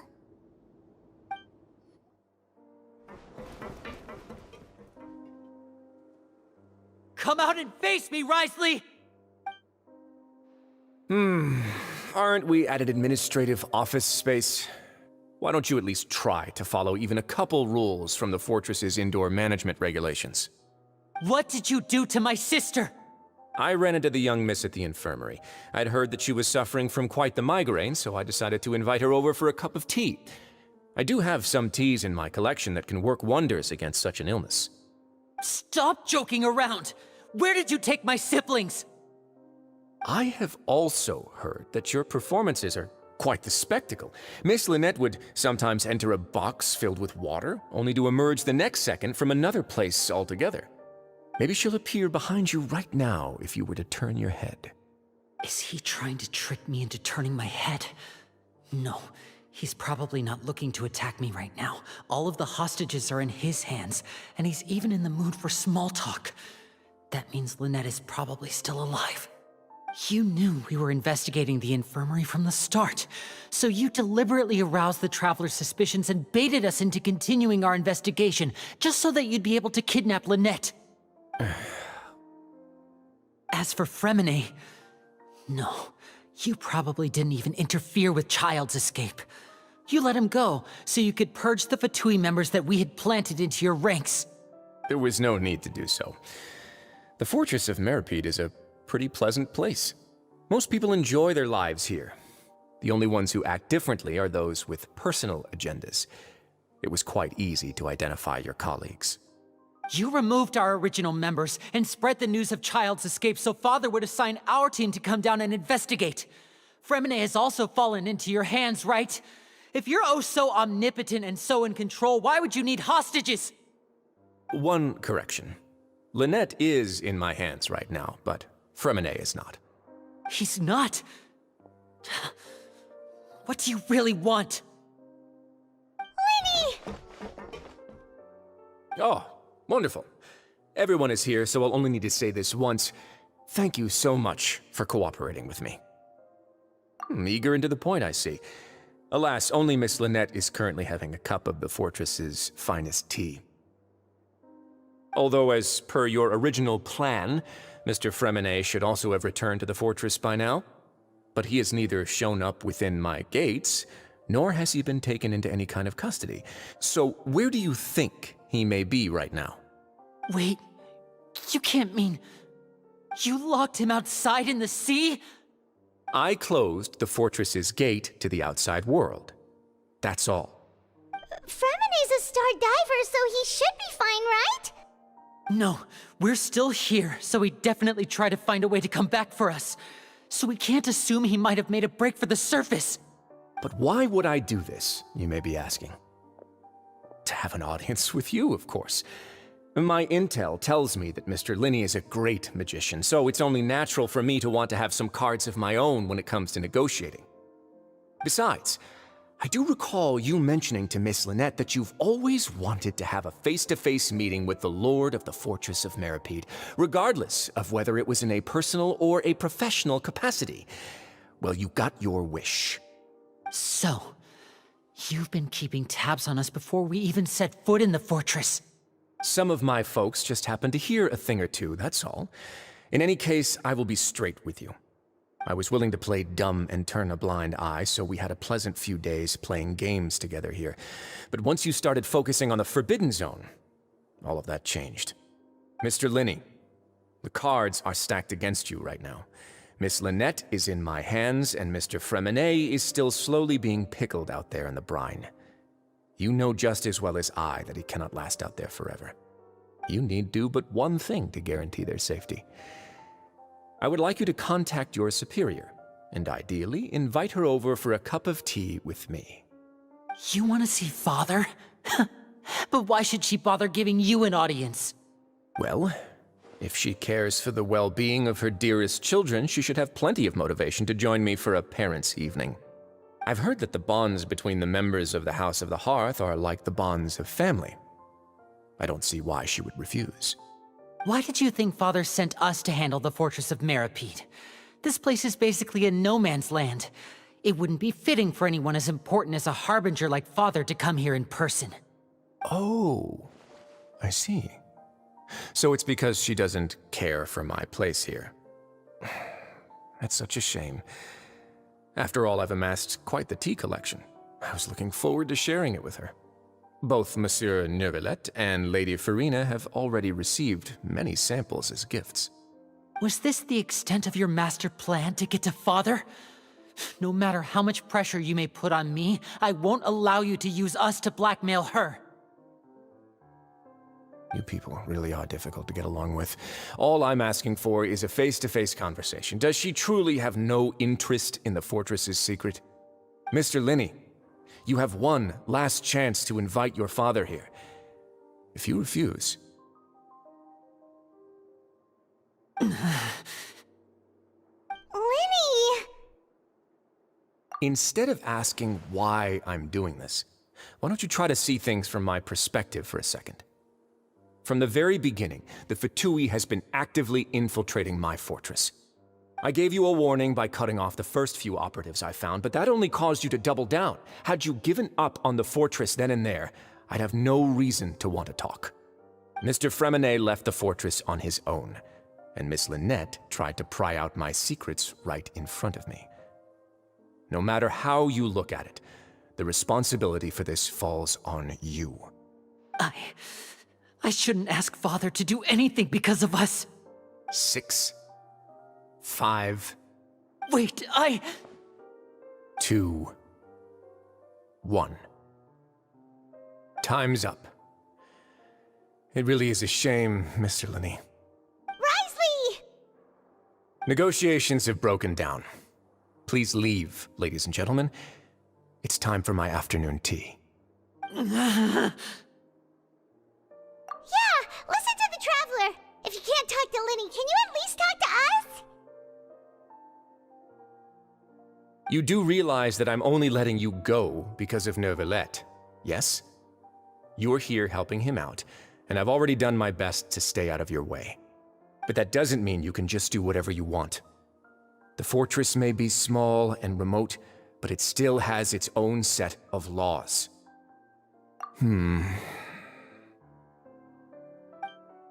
Then how about this? Those who are capable deserve respect. You've spent quite some time investigating my home turf by now, so why don't you tell me a thing or two about what you found, I'll ask you 3 questions. Answer all of them correctly, and I'll agree to your request. Question 1. Regarding the hidden rules of the production zone, what is the truth behind the one about not being allowed to work for 3 days in a row?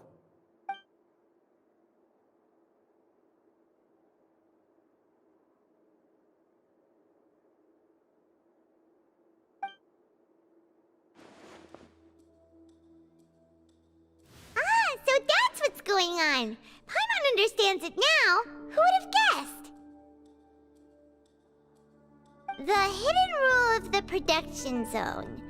People are not supposed to work 3 days in a row, and if they do, they'll get strange meat in their welfare meal. At first, we thought this strange meat must have something to do with the people who disappeared, but in reality, they were all prepared by Sijwin, the head nurse. She often visits the production zone to observe the workers' health and makes a note of anyone who has worn themselves out after 3 full days of work.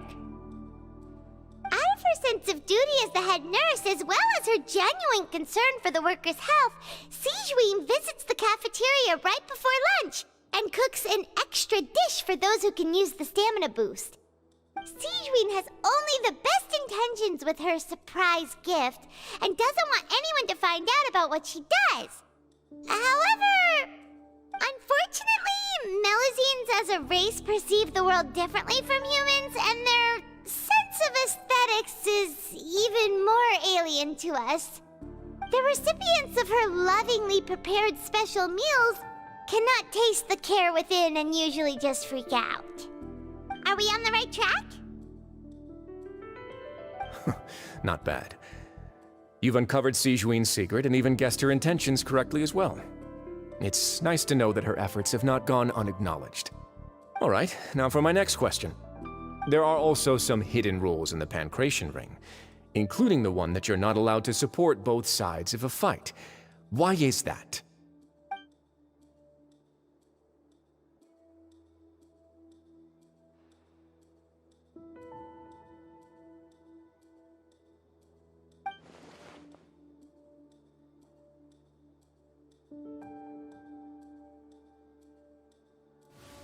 Paimon gets this rule too now, so there really was nothing to be afraid of. That hidden rule of the Pancration Ring is about how, people are not supposed to bet on both boxers at the same time. And if they do, they'll receive a package containing a strange, blood-colored liquid. People get scared when they see it because they've subconsciously begun to associate it with the missing boxer. But really, it's just a bottle of the latest yet-to-be-named and packaged new Fanta trial product. A blood-red drink. It's no wonder even Fanta's own staff were questioning the company's decision-making. The company, facing backlash from its own staff, decided to try to trial the product on a smaller scale, to see how it might be received by customers. They came to the Fortress of Meropide and offered to sponsor the Pancration tournament so they could push their new product. But the Duke completely refused to even entertain the idea. The Duke, knowing how valuable coupons are in the fortress, knew that only total idiots who didn't understand their true value would bother buying a Fanta product here. And so, only those who proved their stupidity by being dumb enough to bet on two opposing sides of the same match were selected to receive the drinks. I acknowledge the effort you've put into bringing the truth of this mystery to light. Although, based on your description, that Fanta promoter is a bit too careless with his words, I may just reconsider my collaboration with the company. All right, and here's the final question. What's the secret behind our head nurse and all of her patients in the infirmary? Stop your cruel and pointless games, Risley! You know that we haven't finished our investigation, so there's no way we can answer the last question. The thought of sparing Lynette and Fremine never even crossed your mind! You'll pay for this! Ah! Lenny, are you alright? Oh, close one. I owe you, Sigewinne. That was a fantastic shot. It was nothing, Your Grace. Sigewinne? Though this gun may look like a toy, it's actually fully functional, as I just demonstrated. Sigewinne... You... Not at all. I am merely a resident of the fortress, and thus protecting it is my duty. When Monsieur Nervulette asked me to come here, he told me that my job would be to take care of the well-being of everyone here. I am merely discharging my duties. But if you mean what you just said, then isn't Linny someone you should be looking after as well? Isn't he a resident here just like the rest of us? But I really am just doing what Monsieur Nervulette told me to do. Everything I did, I've done to protect them. Had I not, they would be in far more dire straits right now. His Grace knows it too, right? Your Grace? Mind proving my innocence to them? My dear Sigewinne, whatever shall I do with you? Would it have killed you to just wait another minute or two? Well, it's nearly time after all. The way you do things can be truly frustrating sometimes, Your Grace.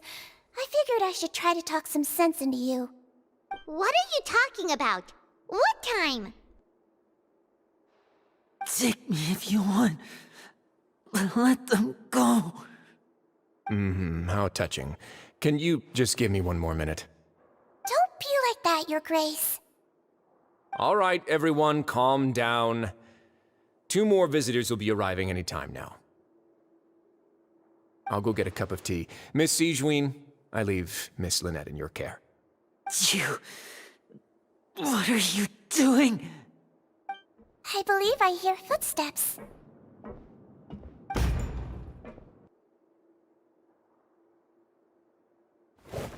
Some space, please. Ah, Miss Clarand. My door. Fremine! Fremine! What's going on? What is Clarin doing here? Work. I'm sorry about shooting you, Mr. Linney. The tranquilizing effect will begin to wear off soon.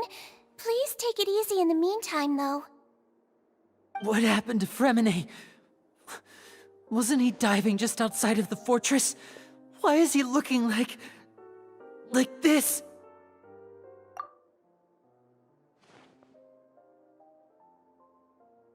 A flushed face, an accelerated pulse.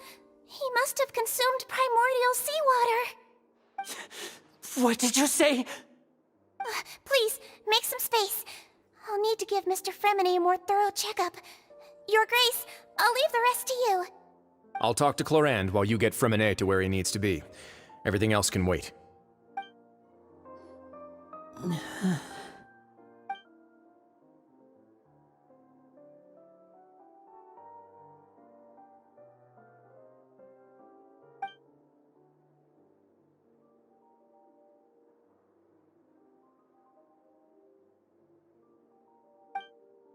How is he? These symptoms are probably caused by an acute ingestion of a large amount of primordial seawater. Still, his condition is not critical. Of course, it would be best if he stayed for further observation. Let's leave him here for now, and move him to the infirmary once he's recovered a bit more. Sorry. I am aware that the infirmary may not be your favorite place in the world at the moment. We do only have a single clinic in the fortress, however. Why would he ingest a large amount of primordial seawater after leaving the fortress? How could that possibly happen? Please, look after Mr. Fremine for the moment. I'll go fetch some medicine and a respirator. Oh, I'll bring Miss Lynette back with me. Where is she? How is she right now? Oh, she just took a nap in an empty room after I tranquilized her. If my calculations are correct, she should also be waking up right around now. You might not believe me, but His Grace and I actually made some snacks and tea for her.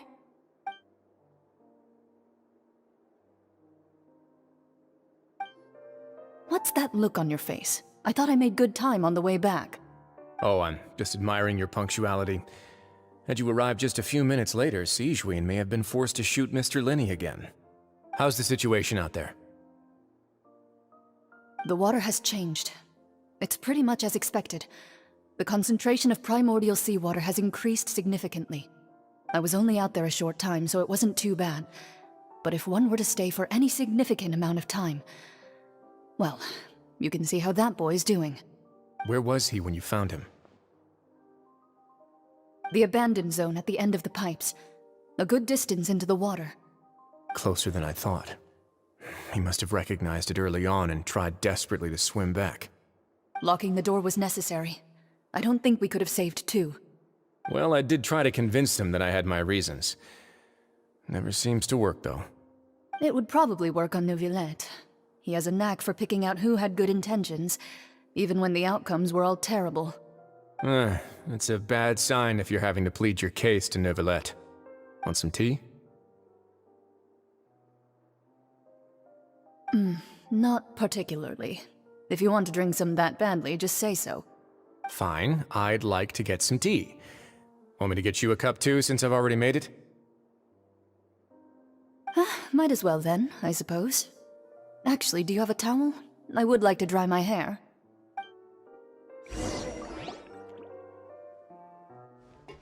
Linny, are you okay?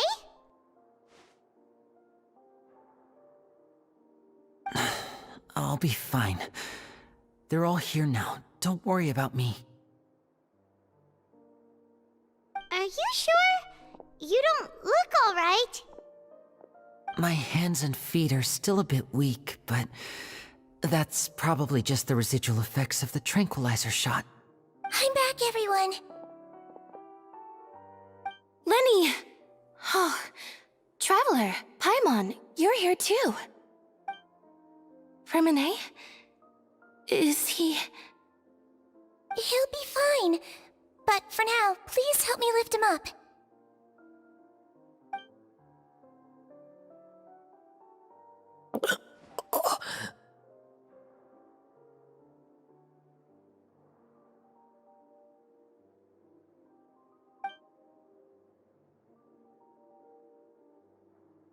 His breathing's beginning to slow down. Give me a hand and help me get him to the infirmary. Yeah, I'll take him from this side. Lynette, together? On it. Traveler, you seem pretty worried about him. Want to come with us? The Duke and Clarande are gone. They probably went to get some tea. The Duke will explain the truth in just a bit. Miss Clarande will need a break, since she only just returned from rescuing Freminet out of the sea.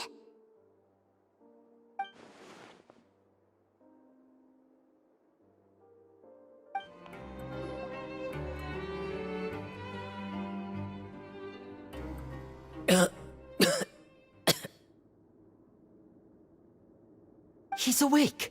Freminet, how do you feel?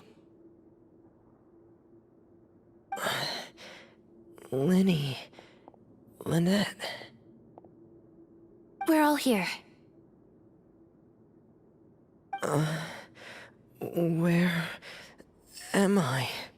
The infirmary, at the Fortress of Meripede, Mr. Freminet, and you are no longer in any danger.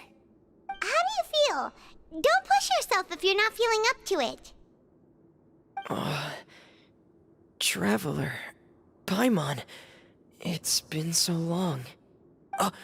The sea. There's something wrong with the seawater. Shh, it's okay. We can talk about it after you've recovered. No, listen to me. This is really serious.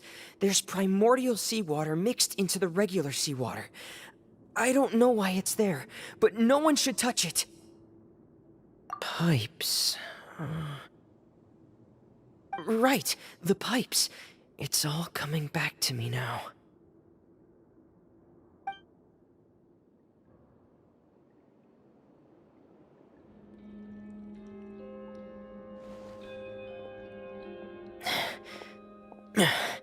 I'm in. Seems like this pipe hasn't been used in a long time. It looks abandoned.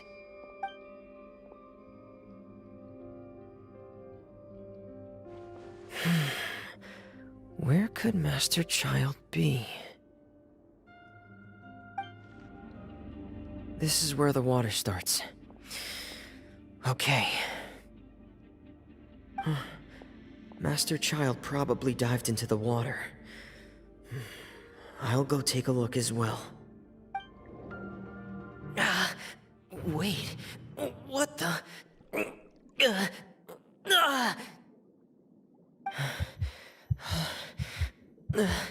My heart is racing, and it's getting harder and harder to breathe. What's going on?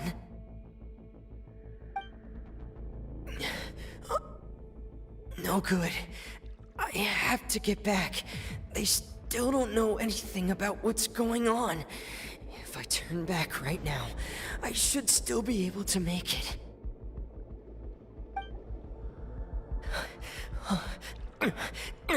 I can't die here.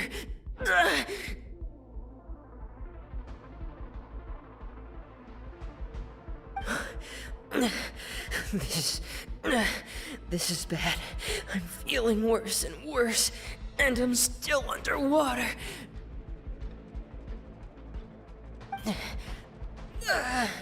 I have to push on.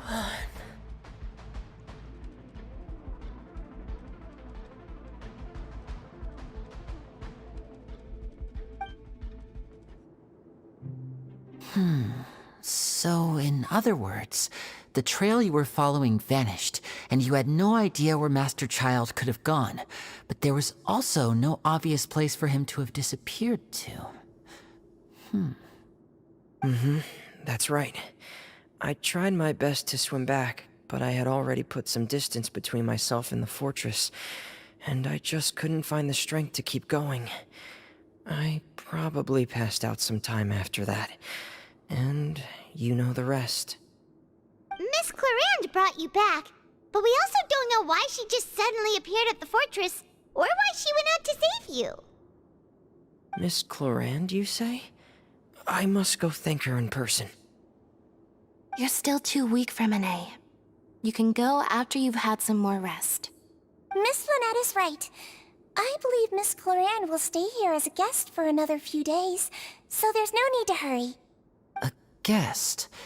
Then I can assume Risley was the one who invited her to come down here? You should ask His Grace about that. He'll be able to explain better than me. Yeah, it's about time he actually told us what's going on. Wanna come with us, Lenny? No, please go on without me. I don't want to leave just yet. Lenny. The logical part of my brain is aware that we're safe right now, but I still can't bring myself to leave. Both of you are just in danger. Understood. Then let's just sit together for a while. In that case, I'll leave the infirmary to you. The Traveler and I are going to head out for now.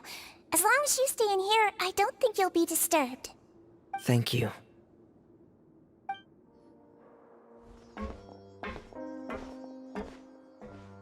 Excuse me?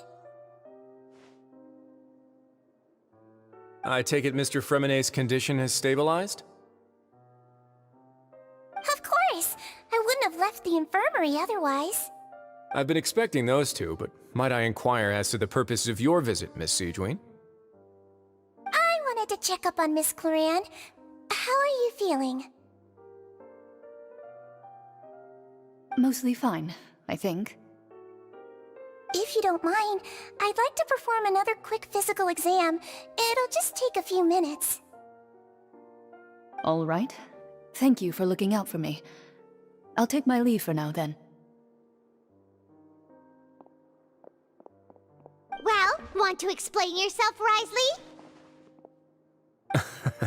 Of course, but I'm not partial to the word choice of explain. How about enlighten? Where should I begin?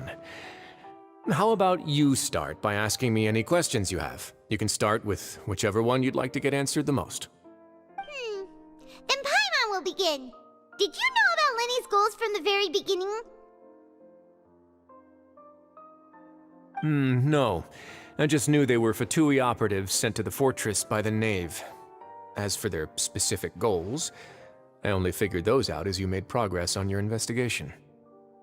You managed to monitor and stay ahead of them even though you didn't know what they were trying to do? They came here with ulterior motives. I'm quite adept at discerning what that kind of behavior signals. Initially, I thought their goal was just to investigate Child's disappearance. Linny suggested that I had deliberately let him escape, but in truth, I didn't really do anything special to help or hinder him while he was here. Everything he did, from finding helpers to leaving this place, he did on his own. Of course, it's inevitable that the Knave would make a big deal out of her fellow Harbinger's unexplained disappearance. I'm also quite curious about where that Harbinger went, so I figured I might as well let the Fatui do their own investigative work. All I care about is the answer. So you were hoping Lenny's group would just do your work for you! You make it sound like that's a bad thing. Unfortunately, things didn't go as planned. I assume that Fremine has told you already, the ratio of primordial seawater around the fortress of Meropide is on the rise. The Forbidden Zone has always been Linny's target, and you got roped into that investigation after running into him. I began to intervene out of concern for your safety, and also to prevent the fortress from becoming entangled in more irksome matters. Are the rumors true? That you're also a former criminal? Now, why would you put it like that? Isn't staying here all day and serving as the manager of the fortress a kind of sentence unto itself? Another form of prison? I just happen to have some support from the rest of the inmates, that's all. Oh, right! Paimon wanted Me, of course. I paid her good mora to come down to the fortress for some field work. As a champion duelist, Miss Cloran could be considered to be an independent party. I needed to find an exceptionally capable person to help me get through the impending crisis. And saving Fremine was part of that crisis? You can think of it like that, yes. Credit where credit is due, that boy is quite adept at diving. Had conditions not been as hostile as they were, he probably would have found the missing Harbinger already. That's not something you should be asking after. Neuvillette only asked you to investigate Child's whereabouts. All I need to prove to you is that the Forbidden Zone had nothing to do with the Harbinger's disappearance. That should be clear now that you've spoken to Fremine. But we've already uncovered that there's something wrong with the infirmary, and we've answered a bunch of questions that you threw at us. Isn't it about time that you answer our last question in return? You make a compelling case. Do you really want to know the answer that badly? Yeah, Paimon really wants to know. Even if the truth may not be pleasant? Follow me.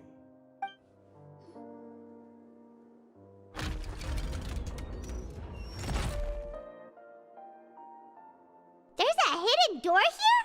And a whole basement behind it? Huh. You're pretty good at hiding stuff, Risley. It seems you've forgotten just what kind of place the Fortress of Meripede is. Stand on the central plate. Wait, is there a secret mechanism or... Whoa!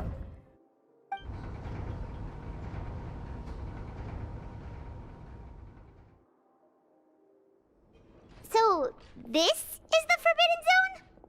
Honestly, for a place so well hidden, Paimon sure doesn't see anything special. What a huge door! There are 3 such isolation gates in total. Generally speaking, I'm the only one who's allowed to go inside. Hence the name Forbidden Zone. Am I correct to assume you're going to run on back and tell your little Fatui friends everything? Well, Paimon wasn't thinking of keeping anything from them.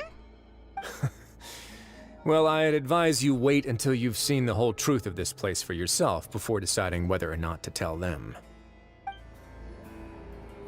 Huh. So there's a switch on the side. Stand back.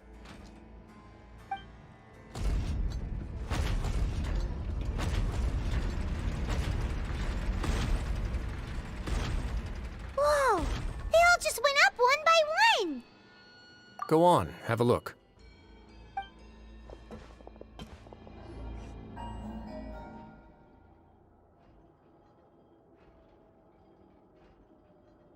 I've been interested in what lies beyond that gate ever since I assumed leadership of the Fortress of Meripede. Of course, it would be unwise to recklessly open it, but it'd also be risky and negligent to simply ignore any potential danger that could be behind it. The readings on that dashboard have not budged since the day when I first laid eyes on this place. But over the past year, the needle has crept upwards from its original position, likely because some parameter it's been tracking has changed, if only infinitesimally. Normally, I would have ignored it, but I happened to have some free time when I noticed it, so I investigated. Any guesses what the reading could be tracking? Very reasonable guesses. I've considered both of those as well. Unfortunately, our dashboard is tracking something less ordinary. The temperature should vary with weather and climate changes, so for something that rarely shifts, the water pressure is more likely. We ran a few tests to increase the pressure from the outside, but the readings didn't change at all. Later on, a few more possibilities occurred to me, such as a potential connection with the primordial sea. I began to make a few preparations based on that hypothesis. Over the past few days, the needle has moved again. With that, and the symptoms that Fremine displayed after leaving the fortress, I can now confidently conclude that the readings represent the concentration of primordial seawater in the seawater nearby. The concentration of primordial seawater? But we're already under the sea! And that is precisely the problem. We're at the bottom of the sea, and now we're surrounded by toxic seawater. Somehow, primordial seawater got mixed in, and the concentration is steadily rising. Yes, that's very likely. But forget about the two of us! Not even Neuvillette knows where the primordial sea could be, much less where we could find and plug a leak. Oh. seems like you've figured it out. I believe the primordial sea lies directly beneath this sluice gate. For some reason, the primordial seawater levels have risen significantly, and it's now very close to us. The indicators are now red. Although the gate still stands, some primordial seawater has already leaked out and mixed into the sea around us. If this continues, soon it will no longer be able to hold back the primordial sea at all. Yeah, you know what the legends say. If this place falls, then everyone in Fontaine will be turned into puddles in the span of a night. But that's just too weird! Why would the Fortress of Meropide be built right above a sluice gate for the Primordial Sea? Who built this place anyway? Your expression tells me you think this might be part of a vast, complicated conspiracy. To be honest, you might find the actual answer may be exceedingly boring. It's just that the secret of the Forbidden Zone had been long forgotten by the nation before I rediscovered it with my research. There's no single founder of the Fortress of Meropide in any traditional sense. What we know about its history has been left to us by the people who used to live here. When the previous Hydro Archon Egeria ruled the land, all convicted criminals from Fontaine were exiled. The people drove the criminals away like a wolf pack chasing away the banished. The criminals received no sympathy of any kind from the people. They were exiled to the desolate seaside, where they experienced only pain, struggle, and the bone-chilling cold. Some of them began to repent, and prayed to the Hydro Archon, asking if there was still anything they could do. The Hydro Archon took pity on them, and said, "You may go guard my secret, deep underneath the waves." And so, leaning on the power of the Hydro Archon, they gathered underneath the sea and began to build a fortress. They became a community down there in the deeps, and over the years helped it to grow. As the number of exiles increased, more and more people joined the community. When the first group of exiles died, they left the yet unfinished fortress to their successors.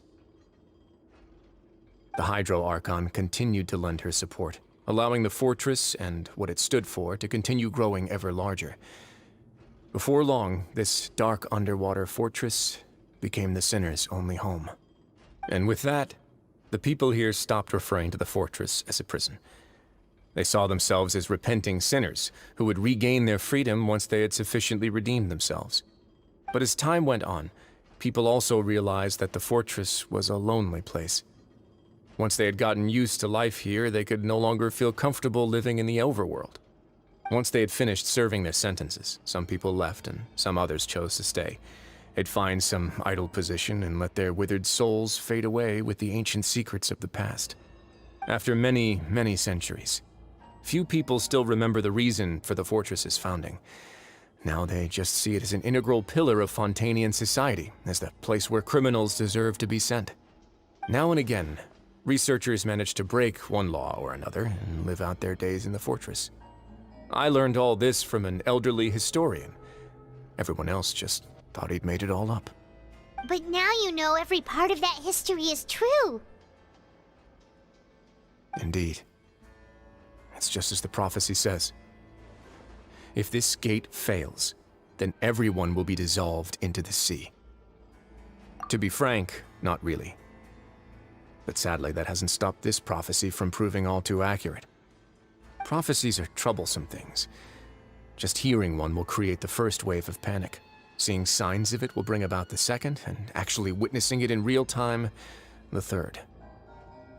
Let's go somewhere else. I want to show you something. This is it. Your Grace, perfect timing. The results from our last round of experiments have... Wait, Jurier, he's not alone! Huh? Lorvine and Jurier? No need to panic, you two. I've already told them about our plan. What? After you warned us not to tell a single soul about any of this? I'm skeptical as well. Are you sure they are trustworthy? The results speak for themselves, don't they? These two may already know more than you could ever imagine. All right then, if Your Grace insists. They seem harmless enough, so I'll trust them for now. Well, how about some reintroductions? This is Jurier, one of the highest-ranked researchers from the Fontaine Research Institute. He used to work under Edwin. I trust that you've heard of Edwin? He's the one who blew the whole institute sky high. Everyone knew he was a bit crooked in the head, but you're not a local, so I guess it's possible for you not to have heard of him.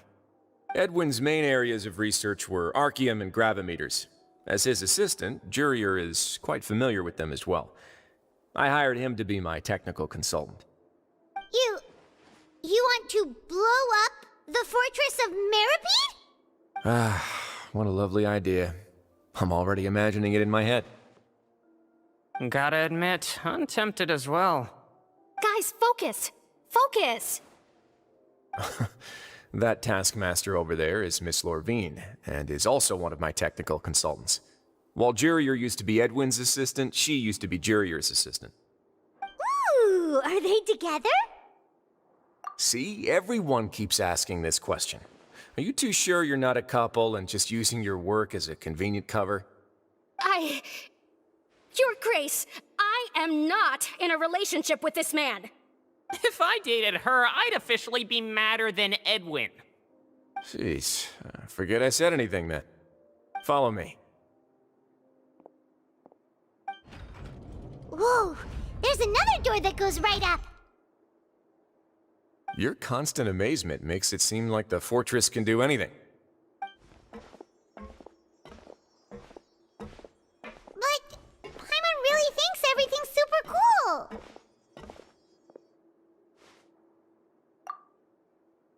Well, let's spice it up a bit. And here you go. What a huge ship! This is also a production zone that Paimon's never seen before. What's going on? How much do you know about Fontainian history? Not much at all. Well, then maybe you haven't heard the story of ancient Lemuria. To give you a quick rundown, Fontaine used to be ruled by the Lemurian dynasty. According to legend, the Lemurian king Remus came to this land after being inspired by divine revelation and found the seer Sibila, who had taken on the form of a golden bee. Taking the golden bee with him and riding on a huge ship, the Fortuna, he created his nation above the surging waves. He called his nation Lemuria, and used the Fortuna to incessantly search for new tribes and islands, calling on them to join his empire. There's a ship in this story too? Where there's water, there'll be ships. People believe that hope can always be found at the end of a voyage. Do you believe that too? To a point, I think. As you've already seen, I have a whole factory's worth of labor, materials, and technology at my disposal. Certainly can't hurt to give it a try. So the moment I began to speculate that the primordial sea might lie underneath the gate, I also began this project. Were you inspired by the legendary Fortuna? Maybe. Fontainians need something to hold on to cope with the impending disaster. Were the workers to find out the truth behind this ship, riots would destroy the fortress faster than any catastrophe. As the fortress's administrator, I'd never make such a reckless call. Alright, that's enough talking for now. I'll need another 3 cups of tea to soothe my throat. Do you have any other questions? Seems like you're good. Come on, I'll take you back. I'll leave you here for now. Oh, thank you so much. No worries. But don't forget, it's up to you whether or not you want to share what you just saw. What you do from here on out will likely affect those 3 as well.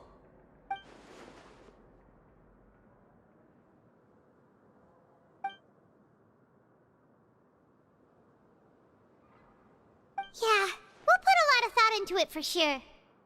Great. I look forward to what happens next. We're back! Welcome back. Do you want a cup of tea? How can you be so much like Risley, always drinking tea? Huh. Actually, now that you mention it, I just remembered something now. While I was sedated, I could still barely hear 2 people talking next to me. They were discussing everything, from the leaves to the water and even the teacups themselves. Must have been Risley and Seashween. Yeah, I heard one male voice and one female, so it should have been the two of them. They really were just talking about brewing tea. I really can't make sense of this place. So, Traveler, Paimon, were you able to learn anything from Risley? Yeah, he explained everything. Very well. Then, would you mind checking your answers against my speculations? Yeah, I took the time to rest, so I'm feeling a lot more relaxed now. Nobody else is around, and Miss Sejuin is also busy with something or other, so let's just talk here. All right, then I'll posit my theories. I asked myself 3 questions. Firstly, why was Fremine affected by the primordial seawater? It was because he dove into the sea. My theory is, the long-lost primordial sea is probably very close to the fortress of Meropide. Ooh, he's good. He got that right on the first try. That's our Lenny. Secondly, Risley's attitude changed dramatically during the course of our stay here. He ignored us completely at first, then suddenly roadblocked us. Why? I spent quite a long time thinking about this. If he has been monitoring the Fatui since the very beginning, he probably ignored us at first because he was hoping we could find Master Child for him. What's more, the Fortress of Meropide is not part of Fontaine's court system, nor does it report to Eudex Nervulet. Risley is basically the king of a no-man's land. As long as the fortress doesn't do anything about Master Child's disappearance, Father can use it to pressure the Fontaine authorities. And while the 2 factions are pitted against each other, Risley will be free to move between the parties of interest. If I had to guess, he probably has something that he's working on himself. It's likely related to the secret of the infirmary, but I just can't think of what it could be. You're super smart. Thanks so much. Then finally, there's the last question. If Risley does have a plan, what could it be? All I know for now is that his plan probably has something to do with the changing nature of the seawater. He's even gotten Cloran to help him out. That can't be the full extent of what he's doing. There's probably a secret passageway behind the block in the infirmary, and there's something big in the fortress that most people here never get to see. He has a bargaining chip, and it could be important enough for Father to deal with him directly. I don't have enough information, so I have no idea what his chip might be. But let me guess. You have the last piece of the puzzle.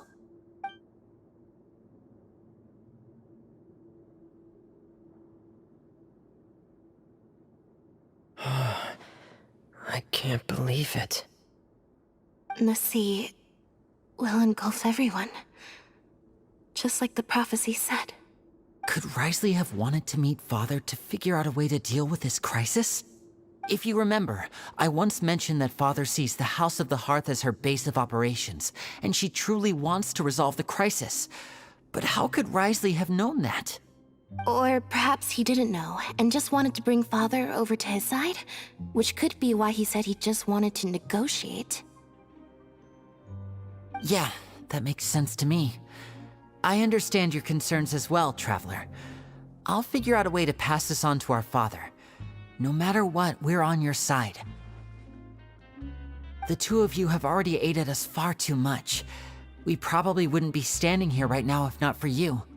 If you ever need anything else going forward, please come to the House of the Hearth at any time. Though you may not share the sentiment, after all that we've gone through together, the 3 of us basically see you as family now. You have my gratitude. Thank you for protecting Lenny when it really mattered. And thank you for sharing the secrets of the fortress with us. We didn't think you were going to do it. Why are you being so formal all of a sudden?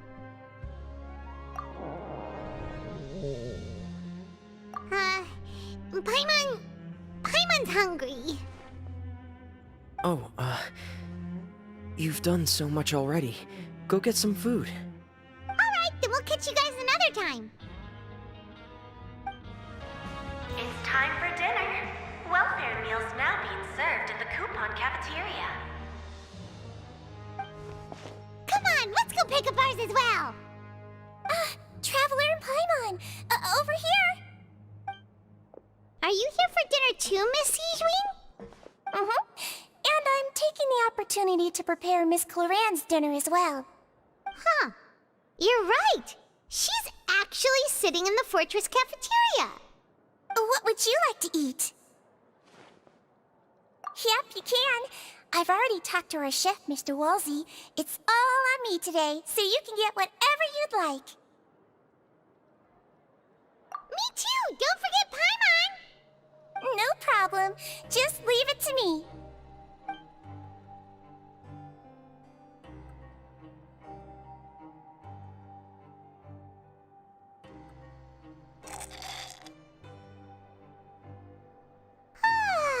So delicious. Paimon's so happy. Paimon wants to feast like this every day. Feeling full yet? How's the food? Delicious. I'm so glad to see you all so happy. Oh, see, the expression on your face just now? The muscle here just moved, which suggests that you're feeling quite relaxed at the moment. Sijwin, do you do this to help your patients or to better understand human beings? A bit of both, I suppose. I'm a Melazine, which means I'm very different from human beings. I must know what you're thinking if I want to take good care of you. You're really good at taking care of people. Even though you're so short, you still talk and act like an older sister.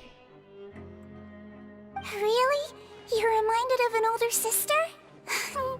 That's great to hear. Oh, and what did you mean back in Risley's office? When you said that you were protecting Linny and his siblings as well?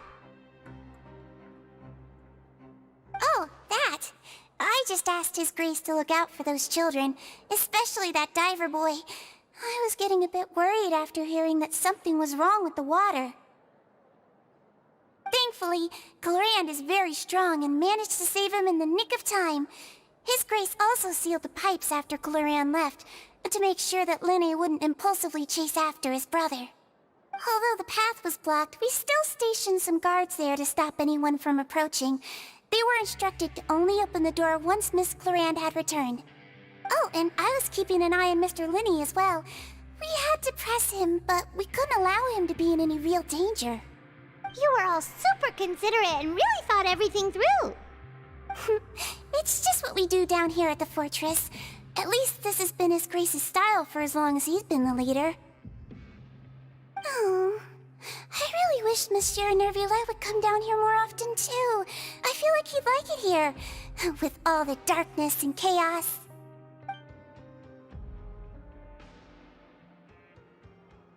Get a good night's rest, you two. You both worked very hard. Oh, so much has happened. Paimon just feels absolutely exhausted now that she's finally relaxed. Paimon's super sleepy. Are you sleepy too?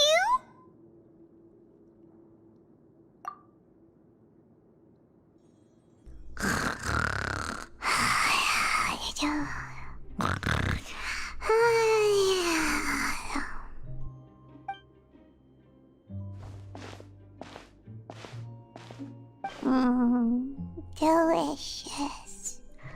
Paimon wants seconds for free.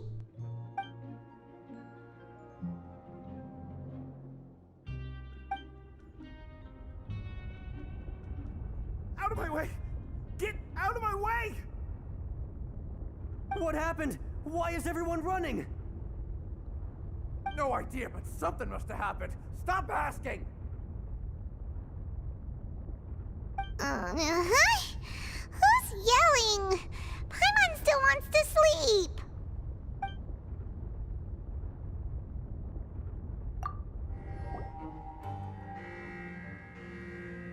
What happened? Why is everyone running around? Hey, what are no time to explain, mate. Goodbye! Hey, wait! What's wrong with these people? They won't even talk to us. They're here! Yeah, there you are! Oh, thank goodness! Quisto and Lavaroon, do you know what happened here? We came here especially to inform you. Something seems to have gone terribly wrong just now. His Grace is telling everyone to evacuate and get out of here. Lavaroon was saying you two are new here and you don't have many friends, so you might slip through the cracks. Haven't you heard all the stories like that? An evacuation is successfully completed, yet you only find out once you do a head count that 1 or 2 people are missing. Wait, weren't you the one who brought that up? Why is it suddenly my idea? Hey, shut up! Okay, whatever. The point is, you should come with us. Yeah, he said to get as far away as possible, upwards and outwards.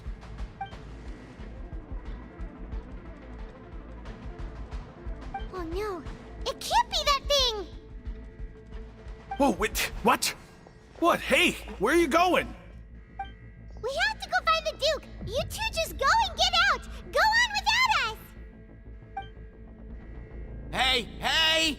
Be careful!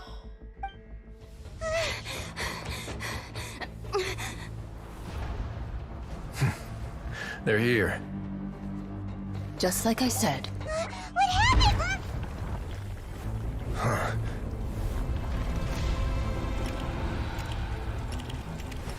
You're just in time. But be ready to run.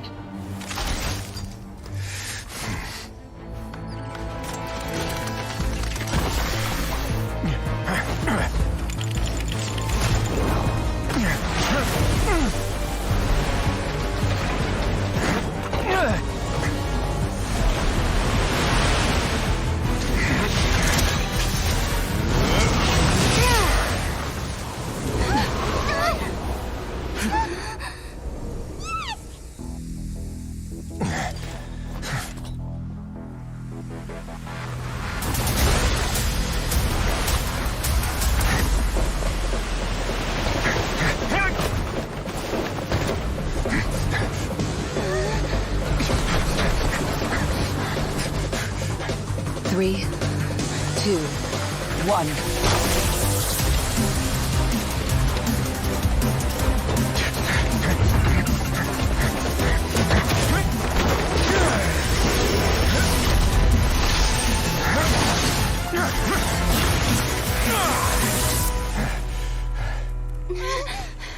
This won't hold it for long. Find Neuvillette. Tell him the defenses are about to collapse. Then what will happen to you? Until he arrives, we're the last line of defense.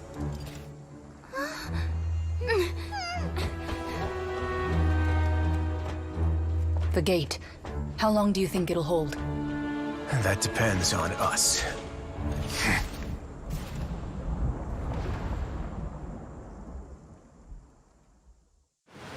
Neuvillette? Why are you here? Traveler, I need you to head to the Opera House immediately. Farina will soon be meeting with the knave there. You must protect Farina, and make sure she doesn't spend too much time alone with her. Will do. You have my sincerest gratitude.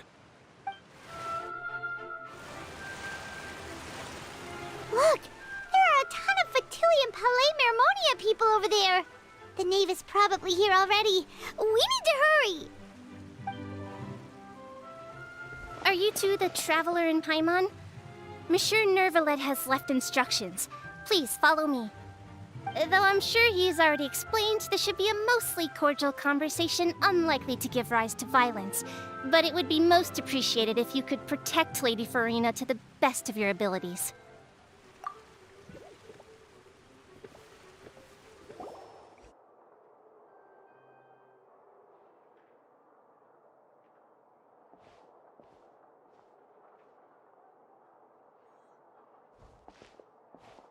Oh, so you two are the honored guests Miss Farina mentioned. Of course, of course! How could they not attend a meeting such as this?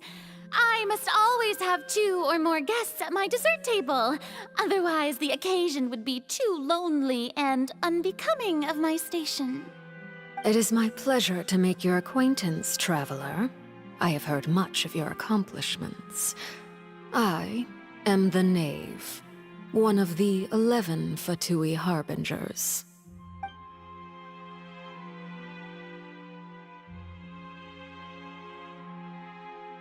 I've already prepared seats for you. Come, sit beside me. Perhaps you two are unaware of how Miss Farina and I do things. You see, we actually recently agreed to get together for tea when we had the time. See this? This is a limited type of confectionery that Miss Farina simply adores. There are only 16 slices sold every day. Here, why don't you and Paimon have a taste?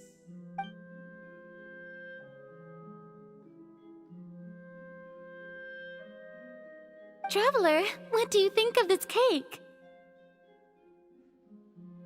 That's good to hear. So what Child said was on the mark after all. You do share a taste in desserts with Farina and I.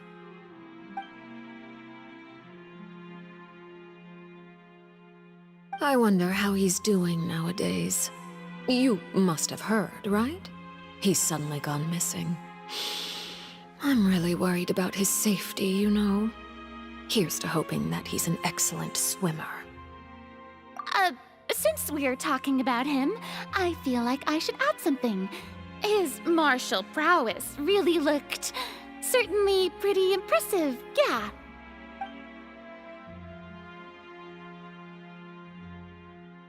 Oh, so you're also familiar with his aptitude for fighting, Miss Farina. Oh, right. I almost forgot. Child was subdued by Udex Nuvillette right in front of you. Against ordinary people, my colleague would never be on the back foot. But alas, he just never imagined he'd run into such a person. I must express my admiration for Monsieur Nuvillette. Coming from you, that's not surprising at all. But I thought you would be happier to hear the news. Of course, but it's still a bit of a shame. You see, I would have been far happier had I received this news somewhat earlier. As you well know, a long time has passed since Child disappeared.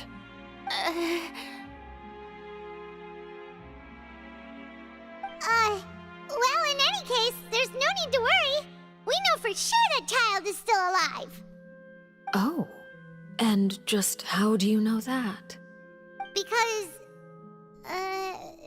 we found evidence that proved he left the Fortress of Meripede. And where did he go after leaving the fortress? Well...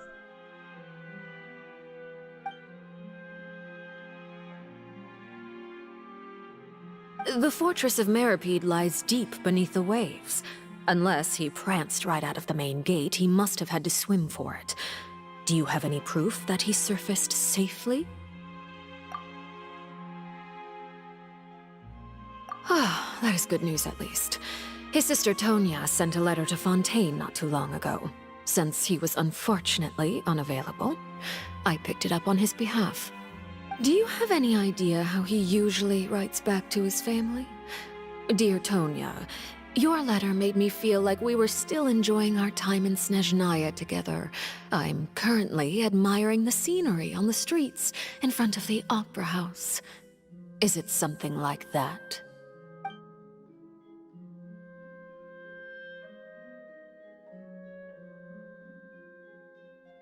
All letters tend to follow the same few formats anyway, right? As long as the contents are accurate, it doesn't matter so much how it's written or how it's worded. Huh? Hold on. The water in the teacup is shaking. I suppose this is also a sign of things to come, Miss Farina. Huh? I don't quite understand what you're trying to say. Have we entered into the next stage of the prophecy?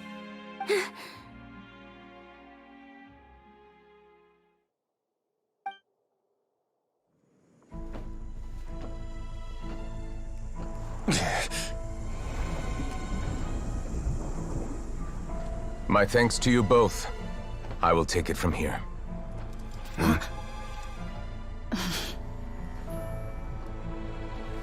Sure you don't need a hand? Quite sure. Wow. So, what's your secret, huh? Let me guess. Nah, who knows? Maybe it's just your sense of responsibility. Sounds about right.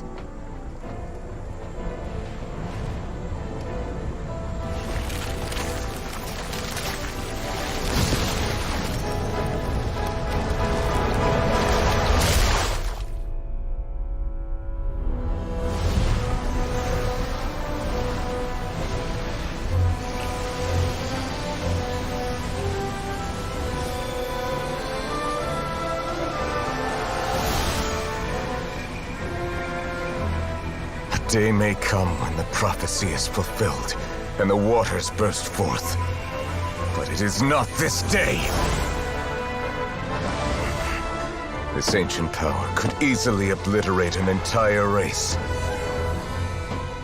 A tsunami of fury would unleash endless catastrophe.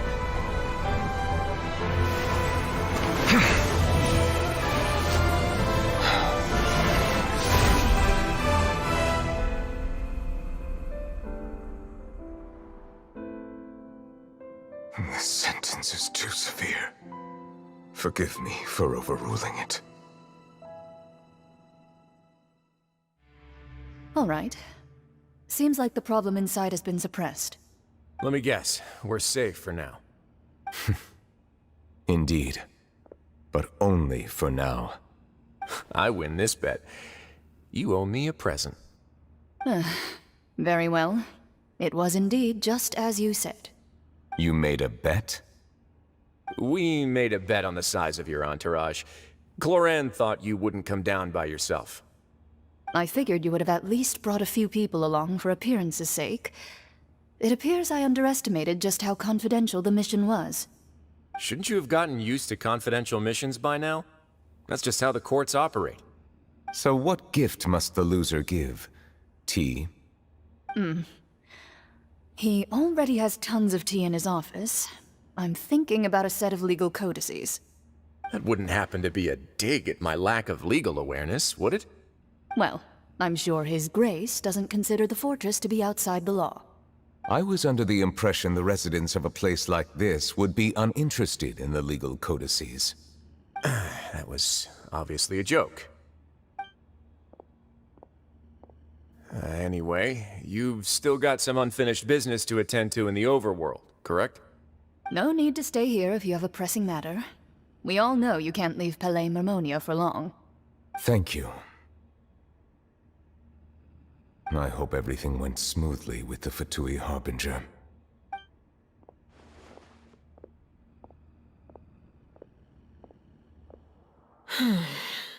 I must say, we've spent long enough playing house. Miss Farina, as the Hydro Archon, I am sure you understand the exact meaning of the phenomenon we just witnessed. Or should I say, that's what I originally thought. But looking at your expression, was I wrong? And you haven't a clue? What are you trying to say? At this point, I don't think there's any more need to speak as diplomatic representatives. Allow me to speak to you now as just a Fontanian. You know the prophecy by heart, and also that every part of it is being proven true. Yet, here you are, relaxing, drinking tea, and eating desserts as if it's all nothing more than a few stray bugs in your garden. Do you really think that's acceptable? The prophecy's hanging above our necks like a guillotine. Every faction is looking for a way to either avert the disaster or save their own. Even the orphans of the House of the Hearth have devoted everything to saving their homeland. But you?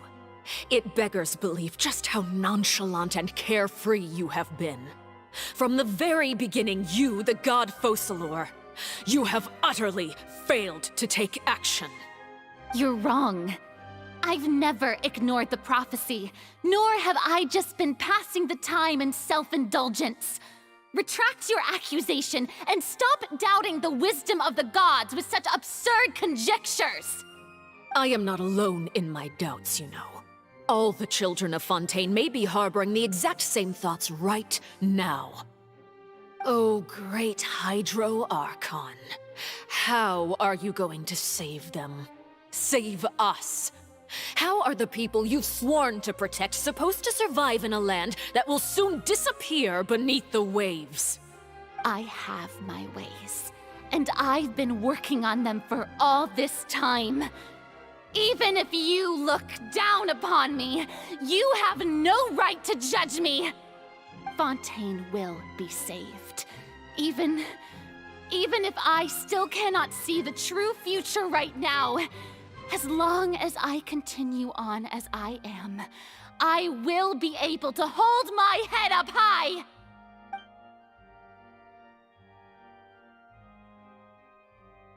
Then I ask you, Miss Farina, just what have you been working on? Where can we see it, and what is it doing to help?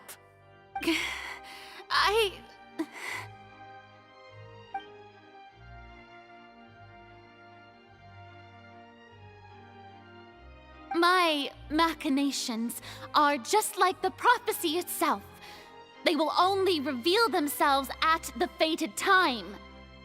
It is just that beings like yourselves are unable to perceive them as of yet. I see. As a god, the proof of your labor always lies beyond prying mortal eyes. Allow me to be so bold as to ask another way. Would it be possible for you to tell us the parts of your plan that are not confidential? Such as your emergency response plan for the impending disaster? An emergency response plan? Oh, that look in your eyes. Have you not even prepared one of those? The emergency response plan is also strictly confidential. Then allow me to jog your memory. Miss Farina, what is the purpose of your Oratrice Mécanique d'Analyse Cardinal? And what do you plan to do with the massive amounts of indemnitium that has accumulated over the years? The Oratrice? It's just like it appears to be. So you also have no idea. If I'm not mistaken, someone's using it to prepare for something. But unfortunately, it would seem that someone is not you, Miss Farina. I first caught wind of this when Linny tried to investigate the Oratrice in the Opera House. You see, even just getting close to the core contaminated him with an extremely large amount of indemnitium. But even if that had nothing to do with you, then what could you possibly be working on, oh great Hydro Archon? Oh, right. I almost forgot. Udex Neuvillette is not at the tea party with us today. Miss Farina, I suppose you must have ordered him away to take care of some troublesome business. Yeah, yes, that's exactly right. Please keep it a secret for me. Of course I will. Although, I must say, Miss Farina, you seem quite insecure without the Udex by your side. Oh, very well. Let's stop that conversation here. There are still a few slices of cake left, so please, help yourselves, everyone.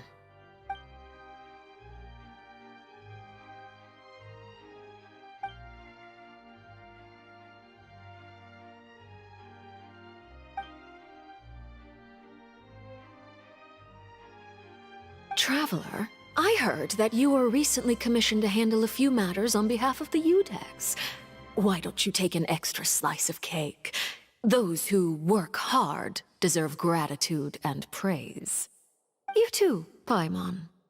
Thank you. Paimon will take you up on that offer.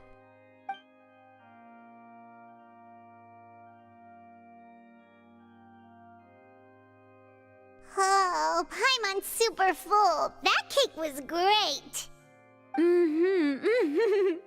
If it's on my tea table, it must be of the highest quality. Yes, and we must thank the knave for bringing these over as well. You're welcome. I'm sure the cake also felt greatly honored to be featured at Miss Farina's table. And I was merely catering to Miss Farina's tastes, seeking a chance to chat over tea. It is getting late. Why don't we call it a day? There are still a few matters that I need to take care of, so I must take my leave now. Very well. We'll end it here. Mind seeing me off, traveler? We could use the opportunity to discuss Child before I must be on my way. Paimon's coming too!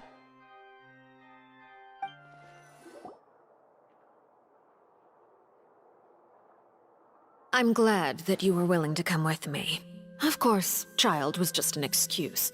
I have no interest in your dealings with him. That's what Paimon thought! You lent your aid to the children of the House of the Hearth. As their father, I would like to express my gratitude. That was all. Formal topics should be discussed in formal settings, and informal topics in informal settings. I know you just returned from the fortress of Meripede. Relax. I have no intention of trying to get anything out of you. Linny, Lynette, and Fremine are still there, and I trust their judgment and abilities. They've all been working very hard and have always done all they can to fight back against anyone who tried to stop them, especially Linny. You mean Ridesley. He's a tricky one to deal with. It's unfortunate that Linny's so eager to prove himself that he can't learn to rely on others, including me. By the way, and you can just consider this a bit of idle gossip, but what's your impression of Farina?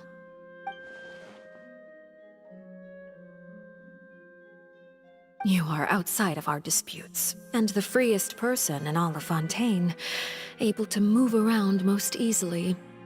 Allow me to share my perspective with you. And that's everything that happened during the trial. Master Child was declared guilty and immediately transported to the Fortress of Meripede. Didn't he say he was coming here on vacation? Does he not feel an ounce of shame for all the trouble he has caused?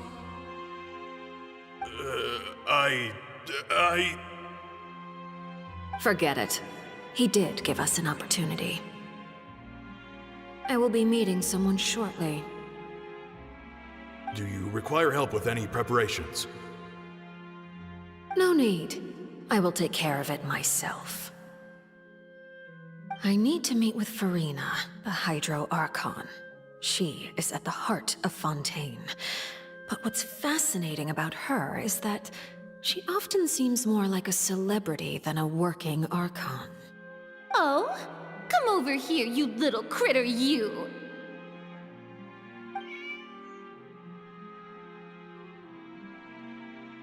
You dare to run from me? Stop right this instant! My goal is just to discover the location of the Gnosis.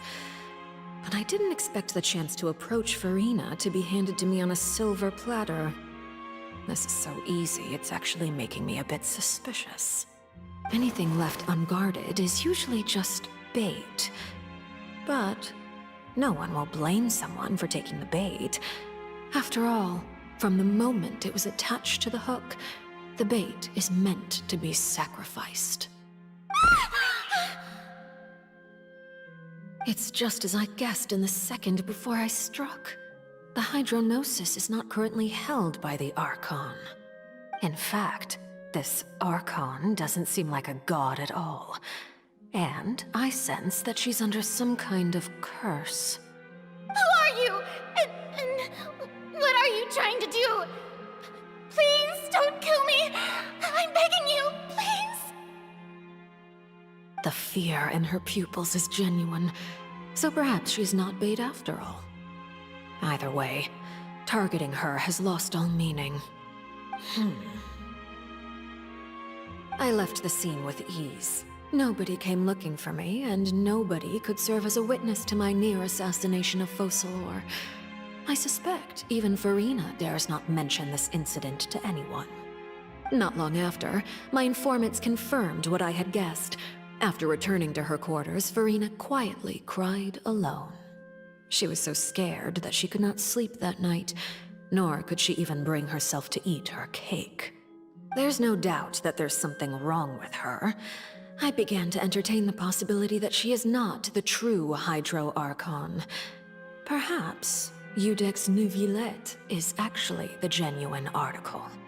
I have to find the Gnosis. If the Neuvillette hypothesis is correct, he is probably in possession of it.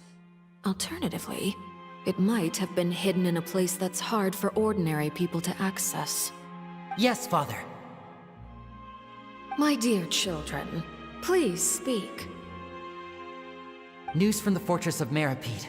Master Child has gone missing. On top of that, the contacts and guards we bribed at the fortress have all gone quiet as well.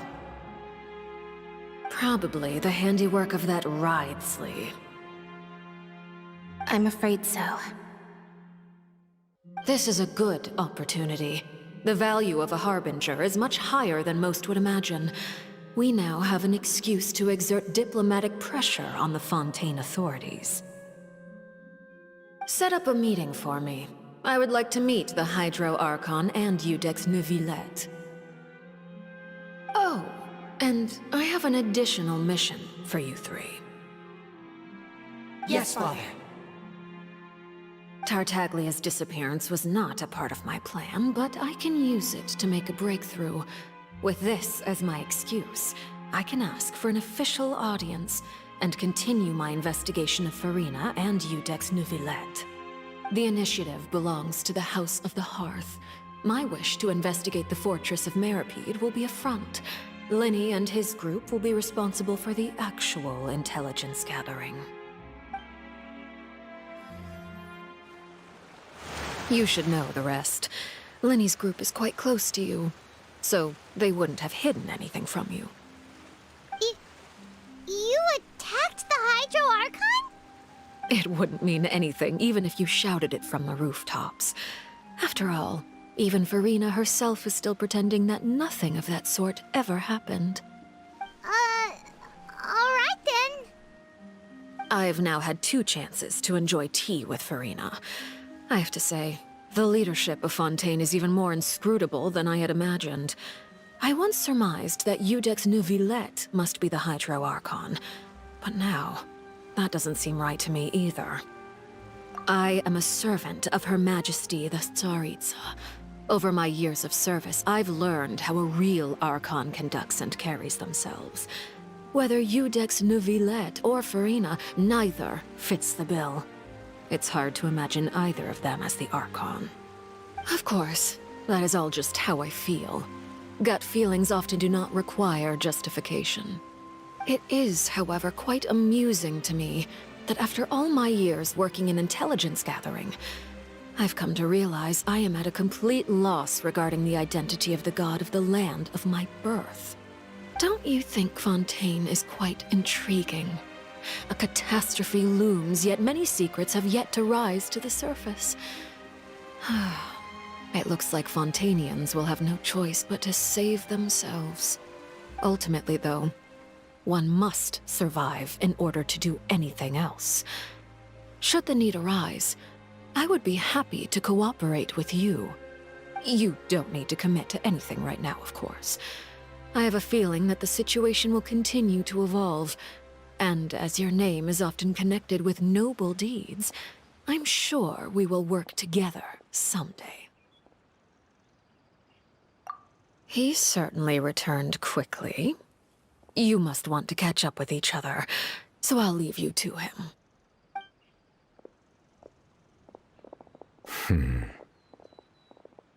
Neuvillette, is it over? For now, yes. But this issue will prove quite thorny in the long term. I'm concerned that sooner or later the prophesized events will occur. Thank you for protecting Farina. To put it simply, I used my power to force back the Primordial Sea and reseal the sluice gate.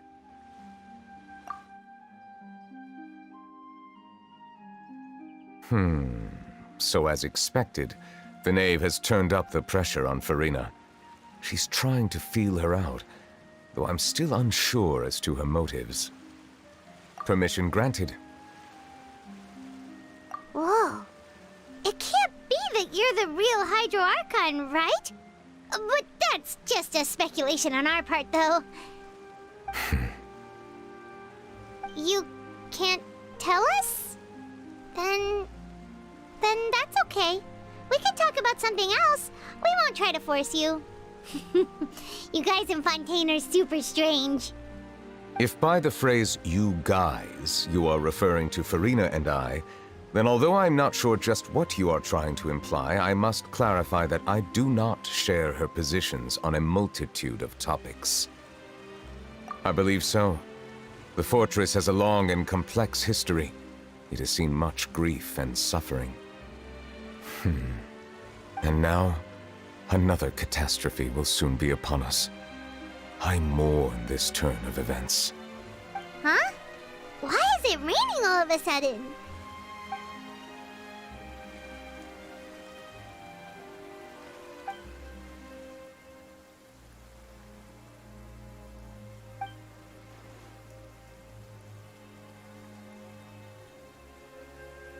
You may be closer to the truth than you think.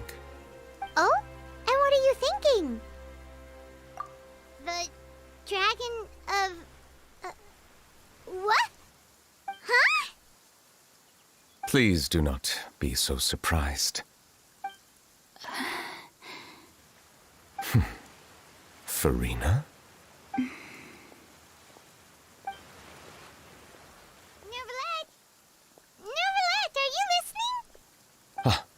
My apologies.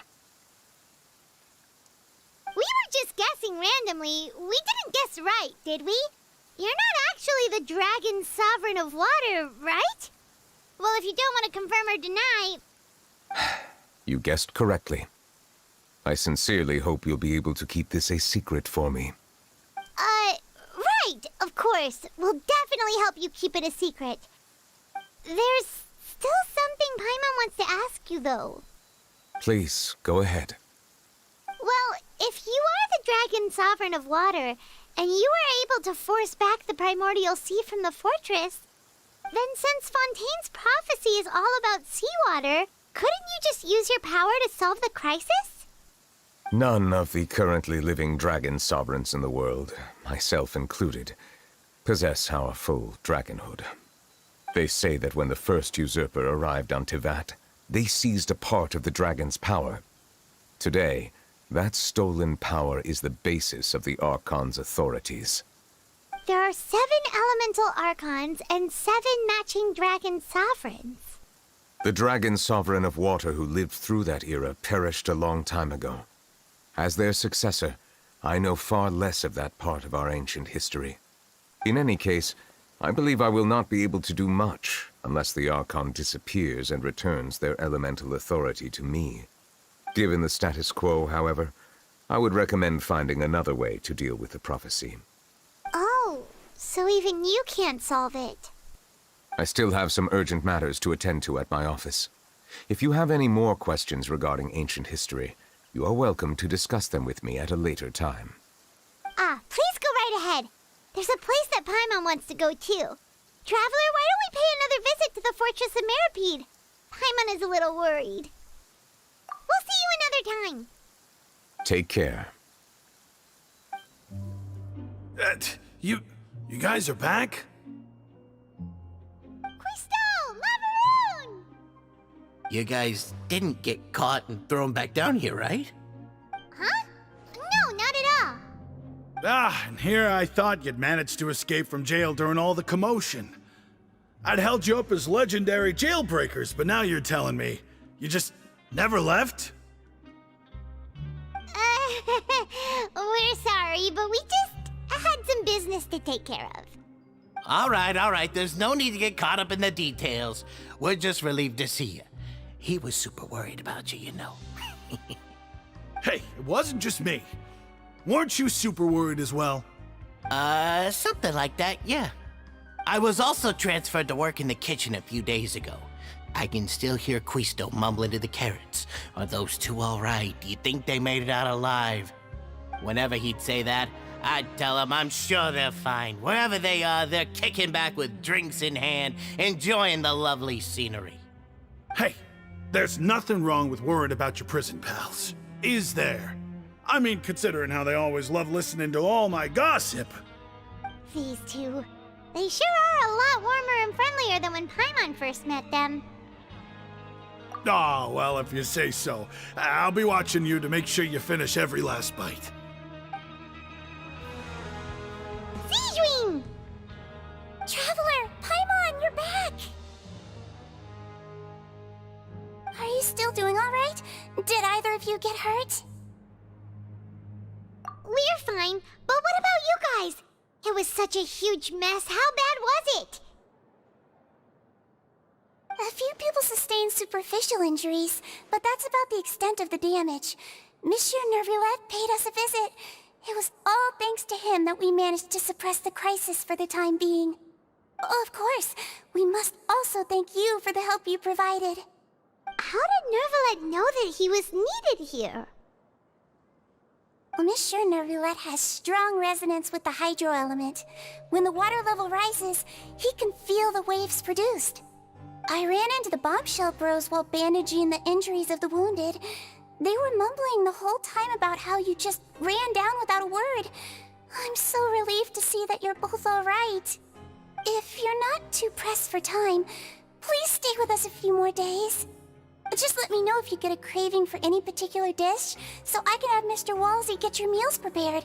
Oh, and please feel free to visit the infirmary for a break at any time. I'd like to take the opportunity to spend some more time observing your facial muscles as well.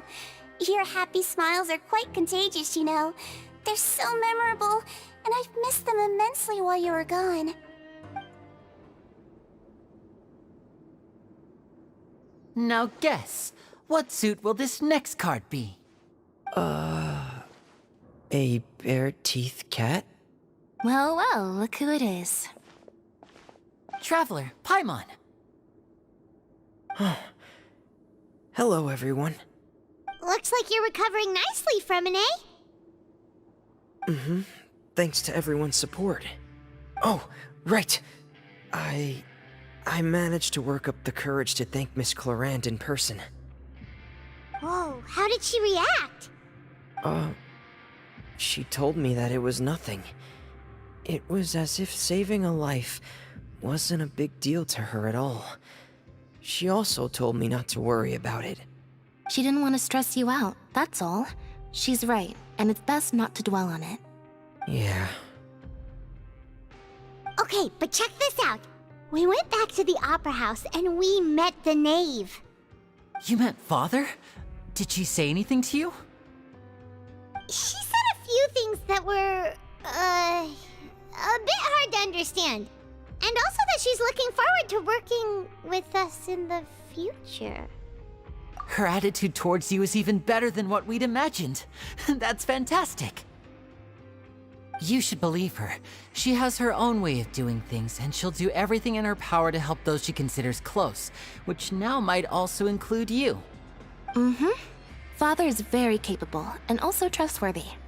Oh, Paimon just remembered that she thought Linny was a bit too proud as well. She said that you should learn how to rely on others sometimes. Got it. Huh. That does sound like something that Father would say. Hey! Are you going to stay here for the next few days? Looks like it, yeah. Excellent. I will host a tea party. For real? Then Paimon wants another serving of cake. Another implies that you were already served some delicious cake while you were up there. How lovely. Well, next time, you're going to have tea and snacks with us. Courier? Miss Zijwing told me you still haven't eaten. Yeah, I was working on something, so I forgot. That's no excuse for... Huh? It's you two. Courier, Lurvine, we're back! Hello there. It's been quite the mess here recently. How have you been? And you? Are you still taking the secret passageway from the infirmary to work on the ship? Yep. That is still top secret, though. So don't say a word to anyone. It can be a bit annoying when there are lots of people in the infirmary, but I still prefer taking that route over the one from the Duke's office. I mean, the infirmary does make it easier for you to slack off. Oh yeah? Then why are you also here so much? You two really are just using your jobs as a cover for your relationship, aren't you? Not at all! Do my eyes deceive me, or did I just see two inmates come back after making it to the surface? Some strange winds blowing of late. We wanted to see how the fortress is doing. Is everything still alright? We're fine, for the most part. Neuvillette came down and took care of the worst of it. If that's the case, why don't you just ask him to stay here? Oh, yeah, what a brilliant plan. Let's go convince the Eudex himself to exchange the Courts of Fontaine for a puddle of water in the middle of nowhere. He came here in a hurry and left without even stopping for a cup of tea. He did remember to take Miss Sigewinne's gift with him, though. He sure sounds super busy. Miss Cloran has left as well. She also took her gift from Miss Sigewinne. Were the gifts milkshakes? Neuvillette got the milkshake. Clorand received lipstick instead. Those aren't even remotely alike. Well, it's Neuvillette's own fault for making Sigewinne worried about his health by working so much. But besides that, our head nurse is still pretty fond of picking out beauty products for the ladies. Oh, and I have some gifts here for you as well. Are these from Sigewinne too? Nope, they're from yours truly. You've already wrapped up your work at the fortress, so you can return to the surface at any time. You haven't yet served your full prison term, however, so you may continue to use your cell until your term is up. For real? Then we could stay here for a really long time? You may access the cafeteria for free. Hooray! Just remember to come complete your paperwork once it's time for your release. We're back in our cell again. We're no longer prisoners, though, so it really doesn't feel the same. Sure feels that way. But the truth is, we never did anything bad to begin with, so I'm not sure why we put so much pressure on ourselves. Huh? How did you know? Hey, that's not true! All right. Okay, Paimon just wanted to say that we really are an amazing duo after all. It's like, we've now gone to so many places together and become friends with so many people. We've never stopped traveling or stopped meeting new friends. There are so many bad things in the world, and we're just two people, but we've still been solving problems no matter where we go. Isn't that pretty cool? You're counting Paimon today? Aren't you the only adventurer here? Then let's ask Catherine to give Paimon an adventurer handbook as well. Paimon will also be an adventurer from today forward. Just our thoughts making Paimon giddy. Paimon's gonna crash, so you sleep soon too. The last time we fell asleep here, we woke up to a whole mess outside our cell. The primordial seawater nearly rose up. That was so scary. We should be safe now, right?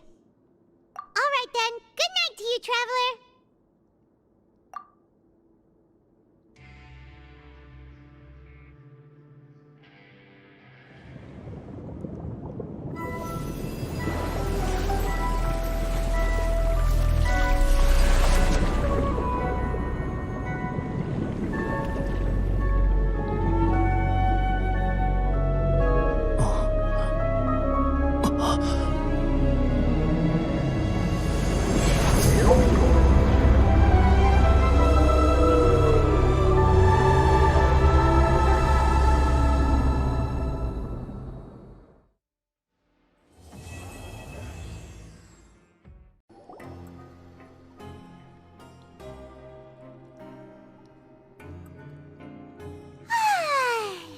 Now for a little rest after breakfast. This is the life. Wait a sec. Isn't something important supposed to happen today? Oh, today's our big day! We're supposed to leave the Fortress of Meropide! Come on, we've got to go complete the release procedures now!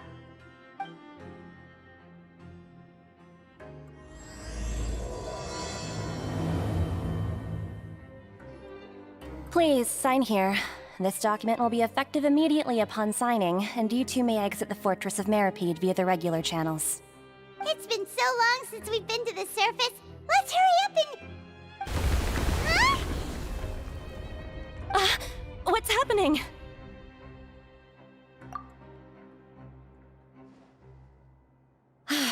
I'm fine, thanks. But I wonder what that tremor was just now. Let's go ask the Duke. Your Grace? Ah, good to see you two. Is there something you wish to see me about? Yeah, what was with that earthquake just now? Ah, that. The tremor didn't originate from the seafloor. In fact, it seems it came from the surface. Over the years of serving as the warden here, I've developed a sense for distinguishing between what occurs on the surface and what occurs underwater. Besides, the seal that Monsieur Neuvillette set in place won't fail so easily.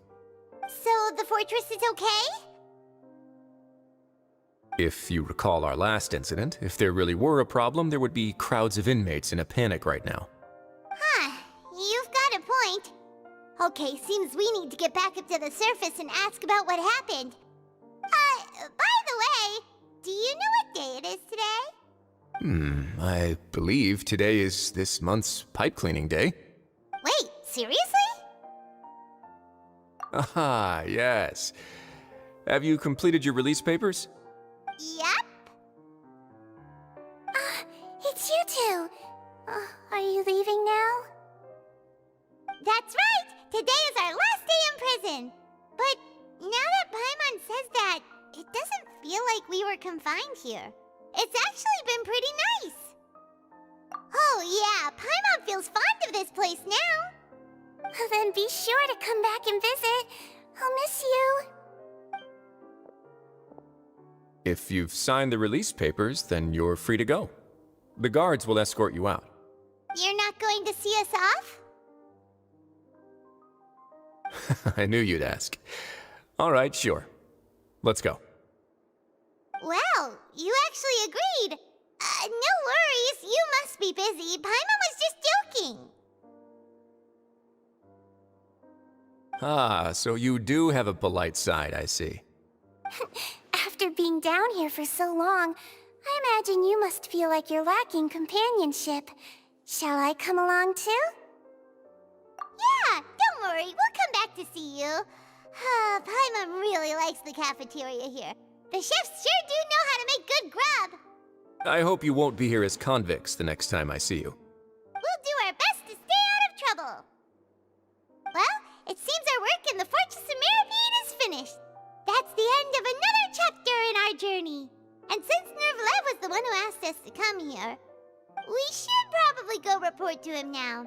Next up, the Palais Mermonia. You're going to see Monsieur Neuvillette? Please pass on our kind regards. I'm sure just your regards will do, no? I believe it would be the polite thing to do. You're right.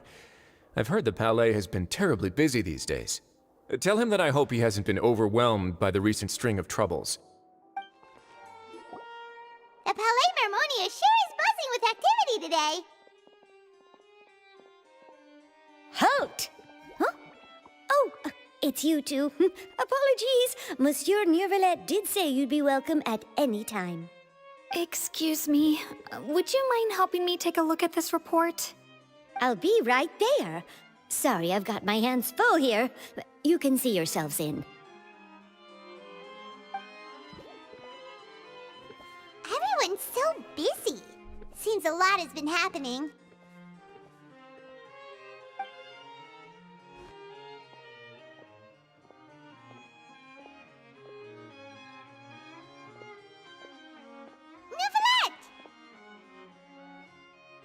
Hello. You've come at the right time, but you'll have to wait for just a moment, as there are some urgent matters I must tend to first. In the meantime, please, have a seat. If you'd like to have something to drink, let the Melusine outside know. That's all right. We just ate. Very well, then. Let's take a break over there while we wait for him to finish his work.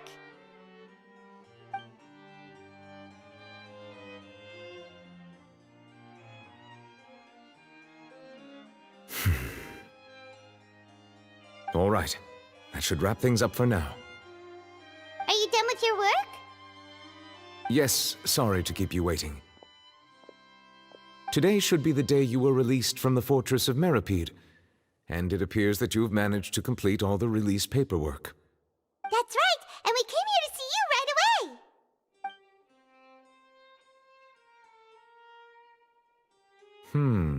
A massive whale.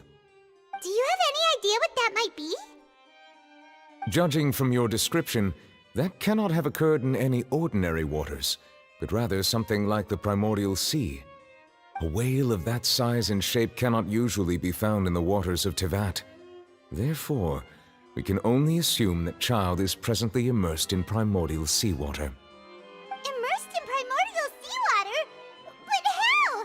And is he okay? Most people wouldn't be capable of entering in the first place. I'm not completely sure how he could have gotten there myself. Yes? What is it? Ah, right! Paimon felt it too! We asked the Duke and he said it wasn't from underwater, so we figured you might know something about it. It turns out that I have just received a report about this particular matter. In fact, that's exactly what I was busy with a moment ago. The source of the tremor was here on the surface near Poisson. After the shaking stopped, the water levels in the Poisson area rose at an alarming rate. The water levels rose? Oh no! What about all the people there? Fortunately, the water levels only rose for a short period of time and have already returned to normal now. However, I still have a bad feeling about the whole phenomenon. If the change in water levels is connected with the leaking primordial seawater, then the situation in Poisson may be much worse than it appears. Navia should be in Poisson, right? We need to go check on her! I would also like to go there as soon as possible, but I'm afraid I can't leave just yet. We must immediately formulate disaster prevention plans for the surrounding coastal areas to avoid potential catastrophes. I'll have to ask you two to go to Poisson first. I'll meet you there to check on the situation once I finish things here. There's no time to lose! Let's get going! Please be careful. Oh no! What happened here?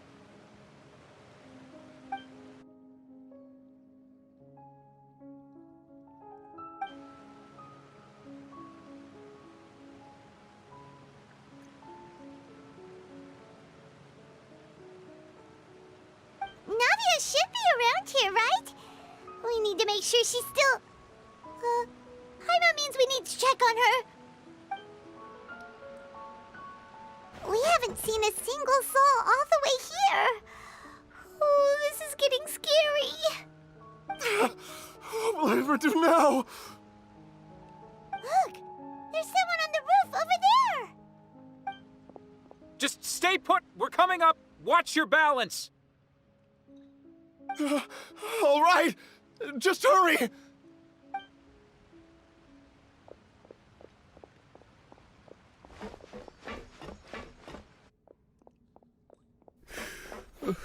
I'm not young anymore.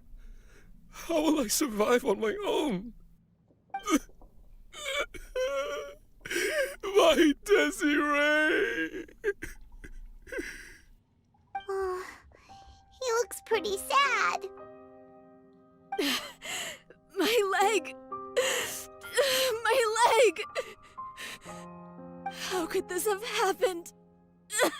It hurts! Just hang in there. Help is on the way. You can hold my hand if it makes you feel better.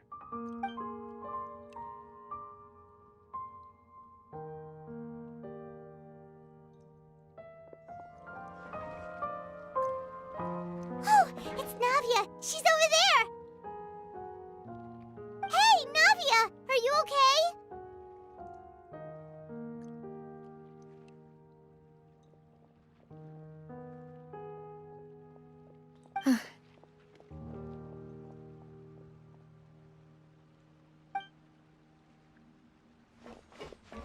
You're here. We heard there was a situation in Poisson, so we came as quickly as we could. Yes. As you can see, the water level suddenly rose. It caused quite the disturbance, in fact.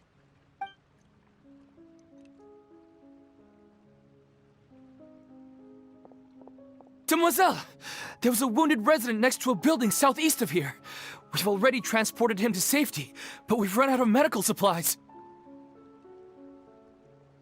He's wounded? How badly? He fell, so it's probably a broken leg. He's pretty shaken up. When the water level rose, he desperately climbed up to the roof. Once the water receded and he saw the ground, he became terrified and eventually... He jumped down then. Find the leader of Squad 1 and tell him to take the wounded resident to see a doctor. He should know where to go. Understood. I'll take over his search and rescue mission in the meantime. All right, you'll be in charge.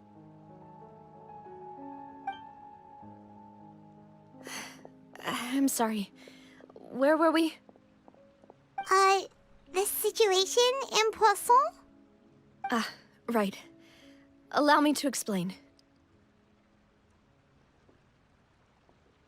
A little earlier, we suddenly heard a loud noise.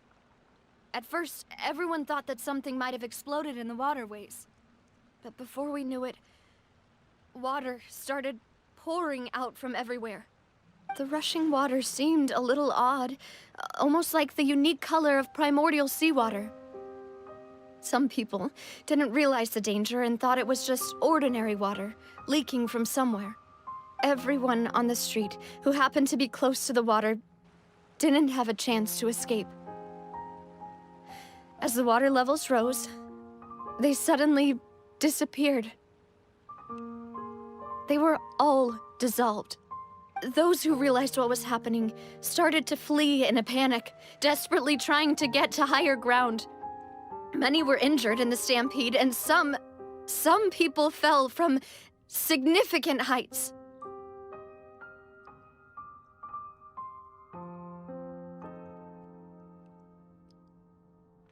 The Spina di Rosula initiated rescue operations as quickly as possible, but there have been a lot of casualties.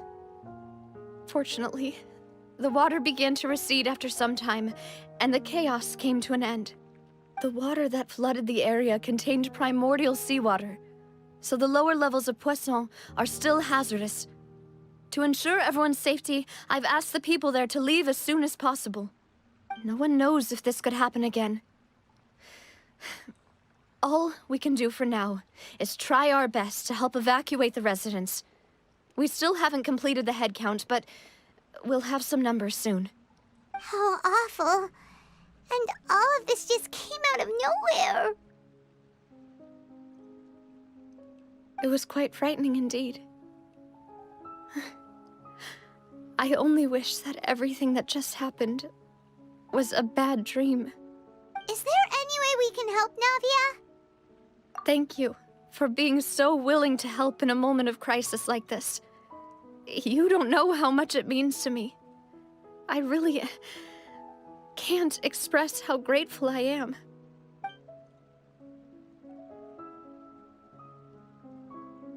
Don't say that, Navia. That's what friends are for.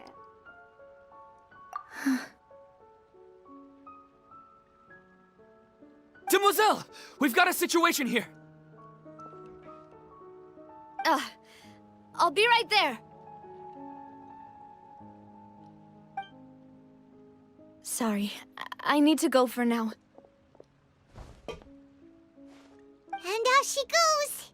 Seems it might be a while before she can take a break.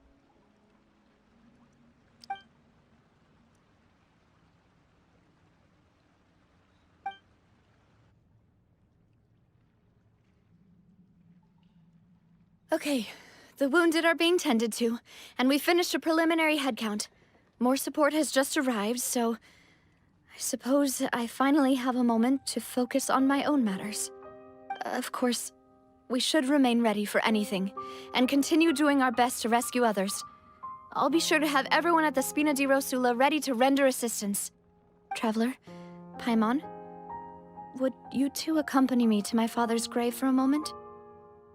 Huh? Right now? Thank you.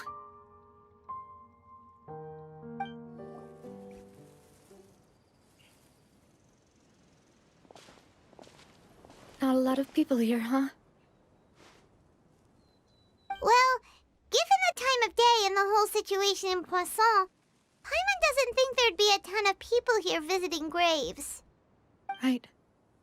That's how things are now. The living are so exhausted that they've no strength to spare any words for the dead. Navia?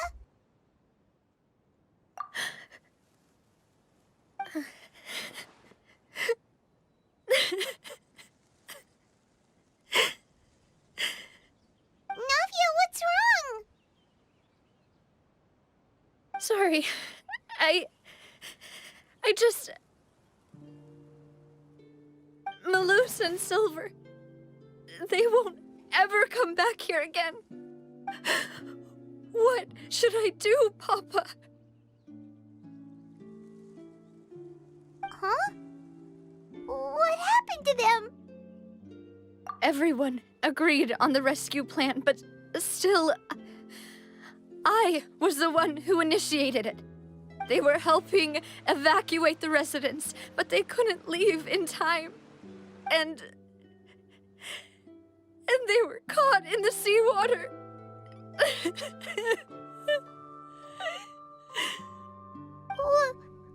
What should we do? I've known them for so long. And I know they weren't afraid. But I could at least hold a funeral for my father. And I know where he rests. But as for Malus and Silver, they're just gone. I just can't.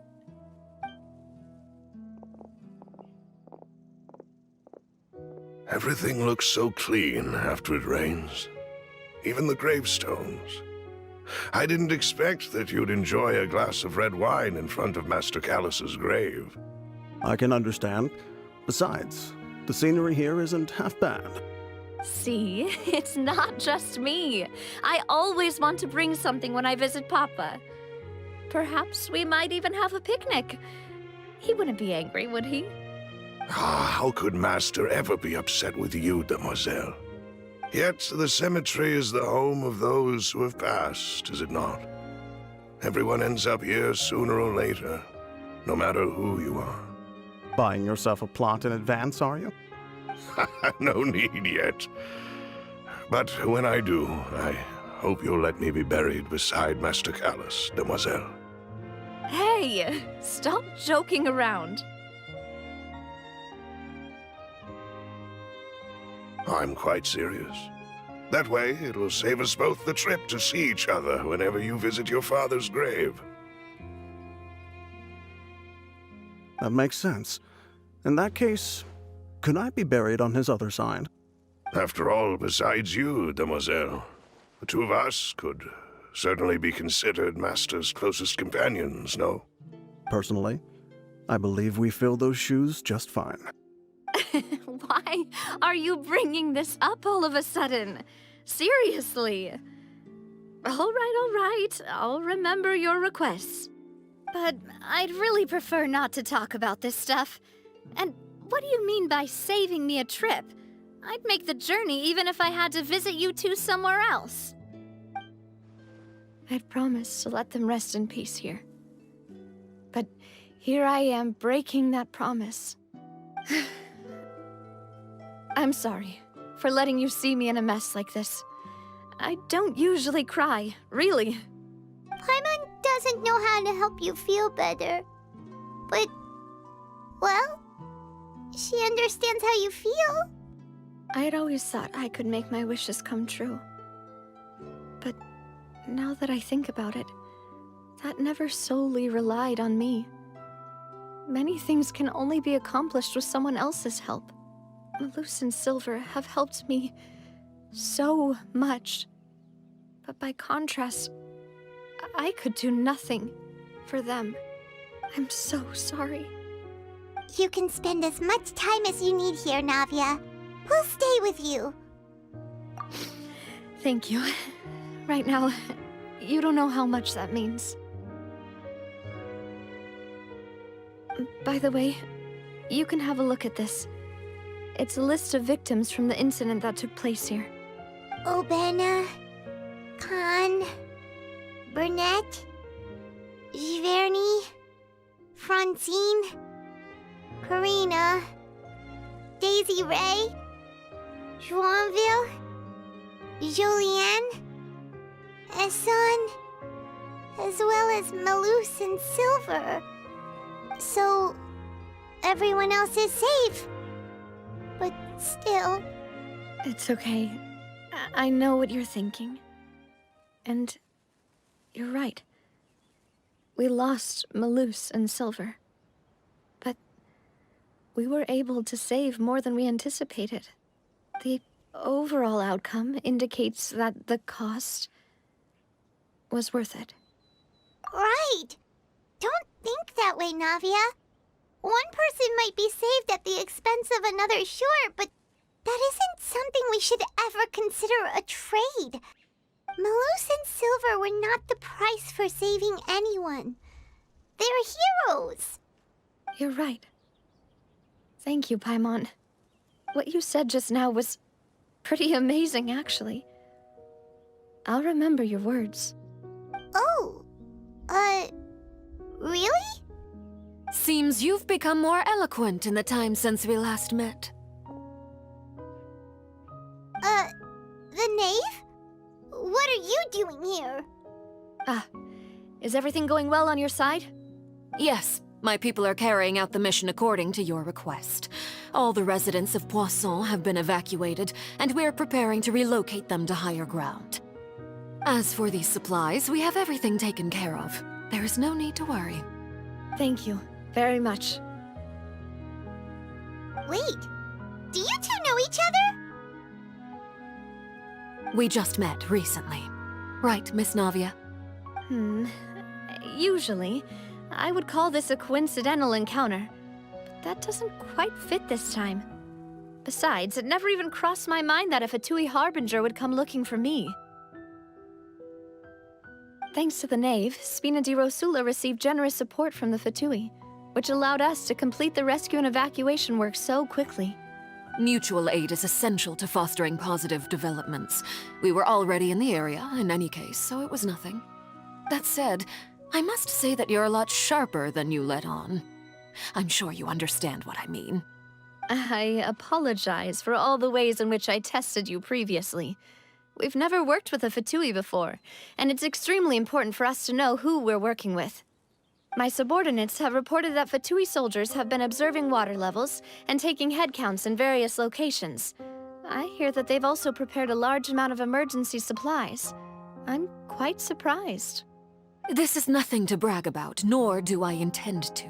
It is simply the way of powerful organizations to act forcefully, whether they are doing good or ill. You've witnessed that firsthand, in any case. As I've told this traveler before, I know of the prophecy, and I intend to prevent the impending disaster. Lending your organization a hand was a natural first step in accomplishing that. As such, do not be troubled by this token of our sincerity. Perhaps one day, you'll also be able to help me in the same way. Without your help, there would have been many more casualties. I won't forget your kindness. Furthermore, I sincerely regret what happened to Malus and Silver. I only wish that my people could have arrived a little earlier to prevent this from happening. Don't say that.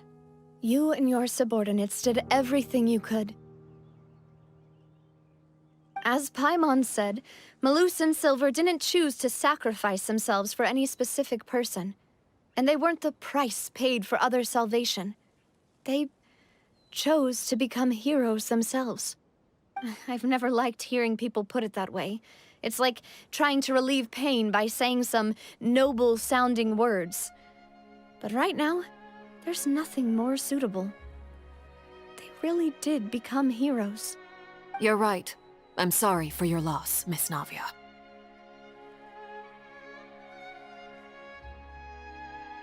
Water is life to Fontaine's people, and it also spells disaster. It's no wonder that people always say that prophecies represent fate. Fortunately, I've never been one for such opinions. So, you're one who will try to change fate then? Of course. That is why I'm going to Hotel Bouffe de Thé. I still have some things to take care of, and the children need my attention. By the way, Traveler, Paimon, one more thing. Alright, then we'll just... Huh? This isn't right. Paimon thought you would ask us to walk with you for a moment so you could tell us something in private. That is a clever and useful conversation technique, which I do like to use when necessary. But there's no need today. It would not hurt to have Miss Navia listening in. Traveler, I'm sure you remember that I said we could work together when we had the chance. You and I both know that there may be issues with the Primordial Sea. Previously, it was the Fortress of Meripede's sluice gate, and this time it was the water levels in Poisson. These are both signals. Indeed. Allow me to share the latest intel I've received from the House of the Hearth's intelligence network with you. During some recent investigations, a child claimed to have discovered some ruins near Poisson. The ruins date back to ancient times, and seem to be worth investigating in many ways. Judging by the dating of the ruins, they may be related to the prophecy and the coming crisis. The situation is becoming more urgent, so any pertinent information will prove extremely precious. My people initially came to prepare for ruin exploration. Unexpectedly, this disaster struck, and at present, we're all busy prioritizing the rescue effort. So that's why the Fatui were already in Poisson. I wanted to take the children along, but unfortunately, Linny, Lynette, and Fremine have all been dispatched to higher ground to assist affected residents. Linny told me that outside of the house, the person they trust most is you. Which is why I want to give you this task.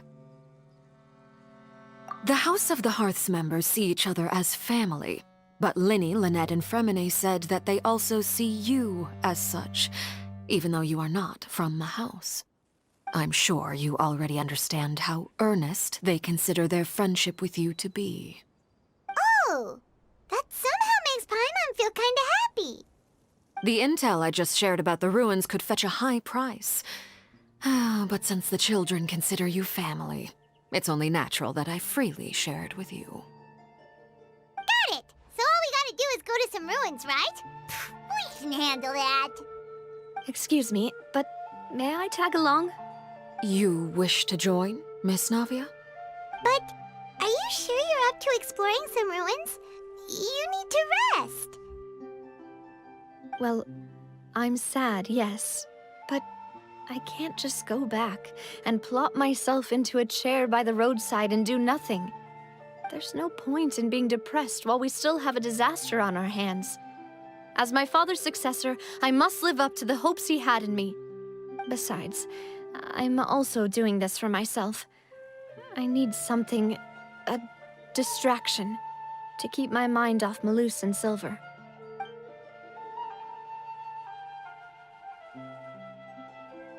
Since you put it that way, I have no objections. What do you say, Traveler? All right. The ruins are to the south of Poisson. Here's the map. Okay, the three of us will handle it. Come on, let's pack up and get going. So, are these the ruins the knave was talking about? Whoa, talk about old. They seem to be pretty ancient, all right. Let's go in and have a look. Just be careful. This place has also been contaminated by primordial seawater. Yeah. And a lot of it, too. A Fontanian would most likely dissolve the moment they fell in. Right! You can't go down if there's primordial seawater. It's too dangerous, and it won't be any help for you to just stay here. Don't get Paimon wrong. We're not saying you're useless. It's just that... No, you're right. I can't do anything in this situation. I'll leave this to you.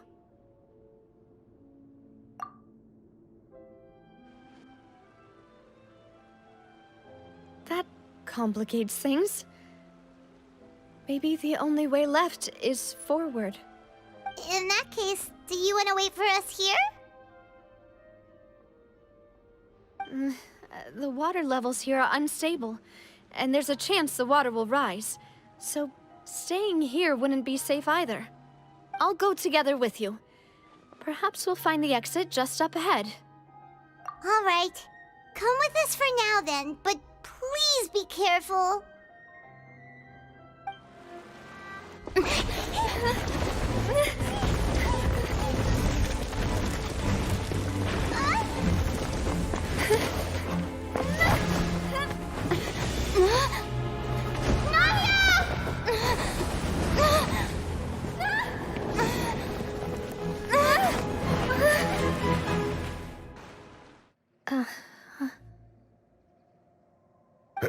Demoiselle? Huh? Demoiselle, what are you doing here by yourself? Would you be standing here till dark if I hadn't come to get you? Maybe she just wants some time to herself, Malus. Oh, was I sleeping? Yes, it would appear so. I must be tired. That's quite possible. However, you were the one that suggested we go out for a walk. Oh, right. I nearly forgot. It must have slipped my mind when I dozed off. I haven't had a nap today yet. Have I? This is a familiar feeling, yet something's a little strange.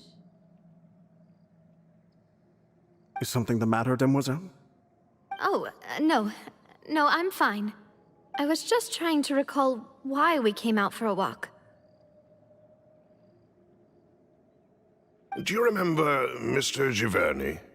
He'd requested our help before with foreign merchants who had a debt dispute with him, and we'd resolved the matter not long ago. We were headed to see how things were going with him at the moment. Ah, right. Yes. I remember now. Oh, Miss Navia. Ah, Mr. Malus. And Mr. Silver, too. It's good to see all of you. How have you been? I've been great. Thanks to your help, those bothersome merchants finally realized that I wasn't the one they were looking for. Why, I wasn't even the guarantor for that person. They were knocking at my door day and night. Even my neighbor, Obina, was getting fed up with them. Sometimes force is required to calm someone down and get them to listen to what you have to say. That's right. Oh, by the way, Burnett, what was it that you wanted to give to Miss Navia again? Oh, yes. One moment, I have it right here. Miss Navia, these are some flower seeds that I prepared. Please take them. They're a very good variety, and they'll become very big and beautiful once they bloom. I don't know what we would have done without your help, so this is a little token of our appreciation. I hope you won't refuse. Ah, did you cultivate them yourself? Thank you so much. I'll certainly take them. Malus, we do still have some empty flower pots at home, right? Why, we can have as many pots as you'd like, Demoiselle. Perfect. In that case, we'll swap out some of the decorative plants for some of Mrs.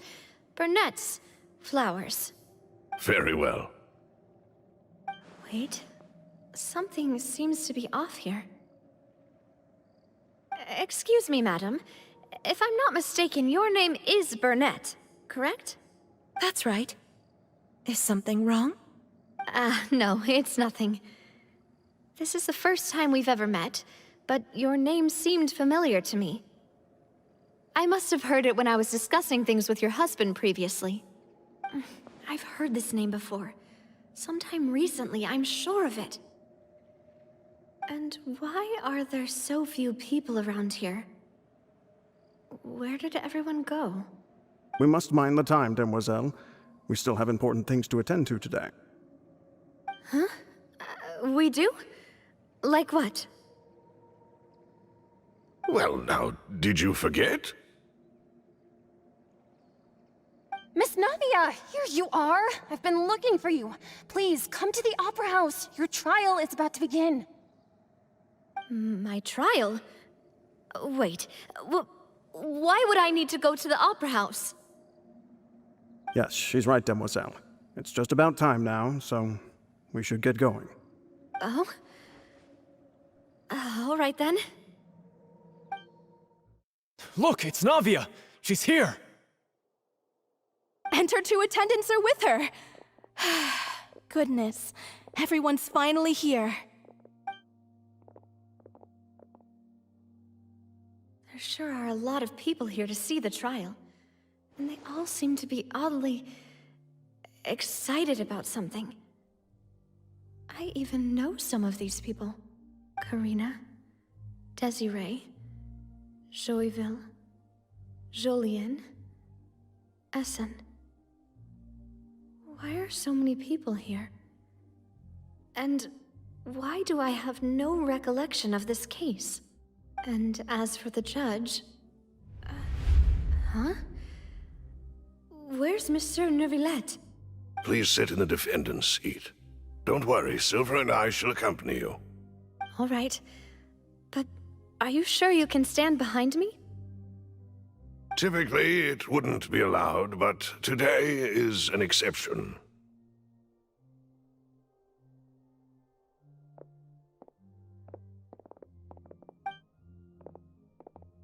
Hey, what kind of place do they think this is? Come on, do they have any idea what they're doing? Seriously. Enough with the whispering! Could someone please tell me where Monsieur Neuvillette is? And why I'm standing trial? My dear Miss Navia, have you not yet realized what you've done? In that case, allow me to explain. As all here know, you are Master Callus's successor, the head of the Spina di Rosula, someone held in high regard by every soul in Poisson. After you took over the Spina, you treated all of us just like the late Master Callus had. If anyone in need reached out to you for help, you responded. Not only you, but your butler, your subordinates, nearly everyone in the Spina di Rosula fought for the well-being of those in Poisson. Wait a moment. Aren't you just proving that I'm a good person? Yes, correct. Absolutely right. And that is why you stand accused. You have helped so many people get through so many difficulties. You are one with us. We are inseparable. We are one big family, all of us who are from Poisson, inextricably linked. And with you being so important, we couldn't possibly do without you. Therefore, this fair and honorable court shall declare you guilty, and you shall stay here. You will be together with us forever. Huh? What are you saying? Everything you have said is correct. I have indeed done a lot for my hometown, and I would be willing to be with you all, but what is the purpose of having me stand here like this? What is there to discuss? Ah, well, if that's what you think, then I have no further comments. How wonderful, Miss Navia!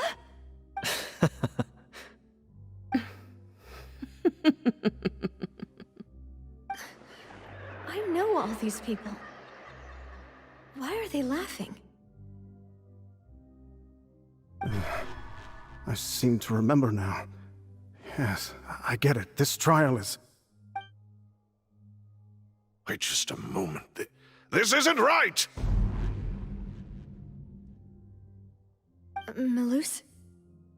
What was that, Mr. Malus?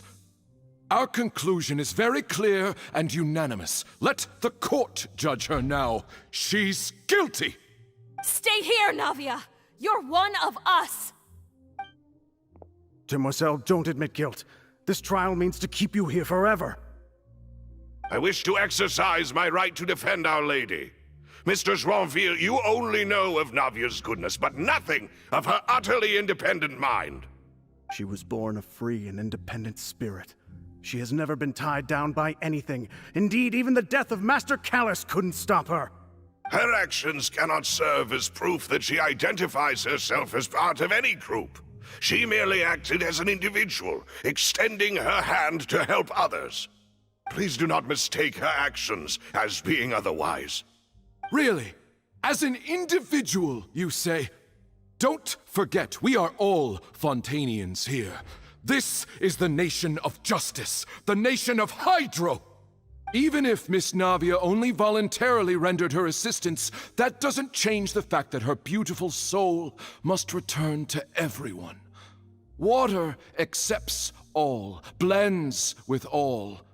It will surely accept her kindness. Everything is measured here in the nation of Hydro, and in the end, everyone shall meld together. Thus, when a unanimous opinion emerges, that opinion represents justice. Now I speak for everyone. Our opinion is consistent. Navia should stay. We and Navia are one. And you would call this justice? Preposterous. You are merely jealous that Demoiselle still has a chance to exist as an individual. Have you forgotten how much you all once longed to become individuals, to become independent? Do you mean to defy our justice? If your justice is flawed, then why should we acknowledge it? As you said, we can also have our own justice. Silver and I shall defend Demoiselle. And that is how we will enforce justice. Ugh, my head... It hurts. Demoiselle. Silver, it hurts. My head is spinning. All I can see is stars swirling in front of me. I remember now. Everything that seemed odd from the very beginning.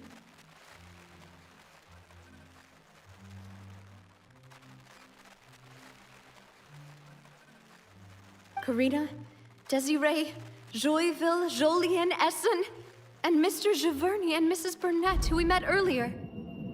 Even Malus and Silver. I don't want to admit it, but they're all dead.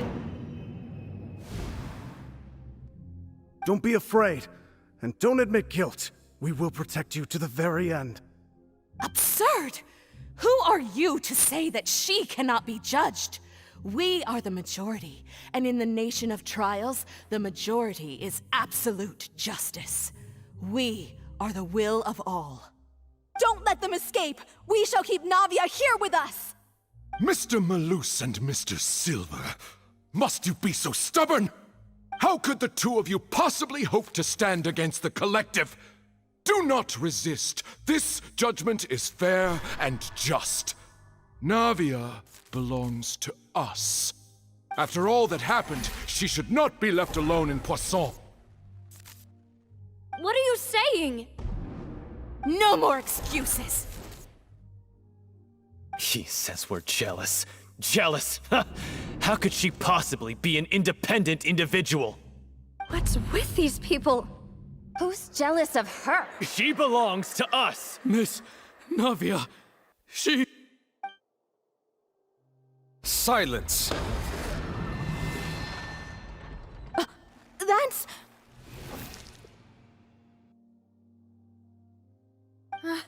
Monsieur Neuvillette! Such commotion is prohibited in the court. The accusations you just presented are nonsense and cannot constitute a proper trial. The court will adjourn for the rest of the day. In this, I shall hear no objections from any unauthorized party. Our thanks, Monsieur Neuvillette. Please leave with me, Miss Navia, while there is still time. But... Go on now, Demoiselle. This is your only chance to leave this place. What, can't bear to leave us behind or something? Malus. My apologies. I couldn't resist making one little joke once I realized that this shall be our last goodbye. Malus. Silver. Quickly! You must come now! Goodbye, demoiselle. Farewell. No, wait! Just a second! Navia? You're awake. Good. I must have been dreaming. Malus and Silver were still alive, and they were defending me at some insane trial. It looks like you're all right. Did all the sad feelings cause you to have a nightmare? Paimon could give you a hug. The ruins you were exploring suffered a cave-in. When I arrived, I found you falling toward the water. You were just about to be dissolved within, but I...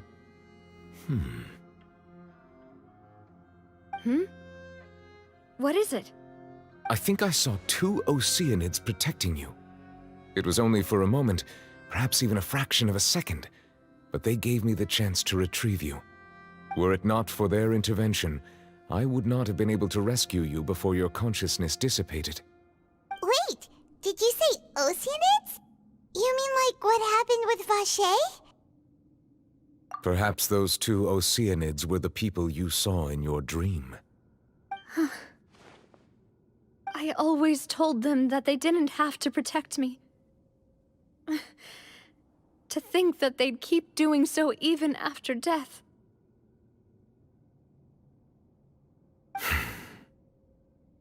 Please come with me.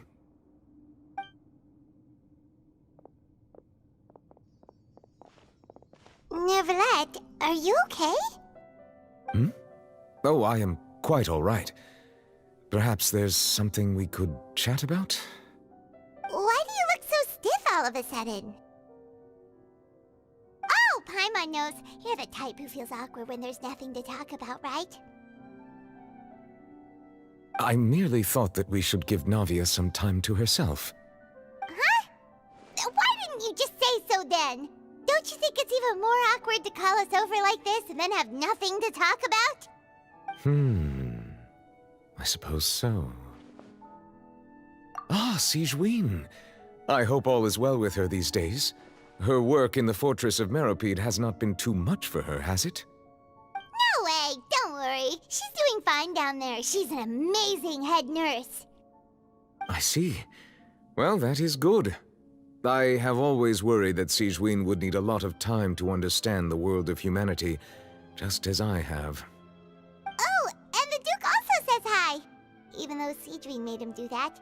He hopes that you haven't been overwhelmed by all that's happened lately.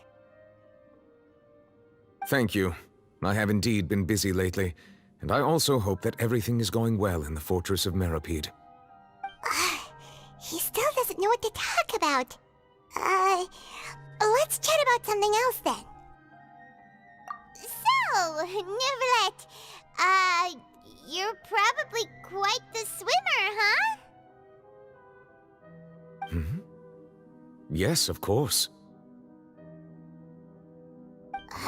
This isn't going anywhere. Let's try something else. How did you find these ruins? Did the knave tell you? Yes, in fact.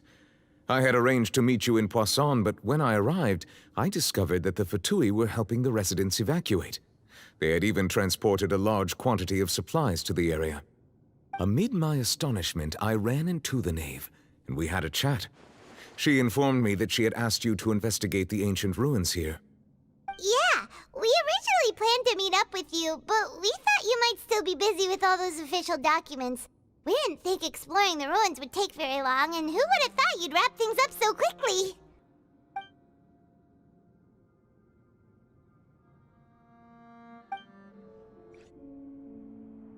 Looks like we've reached the end.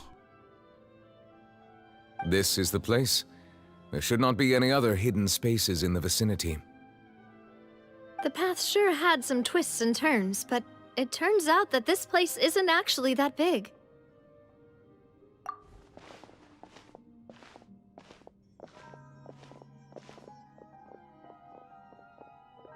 Stone slates? It seems like they were put here as an offering.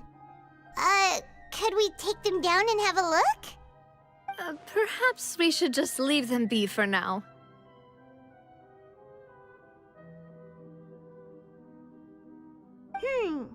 There are 4 locations in total, but only 3 stone slates. The slate that should be in the first empty spot is missing. The surrounding walls also show signs of damage.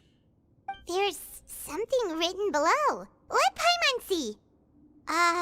Reason dictates that this nation be destroyed. I shall record the history of its future here in its past. Say what? It feels like someone left these slates and these words here for a purpose. But does he mean that Fontaine should be destroyed? That would fit the circumstances dictated by the prophecy, yes. Indeed, the slate's contents correspond to it. Take the second slate, for example. There's a person kneeling here. She seems so dedicated. And there's a whole bunch of other people behind her doing the same. She's facing this... what is this? Some kind of island in the sky? And is that Lady Farina in the third image?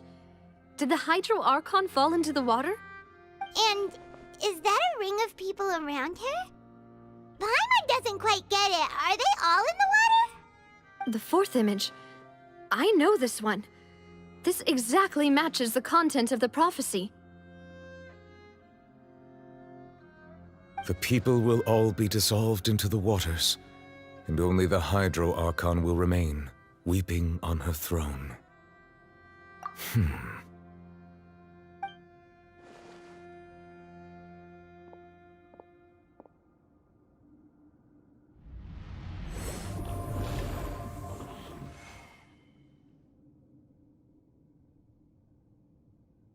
More information should be hidden in these slates, but I fear I cannot easily uncover it, most likely due to us missing the first slate.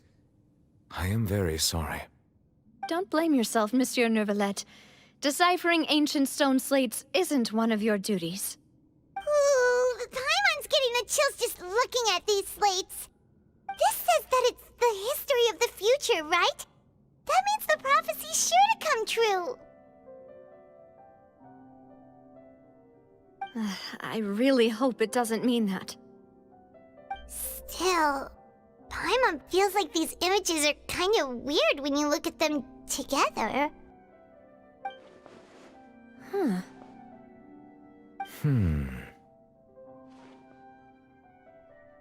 That's right! If the images are in chronological order, shouldn't the fourth, the waters drowning Fontaine, come before the third, where the Hydro Archon herself falls into the water? And yet the order is reversed here. If we go by timing, Lady Farina only emerges in the third image. That means that the person in the second image might be the previous Hydro Archon. Egeria, then. I had never met her, but her appearance here does match the records. The previous Archon kneeling before the floating island in the skies, as if confessing a sin. Did she herself commit that sin? And if not, why would she be in such a posture? Also, I'm still wondering why these ancient stone slates are here at all. Judging from their contents, could this place be the origin of the prophecy?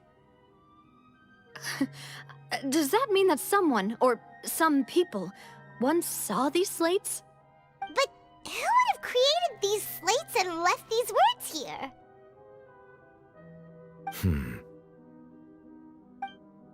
It seems that any further clues will have to come from Farina. In that case, there's no time to lose. There's nothing else to be gained here, so let's head back first. Yeah, we better get somewhere safe for now.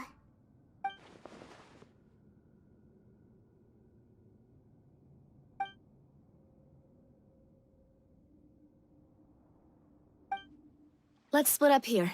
I'm going to check on what's happening with the Spina. You know how it is. There's some things you just need to be there for yourself. You still have energy for that, Navia? Paimon's already beat.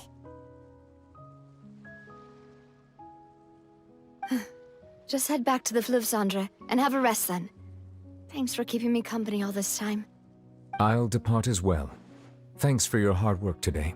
Rest well, everyone. Traveler, I will go talk to Farina tomorrow morning to ask about the stone slates.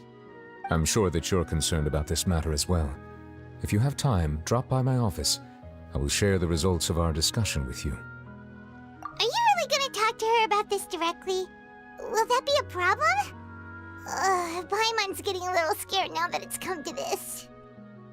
She has long been harboring secrets and will not give them up easily, which makes it all the more my duty to ensure that she understands the present situation. Alright, we'll leave it in your hands then. You're probably the best person to talk to her anyway. I will be carefully considering my words tonight. Traveler, Paimon, our safe house at the Fluvsandre is always open to you as ever, so please don't think you're an imposition. All right. I'll be on my way then.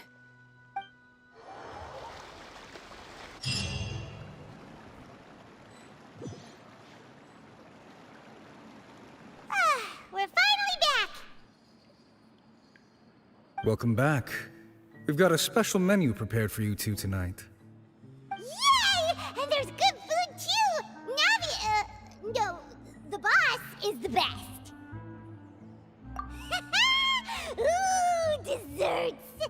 Nice, these are all Paimon's! Paimon's already starting to forget what happened today. Oh, that voice. Is that who I think it is? Huh? It's you two.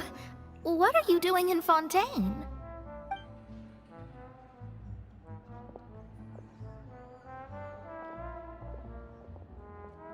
Mona?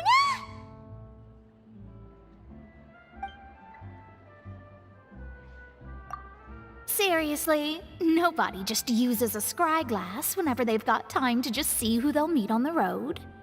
Still, we didn't expect to see you here. Wait, you're not a Fontanian, are you, Mona? Well, I have some business to attend to here, so I booked a hotel in the city. I was just out for a stroll when I bumped into you. Quite unexpectedly, if I might add. Why did you think I was from Fontaine, though? Is that because Magistus doesn't sound much like a Mondstadter surname? Yeah, let's go with that. Well, I used to have my own surname, which was, well, some other thing. Either way, the old hag told me when she took me as her disciple that the first step to being a great astrologist's pupil was to change that name. There was nothing for it, really. She really is amazing at astrology, so I changed my name to what it is now according to her wishes. To my surprise, however, Magistus is not the name of some ancient house or clan. It isn't? Nope. Although it is used by us in place of surnames, it generally just means great. Wow! Imagine including a boast in your name. Wait, are you gonna have to put that into your genealogy as well? I reckon so. In any case, I'd give my disciple a name like this as well, if I were to take one. Astromancer Barbeloth Trismegistus. Whoa, that's a long one. Does it also mean great or something? My name means Mona the Great Astrologist. As for the old hag, hers is, in plain speech, the thrice-as-great Scholar of the Stars. Just take it as a title specific to astrologists. Thrice as great? That's so petty. I know, right? That's just how she is. She used to call herself Magistus, actually, but when she took me in, she changed her name to Trismegistus. Talk about excessive. Magistus is thus the calling card of our school, so to speak, which makes it about the same as a surname. It's all right if you don't get it. You can look into it further should you need to study astrology more deeply. That sounds terrible! But anyway, you're not Fontanian, are you, Mona? You're from Mondstadt, right? Well, I was born in Mondstadt, yes. My parents migrated to Dorman Port, and I traveled with the old hag for a while, after which I settled down in Mondstadt City. Oh, that's a good thing then. At least we know you won't be dissolved by Fontaine's waters. Speaking of that, I'm sure you're aware that a bunch of things have happened here in Fontaine, right? I know you're not a local, but I'd avoid getting too close to any water that looks strange all the same. There's something ominous about it. Well, the water, I mean. That was the main reason, yes. Just a while back, the Steambird invited me to take part in a panel and speak about the circulation of the prophecy as an astrologist. The invitation was sent quite early on. I don't think anyone expected Fontaine to be in this much trouble. What do you make of that prophecy, Mona? Just tell us what you think as an astrologist. Your word would go a long way to make things more certain and less scary. What I can tell you is that I'm an astrologist, and that this prophecy concerns the fate of Fontaine, even that of Ultivat. Ascertaining this is akin to reading the fortune of the whole world. I'm afraid that this is not something that just anyone can do. If I could do it, you would no longer call me an astrologist, but a visionary. But on the flip side, the prophecy is so huge and powerful that it must surely come from a powerful visionary. Its contents involve the fate of the world. Disregarding it would be a mistake. A visionary? Sounds really powerful and all, but does such a person really exist? Of course. The old hag could do it, and I'd bet there are others amongst those Hexenzirkel colleagues of hers who could do something similar. Are you sure? All right, I'll help you. It isn't often that I see you with such a serious look on your face. I'll tell you once I hear back from her. Thanks, Mona! You're amazing as always! Oh, well, this is something only I can do after all. So yes, your praises are quite welcome. That's the greatest of astrologists for you! Of all the people we know, you know the star's the best! Indeed. That's the spirit. Oh, sorry. I came to see what all the commotion was about. If there's anything you need, do not hesitate to inform the Spina di Rosula. Oh, whoops. Guess we were getting a little too carried away there.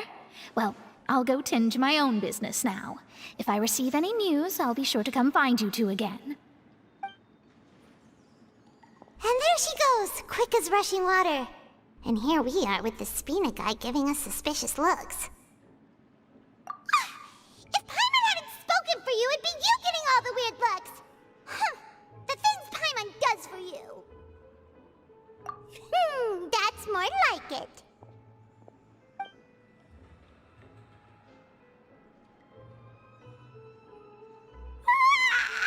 Good morning. To be honest, Paimon's still feeling kind of sleepy. But it's time to get up, Traveler. We agreed to go see Neuvillette, so let's pack it up and get going.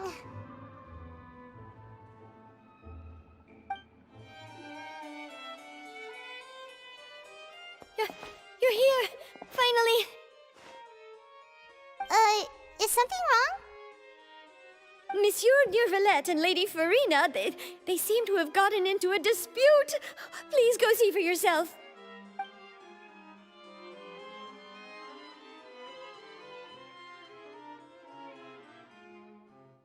Like I said, I've already explained everything!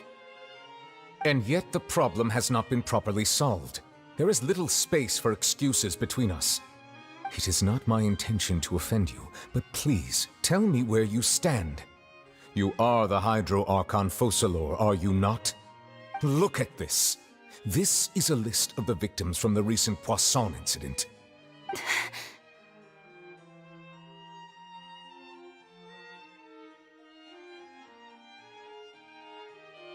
You mean... they're all... We did not arrive in time to avert this disaster, and I will not have it happen again. I will say this once more. You must tell me everything you know. Yesterday, I found 3 stone slates in some ancient ruins near Poisson. Do you know anything about those? Seriously? You're questioning me like this is a court case now. I don't know anything about that. But you found them in some ancient ruins, you say? That's correct, which is why I came to ask you some questions.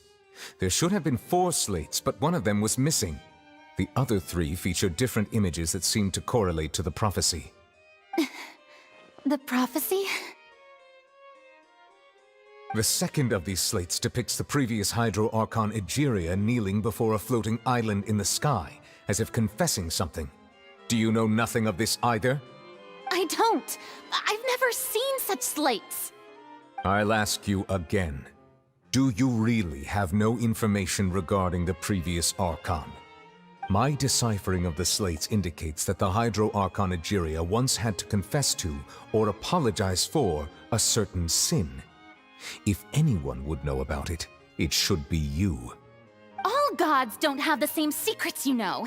She was herself and I'm me. Is it really so strange that I know nothing? I understand your concerns, but I'm sorry. I just don't have anything to tell you. Forgive me for saying this now, Lady Farina, but I have long known of your various secret investigations into certain matters.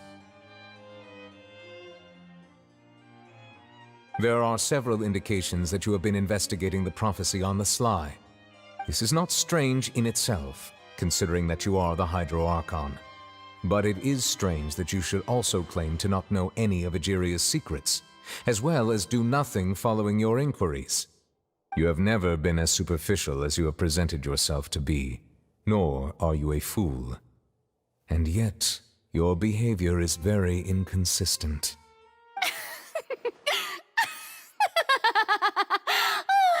So you've been watching me all this time, have you? I didn't think you were that type. You... Well, since you know about my secret investigations, then you should know I'm actually working to take care of it. There's no point questioning or suspecting me. You're the Eudix, but you're still my subordinate. You should be following my lead. Just trust in me, you're Archon, and do as I say. Never mind whether you can truly convince yourself to or not. It'll all turn out fine. That's all I have to say. We do not discuss this matter again. Oh, the opera's about to start. Toodles!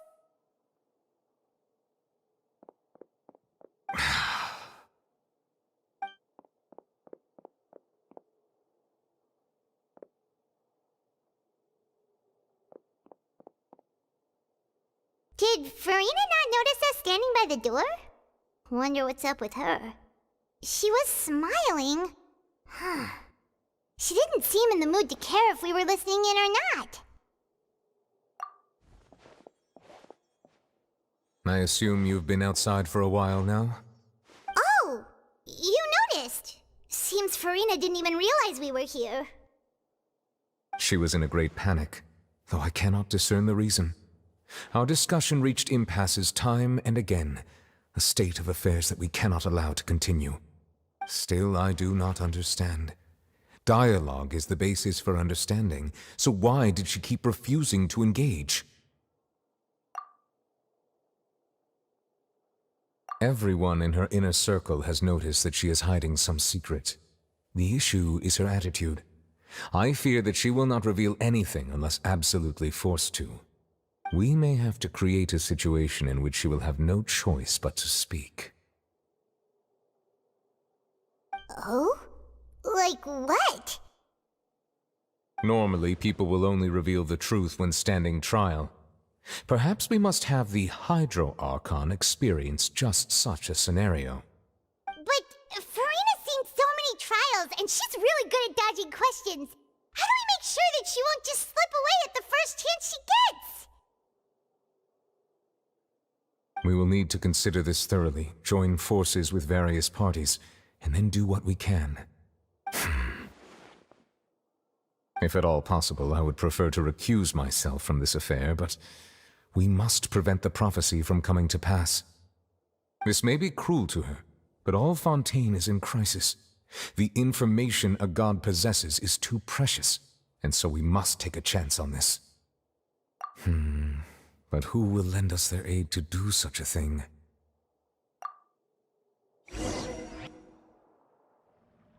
Well, that's everyone, huh? Speaking of which, it was pretty smart of you to think of hiding here. Poisson was just involved in a disaster, so it's presently devoid of people. That naturally makes it the best choice. And here you are drinking tea like it's the most natural thing in the world, huh? That's what families should do. Sit and enjoy a leisurely time together.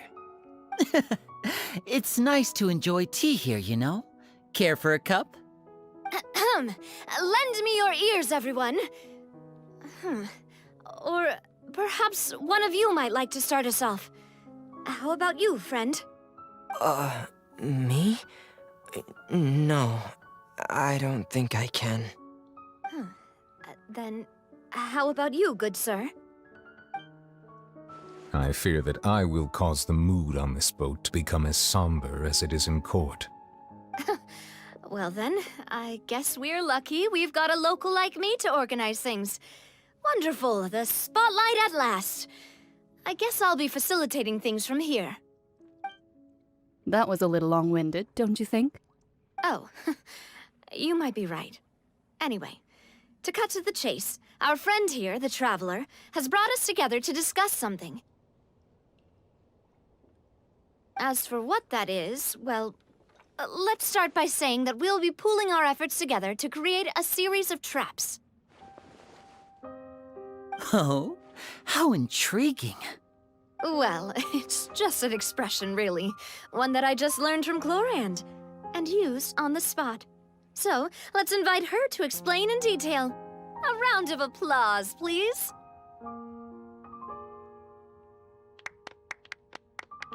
Huh? Didn't you say that you would be facilitating this? Oh, come now. Your work doesn't involve much public speaking, right? This is a good chance to practice. You might even pick up some fancy oratory tricks to impress your boss with in the future. I see. And what does my boss say? He is glad that you consider him your boss. Do go on.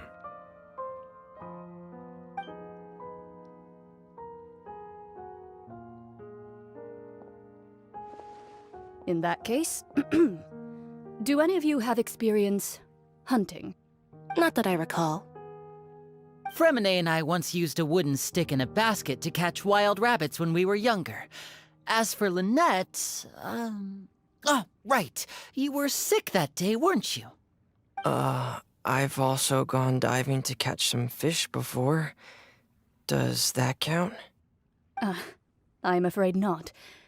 You may or may not have heard, but Fontaine once played host to a group known as the Marechaussee Hunters. Though that was their name, they did not hunt animals, but rather various monsters left behind by the ancient dynasty of King Remus. Today, Fontaine's monster population has already thinned greatly, so the hunters have blended back into society, taking up arms in other lines of work. They even left a unique methodology of hunting in their wake. A trap comprises of the following components: bait, a trigger, and a containment device. Sometimes a lethal implement will also be necessary to deal with the prey. So, if we were to build a trap together, right now, what would you choose to build it with? For me, I would prefer something basket-shaped. Pigeons and rabbits will see the bait and naturally enter the snare. Our line of work requires a deft hand, and we're some of the best in the industry, so you can count on our techniques. You used some of those techniques while moving the people of Poisson, didn't you? My subordinates mentioned that you even performed some magic for the bawling children. Yes, and I even managed to gather some intelligence in the meantime. I'm quite the multitasker if I do say so myself. I'm afraid I can't claim that as my strong suit. I prefer more stable methods, like placing bait in the water and waiting for the fish to come within reach. That's the kind of method I would count on. Calm and steady. Exactly the kind of person who would catch loads of fish. And I can be their assistant. With discretion, I'm sure. I'd probably use some sort of mechanical animal. Papa once bought me some small clockwork squirrels, mice, and such. When placed in the forest, they can attract others of their kind. I remember that you liked those too, didn't you? I did. And that would be a good way to go about it. If they're realistic enough, animals of the same kind will follow them all the way to the trap. What about you, Monsieur Neuvillette? I fear I do not have any related experience. That makes sense. You usually solve problems directly, without the use of any such tricks.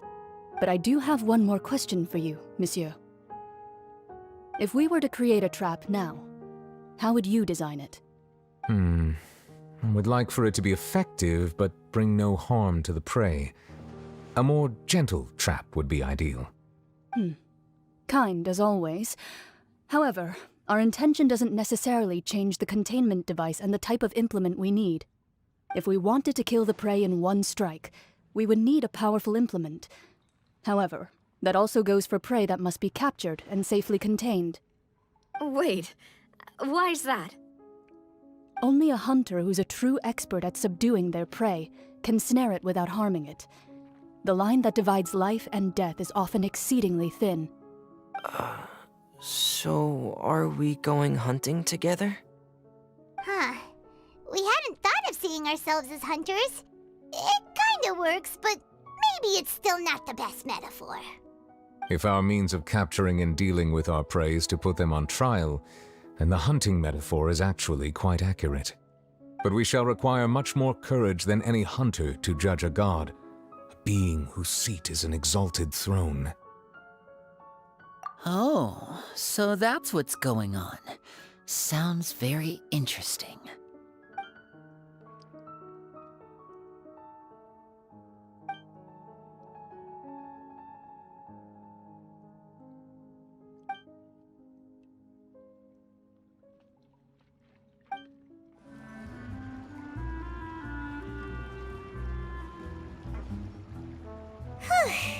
It's been a tough few days, hasn't it? So much has been happening.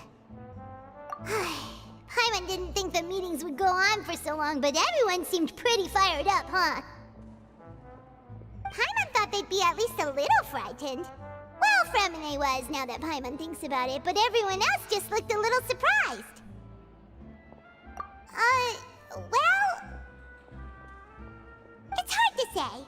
Paimon doesn't have any experience with this sort of thing. But with you around, Paimon sure will do great. After all, you're the most reliable person in the world, aren't you? Did you just pour some tea? Paimon didn't notice you doing that at all. Then what's that? Paimon's never seen that cup before. Don't be frightened. I'm just joining you two for tea. I merely refrained from saying anything till now. Who's that voice? But there's no one here. Ah, have you forgotten me already? Wait, you are familiar. You're the voice we heard from the sky in Sumeru.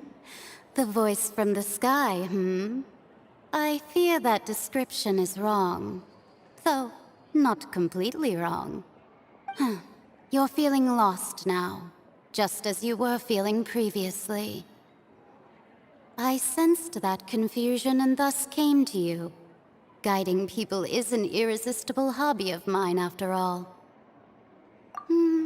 Consider me a passerby, just accepting a commission from my friend's disciple on a whim.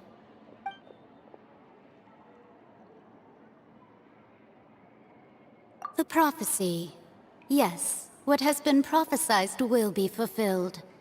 You may view such things as the history of the future. What? Then is there any way we can stop it? I believe you have witnessed a failed attempt with your own eyes. Can everything in Tevat so easily be changed? Ah, so you've caught on. Just as prophecies are usually only the future as seen from the perspectives of the gods, could things be happening in hidden corners where the gods' gaze does not fall? Are the things that you shall see different from the fate that the gods perceive?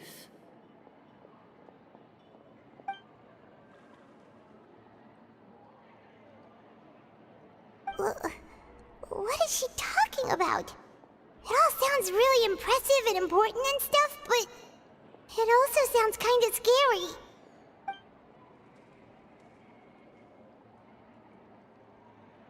I believe that you understand, right? Some things are insignificant, but others you must reach out to change.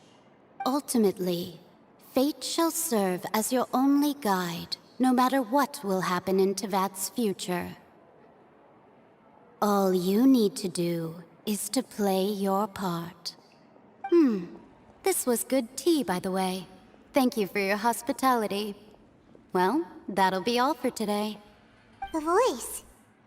It's gone.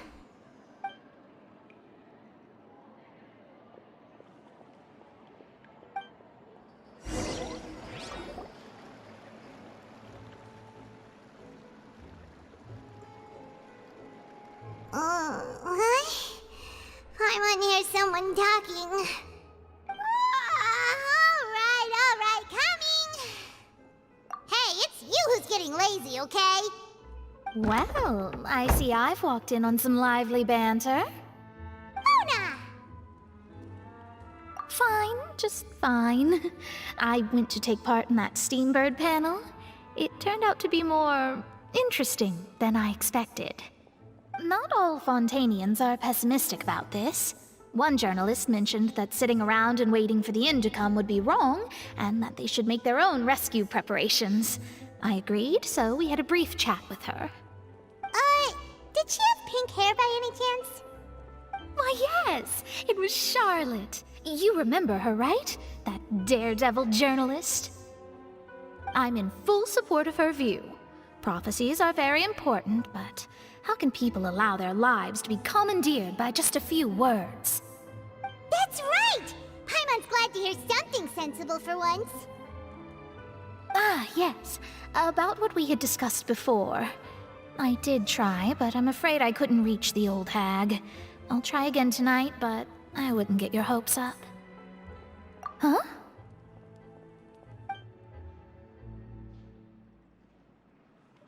Goodness gracious. Are you serious? She said that even the god's gaze has blind spots. Pretty bold if you ask Paimon. Most people would believe the gods to be all-knowing, right? The Hexen Circle members are certainly anything but ordinary.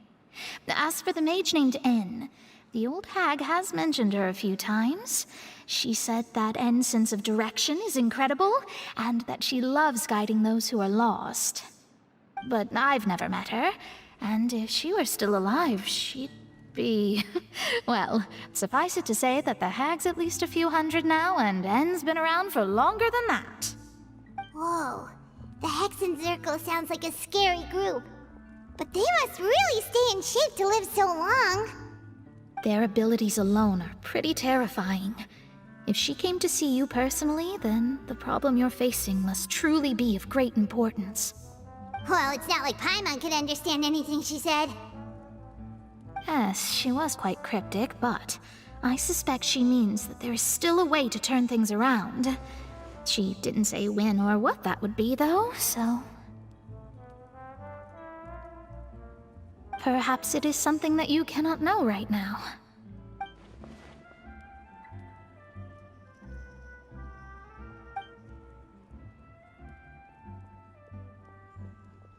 Traveler, Paimon, are you two all right? Oh, we're fine. We're just a little down right now. It kind of feels like the end is coming, you know? I see. I feel that same sense of desperation, too. I guess you could consider me someone who has often witnessed fate. So far as I have seen, it cannot be swayed. But even so, I still hope for, and believe in, miracles. Astrology is eternal and rational, but fate may not be. It is cruel, but it can also be beautiful. Perhaps that's what En was trying to tell you. Not to lose heart, and to believe that what you are seeing playing out before you is not yet set in stone. I did originally think of steering clear of all this, but I couldn't. Even if this is all futile, I still wish to help everyone. If we don't struggle to the last, then how can we face the end when it comes? Huh. You do have a point. There I go, talking about astrological principles again. Sorry about that. The moment I start talking about work-related stuff. I need to get going. It was worth trying to comfort you, even if only a little. I believe that you'll help those who are struggling in the same way I did. I suppose that might be why we always seem to meet by coincidence. Paimon feels kinda moved by what Mona said, but also kinda sad too. Hey, Traveler, Paimon suddenly feels like going outside for a walk. Let's go! Huh? Our names are written in this newspaper. What's going on? Let Paimon see! The underwater stronghold, the Fortress of Meripede, has continued in its noble autonomy, but that does not mean that others cannot interact with it. My recent attempts to enter the fortress bore little fruit. Huh. Guess Charlotte still hasn't given up on that. Thus, did an Outlander friend become the focus of this report? A blonde adventurer with their white fairy, legends trailing in their wake. It is said that this mysterious traveler once visited the underwater fortress. So while the fortress's interior remains a mystery behind closed doors, do not fear, for the tales of the traveler contain surprises in spades. Journalist Charlotte's biggest scoop yet, the Traveler's Trail, World Walker. Huh. Charlotte took so many awesome photos of us and we never even noticed her! She hasn't been able to get a hold of anything at the fortress, so since we're easier to find, she's using us as the subject matter instead? Ugh, seriously? Well, fine. Those headlines and photos do look cool, so Paimon will forgive her this time.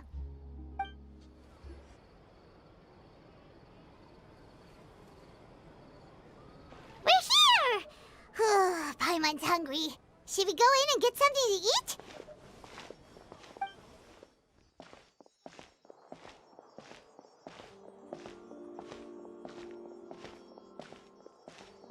Hey, quick!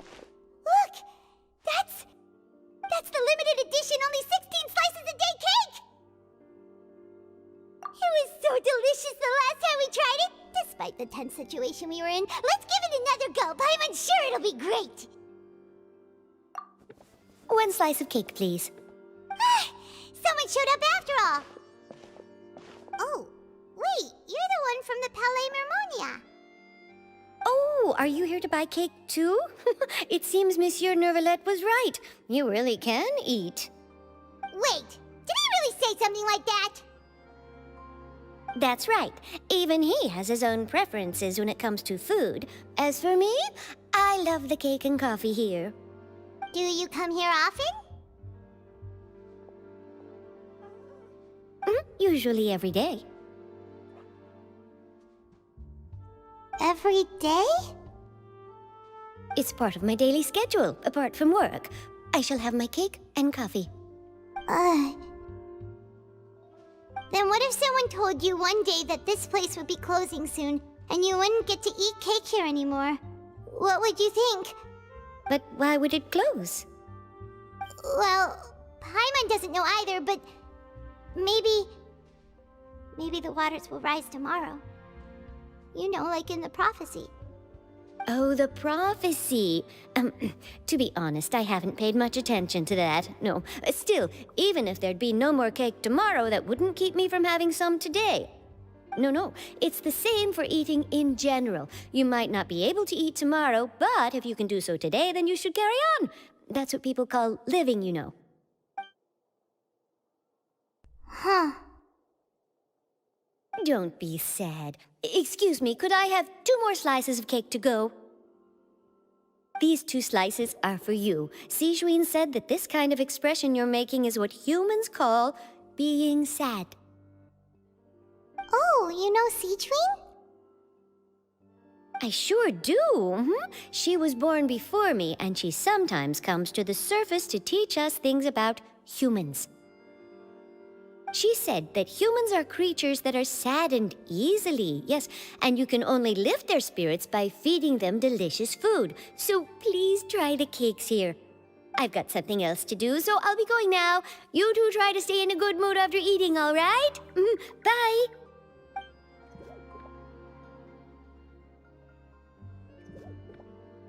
And there she goes. All right, let's dig in. Paimon's sure this cake will be delicious.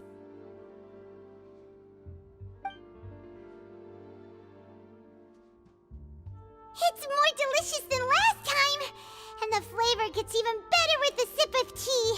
It sure would be nice if we could come again tomorrow. Sure would be nice if we could always eat delicious food here. Wow! If it isn't the Traveler and Paimon! Oh, have you seen the article I wrote about you? Ha! You've got some nerve! You just used us to make some quick mora! Oh, you needn't worry about that. I heard that you were in Poisson some time back, so I sent you a letter to discuss just that. It appears you didn't receive it, though. It's all right, though. I've set aside the amount intended for you. I've even set the table with some food. Really? Oh, you're the best! You're almost a little too easy to win over, Paimon. If I were a journalist with ulterior motives, you'd be in trouble now, you know. Oh, Paimon knows you're not like that. Still, what brings you here all of a sudden? Were you looking for me? When Mona mentioned you, we thought of coming to see you at work. I see. It seems you've already bumped into Mona here in Fontaine. So she mentioned me? What did she say? She said that you're a real daredevil of a journalist. Nice. In which case, can this daredevil journalist dare to request an exclusive interview with the legendary Traveler and Paimon? Huh? So your article in the paper today doesn't count? Oh, of course it doesn't. That was more like live photography. What I'd like to do is dive deeper and ask you to talk about the things you've seen and experienced. Yeah, are we even qualified enough? Why not? If I say you're worth an interview, then you're worth it. But not right now, of course. I'll need a few days to prepare. Oh, in that case, we'll just chat when you have the time then? Oh, so that's a yes? Ooh, splendid! I'll tell the editor-in-chief immediately. I'll have to apply for lighting, a venue, some props, and... Whew, so much to get done now. Talk to you later. Wait, Charlotte, Paimon's still got a question for you. And what's that? If, just for example, Fontaine were to be flooded tomorrow, what would you do today? Huh, that's the prophecy you're talking about, isn't it? I mean, I do hear about it often, but I've never once thought that the day could be tomorrow. If you're seriously asking, then I might try and think of a way to leave Fontaine. Oh, but I'm still a journalist first and foremost. That means I have a duty to be reporting from the scene. And secondly, I wouldn't forsake my homeland that easily. From what I've seen, most people don't know what they'd do should the worst come to pass. In truth, it might be better just to behave like normal rather than worry over such an end. So in all likelihood, I'd probably still be prepping at the office for that interview of ours. I know what you're thinking. That sounds a bit sad, but I've always believed that it's best to do what you enjoy. Just think about it. If this nation really were to be suddenly destroyed tomorrow, but I still successfully finish an exclusive interview with a truly unique person, then the story I would wind up writing would truly be timeless. And then do you know what I'd do? Well, I'd write that story, send it for printing, and use messenger pigeons to get copies out to the various nations as soon as possible. I'm not a dreamer, nor am I a workaholic, but I do love my job, and I'd be proud of leaving such an article behind. I guess you could say that I was born to be a journalist. But anyway, that's my answer. And on that note, I'll get back to my preparations. That's so nice. All of a sudden, Paimon actually kinda envies her. Anyway, let's go and take a look at the sea, shall we? The sea breeze and scenery can be a pretty soothing combo, huh? Paimon's been thinking. If it wasn't Fontaine, but all of Tevat that would be destroyed tomorrow, where would we go and what would we do? No, Paimon should ask, if you could choose, what would you like to do?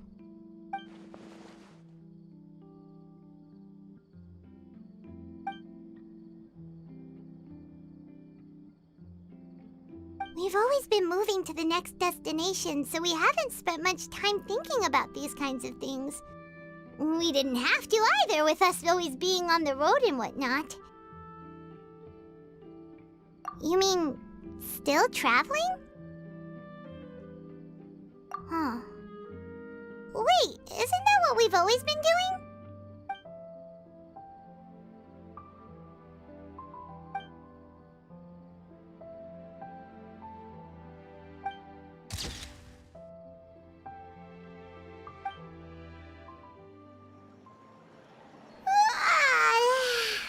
Feels like you'll grow mold if you stay here long enough.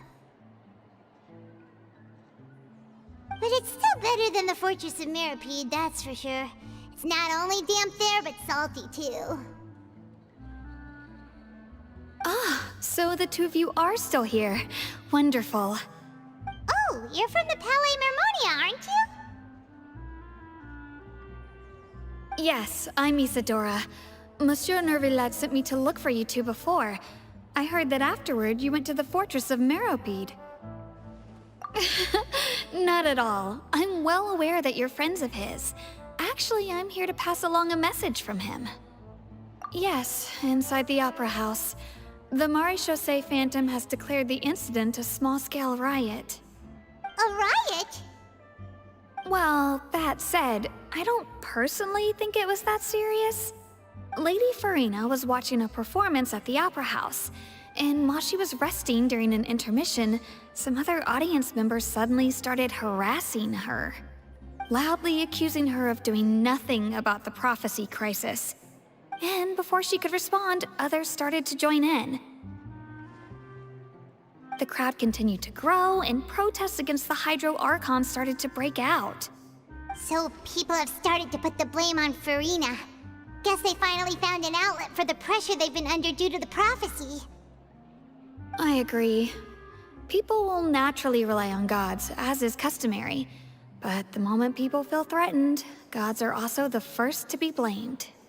So what happened after that? Is Farina okay?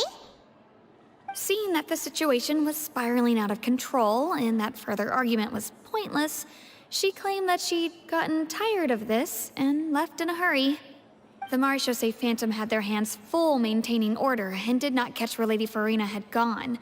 Only when things had stabilized did we realize that she had gone missing. So, you mean she's still missing? That's right. The Maréchaussée has dispatched many people to search for her, but we don't have any leads yet. That said, I don't think there's much to worry about. She is a god after all. Even if she were to fall into the hands of rioters, what could ordinary people do to her? Good. Monsieur Nervillet sent me to tell you about the situation, but he didn't say anything else. Don't worry, this is more than enough to go on. Thanks for keeping us informed. Ah, is that so? Well, all right then. In that case, you two take care. I'll be heading back to the Palais now.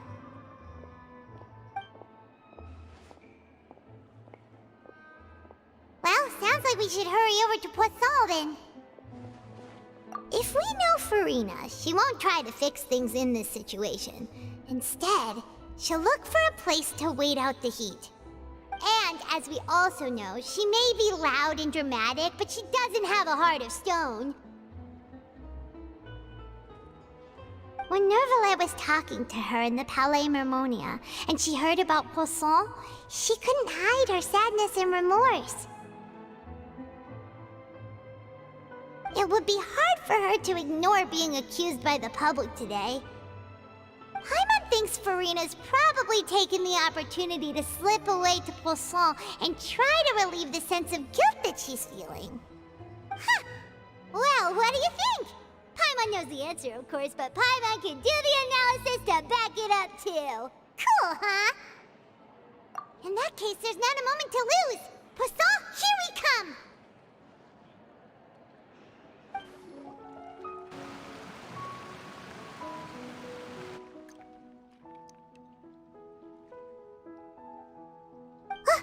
That's Furina, right over there. She really is here all on her own.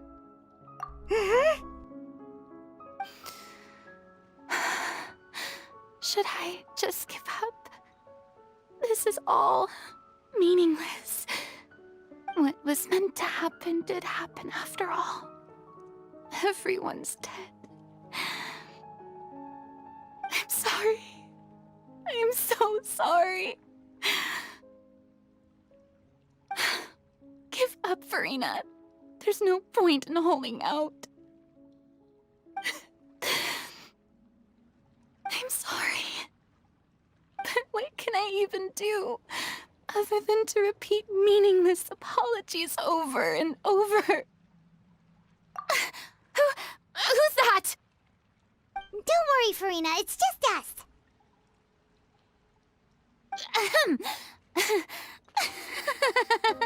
So it is you, blonde traveler from another land. Why, I almost thought you were someone from that mob of my ignorant subjects, come to kneel and beg for my forgiveness. Furina, you were crying just now, weren't you? The tear stains on your face are obvious. What do you mean, tear stains?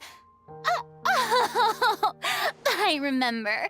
The show at the Opera House earlier this morning was so moving. I'm still trying to process it. Who did that uncivilized rabble think they were, disturbing my enjoyment of the arts? They even dare to tout their Archon. I must teach them a lesson. I can just imagine their twisted and frustrated faces once they realize that I'm nowhere to be found. Oh, and I'm sure Nouvellette and those people from the Marish Chaussee Phantom are freaking out right next to them, too.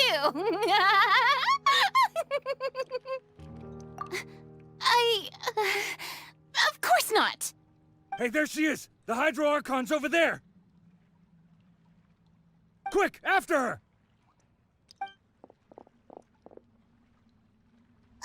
Furina, those people seem to be after you.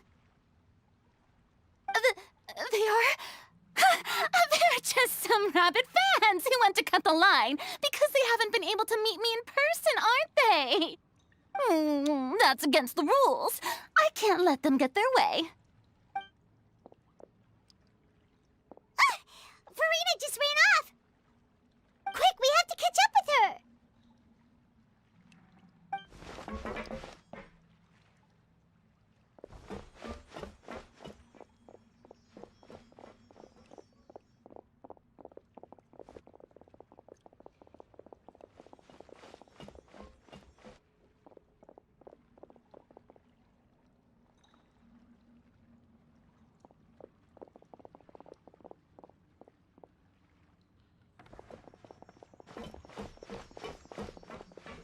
This should be the place, right? Hey, Furina! There's a good hiding spot over here. Quick, come to Paimon before the rest of them catch up to you. What? What is this place? Hurry, they're almost here! Fine, fine. I suppose haste is warranted. Lead the way.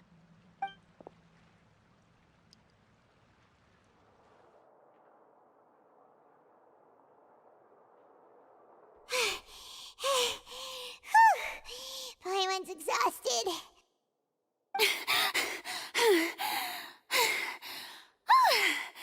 I'm so tired. I totally thought they had caught me. No! mean, I merely gave in to the sheer enthusiasm they displayed.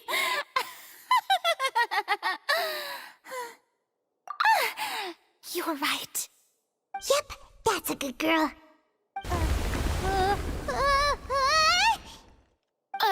What's happening? The ground's shaking. Is it an earthquake? Yeah, a quake of this kind preceded the flooding in Poisson, didn't it? It can't be. It's happening again. Well, there's no need to worry too much about that. Neuvillette made some emergency plans, so the evacuation should go a lot smoother this time. Yeah, I hope you're right. But the people of Poisson, they've already...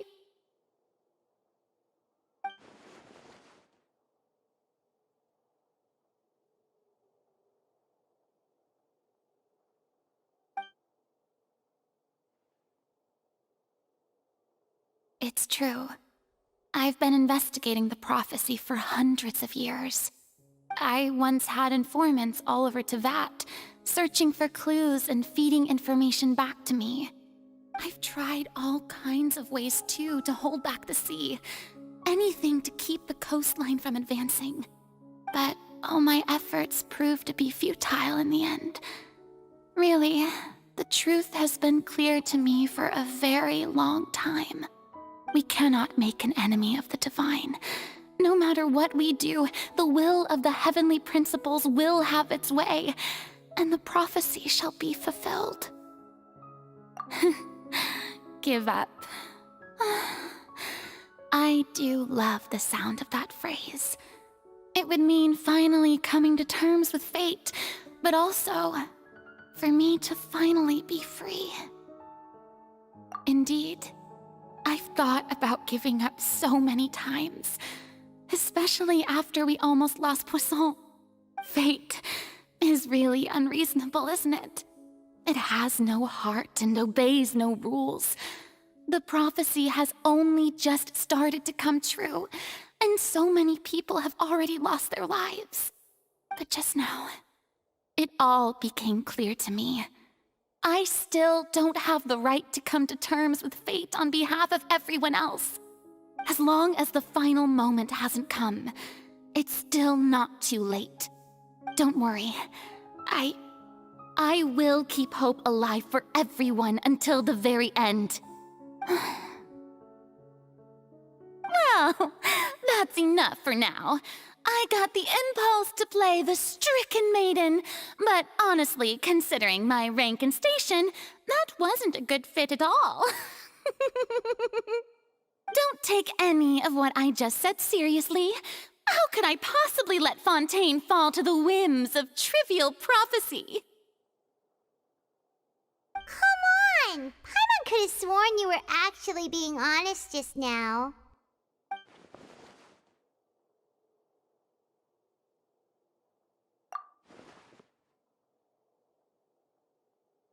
Share my burden.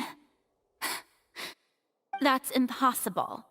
It was fated right from the start that this would be my duty alone. A witness. Yes, I've heard that you came to Tevat from beyond the stars, yes. In other words, you never belonged here. And if Tevat is, in its entirety, a show on a stage, then you're just a spectator, aren't you? If that's the case...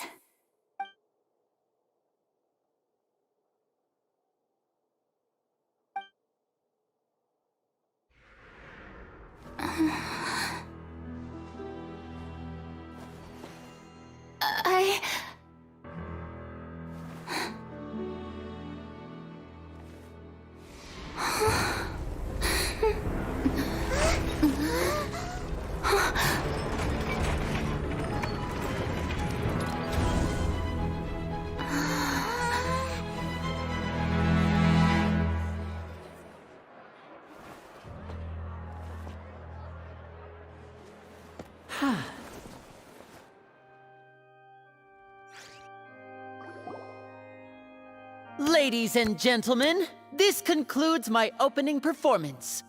Now, without further ado, we may proceed to the trial of our god. So this is what it is. Yes, you deserve praise for the effort you took to raise the dramatic stakes.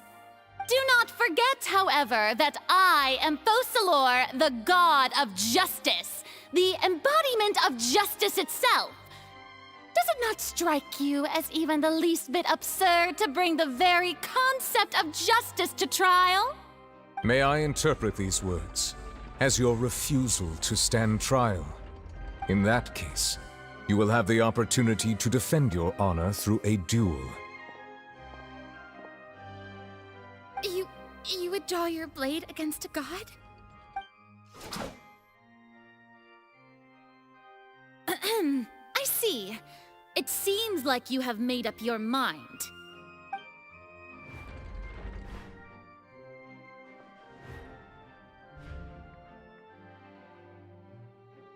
Paimon can't believe it. She just surrendered. What the heck is going on? Did I just see an Archon surrender to a human? Wow, how utterly humiliating. Lady Farina, what is the meaning of this? Shh! It would seem that there has been a misunderstanding. To be clear, the raising of both hands is not always an indication of surrender. Looking for excuses again, huh? I raised my hands just now to indicate my acceptance of the trial. No duel shall be necessary. I will admit that I've been running away for a long time. I'm sorry, everyone. I was unable to protect the people of Poisson. It is my duty to stand trial for my crimes. You are not the only ones to be disappointed in me. I, too, am exceedingly disappointed in myself. But now, it is time for the Hydro Archon to show you her courage and resolve. I, Farina, will use this trial to show the world the true meaning of justice! This time, I will protect you.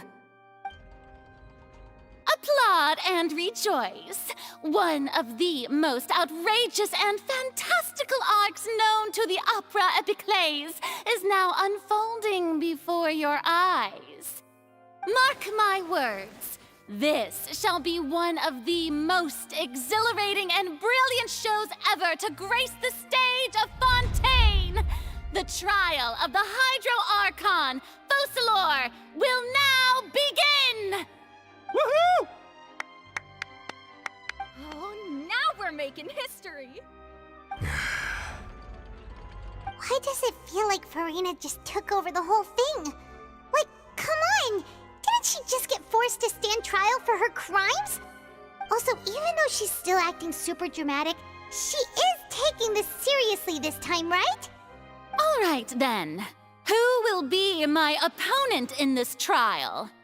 The court asks the prosecutor to please take the stand. Is that so? Very well. Then please speak, witness of Tivat, my accuser and fated opponent.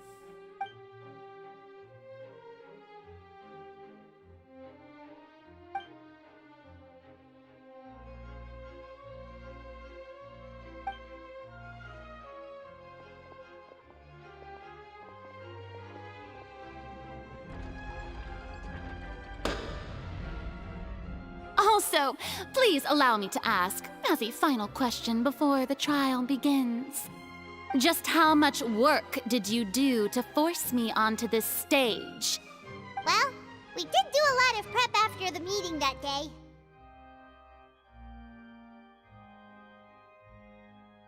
I can go over the tasks assigned to the Spina di Rosula, since they were rather straightforward and easy.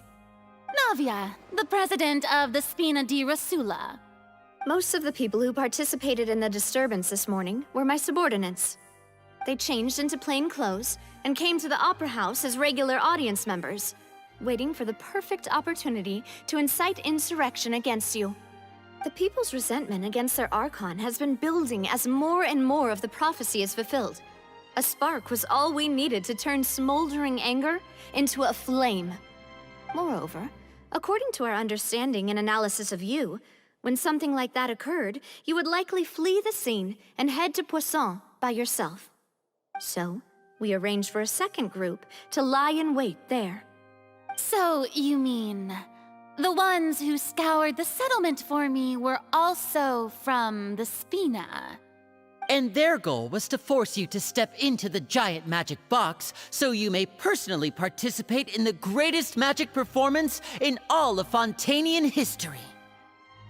That's right. That house was a magic box, rather than someone's residence. As the super ultimate version of the setup that I used when I first performed at the Opera Epiclese, the volume of the box was increased by a whole order of magnitude, and the distance it traversed was the entire gap between Poisson and Aranias. Its cargo, of course, was an Archon instead of a human. My thanks, Farina. Without your help, we could never have pulled off such an extraordinary performance. You're welcome? Of course, this performance was only made possible with Father's support. The House of the Hearth spent a massive amount of labor in Mora to pull this off. We had to select a location, construct the giant magic box, dig a tunnel, and open up a path through the water. It was a lot of work for all of us. So, in other words, the earthquake that we felt within the giant magic box was just a normal tremor from the transportation of the whole house? That's right. It wasn't a sign of another disaster to come. Then, I can guess Nervilette and Cloran's parts. You gathered a crowd, prepared a stage, and made sure that the champion duelist would be immediately ready for a fight. Also that as soon as I appeared on the stage, the trial may commence without a hitch.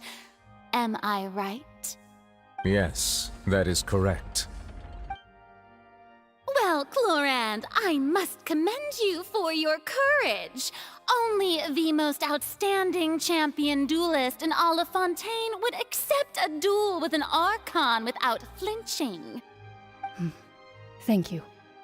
As for you, Traveler, I suppose your role was to keep me distracted with conversation once you found me in Poisson. You'd make sure that I didn't notice anything amiss before revealing yourself as my prosecutor once we'd arrived onto the stage. Oh?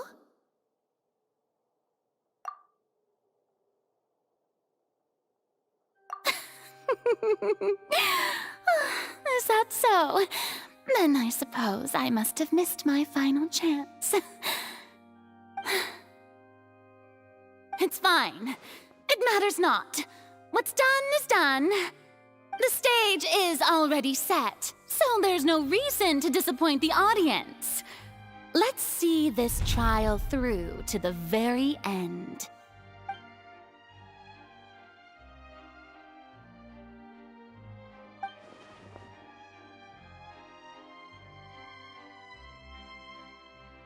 Madam Prosecutor, please allow me to pass this along.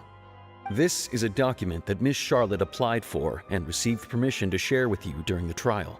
According to her, it should speed up the proceedings. Huh? Charlotte wanted to give us something? Oh, so she's here too! Hey, Charlotte! Oh, let Paimon see.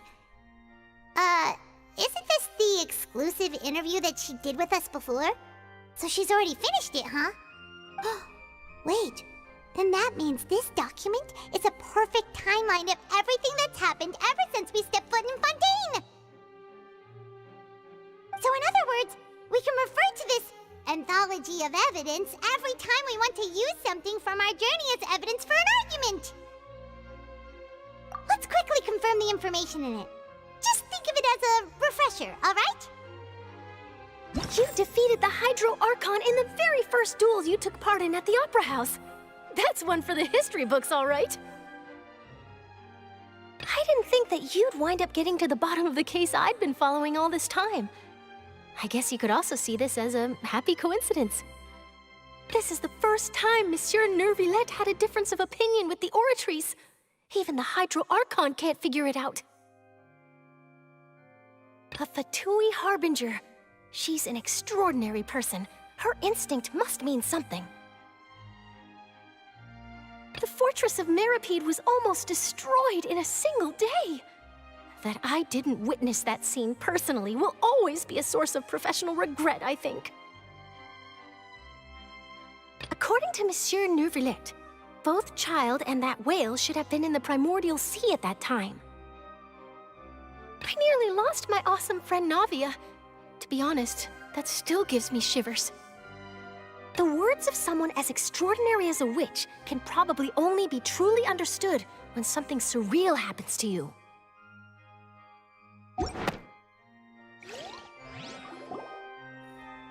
The prosecution and the defense are both in position. The trial shall now begin. Oh, come on, Nervillette. There's no need to repeat all the unimportant legalese. Just fast forward to the part where the prosecution lays out my offenses. As the defendant and the lead actress of this performance, I still haven't even been informed of my supposed guilt in all of this. Of course, it is only natural for humans to struggle to understand the actions of a god. However, you will need more than that to convict me of a crime. That's true, but my charge here is unrelated to your conduct as an Archon. Instead, I would like to charge you as a fraud who's never been the Archon in the first place. Wait, what was that? Lady Farina's a fraud?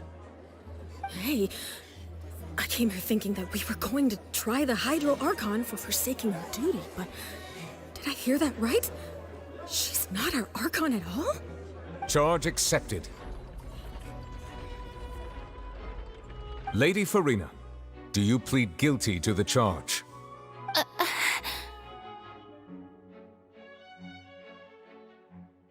Lady Farina. I plead not guilty. How can I be guilty?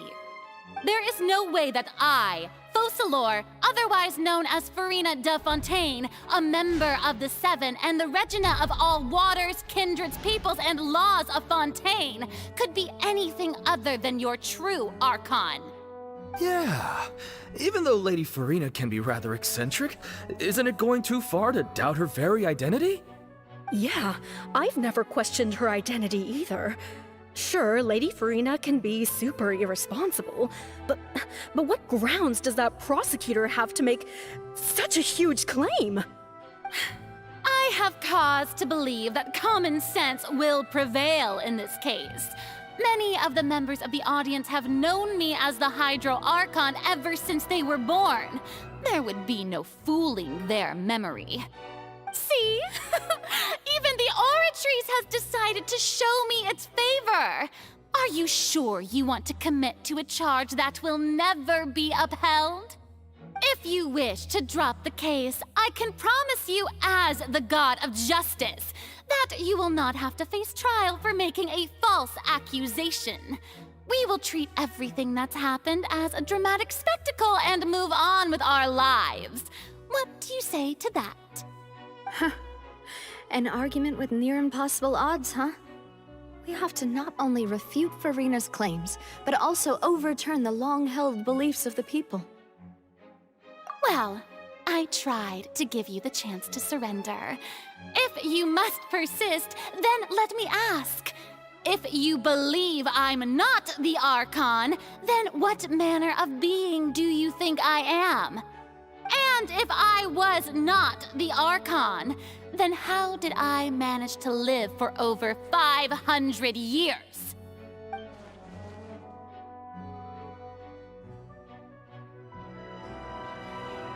First of all, you may be a member of another long-lived race, which would allow you to naturally possess an extended lifespan. And second of all, even if that wasn't the case, there could be other ways to extend your life. Who gave you that idea? Was it the knave? You'd sink so low as to use a harbinger's words against me. A curse? I once thought it possible that the aura of an Archon might naturally resemble a type of curse. But in light of this claim, perhaps what I sensed was not your divinity, but a curse after all. You sensed it too, huh, Nervalet?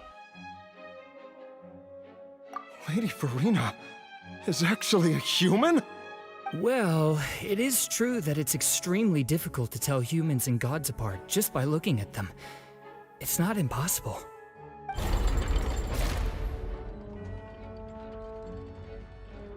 Well, don't start celebrating too early now. Even if I have been carrying a curse like you said, how does that prove that I am merely a human being? Besides, everyone knows that the main difference between a human and a god is the possession of authority. Gods can do what humans cannot. That's why they're worshipped as gods. For centuries, manifestations of my authority have served the nation of Fontaine. One need only to turn their eyes towards the Oratrice Mécanique d'Analyse Cardinal in this very opera house, or consider the indemnitium that is used in every aspect of life.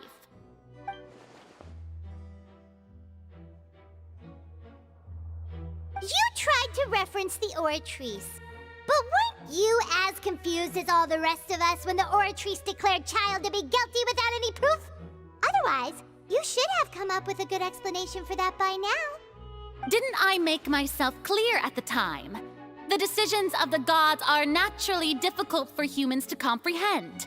There is no need to provide an explanation. Lady Farina, I believe a reminder of your current circumstances is in order. While the court is in session, the principles of justice and the law must come before all else. While you are an Archon, you are also first and foremost the defendant in this trial. You will prove yourself unable to defend against the prosecution's charges if you continue to withhold vital information against the rules of the court. I never thought you'd use that kind of rhetoric against me. That was no trick of rhetoric, Lady Farina. I've merely reiterated the rules of the court, rules that all should respect and follow. So, you neither knew why Child was declared guilty, nor did you understand the structure and operations of the Oratrice. Instead of having been created by you, the manifestations of authority you mentioned have been made by the real Hydro Archon, haven't they? The real Hydro Archon? Well, now you're really losing me. It is true that I did not know why the Oratrice gave out a guilty verdict that day. But the Oratrice handed out that verdict unilaterally, and it has been operating independently ever since it was first created. You can't argue that just because a divine creation is flawed, that the god behind it must also be no god at all. She's still throwing out all kinds of excuses. Seems like she's confident that we won't be able to produce proof that she has no power over the Oratrice. My power as an Archon. There are many ordinary citizens in the audience. How can I just carelessly demonstrate the formidable power of an Archon? If that poses a concern, I'm prepared to extend my protection to the audience. You don't need to go that far.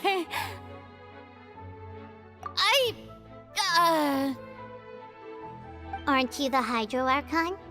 Or is it that you can't even wield the power of Hydro, much less the authority of a god? Indemnitium! Yes! It's all because of Indemnitium! All Archons derive their power from the faith of the people, and I've converted the people's faith in justice into Indemnitium! Thus did I give up all of my divine power to provide everyone with energy for their daily lives. Have you ever seen a more magnanimous god? Isn't that a huge stretch? Yeah, no matter how generous an Archon can be, how could they give up all their power? Can a god with no power even still be called a god? It's Seems like nobody's buying Furina's excuse.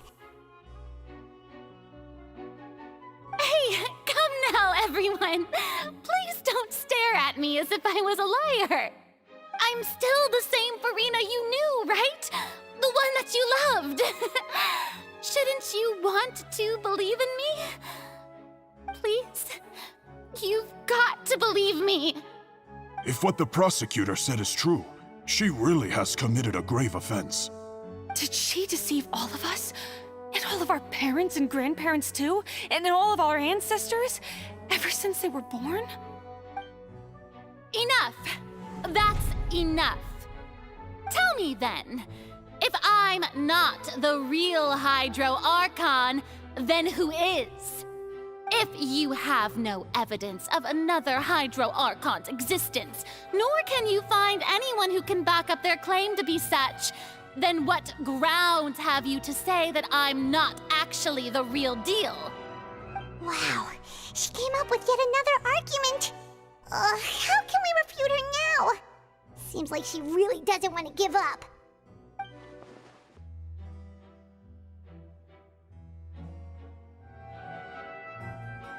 It has been established that all Fontanians can dissolve in water from the primordial sea.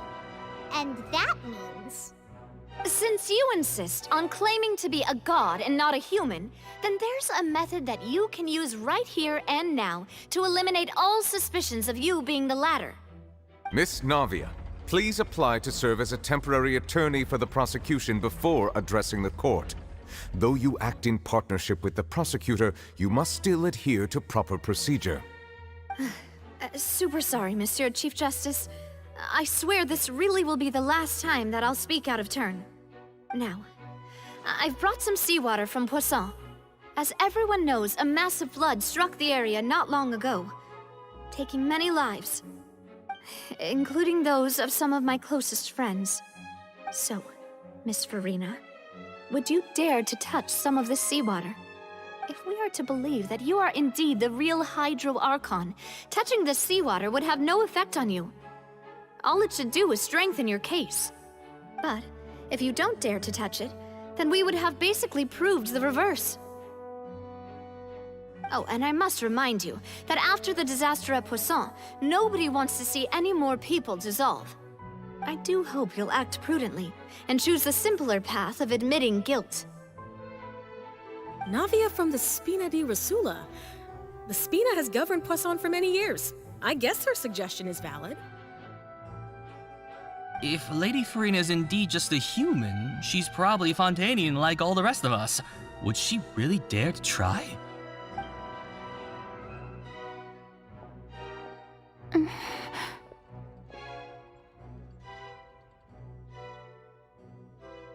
Lady Furina, this test has been unilaterally proposed by the prosecution. As it falls outside the realm of standard court proceedings, you possess the right to decline participation. Well, of course he had to tell her that. But refusing to participate is basically the same as a confession of guilt. She's just staring at the water without saying a single word. It really does seem like she's quite terrified of it. That could only mean... What's going on? Is she really planning to... That's not what we thought she would... Due to the inherent risk of the test, Lady Furina, you may... What? Hey!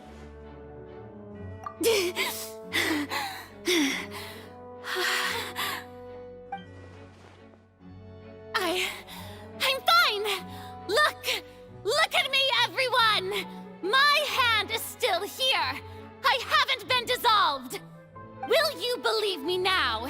I really am your Archon! I'm nothing like a normal human who would fall apart as soon as they touch this water! Really? Was this not the most obvious thing in the world? Miss Siegewing? If you're present, Miss Siegewing, please come forward and attend to the defendant. Siegewing? Don't be nervous. It'll just take a few seconds. Let me see. That should be enough. Please announce the results of your evaluation to the court, Miss Siegewien. As everyone doubtlessly saw, Miss Farina was displaying symptoms of hyperventilation and flushed skin. These indicate that she was experiencing the adverse effects of exposure to primordial seawater. The extent to which she was affected is the same as other humans when exposed to primordial seawater of a similar concentration. Thank you, Miss Siegewien. Lady Farina, you may return to the defendant's stand. Oh, wait. What did she just say? I didn't get dissolved. Shouldn't that be enough to prove my innocence? Well, considering your tendency to run from your problems, we did originally prepare a direct sample of the seawater around Poisson. However, after extensive discussion, we exchanged it for a sample that is not concentrated enough to dissolve an actual human. After all, on the off chance that something entirely unexpected might occur, we don't want anyone else to lose their life to the sea. Yeah, so out of regard for Farina's life, you secured a low-concentration sample and asked the head nurse to serve as an expert witness. It's a great thing that the direct sample wasn't actually used. Farina could have... I can't believe... You...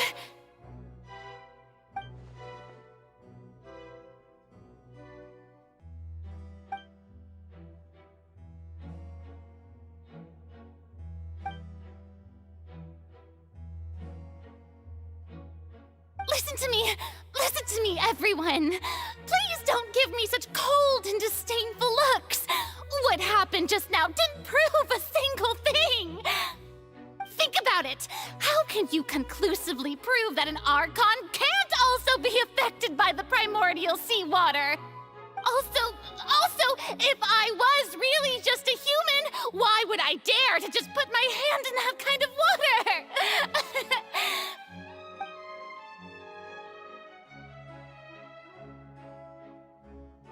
Please, everyone, anyone, just listen to me! I swear, I really am your Archon!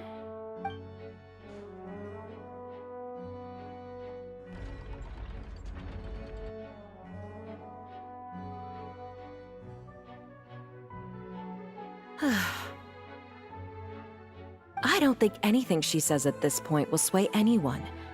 The odds are just too stacked against her now.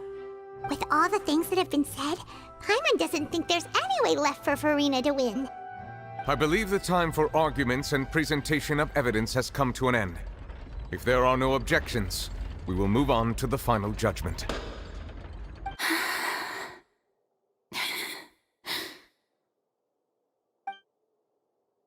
I don't think anything she says at this point will sway anyone. She's too stacked against her now.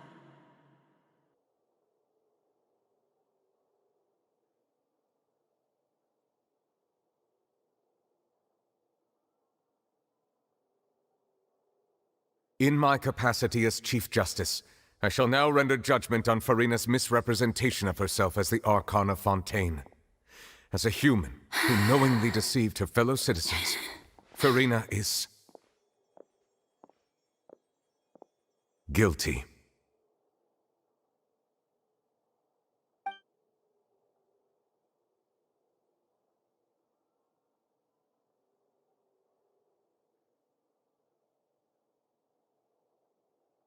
We shall now turn to the Oratrice Mécanique d'Analyse Cardinale to render the final verdict on the charges.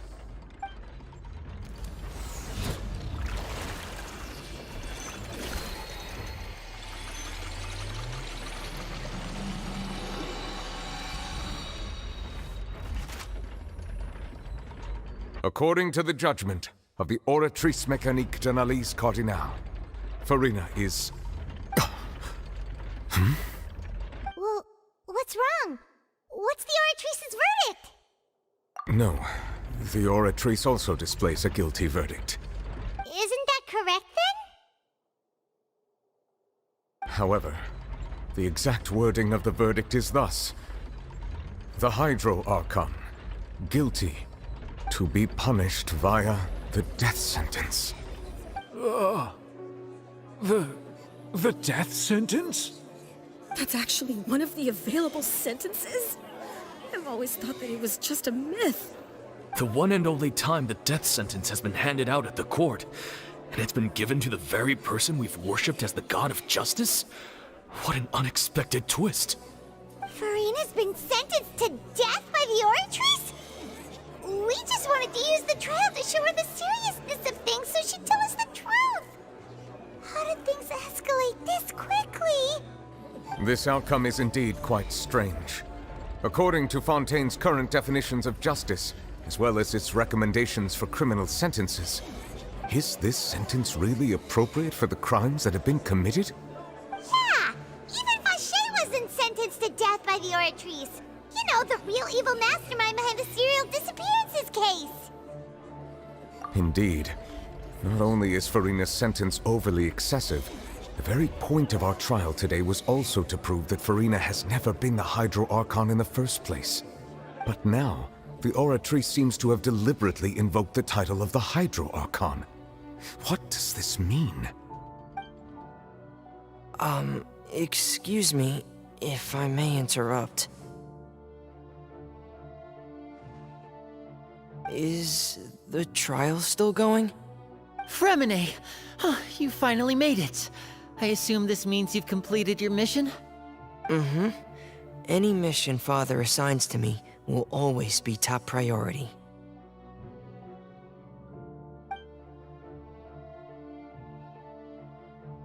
Is that the first prophecy slate?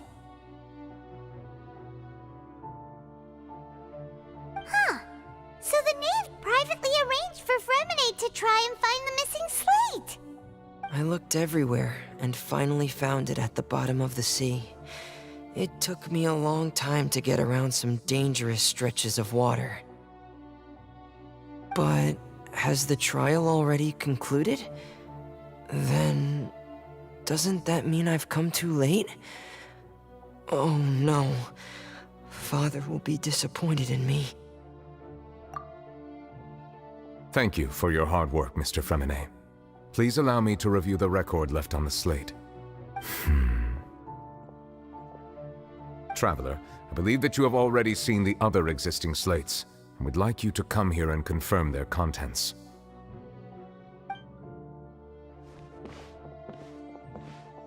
Huh? So what do you see? What is it?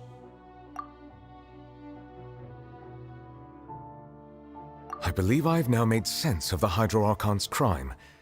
It has to do with Fontaine's lost history. Huh? Isn't the Hydro Archon just guilty of deceiving her people? Oh, wait, no, that's Furina, and we've already proven that she's not the Hydro Archon.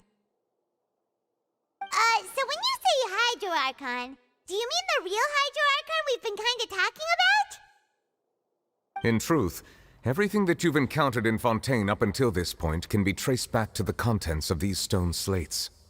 However, I'm uncertain as to how much sense they currently make to you. Okay, let's try to recall the contents of the other 3 stone slates. Paimon will do her best to help you remember.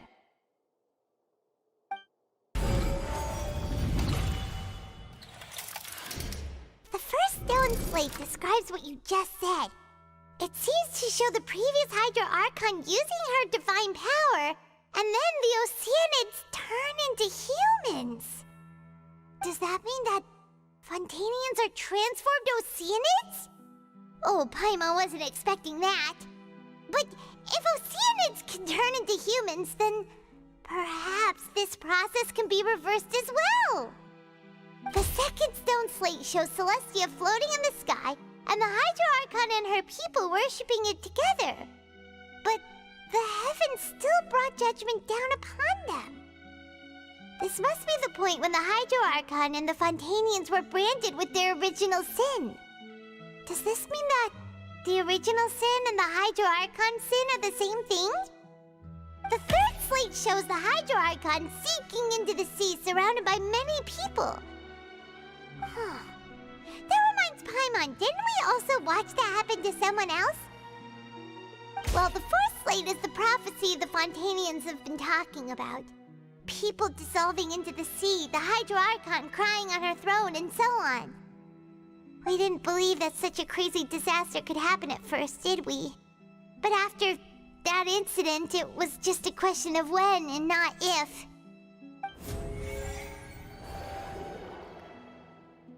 They'll dissolve into the primordial sea but won't cease to exist. Their essence will flow in the seawater, converge, and take the form of an oceanid. The Hydro Archon was sentenced to death in court, shocking everyone present. Perhaps this means that her sin was actually Fontaine's original sin. Navia fell into the water inside those ruins, and she nearly dissolved. She was surrounded by the people of Poisson in a court within her consciousness, and was forced to take part in a trial meant to make her stay. The eruption of the primordial sea at the fortress of Meripede was the surest sign that the prophecy was about to come to pass no matter what. The prophecy's contents can all be verified by recent events. If we combine what we know together, loads of truths should come to light.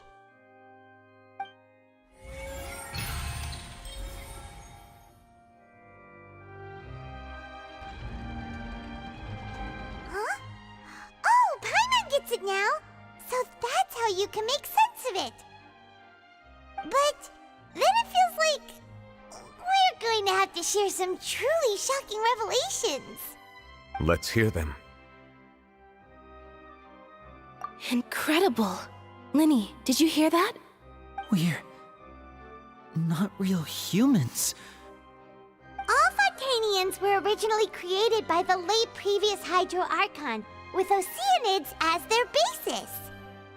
The evidence for that can be found in how only Fontanians could dissolve in primordial seawater, and how all the girls Vacher dissolved were also turned into Oceanids. Oh, and according to Navia, when she was about to get dissolved, she also saw everyone gathered around for a trial, all of them in the shape of Oceanids. Indeed. Yeah, and it follows from the content of the first slate that she probably angered Celestia by creating humans without prior permission. That could also explain why the Oratrice judged the Hydro Archon to be guilty. It's to account for that ancient sin. The Hydro Archon's true sin was creating us? And yet, after many hundreds of years, the Hydro Archon's creations have turned around to try to judge the Archon within the Opera Epiclese. The twists of history are often the most unexpected of all. Yeah, isn't the image here just like when Navia fell into the sea? So wouldn't it be trying to show the image of the Hydro Archon also falling into the sea once the prophecy has been fulfilled in the fourth slate? In the end, the people will all be dissolved into the waters, and only the Hydro Archon will remain weeping on her throne. Only then will the sins of the people of Fontaine be washed away. Did Paimon get all that right? You've made some keen deductions. I must say, given how much you still don't know, it is impressive that you've already managed to connect so many pieces of the truth. However, while you were able to decode all the information on the slates, they've also been etched with an additional layer of hidden information using a different power source. When we were at the ruins, I tried to decipher the hidden information recorded in the slates.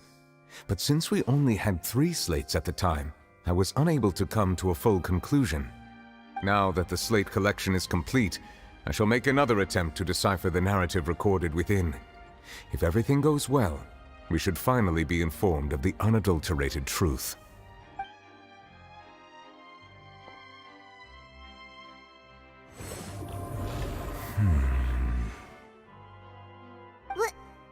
Well?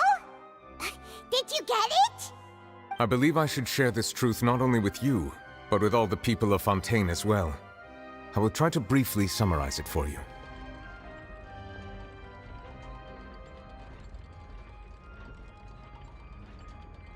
Your hypotheses regarding the origin of Fontainians and the sin of the Hydro Archon were both correct. In the Fontaine of old, the previous Hydro Archon sensed the yearning of her Oceanid familiars for life on land.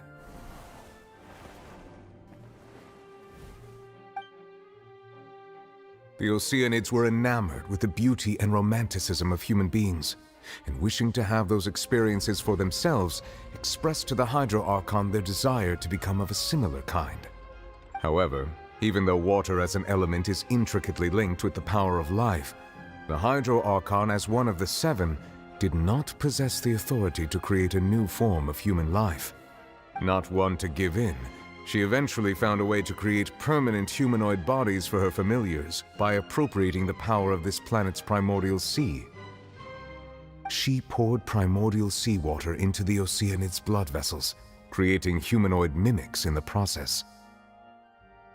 But if Fontainians were to ever come into direct contact with water from the primordial sea, the power within their bodies would escape these artificial restraints and return to the sea. As a result, their forms would collapse, and they would be reverted to their original forms as Oceanids. Of course, the Hydro Archon never received permission from the heavenly principles to create a new human race. And thus, the Hydro Archon and all of her creations came to shoulder the original sin of appropriating the power of the primordial sea. That is the true history of how the people of Fontaine first came into being. So we were all Oceanids before we turned into human beings? That's way too much information for me. I think I'm just going to pretend that I never heard a single thing. Wait, but if that's the truth, we can't let the Hydro Archon be sentenced to death. After all, her only sin was creating us. This really might be too much information for your regular Fontainian, but it does answer a lot of our questions. Alas, your hypothesis regarding the third and fourth stone slates was inaccurate. The slates' respective positions are, in fact, correct. A key point of the visual on the third slate is how all the individuals depicted in the water are humans rather than Oceanids. They have not been dissolved, which implies that the water depicted in this slate is not water from the primordial sea. The nation of Fontaine is the nation of Hydro, as well as the nation of trials and justice. Instead of being the literal element, the water in the scene symbolizes judgment and justice. You may also recall Navia's experience. When she fell into the sea, her consciousness was surrounded by that of many others who intended to hold a trial to determine her fate. Therefore, the meaning of the third slate is that the people of Fontaine shall try the Hydro Archon at the court of justice. Yes, it refers to our present situation. I think I'm following now. So, what you're saying is, even though we decided to put on this trial to avoid fulfilling the prophecy, in truth, everything we've done has happened exactly as the prophecy foretold. So now, it seems, we're the ones making sure it comes true. What should we do? Huh. No matter what, the prophecy will be fulfilled. Is this what it feels like to be a prisoner of fate? If that's the case, does that mean the scene in the fourth slate will also be fulfilled soon? Traveler, I would like to point out another small fallacy in your deductions. About the fourth slate, you probably thought that the eruption of primordial seawater beneath the fortress of Meripede served as the surest sign that the prophecy was about to come to pass, yes? However, I believe that rather than being a sure sign, that eruption could in fact only be a small warning of something far worse to come. As for the root cause of the catastrophe, I believe you've already encountered it once before.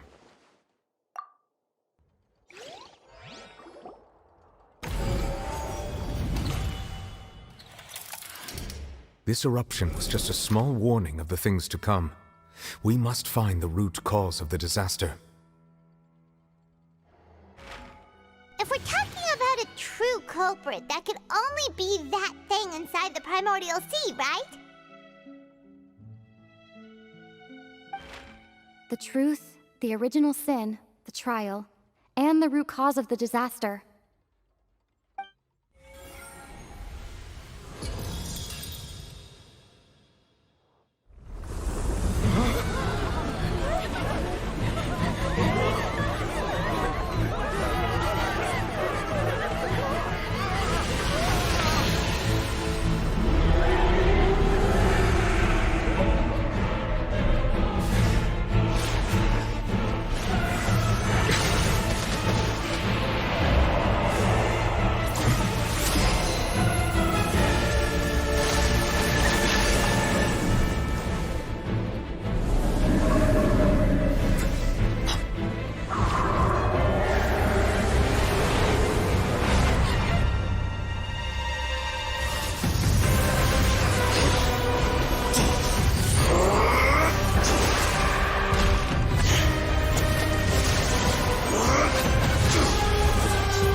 your dream?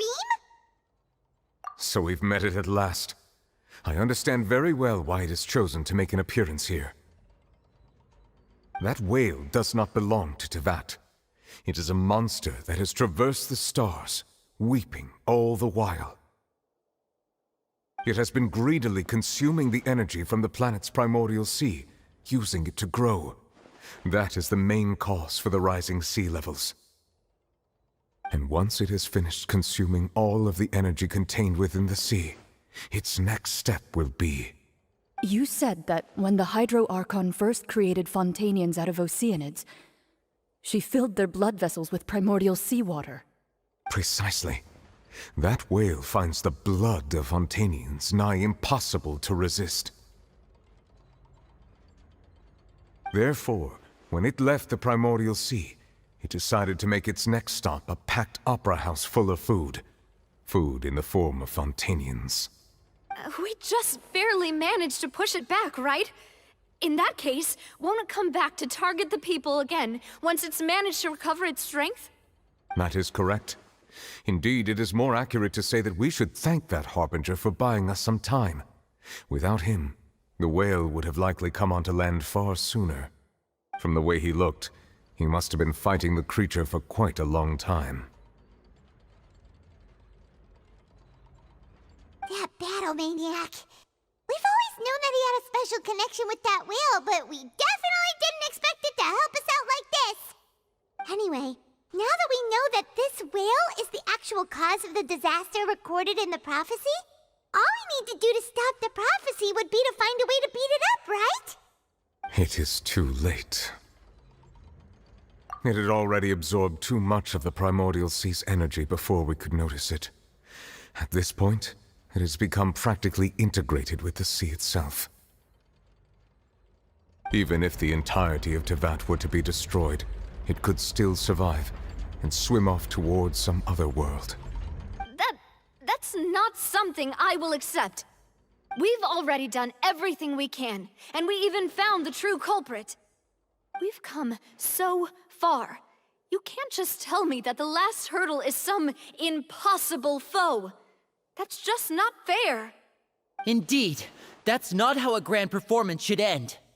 I'll fight it to the end, no matter what. So the prophecy will be fulfilled no matter what, huh?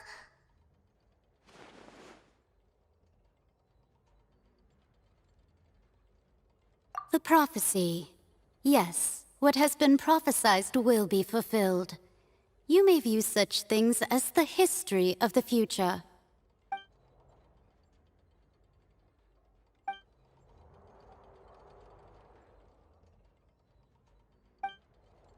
Just as prophecies are usually only the future as seen from the perspectives of the gods, could things be happening in hidden corners where the gods' gaze does not fall? Ultimately, fate shall serve as your only guide, no matter what will happen in Tevat's future. All you need to do is to play your part.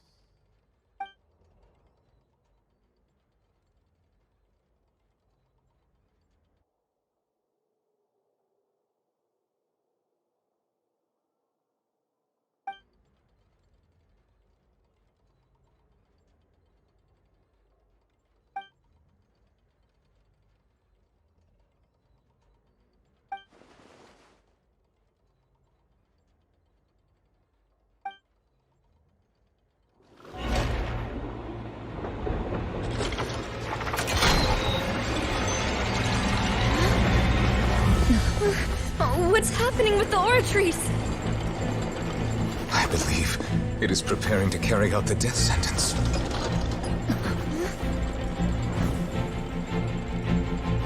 Farina!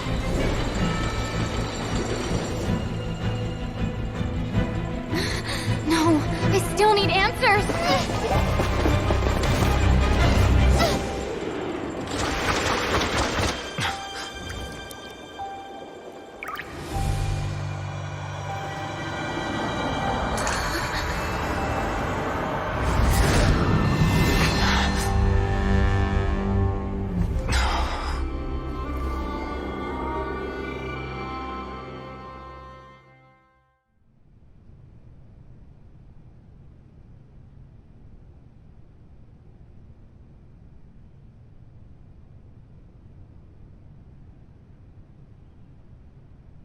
You...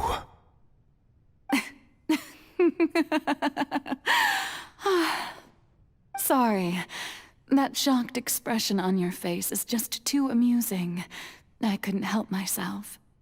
You are not Farina. Who are you?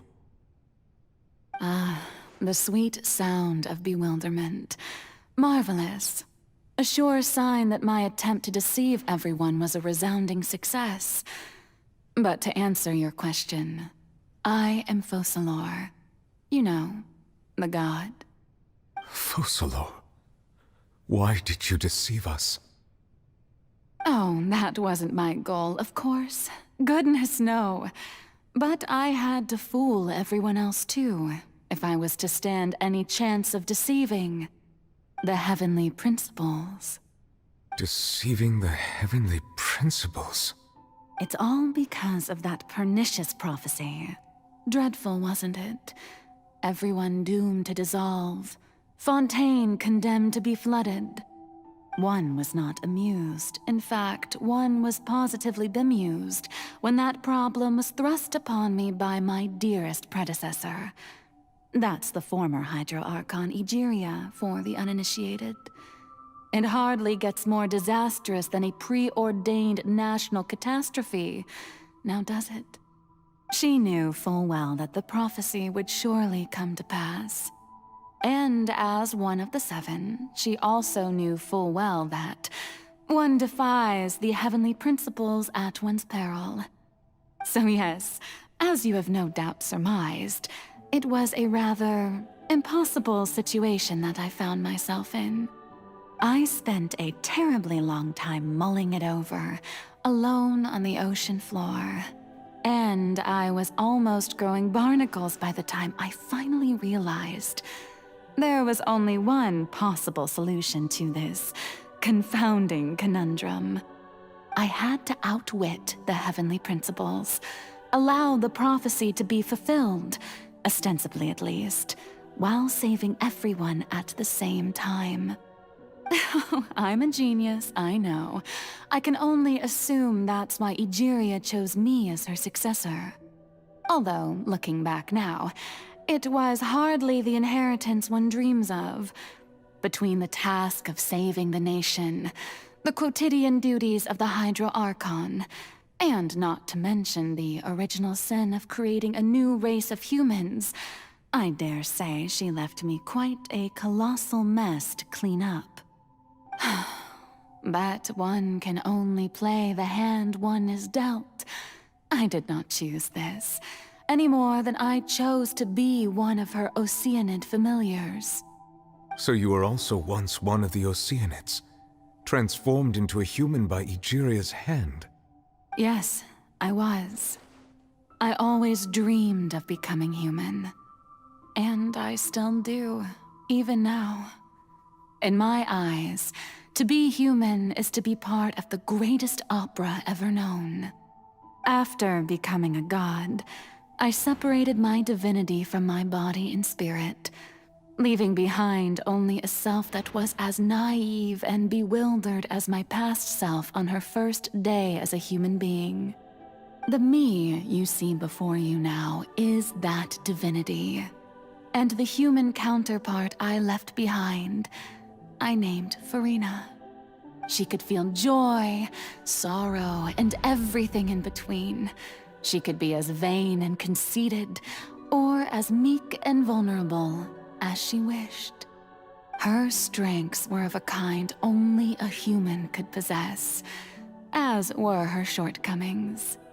But in my eyes, Farina's humanity was what made her perfect. She was perfectly human in every way. The person I always wanted to be. Anyway, so then I cursed her. All part of the plan, of course. The plan to deceive the heavenly principles. Do you still remember the final scene of the prophecy? The Hydra Archon alone, weeping on her throne. In order that the prophecy might appear fulfilled, I invited Farina to be an actress, to play the part of the Hydro Archon in the prophecy. Under the curse I placed on her, so long as I, Focalor's divinity, continued to exist, she could not die. But nor was she free to live her life in the pursuit of happiness.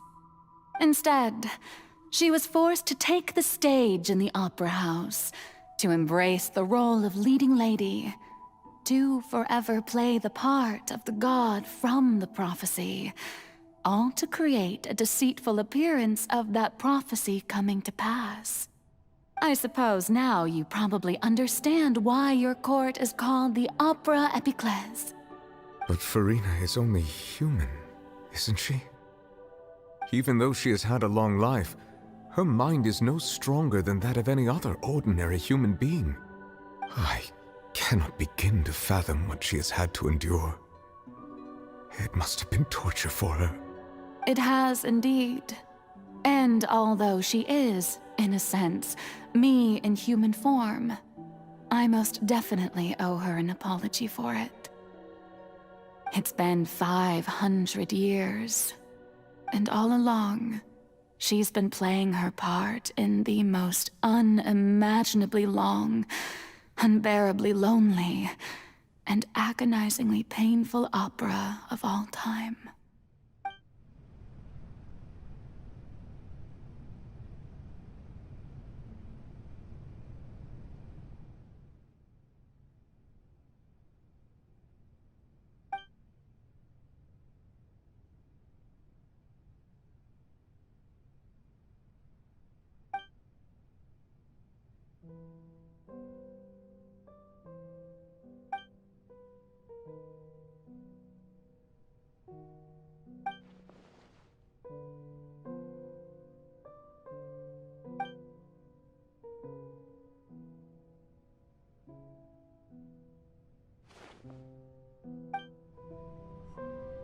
Oh, who permitted you to come onto the stage? Now, I understand your admiration for my august self, but I must ask you to keep to the rules. All right. It is not my intent to reprimand you. There is no need to state your name. Just be off with you. Do not distract me from my performance. Oh, do not jest. Can you not feel it? I am Focalor. The eyes of countless Fontanians are upon me. I must, at all times, display the utmost elegance and nobility.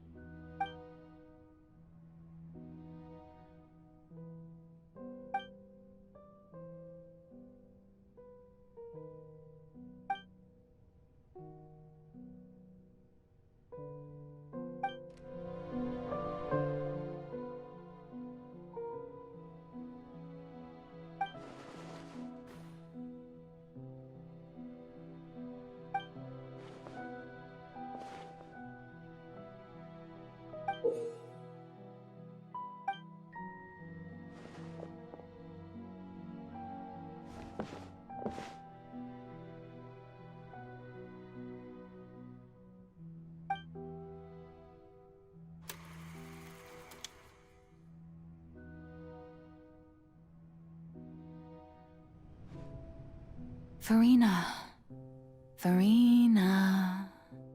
Huh? Who's that? Who's calling me? Where are you? Be not nervous. Be not afraid. I am before you. Wait a moment.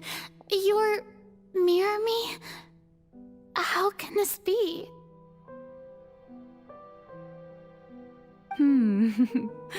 Mirror you, huh? You know what? That's not bad. Let's go with that. Mirror me. What do you wish to say? The prophecy. Have you heard of it? What prophecy? Wait. I know. I think. I don't know why, but it's in my head somehow. The people will all be dissolved into the waters, and only the Hydro Archon will remain, weeping on her throne. Only then will the sins of the people of Fontaine be washed away. Oh, very good. You know it well. What's going on? I can't seem to remember anything clearly. The only thing I know for sure is this prophecy. Will it really come to pass? Yes, it will. And that is why I've come to you. Disaster will come to Fontaine sooner or later. Things will develop just as the prophecy declared. There is no escaping it. But doesn't that mean everyone will die? I'm a Fontainian just like them. Will I dissolve too? Oh, don't worry. Magical meetings exist in this world precisely to give people a chance to turn things around. It is the reason why you met me today. I will tell you how to save everyone, but you may have to suffer somewhat. Oh, so there's still hope after all. Goodness, you frightened me. You spoke so much and with so much certainty. As for the suffering, well, I will admit that the first thing that came to mind was, why do I have to be the one to suffer? But if the prophecy will come true, I'll also die anyway, right? So if I've already met you as my magical meeting in this world, if there were scales, with all the people of Fontaine on one side and my pain on the other, is it not obvious where the scales should tilt? You truly are the perfect human. My ideal. I suppose this would also be the justice that belongs to you. Huh? Don't worry, it's nothing. Listen well. Fontaine has just lost its Hydro Archon. I need you to play a role. That of the new Archon. Play as a god? That's right. You must begin a never-ending masquerade. You must never let anyone suspect your identity. If you can keep it up, then I shall have my way of defying this prophecy. But should your identity be revealed, then all hope will be lost. But how will I do this? A human assuming the role of a god without being exposed? Don't worry. What you must do is not to turn yourself into a real god. You simply need to play the role of a god as humans imagine them to be. Being a human yourself, I'm sure you already know what such an entity would be like. Remember, your true challenge will not be pursuing divinity, but contending against humanity. I'm still not sure I understand, but I'll try. I'll try to do this. So, how long am I going to have to play this role? To accomplish this mission, you will have to stay on the stage for many, many years. You will endure and not grow old until your task ends. But I promise you, all will eventually end in a magnificent and dramatic trial, and everyone will be saved. A trial, huh? How exciting. I'll be looking forward to it.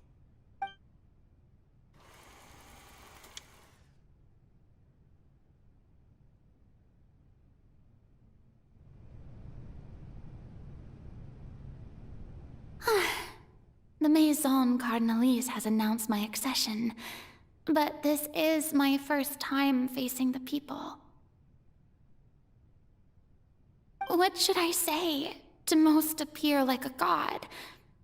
To be honest, I still don't know. Perhaps I should first try to act natural. Ladies and gentlemen, good evening, and welcome to the Opera Epiclese. I'm sure you've all heard about how I have taken on the role of Hydro Archon. Indeed, I am Verena de Fontaine, your new Archon. In truth, I know little about becoming a nation's new god, but it will be my honor to guide you all. As the god Focalor, the god of justice, I shall do all within my power to lead you into an age of fairness and justice. Once again, thank you all for coming. If you should have any questions or suggestions, please send them to the Maison Cardinalise. The future of Fontaine will require us to work together, after all. This should do it. I thought I might stammer, but thankfully, I was able to convey my thoughts just fine. Okay, and next. That's the new Hydro Archon. Is this some kind of joke by the Maison?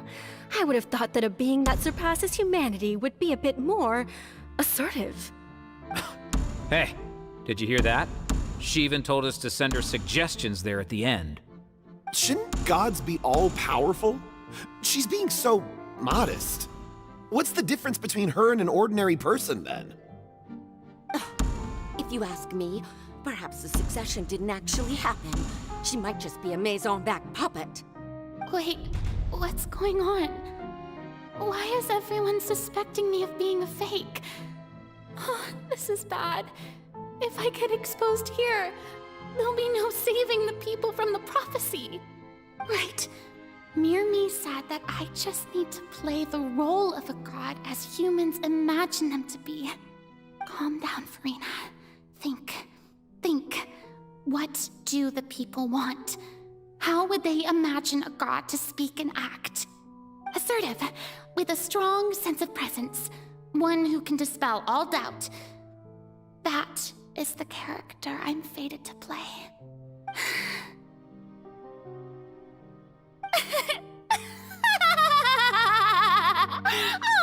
Oh, very good, my people.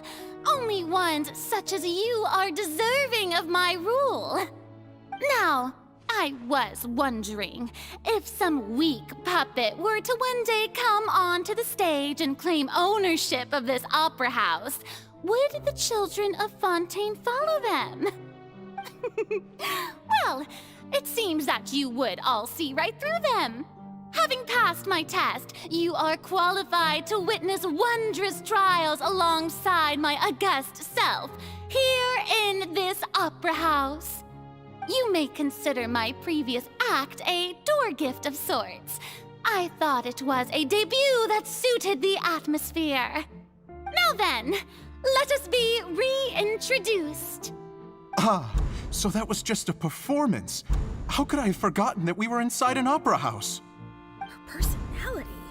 It's quite shocking, to be honest, but I suppose it's a better look than before. Such a fascinating and bold deity. How wonderful! Our future may yet be bright after all. It seems I've turned them around. Best follow this flow and restart my accession speech.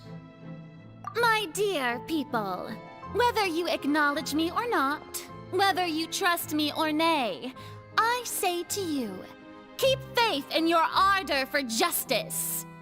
We have heard it said that this nation's sins can no longer be washed away. Well, I say that justice is most fragrant when it blooms amid sin. The scales of justice should not weigh heavy in the hands of its God. On one side, it must carry fairness and justice. And on the other, praise and applause. May law be the prayer on our lips. May judgment be our worship. Let us light the fires and drink to the future of Fontaine. There is no trouble in this world that justice cannot solve. All that is needed is for you, my people, to believe in it, heart and soul. So long as I, the Archon Focalor, stand within the Opera Epiclese, so long as I stand before the Oratrice, I shall even judge the gods of this world!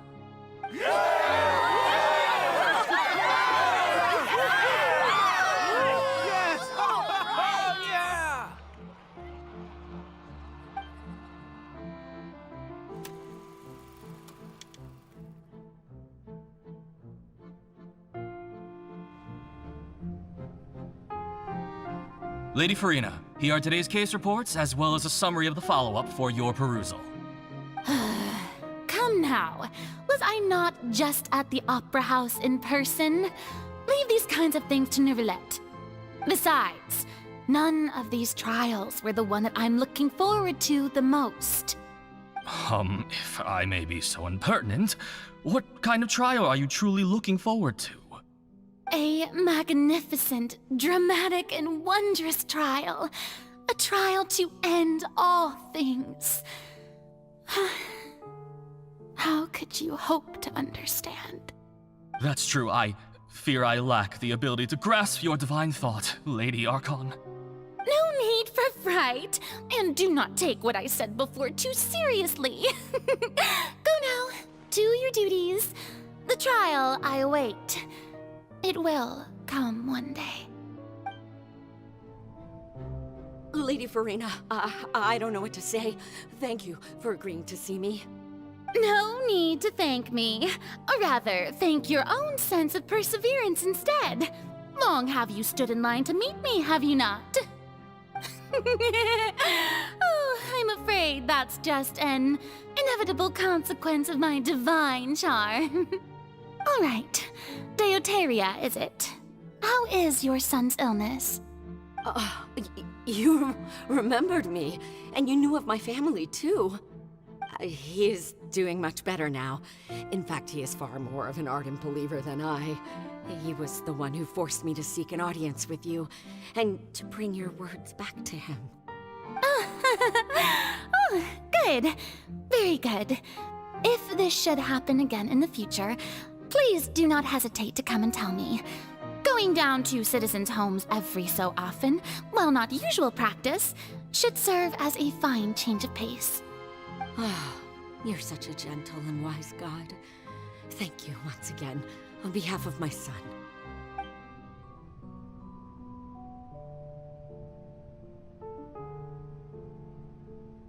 Lady Farina, here are the latest hydrological reports. As for the specific parameters you asked to take note of, I'm afraid things still don't look good. I see. It's as I thought then.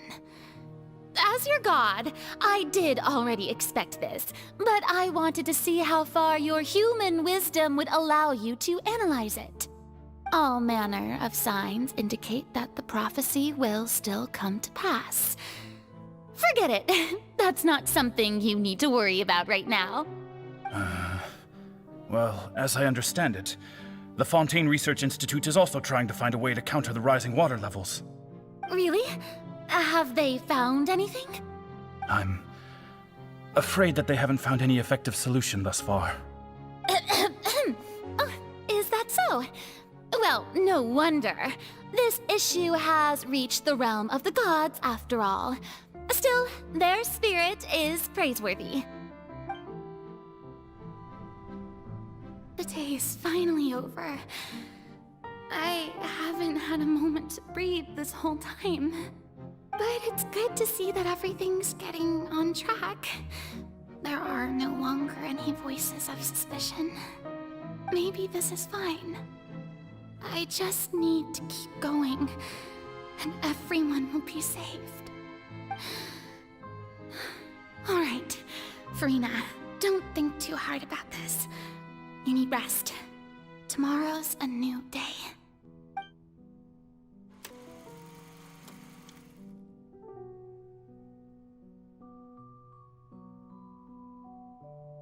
Lady Farina, here are the new trial reports for the latest cases, as well as a summary of the follow-up. There'll be no need for that. I've seen them already. There's no need to go back over scenes I've witnessed in person before. Lady Farina, I've waited so long for this chance to see you in this manner. Indeed, my dear, loyal citizen. This joyous moment is an honor for us both. Lady Farina, we're detecting significant hydrological anomalies near Poisson. Understood. Keep monitoring. Keep me informed should anything come up at the Institute.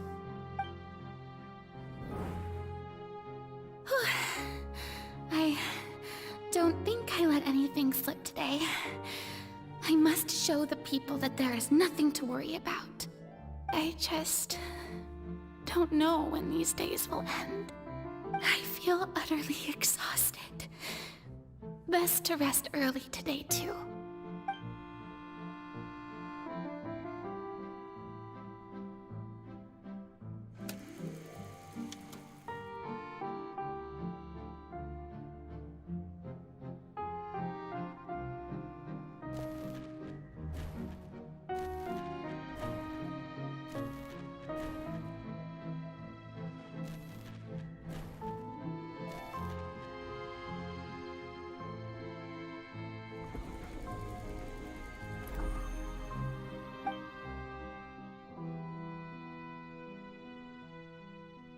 Lady Farina, it's like a dream being able to speak with you up close like this.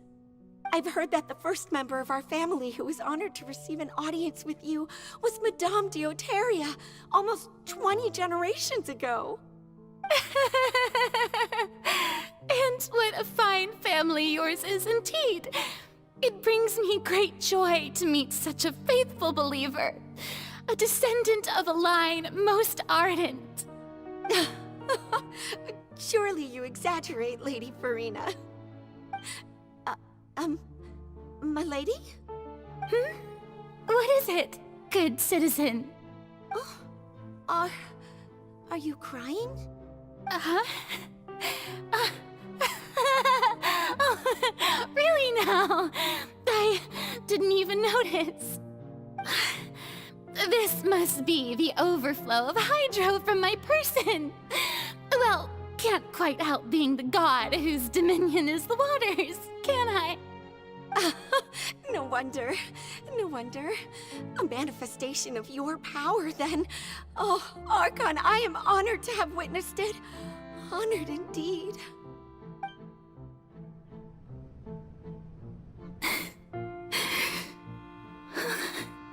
So interminable. So lonely. Just how much longer? Hundreds of years must have passed by now. Perhaps the show must go on for hundreds more.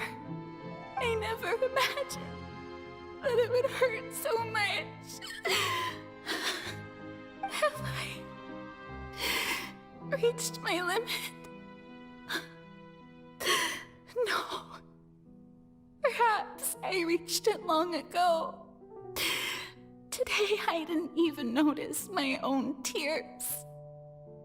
I want to tell someone, anyone, about this. But would that not destroy all I've done so far? I've conducted so many investigations across the centuries, but there's not even a sliver of hope that we might break the prophecy. All I can do is keep heart. I must maintain this act. It is the only way to save Fontaine. Please, mirror me. You have to succeed.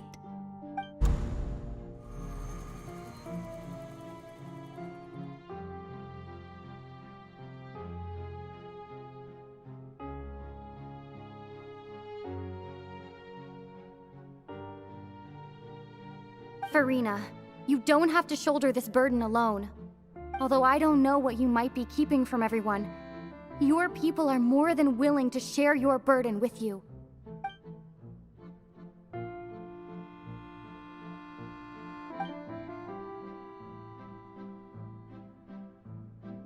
share my burden. That's impossible. It was fated right from the start that this would be my duty alone.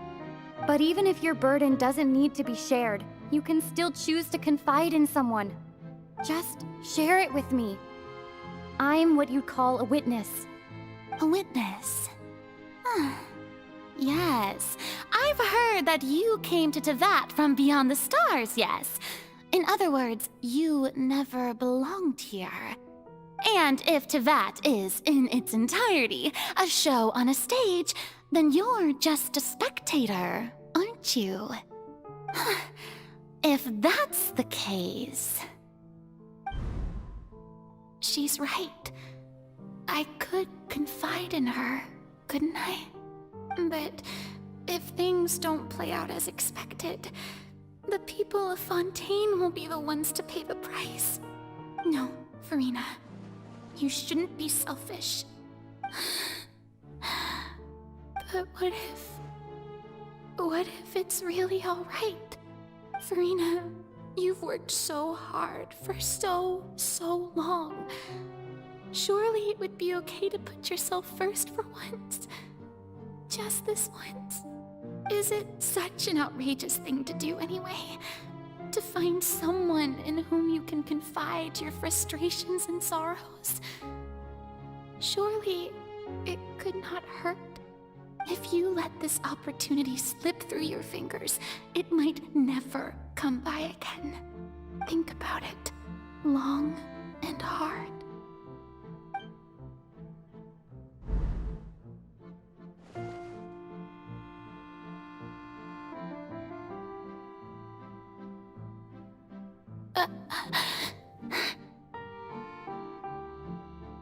No, I have nothing to say. I am Farina, the Archon of Fontaine. Everything will surely get better. All you need to do, dear spectator, is to witness my performance until the curtains fall.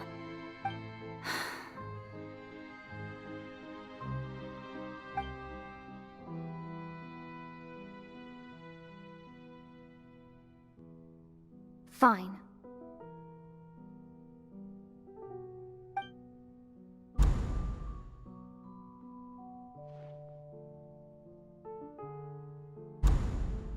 So even Farina doesn't know the truth? You've never once let her in on the full plan? Yes, it had to be done. To deceive the heavenly principles, you must first deceive yourself. She did very well.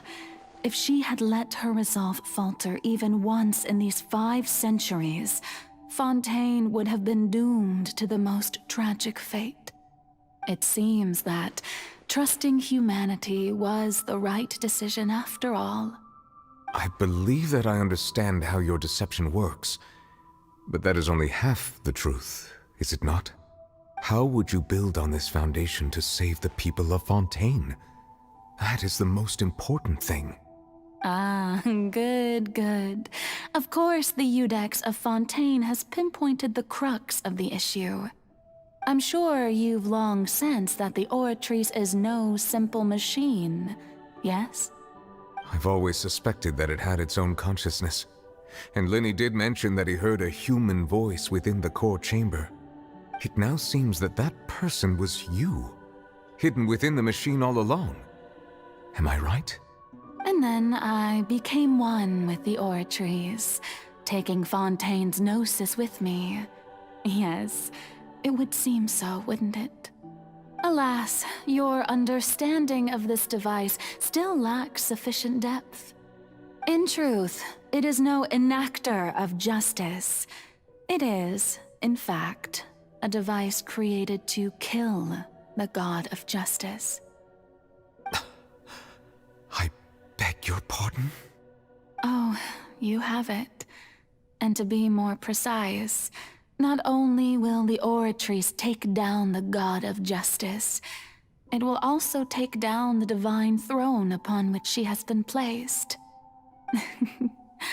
I mean, did you think I would be the sort to enjoy peaceful repose while Farina suffered? My work over these last 500 years has been to constantly accumulate indemnitium within the oratories. But really, some have already discovered that only a small fraction of the energy generated by the device was ever used to provide power to Fontaine. The vast majority had to be, accumulated to enact this death sentence. It was all a part of your plan, then? Both the trial and the sentence? Indeed. This power, accrued over 5 centuries, could have sustained Fontainians for millennia had it only been used for that purpose. Almost all of it has now been stored within the oratories. But only power of this magnitude could hope to destroy the Hydro Archon's divine throne, shaking the rules established by Celestia and breaking through the institution that is the Seven. So the Oratrice's call for death was for neither Farina nor Focalor, but for the Hydro Archon. The destruction of that divine throne. If I do not misunderstand your intent, you must be... Returning what's rightfully yours to you, of course. In other words, this was all done to return the authority of the Hydro Archon to the Hydro Dragon of this planet. But...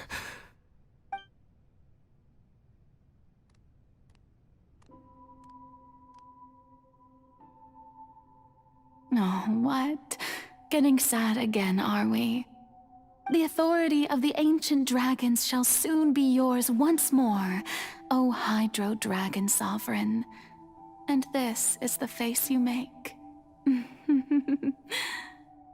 all you've done throughout the years is just so you can sacrifice yourself at the very end.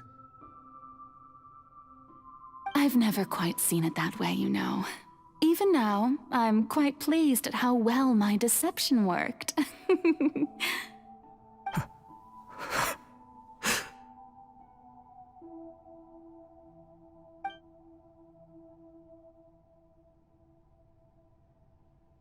Hydro Dragon, don't cry.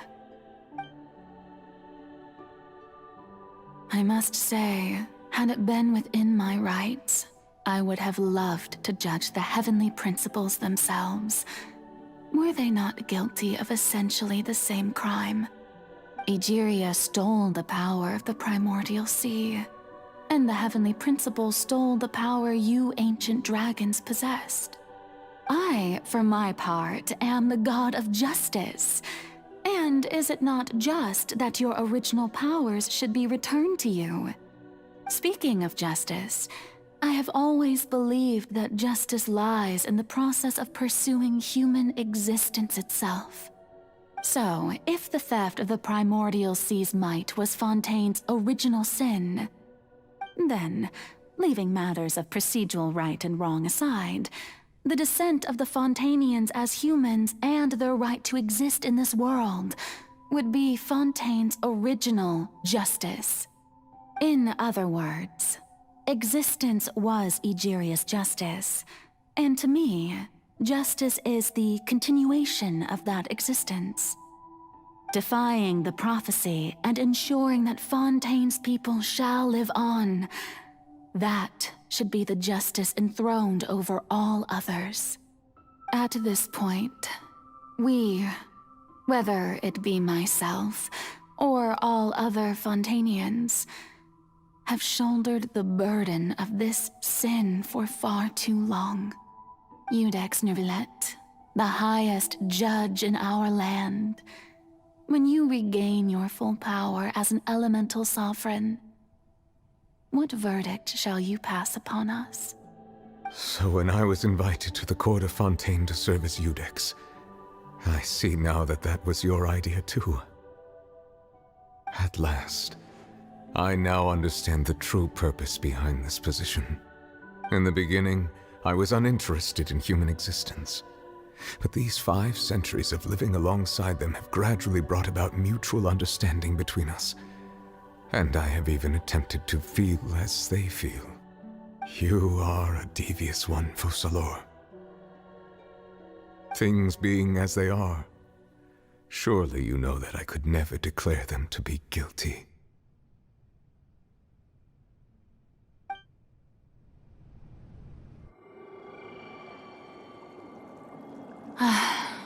The hour of my execution is almost here.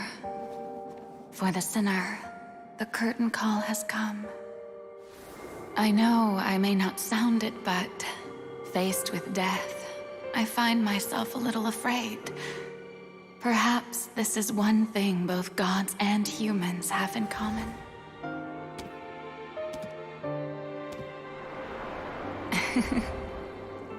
Farewell, Nervalette. I hope you've enjoyed the part you played these 500 years.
Judex Nervalette, hereby declare, people of Fontaine, your sins are forgiven.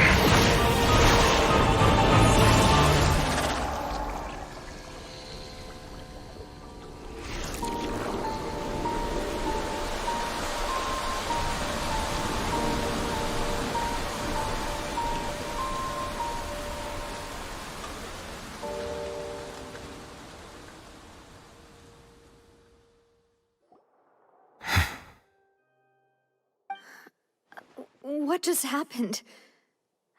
Has the death sentence been carried out? Was that bright light some sort of misdirection? I have a feeling that something huge just happened. But since we're all still alive and haven't been dissolved, I assume whatever happened was good for us. It's time to end this. We must mete out punishment to that beast. Didn't you say just a moment ago that it can't be defeated? I have gained the strength sufficient to deal with it. Through certain means, I now have the ability to separate the power of the Primordial Sea from that creature. We should seize the opportunity to pursue our quarry. Traveler, now that the oratories can no longer function, I require an executor to help me mete out justice. The root of the calamities befalling Fontaine, the beast that enacts the prophecy, its name is the all-devouring narwhal. Come with me, traveler. The hour of execution has come.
Thanks for helping with the cleanup. It should have been my job, but... oh well. It was just supposed to be a short private training session for me. I didn't think that my disciple and my master's pet would start brawling in the meantime. Well, actually, I had a feeling that it would happen at some point, but they bumped into one another earlier than I thought. What a blunder. I suppose I'll have to swing my sword 3 million times as penance. That power. Who are you exactly? Paimon has an idea. From what she said earlier, she must be Child's master. Skirk, right? It's just that he gave us the impression that she was the less talkative person. I simply did not have anything to say to the weak. But you, on the other hand, managed to defeat the all-devouring narwhal without using power from beyond this world. So you may speak to me as equals. I have to agree. It's a strange use of a planet's primordial waters just to raise an all-devouring narwhal. That kind of power is wasted on it. It's not cooperative. It eats too much. And I have more important things to do with my time than pet sitting. The only thing that creature has going for it is its looks. All in all, it fails as a pet. Miss Skirk? I think you might have missed the point. The point being? Well, being that this pet almost destroyed an entire nation. So what sort of person is your master? Well, Child's master's master. Wait, is that right? Oh, right. So you don't know him. Sorry, I assumed you did. His name is Sir Taloji. Huh? I am unfamiliar with that name. Huh. So Master isn't sufficiently famous. How should I describe him then? Have you heard of the name The Fowl? The Fowl? Still nothing? Well, how about the Visionary? Vetterfalnir then? Or Gold Rhindaughter? Ooh, that one we've heard! Rhindaughter's part of the Hexen Circle. She's Albedo's mom, right? Oh, so you do know that name. To be honest, I also heard all of those names and titles from my master. I don't actually know them either. But I suppose you understand now, yes? My master is likely a similar sort to Rhindaughter. They are both pursuing some form of perfection. Wait!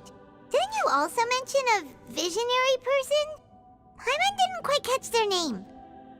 Actually, never mind that. I believe it expedient to inform you that the all-devouring narwhal used up nearly all its strength fighting you. Such roiling hydro energies will prove difficult for the planet's deep seas to digest. As such, the fontaine back on the surface has most likely been thrown into chaos. In other words, the prophecy that you've been fretting over should now be in full swing. What?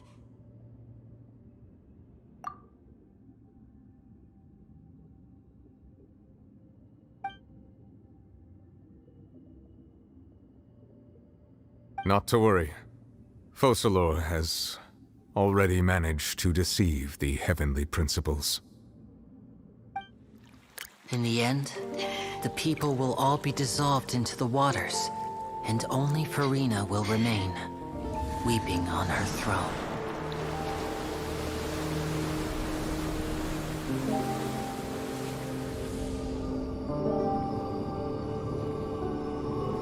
Only then will the sins of the people of Fontaine be washed away.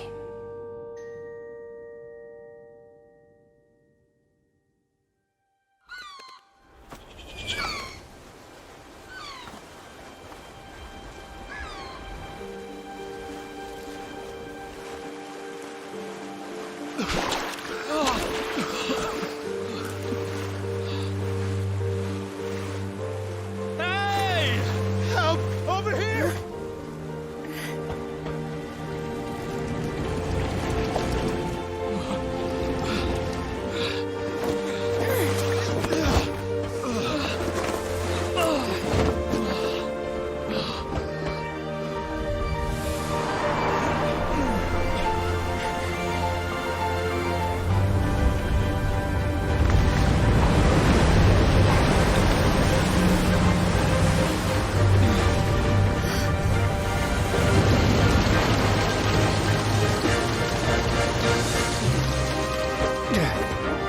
All hands, initiate emergency rescue!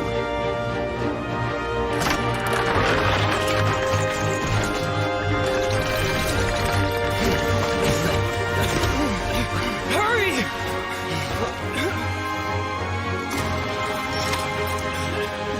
Hey, lend a hand!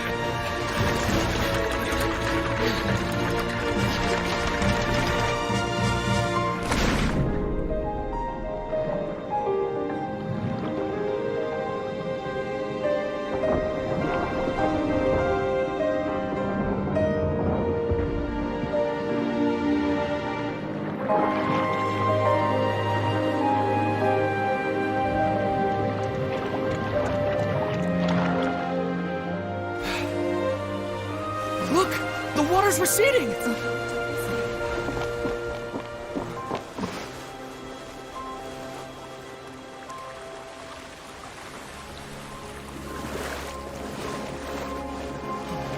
It's a miracle! Water's receding. We didn't dissolve. The prophecy was wrong! The prophecy was wrong!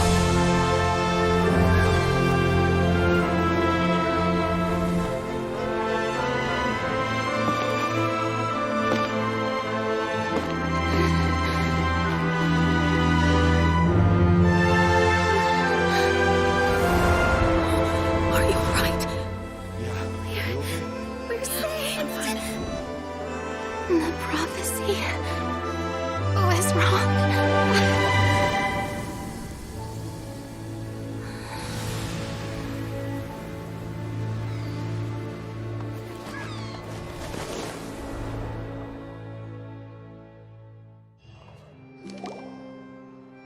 The soil renewed.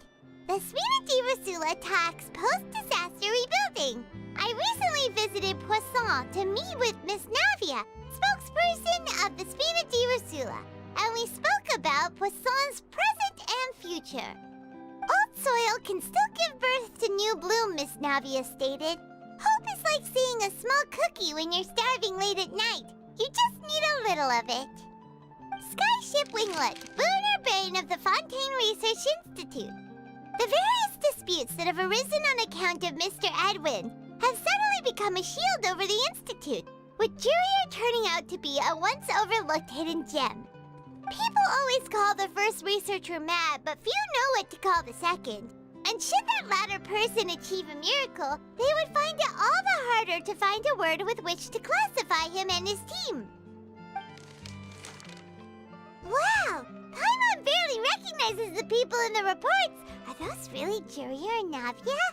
They sound like real big shots. What do you think? Pretty enthralling, huh? The Steambird's idea was pretty simple. With the disaster just having passed, we would print a free edition packed to the margins with good news to calm people down. The value for these big scoops lies in their inevitable follow-ups. We'll publish further reports and go into the stories behind those people. Edwin's assistant, Jurier, created a true flying ship, while Navia is leading people in the reconstruction of their home. I'm sure that these stories could draw even your well-traveled eye. Paimon's curious too! Wait a minute. Didn't we watch everything happen from start to finish? What's there to be curious about?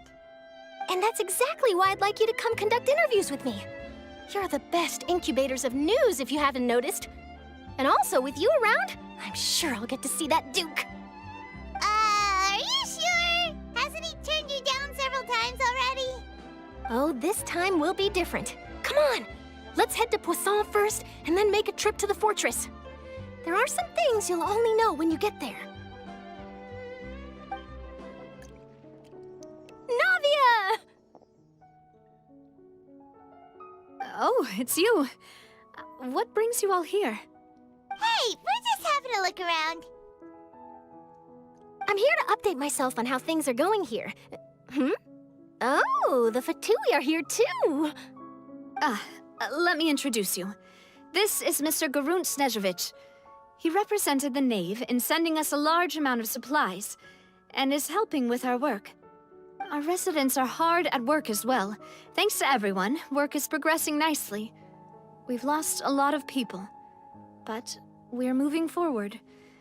That will have to be enough. Hello, Miss Charlotte. I'm a big fan of yours. I especially like that article you wrote last year about Fontaine's stray cats. But if you don't mind, could you not emphasize our role too much in your report? It's not charity we're doing here. We just happen to share the same interests as the Spina. I get where you're coming from. I'll keep it as simple as possible. Or would you be willing to feature as friendly neighbors? That would be fine. Thanks. Oh, you're back too. How are things? We finished laying down the construction materials. It'll be another hour before the workers are able to go over there.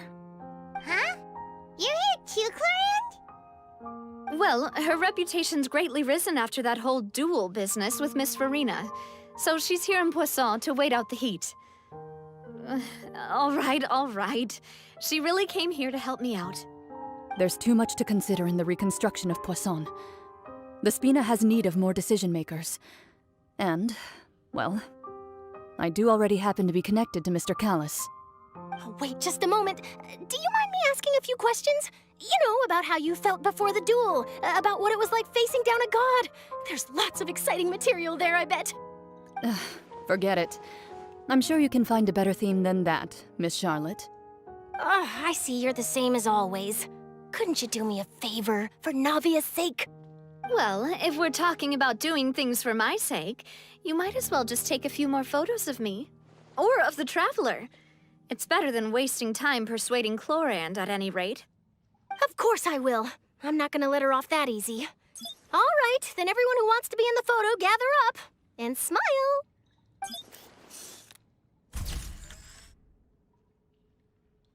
How did it go? Was it a good shot? Did Paimon look cute in it?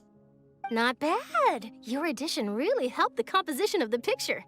All right, hang on a moment. Let me snap a few more shots.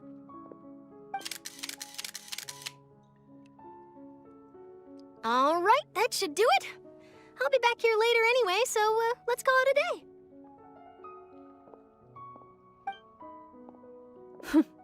You're very quick. Speed is of the essence when it comes to the news, and freshness is the key. Also, not to brag, but I'm pretty good at building connections. Who knows? I might eventually get that interview with you after all, Miss Clorand. Wow, you really do have that never say die spirit.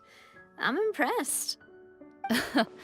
I'll hazard a guess that this is how you got that interview at the Fortress of Meripede. Whoa, you're well informed. Let me make a guess too. I asked Sijuin, who told Monsieur Nervillette, and he told you, right? That's a very complete information chain. In truth, all Monsieur Neuvillette asked me was, when did the fortress become so friendly towards the media? I told him that it was best not to speak too soon. There's no guarantee that Ridesley will make a personal appearance. You're right. I've got to treasure every moment I have with them. In which case, I'll be making a move first. Stay safe now. And tell me if you hear anything interesting. I'll treat you to afternoon tea in exchange.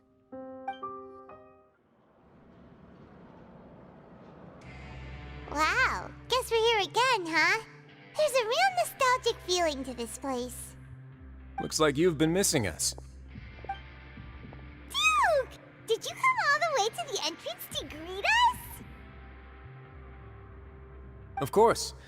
I'm here to welcome you and our dear Miss Charlotte, whom our good head nurse recommended to me. It's an honor to finally meet the much-rumored Duke. Thank you for consenting to my visit to the fortress, sir. No need to thank me. But that said, I shouldn't be the focus of your interview. I trust you recall our agreement? Of course, of course. All right then, this way.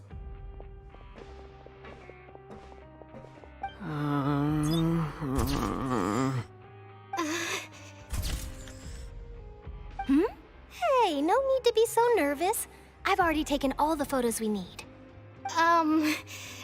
Miss Charlotte, do these pictures really need to be published on the cover of the Steambird?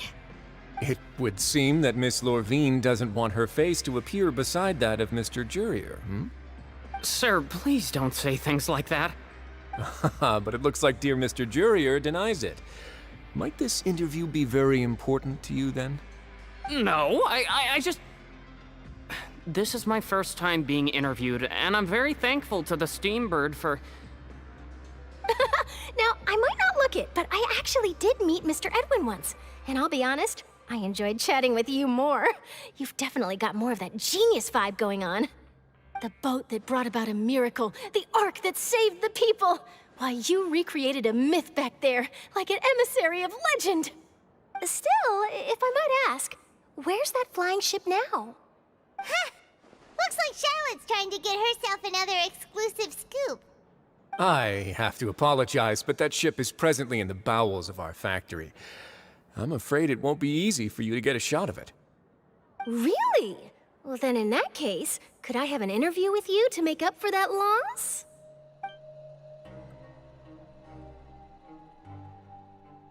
You already know my answer, I'm afraid. Best you interview our head nurse instead. Or perhaps you'd like to take another photo of this couple of researchers? Did you really have to use the word couple? Well, then, 2 solo photos will do. Is my hair messed up? Please, someone help me have a look. Things sure are getting pretty lively here. We've seen this kind of thing before. Oh, seems like everyone's here. Would any of you like to try this new drink I came up with? Ah, Siegeween. Hey, Miss Charlotte. Why don't you, take some pretty photos of our head nurse? Sure. Come on, Miss Siegeween. Over this way. Let's find a brighter spot. Huh? Sure. Do I have to smile? So, how have things been at the fortress?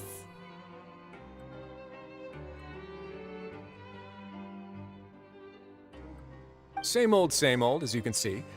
Fontaine's undergone some changes, but this place is still more or less the same. Other than that flying ship, it got a tad too much attention, I think. That's why I decided to let the interview go through. We should direct more public opinions toward the behind-the-scenes heroes. Am I right, Mr. Jurrier? Miss Lurvine? You're too kind, sir. I believe that you too should have your day in the sun. Not that you would want that, which is a pity. I'll just leave the spotlight to you two.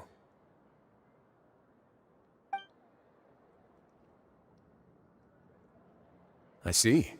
Lots of things happened that day, huh? Anyway, regarding that Harbinger, I'm not sure you remember, but his 3 young followers are still waiting for his return.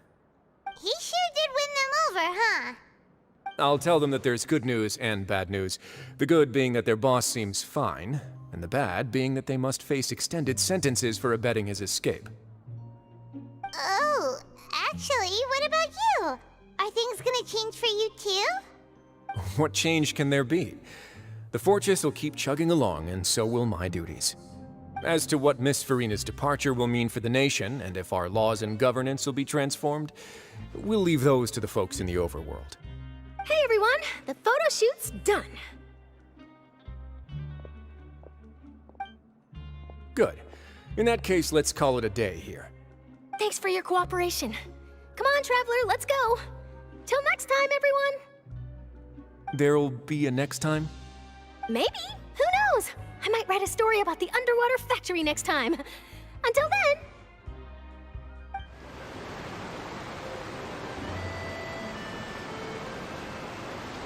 I didn't see them! They really are here! How did you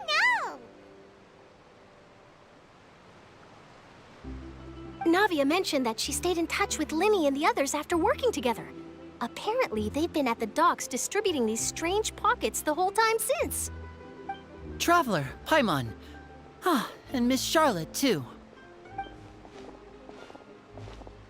Would you like a magic pocket? What sort of gadget is it? It's a wondrous bag that can be used to carry many things. The water level has returned to normal, but if you see any of your things floating around, you can use this to carry them. Or you could trick a friend into doing it for you. Trick a friend?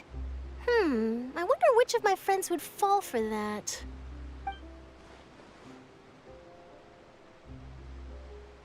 You could just make a friend like Fremine here. Isn't that right, Fremine? Is this what you meant by, I'll help you make some more friends? To be honest, that sounds pretty sweet. Could I have your contact, please?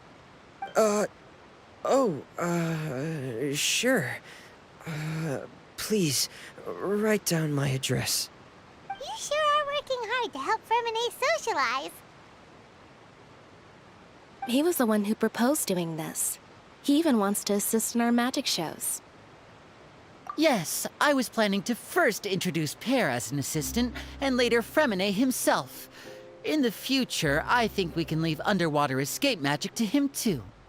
That said, would anyone want to see a diver escape underwater? Oh, it'll work out. Every journey begins with the first step. He'll become a part of our show eventually. Lynette, could you come over? Miss Charlotte says she wants to take a picture of us. Got it. My, that Charlotte is rather perceptive. She got rid of everyone the moment she realized I had something to say to you. So, how have things been, Traveler? Father says that you did a great deal during the latest events. She's very grateful for your contributions to Fontaine. That's all right. We were more than happy to help. So, what's she doing now? Oh, I guess you haven't heard. Well, after Lady Farina left, Father and Monsieur Neuvillette opened negotiations, during which he gave Fontaine's gnosis to her as a diplomatic gift. A diplomatic gift? A gnosis? Yes, I was quite surprised at first myself. But when I thought it over, there were actually a number of things going for it. It could have been done as an apology for the incident with Lord Child, or as thanks for his help in tying the all-devouring narwhal down. Furthermore, Father did also lend significant aid to Fontaine and Poisson. Well, that's true, but this is a gnosis we're talking about. Doesn't this seem a bit irresponsible? I would agree, but I've also heard that it seems that Monsieur Neuvillette has had a significant change of heart regarding the matter. So there's some reason for this that only Neuvillette knows about? I suspect you'll have to ask him about that yourself. Ah, yes, speaking of which, I did see him strolling around the entrance to the Fortress of Meripede a while back. Isn't he real busy and stuff? Paimon didn't think he'd have the time for that. But back to the topic. The gnosis was given to the knave, right? What about Child? They say that he's returned to Snezhnaya to recover from his wounds. I hear that the recent disaster really did a number on his health. That's true. When you think about it, we've had loads of run-ins with the Fatui.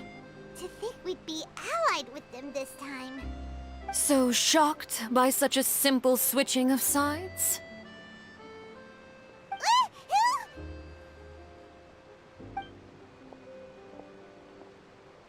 Father! Well, what do you know? Come to the docks to see how my children are doing and meet the Traveler by chance. Please do not pay my accomplishments in Fontaine too much mind. I would have done them regardless. Are you going to take the gnosis back to Snezhnaya? That is our duty as harbingers, yes. Don't be too preoccupied with sides. The goal of the Fatui concerns not a single place or person, but the entire world. With such a grand goal in mind, it is inevitable that we must wear many masks. Switching my masks is something I've always done. Well, that depends on many things. No one truly knows what the future holds. What good is honesty if you can't rely on it forever? As for you, I very much look forward to our next collaboration. Good things cannot be achieved alone, and you've proved yourselves to be great partners. A vision? All right. I'll remember to return it. Thank you for keeping it safe for him this entire time. And that's a wrap for me. Huh? You're... Greetings, Miss Journalist.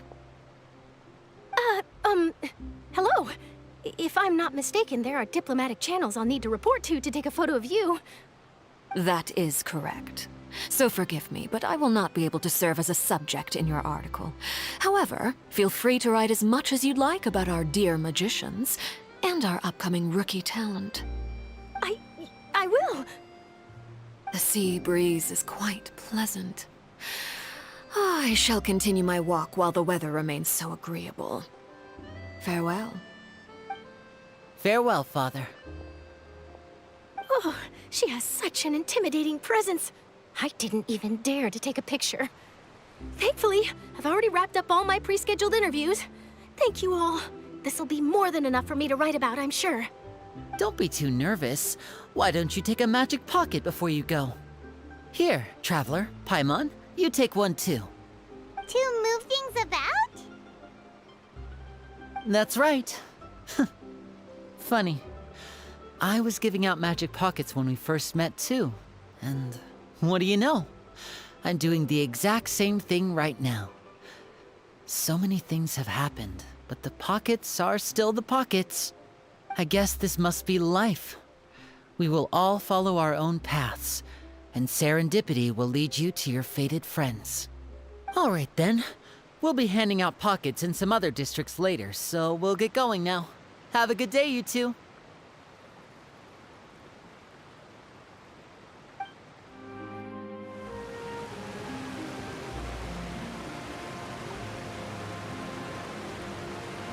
So, you really are here, Neuvillette.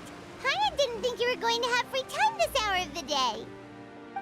Really? Oh, I suppose you must have met Mr. Linney. He took the time to greet me earlier when he passed this way.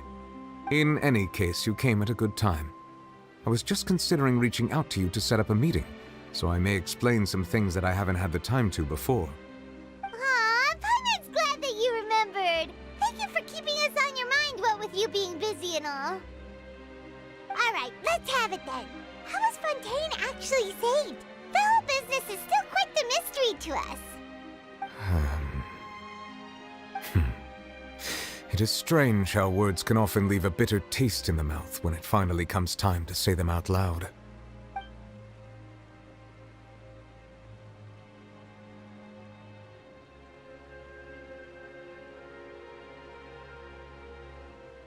Whoa. So that's what happened? Focalor destroyed the divine throne of the Hydro Archon and restored your power to you, transforming you into a fully-fledged elemental dragon sovereign! But Paimon still doesn't quite get what you did to save the Fontanians from dissolving. For me, the authority of the ancient dragons refers to absolute control over the hydro element. Fontanians were incomplete humans born of Egeria's use of the power of the primordial sea, with constitutions similar to that of mimics. But so long as those primordial energies remain within them, I could use the ancient dragon's authority to grant them true blood, after the fashion in which life was first brought into being on this planet. In other words, when I gave my verdict, Fontanians became true humans, and thus would naturally no longer be dissolved by water from the primordial sea. Focalor must have counted on you to make that decision as well. Your verdict was the key to making the prophecy appear to have come true while saving everyone. Yeah, and in a manner of speaking, Focalor finally managed to fulfill the original Hydro Archon's wish to turn Oceanids into real people too! It seems from your expressions that you still have more things you wish to ask. Ask away. I will tell you the truth as I know it. I have investigated his case along many avenues, and I have learned that he once fell into an unknown chasm when he was young. There, by chance, he awakened the all-devouring narwhal. But whether it be by sentiment or reason, that should not have been enough to consider him the root cause of the disaster. At most, he would have had tangential liability. As for the judgment passed by the oratrice during the trial, whether it was due to that liability by association, or Focalor deliberately using him to buy time for us on the assumption that he would be able to hold the creature off, I cannot say. Guess Focalor had Fontanians in mind the whole time. In the end, it was thanks to her that they finally became real humans. Hang on a second. Paimon suddenly got another question. Back when Fontanians hadn't yet become real humans, were the children they had also transformed Oceanids? Life has always flowed like water.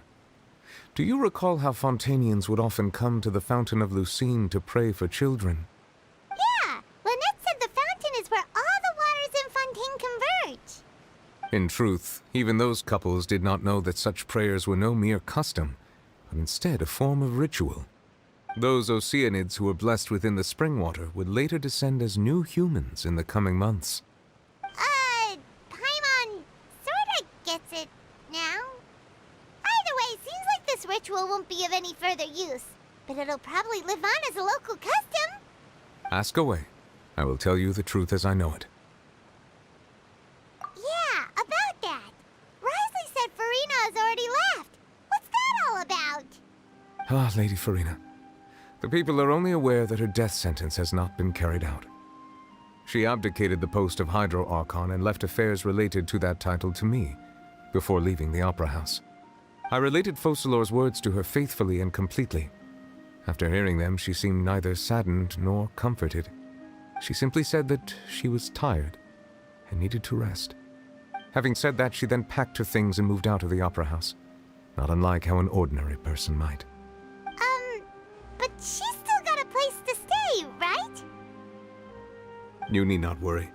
I will make arrangements to ensure that she will not want for food, clothing, board, or travel.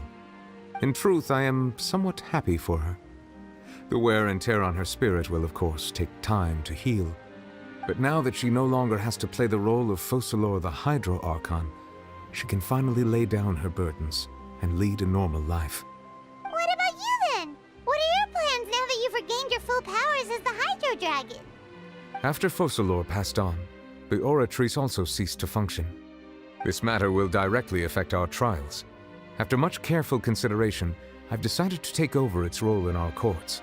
From now on, I shall hear cases and pass verdicts by myself. Looks like you're still considering stuff from the perspective of the Udex, huh? As an elemental dragon, there are indeed many things that I must do. But this power and this duty, in a manner of speaking, you could say that both were granted to me. As such, before I attend to my other responsibilities, I must first and foremost continue to serve Fontaine as its highest judge. The duty of the Hydro Sovereign and the duty of the Udex shall coexist within my person. Additionally, the Hydro Archon's departure has brought about another problem, which is that the Opera House shall no longer produce indemnitium. That's true. That power was derived from the people's faith in the Hydro Archon, wasn't it? Wait, but the various mechs and machines in the city are all still okay. Where are they getting their energy from? As I am now, I have full command over New Musia, and it can serve as a complete substitute. Another reason why I cannot quite leave Fontaine immediately. Wow.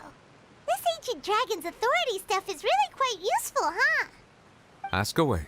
I will tell you the truth as I know it.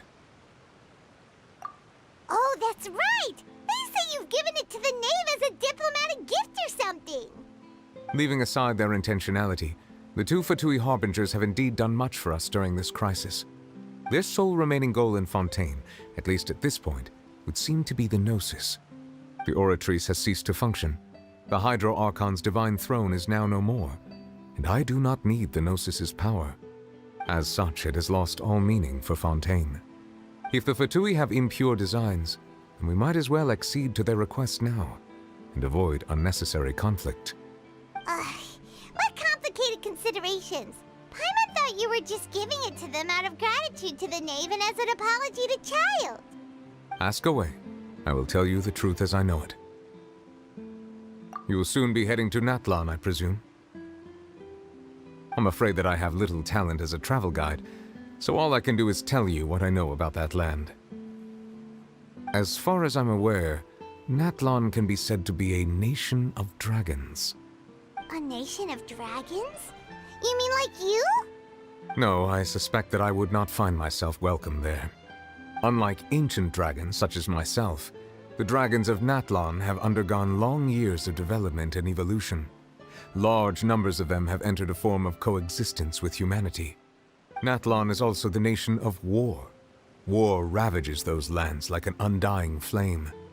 There is one other piece of information I got incidentally from my negotiations with the Knave that I believe may be useful to you.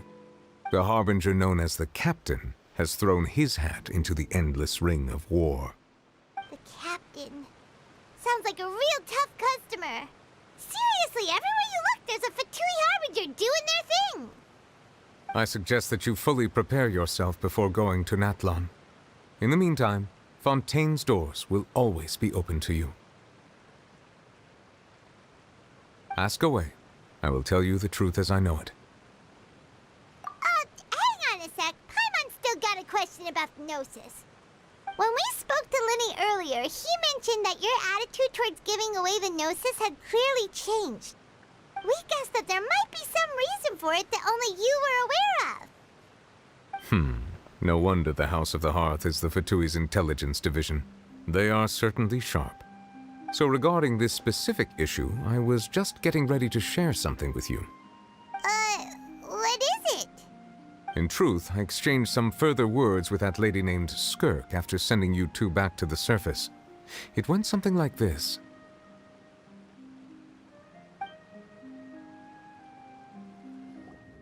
Well, we're going to head topside to see what's going on. You hurry over soon as well, all right, Nervalet?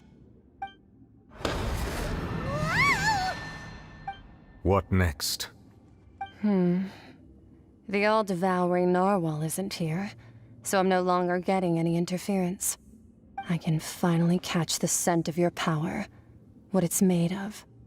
It is the authority of the planet's primordial dragons, but with something very similar to a god's curse mixed in. It's quite a novel blend. I'm sure I've encountered something like this before. What was it again? I do not know what you speak of. Of course. How could I forget? You should have the remains of the third descender on your person, yes? Remains? I've never heard of any such thing. According to your parlance, I believe it may be called a gnosis. Well, that much is true. After Focalor's divinity faded, she handed her gnosis to me. But I fear I have never heard of it described in the manner that you just did. I've been training with my master, the Foul, ever since I was young, and I have never returned to the surface since. So most of the information I possess, I got from him. It is only natural for those who are greater than humanity to possess a different sort of common sense, which is why there are so many problems in our attempts to communicate with humans. Regardless, you should probably get rid of objects of misfortune to prevent any disasters from befalling you. To live in itself is a blessing. But once a person dies, the bonds he once had with this world shall all turn to curses. What do you mean by that? No need to fret. These are just my personal thoughts, and my reason for no longer wishing to return to the surface. This third descender you refer to, who are they? And when did they die? Master never mentioned them to me. Perhaps it just wasn't that important for me to know. If you're interested, though, I could ask him. I'll be sure to pass the answer on to you next time. Next time? You believe we will meet again? I do. Wait. I have a disciple of my own, don't I? He can be the messenger then. That's what she told me. Whether it would prove useful or not, I wanted to pass that information on to you. The remains of the third descender? So that's what the Gnosis actually are. Paimon just thought they looked like chess pieces. How could they be a person's remains? All the same, assuming that there was no misunderstanding or special metaphor at play, that is what she meant to say. And she said that it would bring misfortune and that you should check it, which is why you gave it to the Fatui. If she speaks the truth, then I would simply be putting Fontaine at unnecessary risk by keeping it here.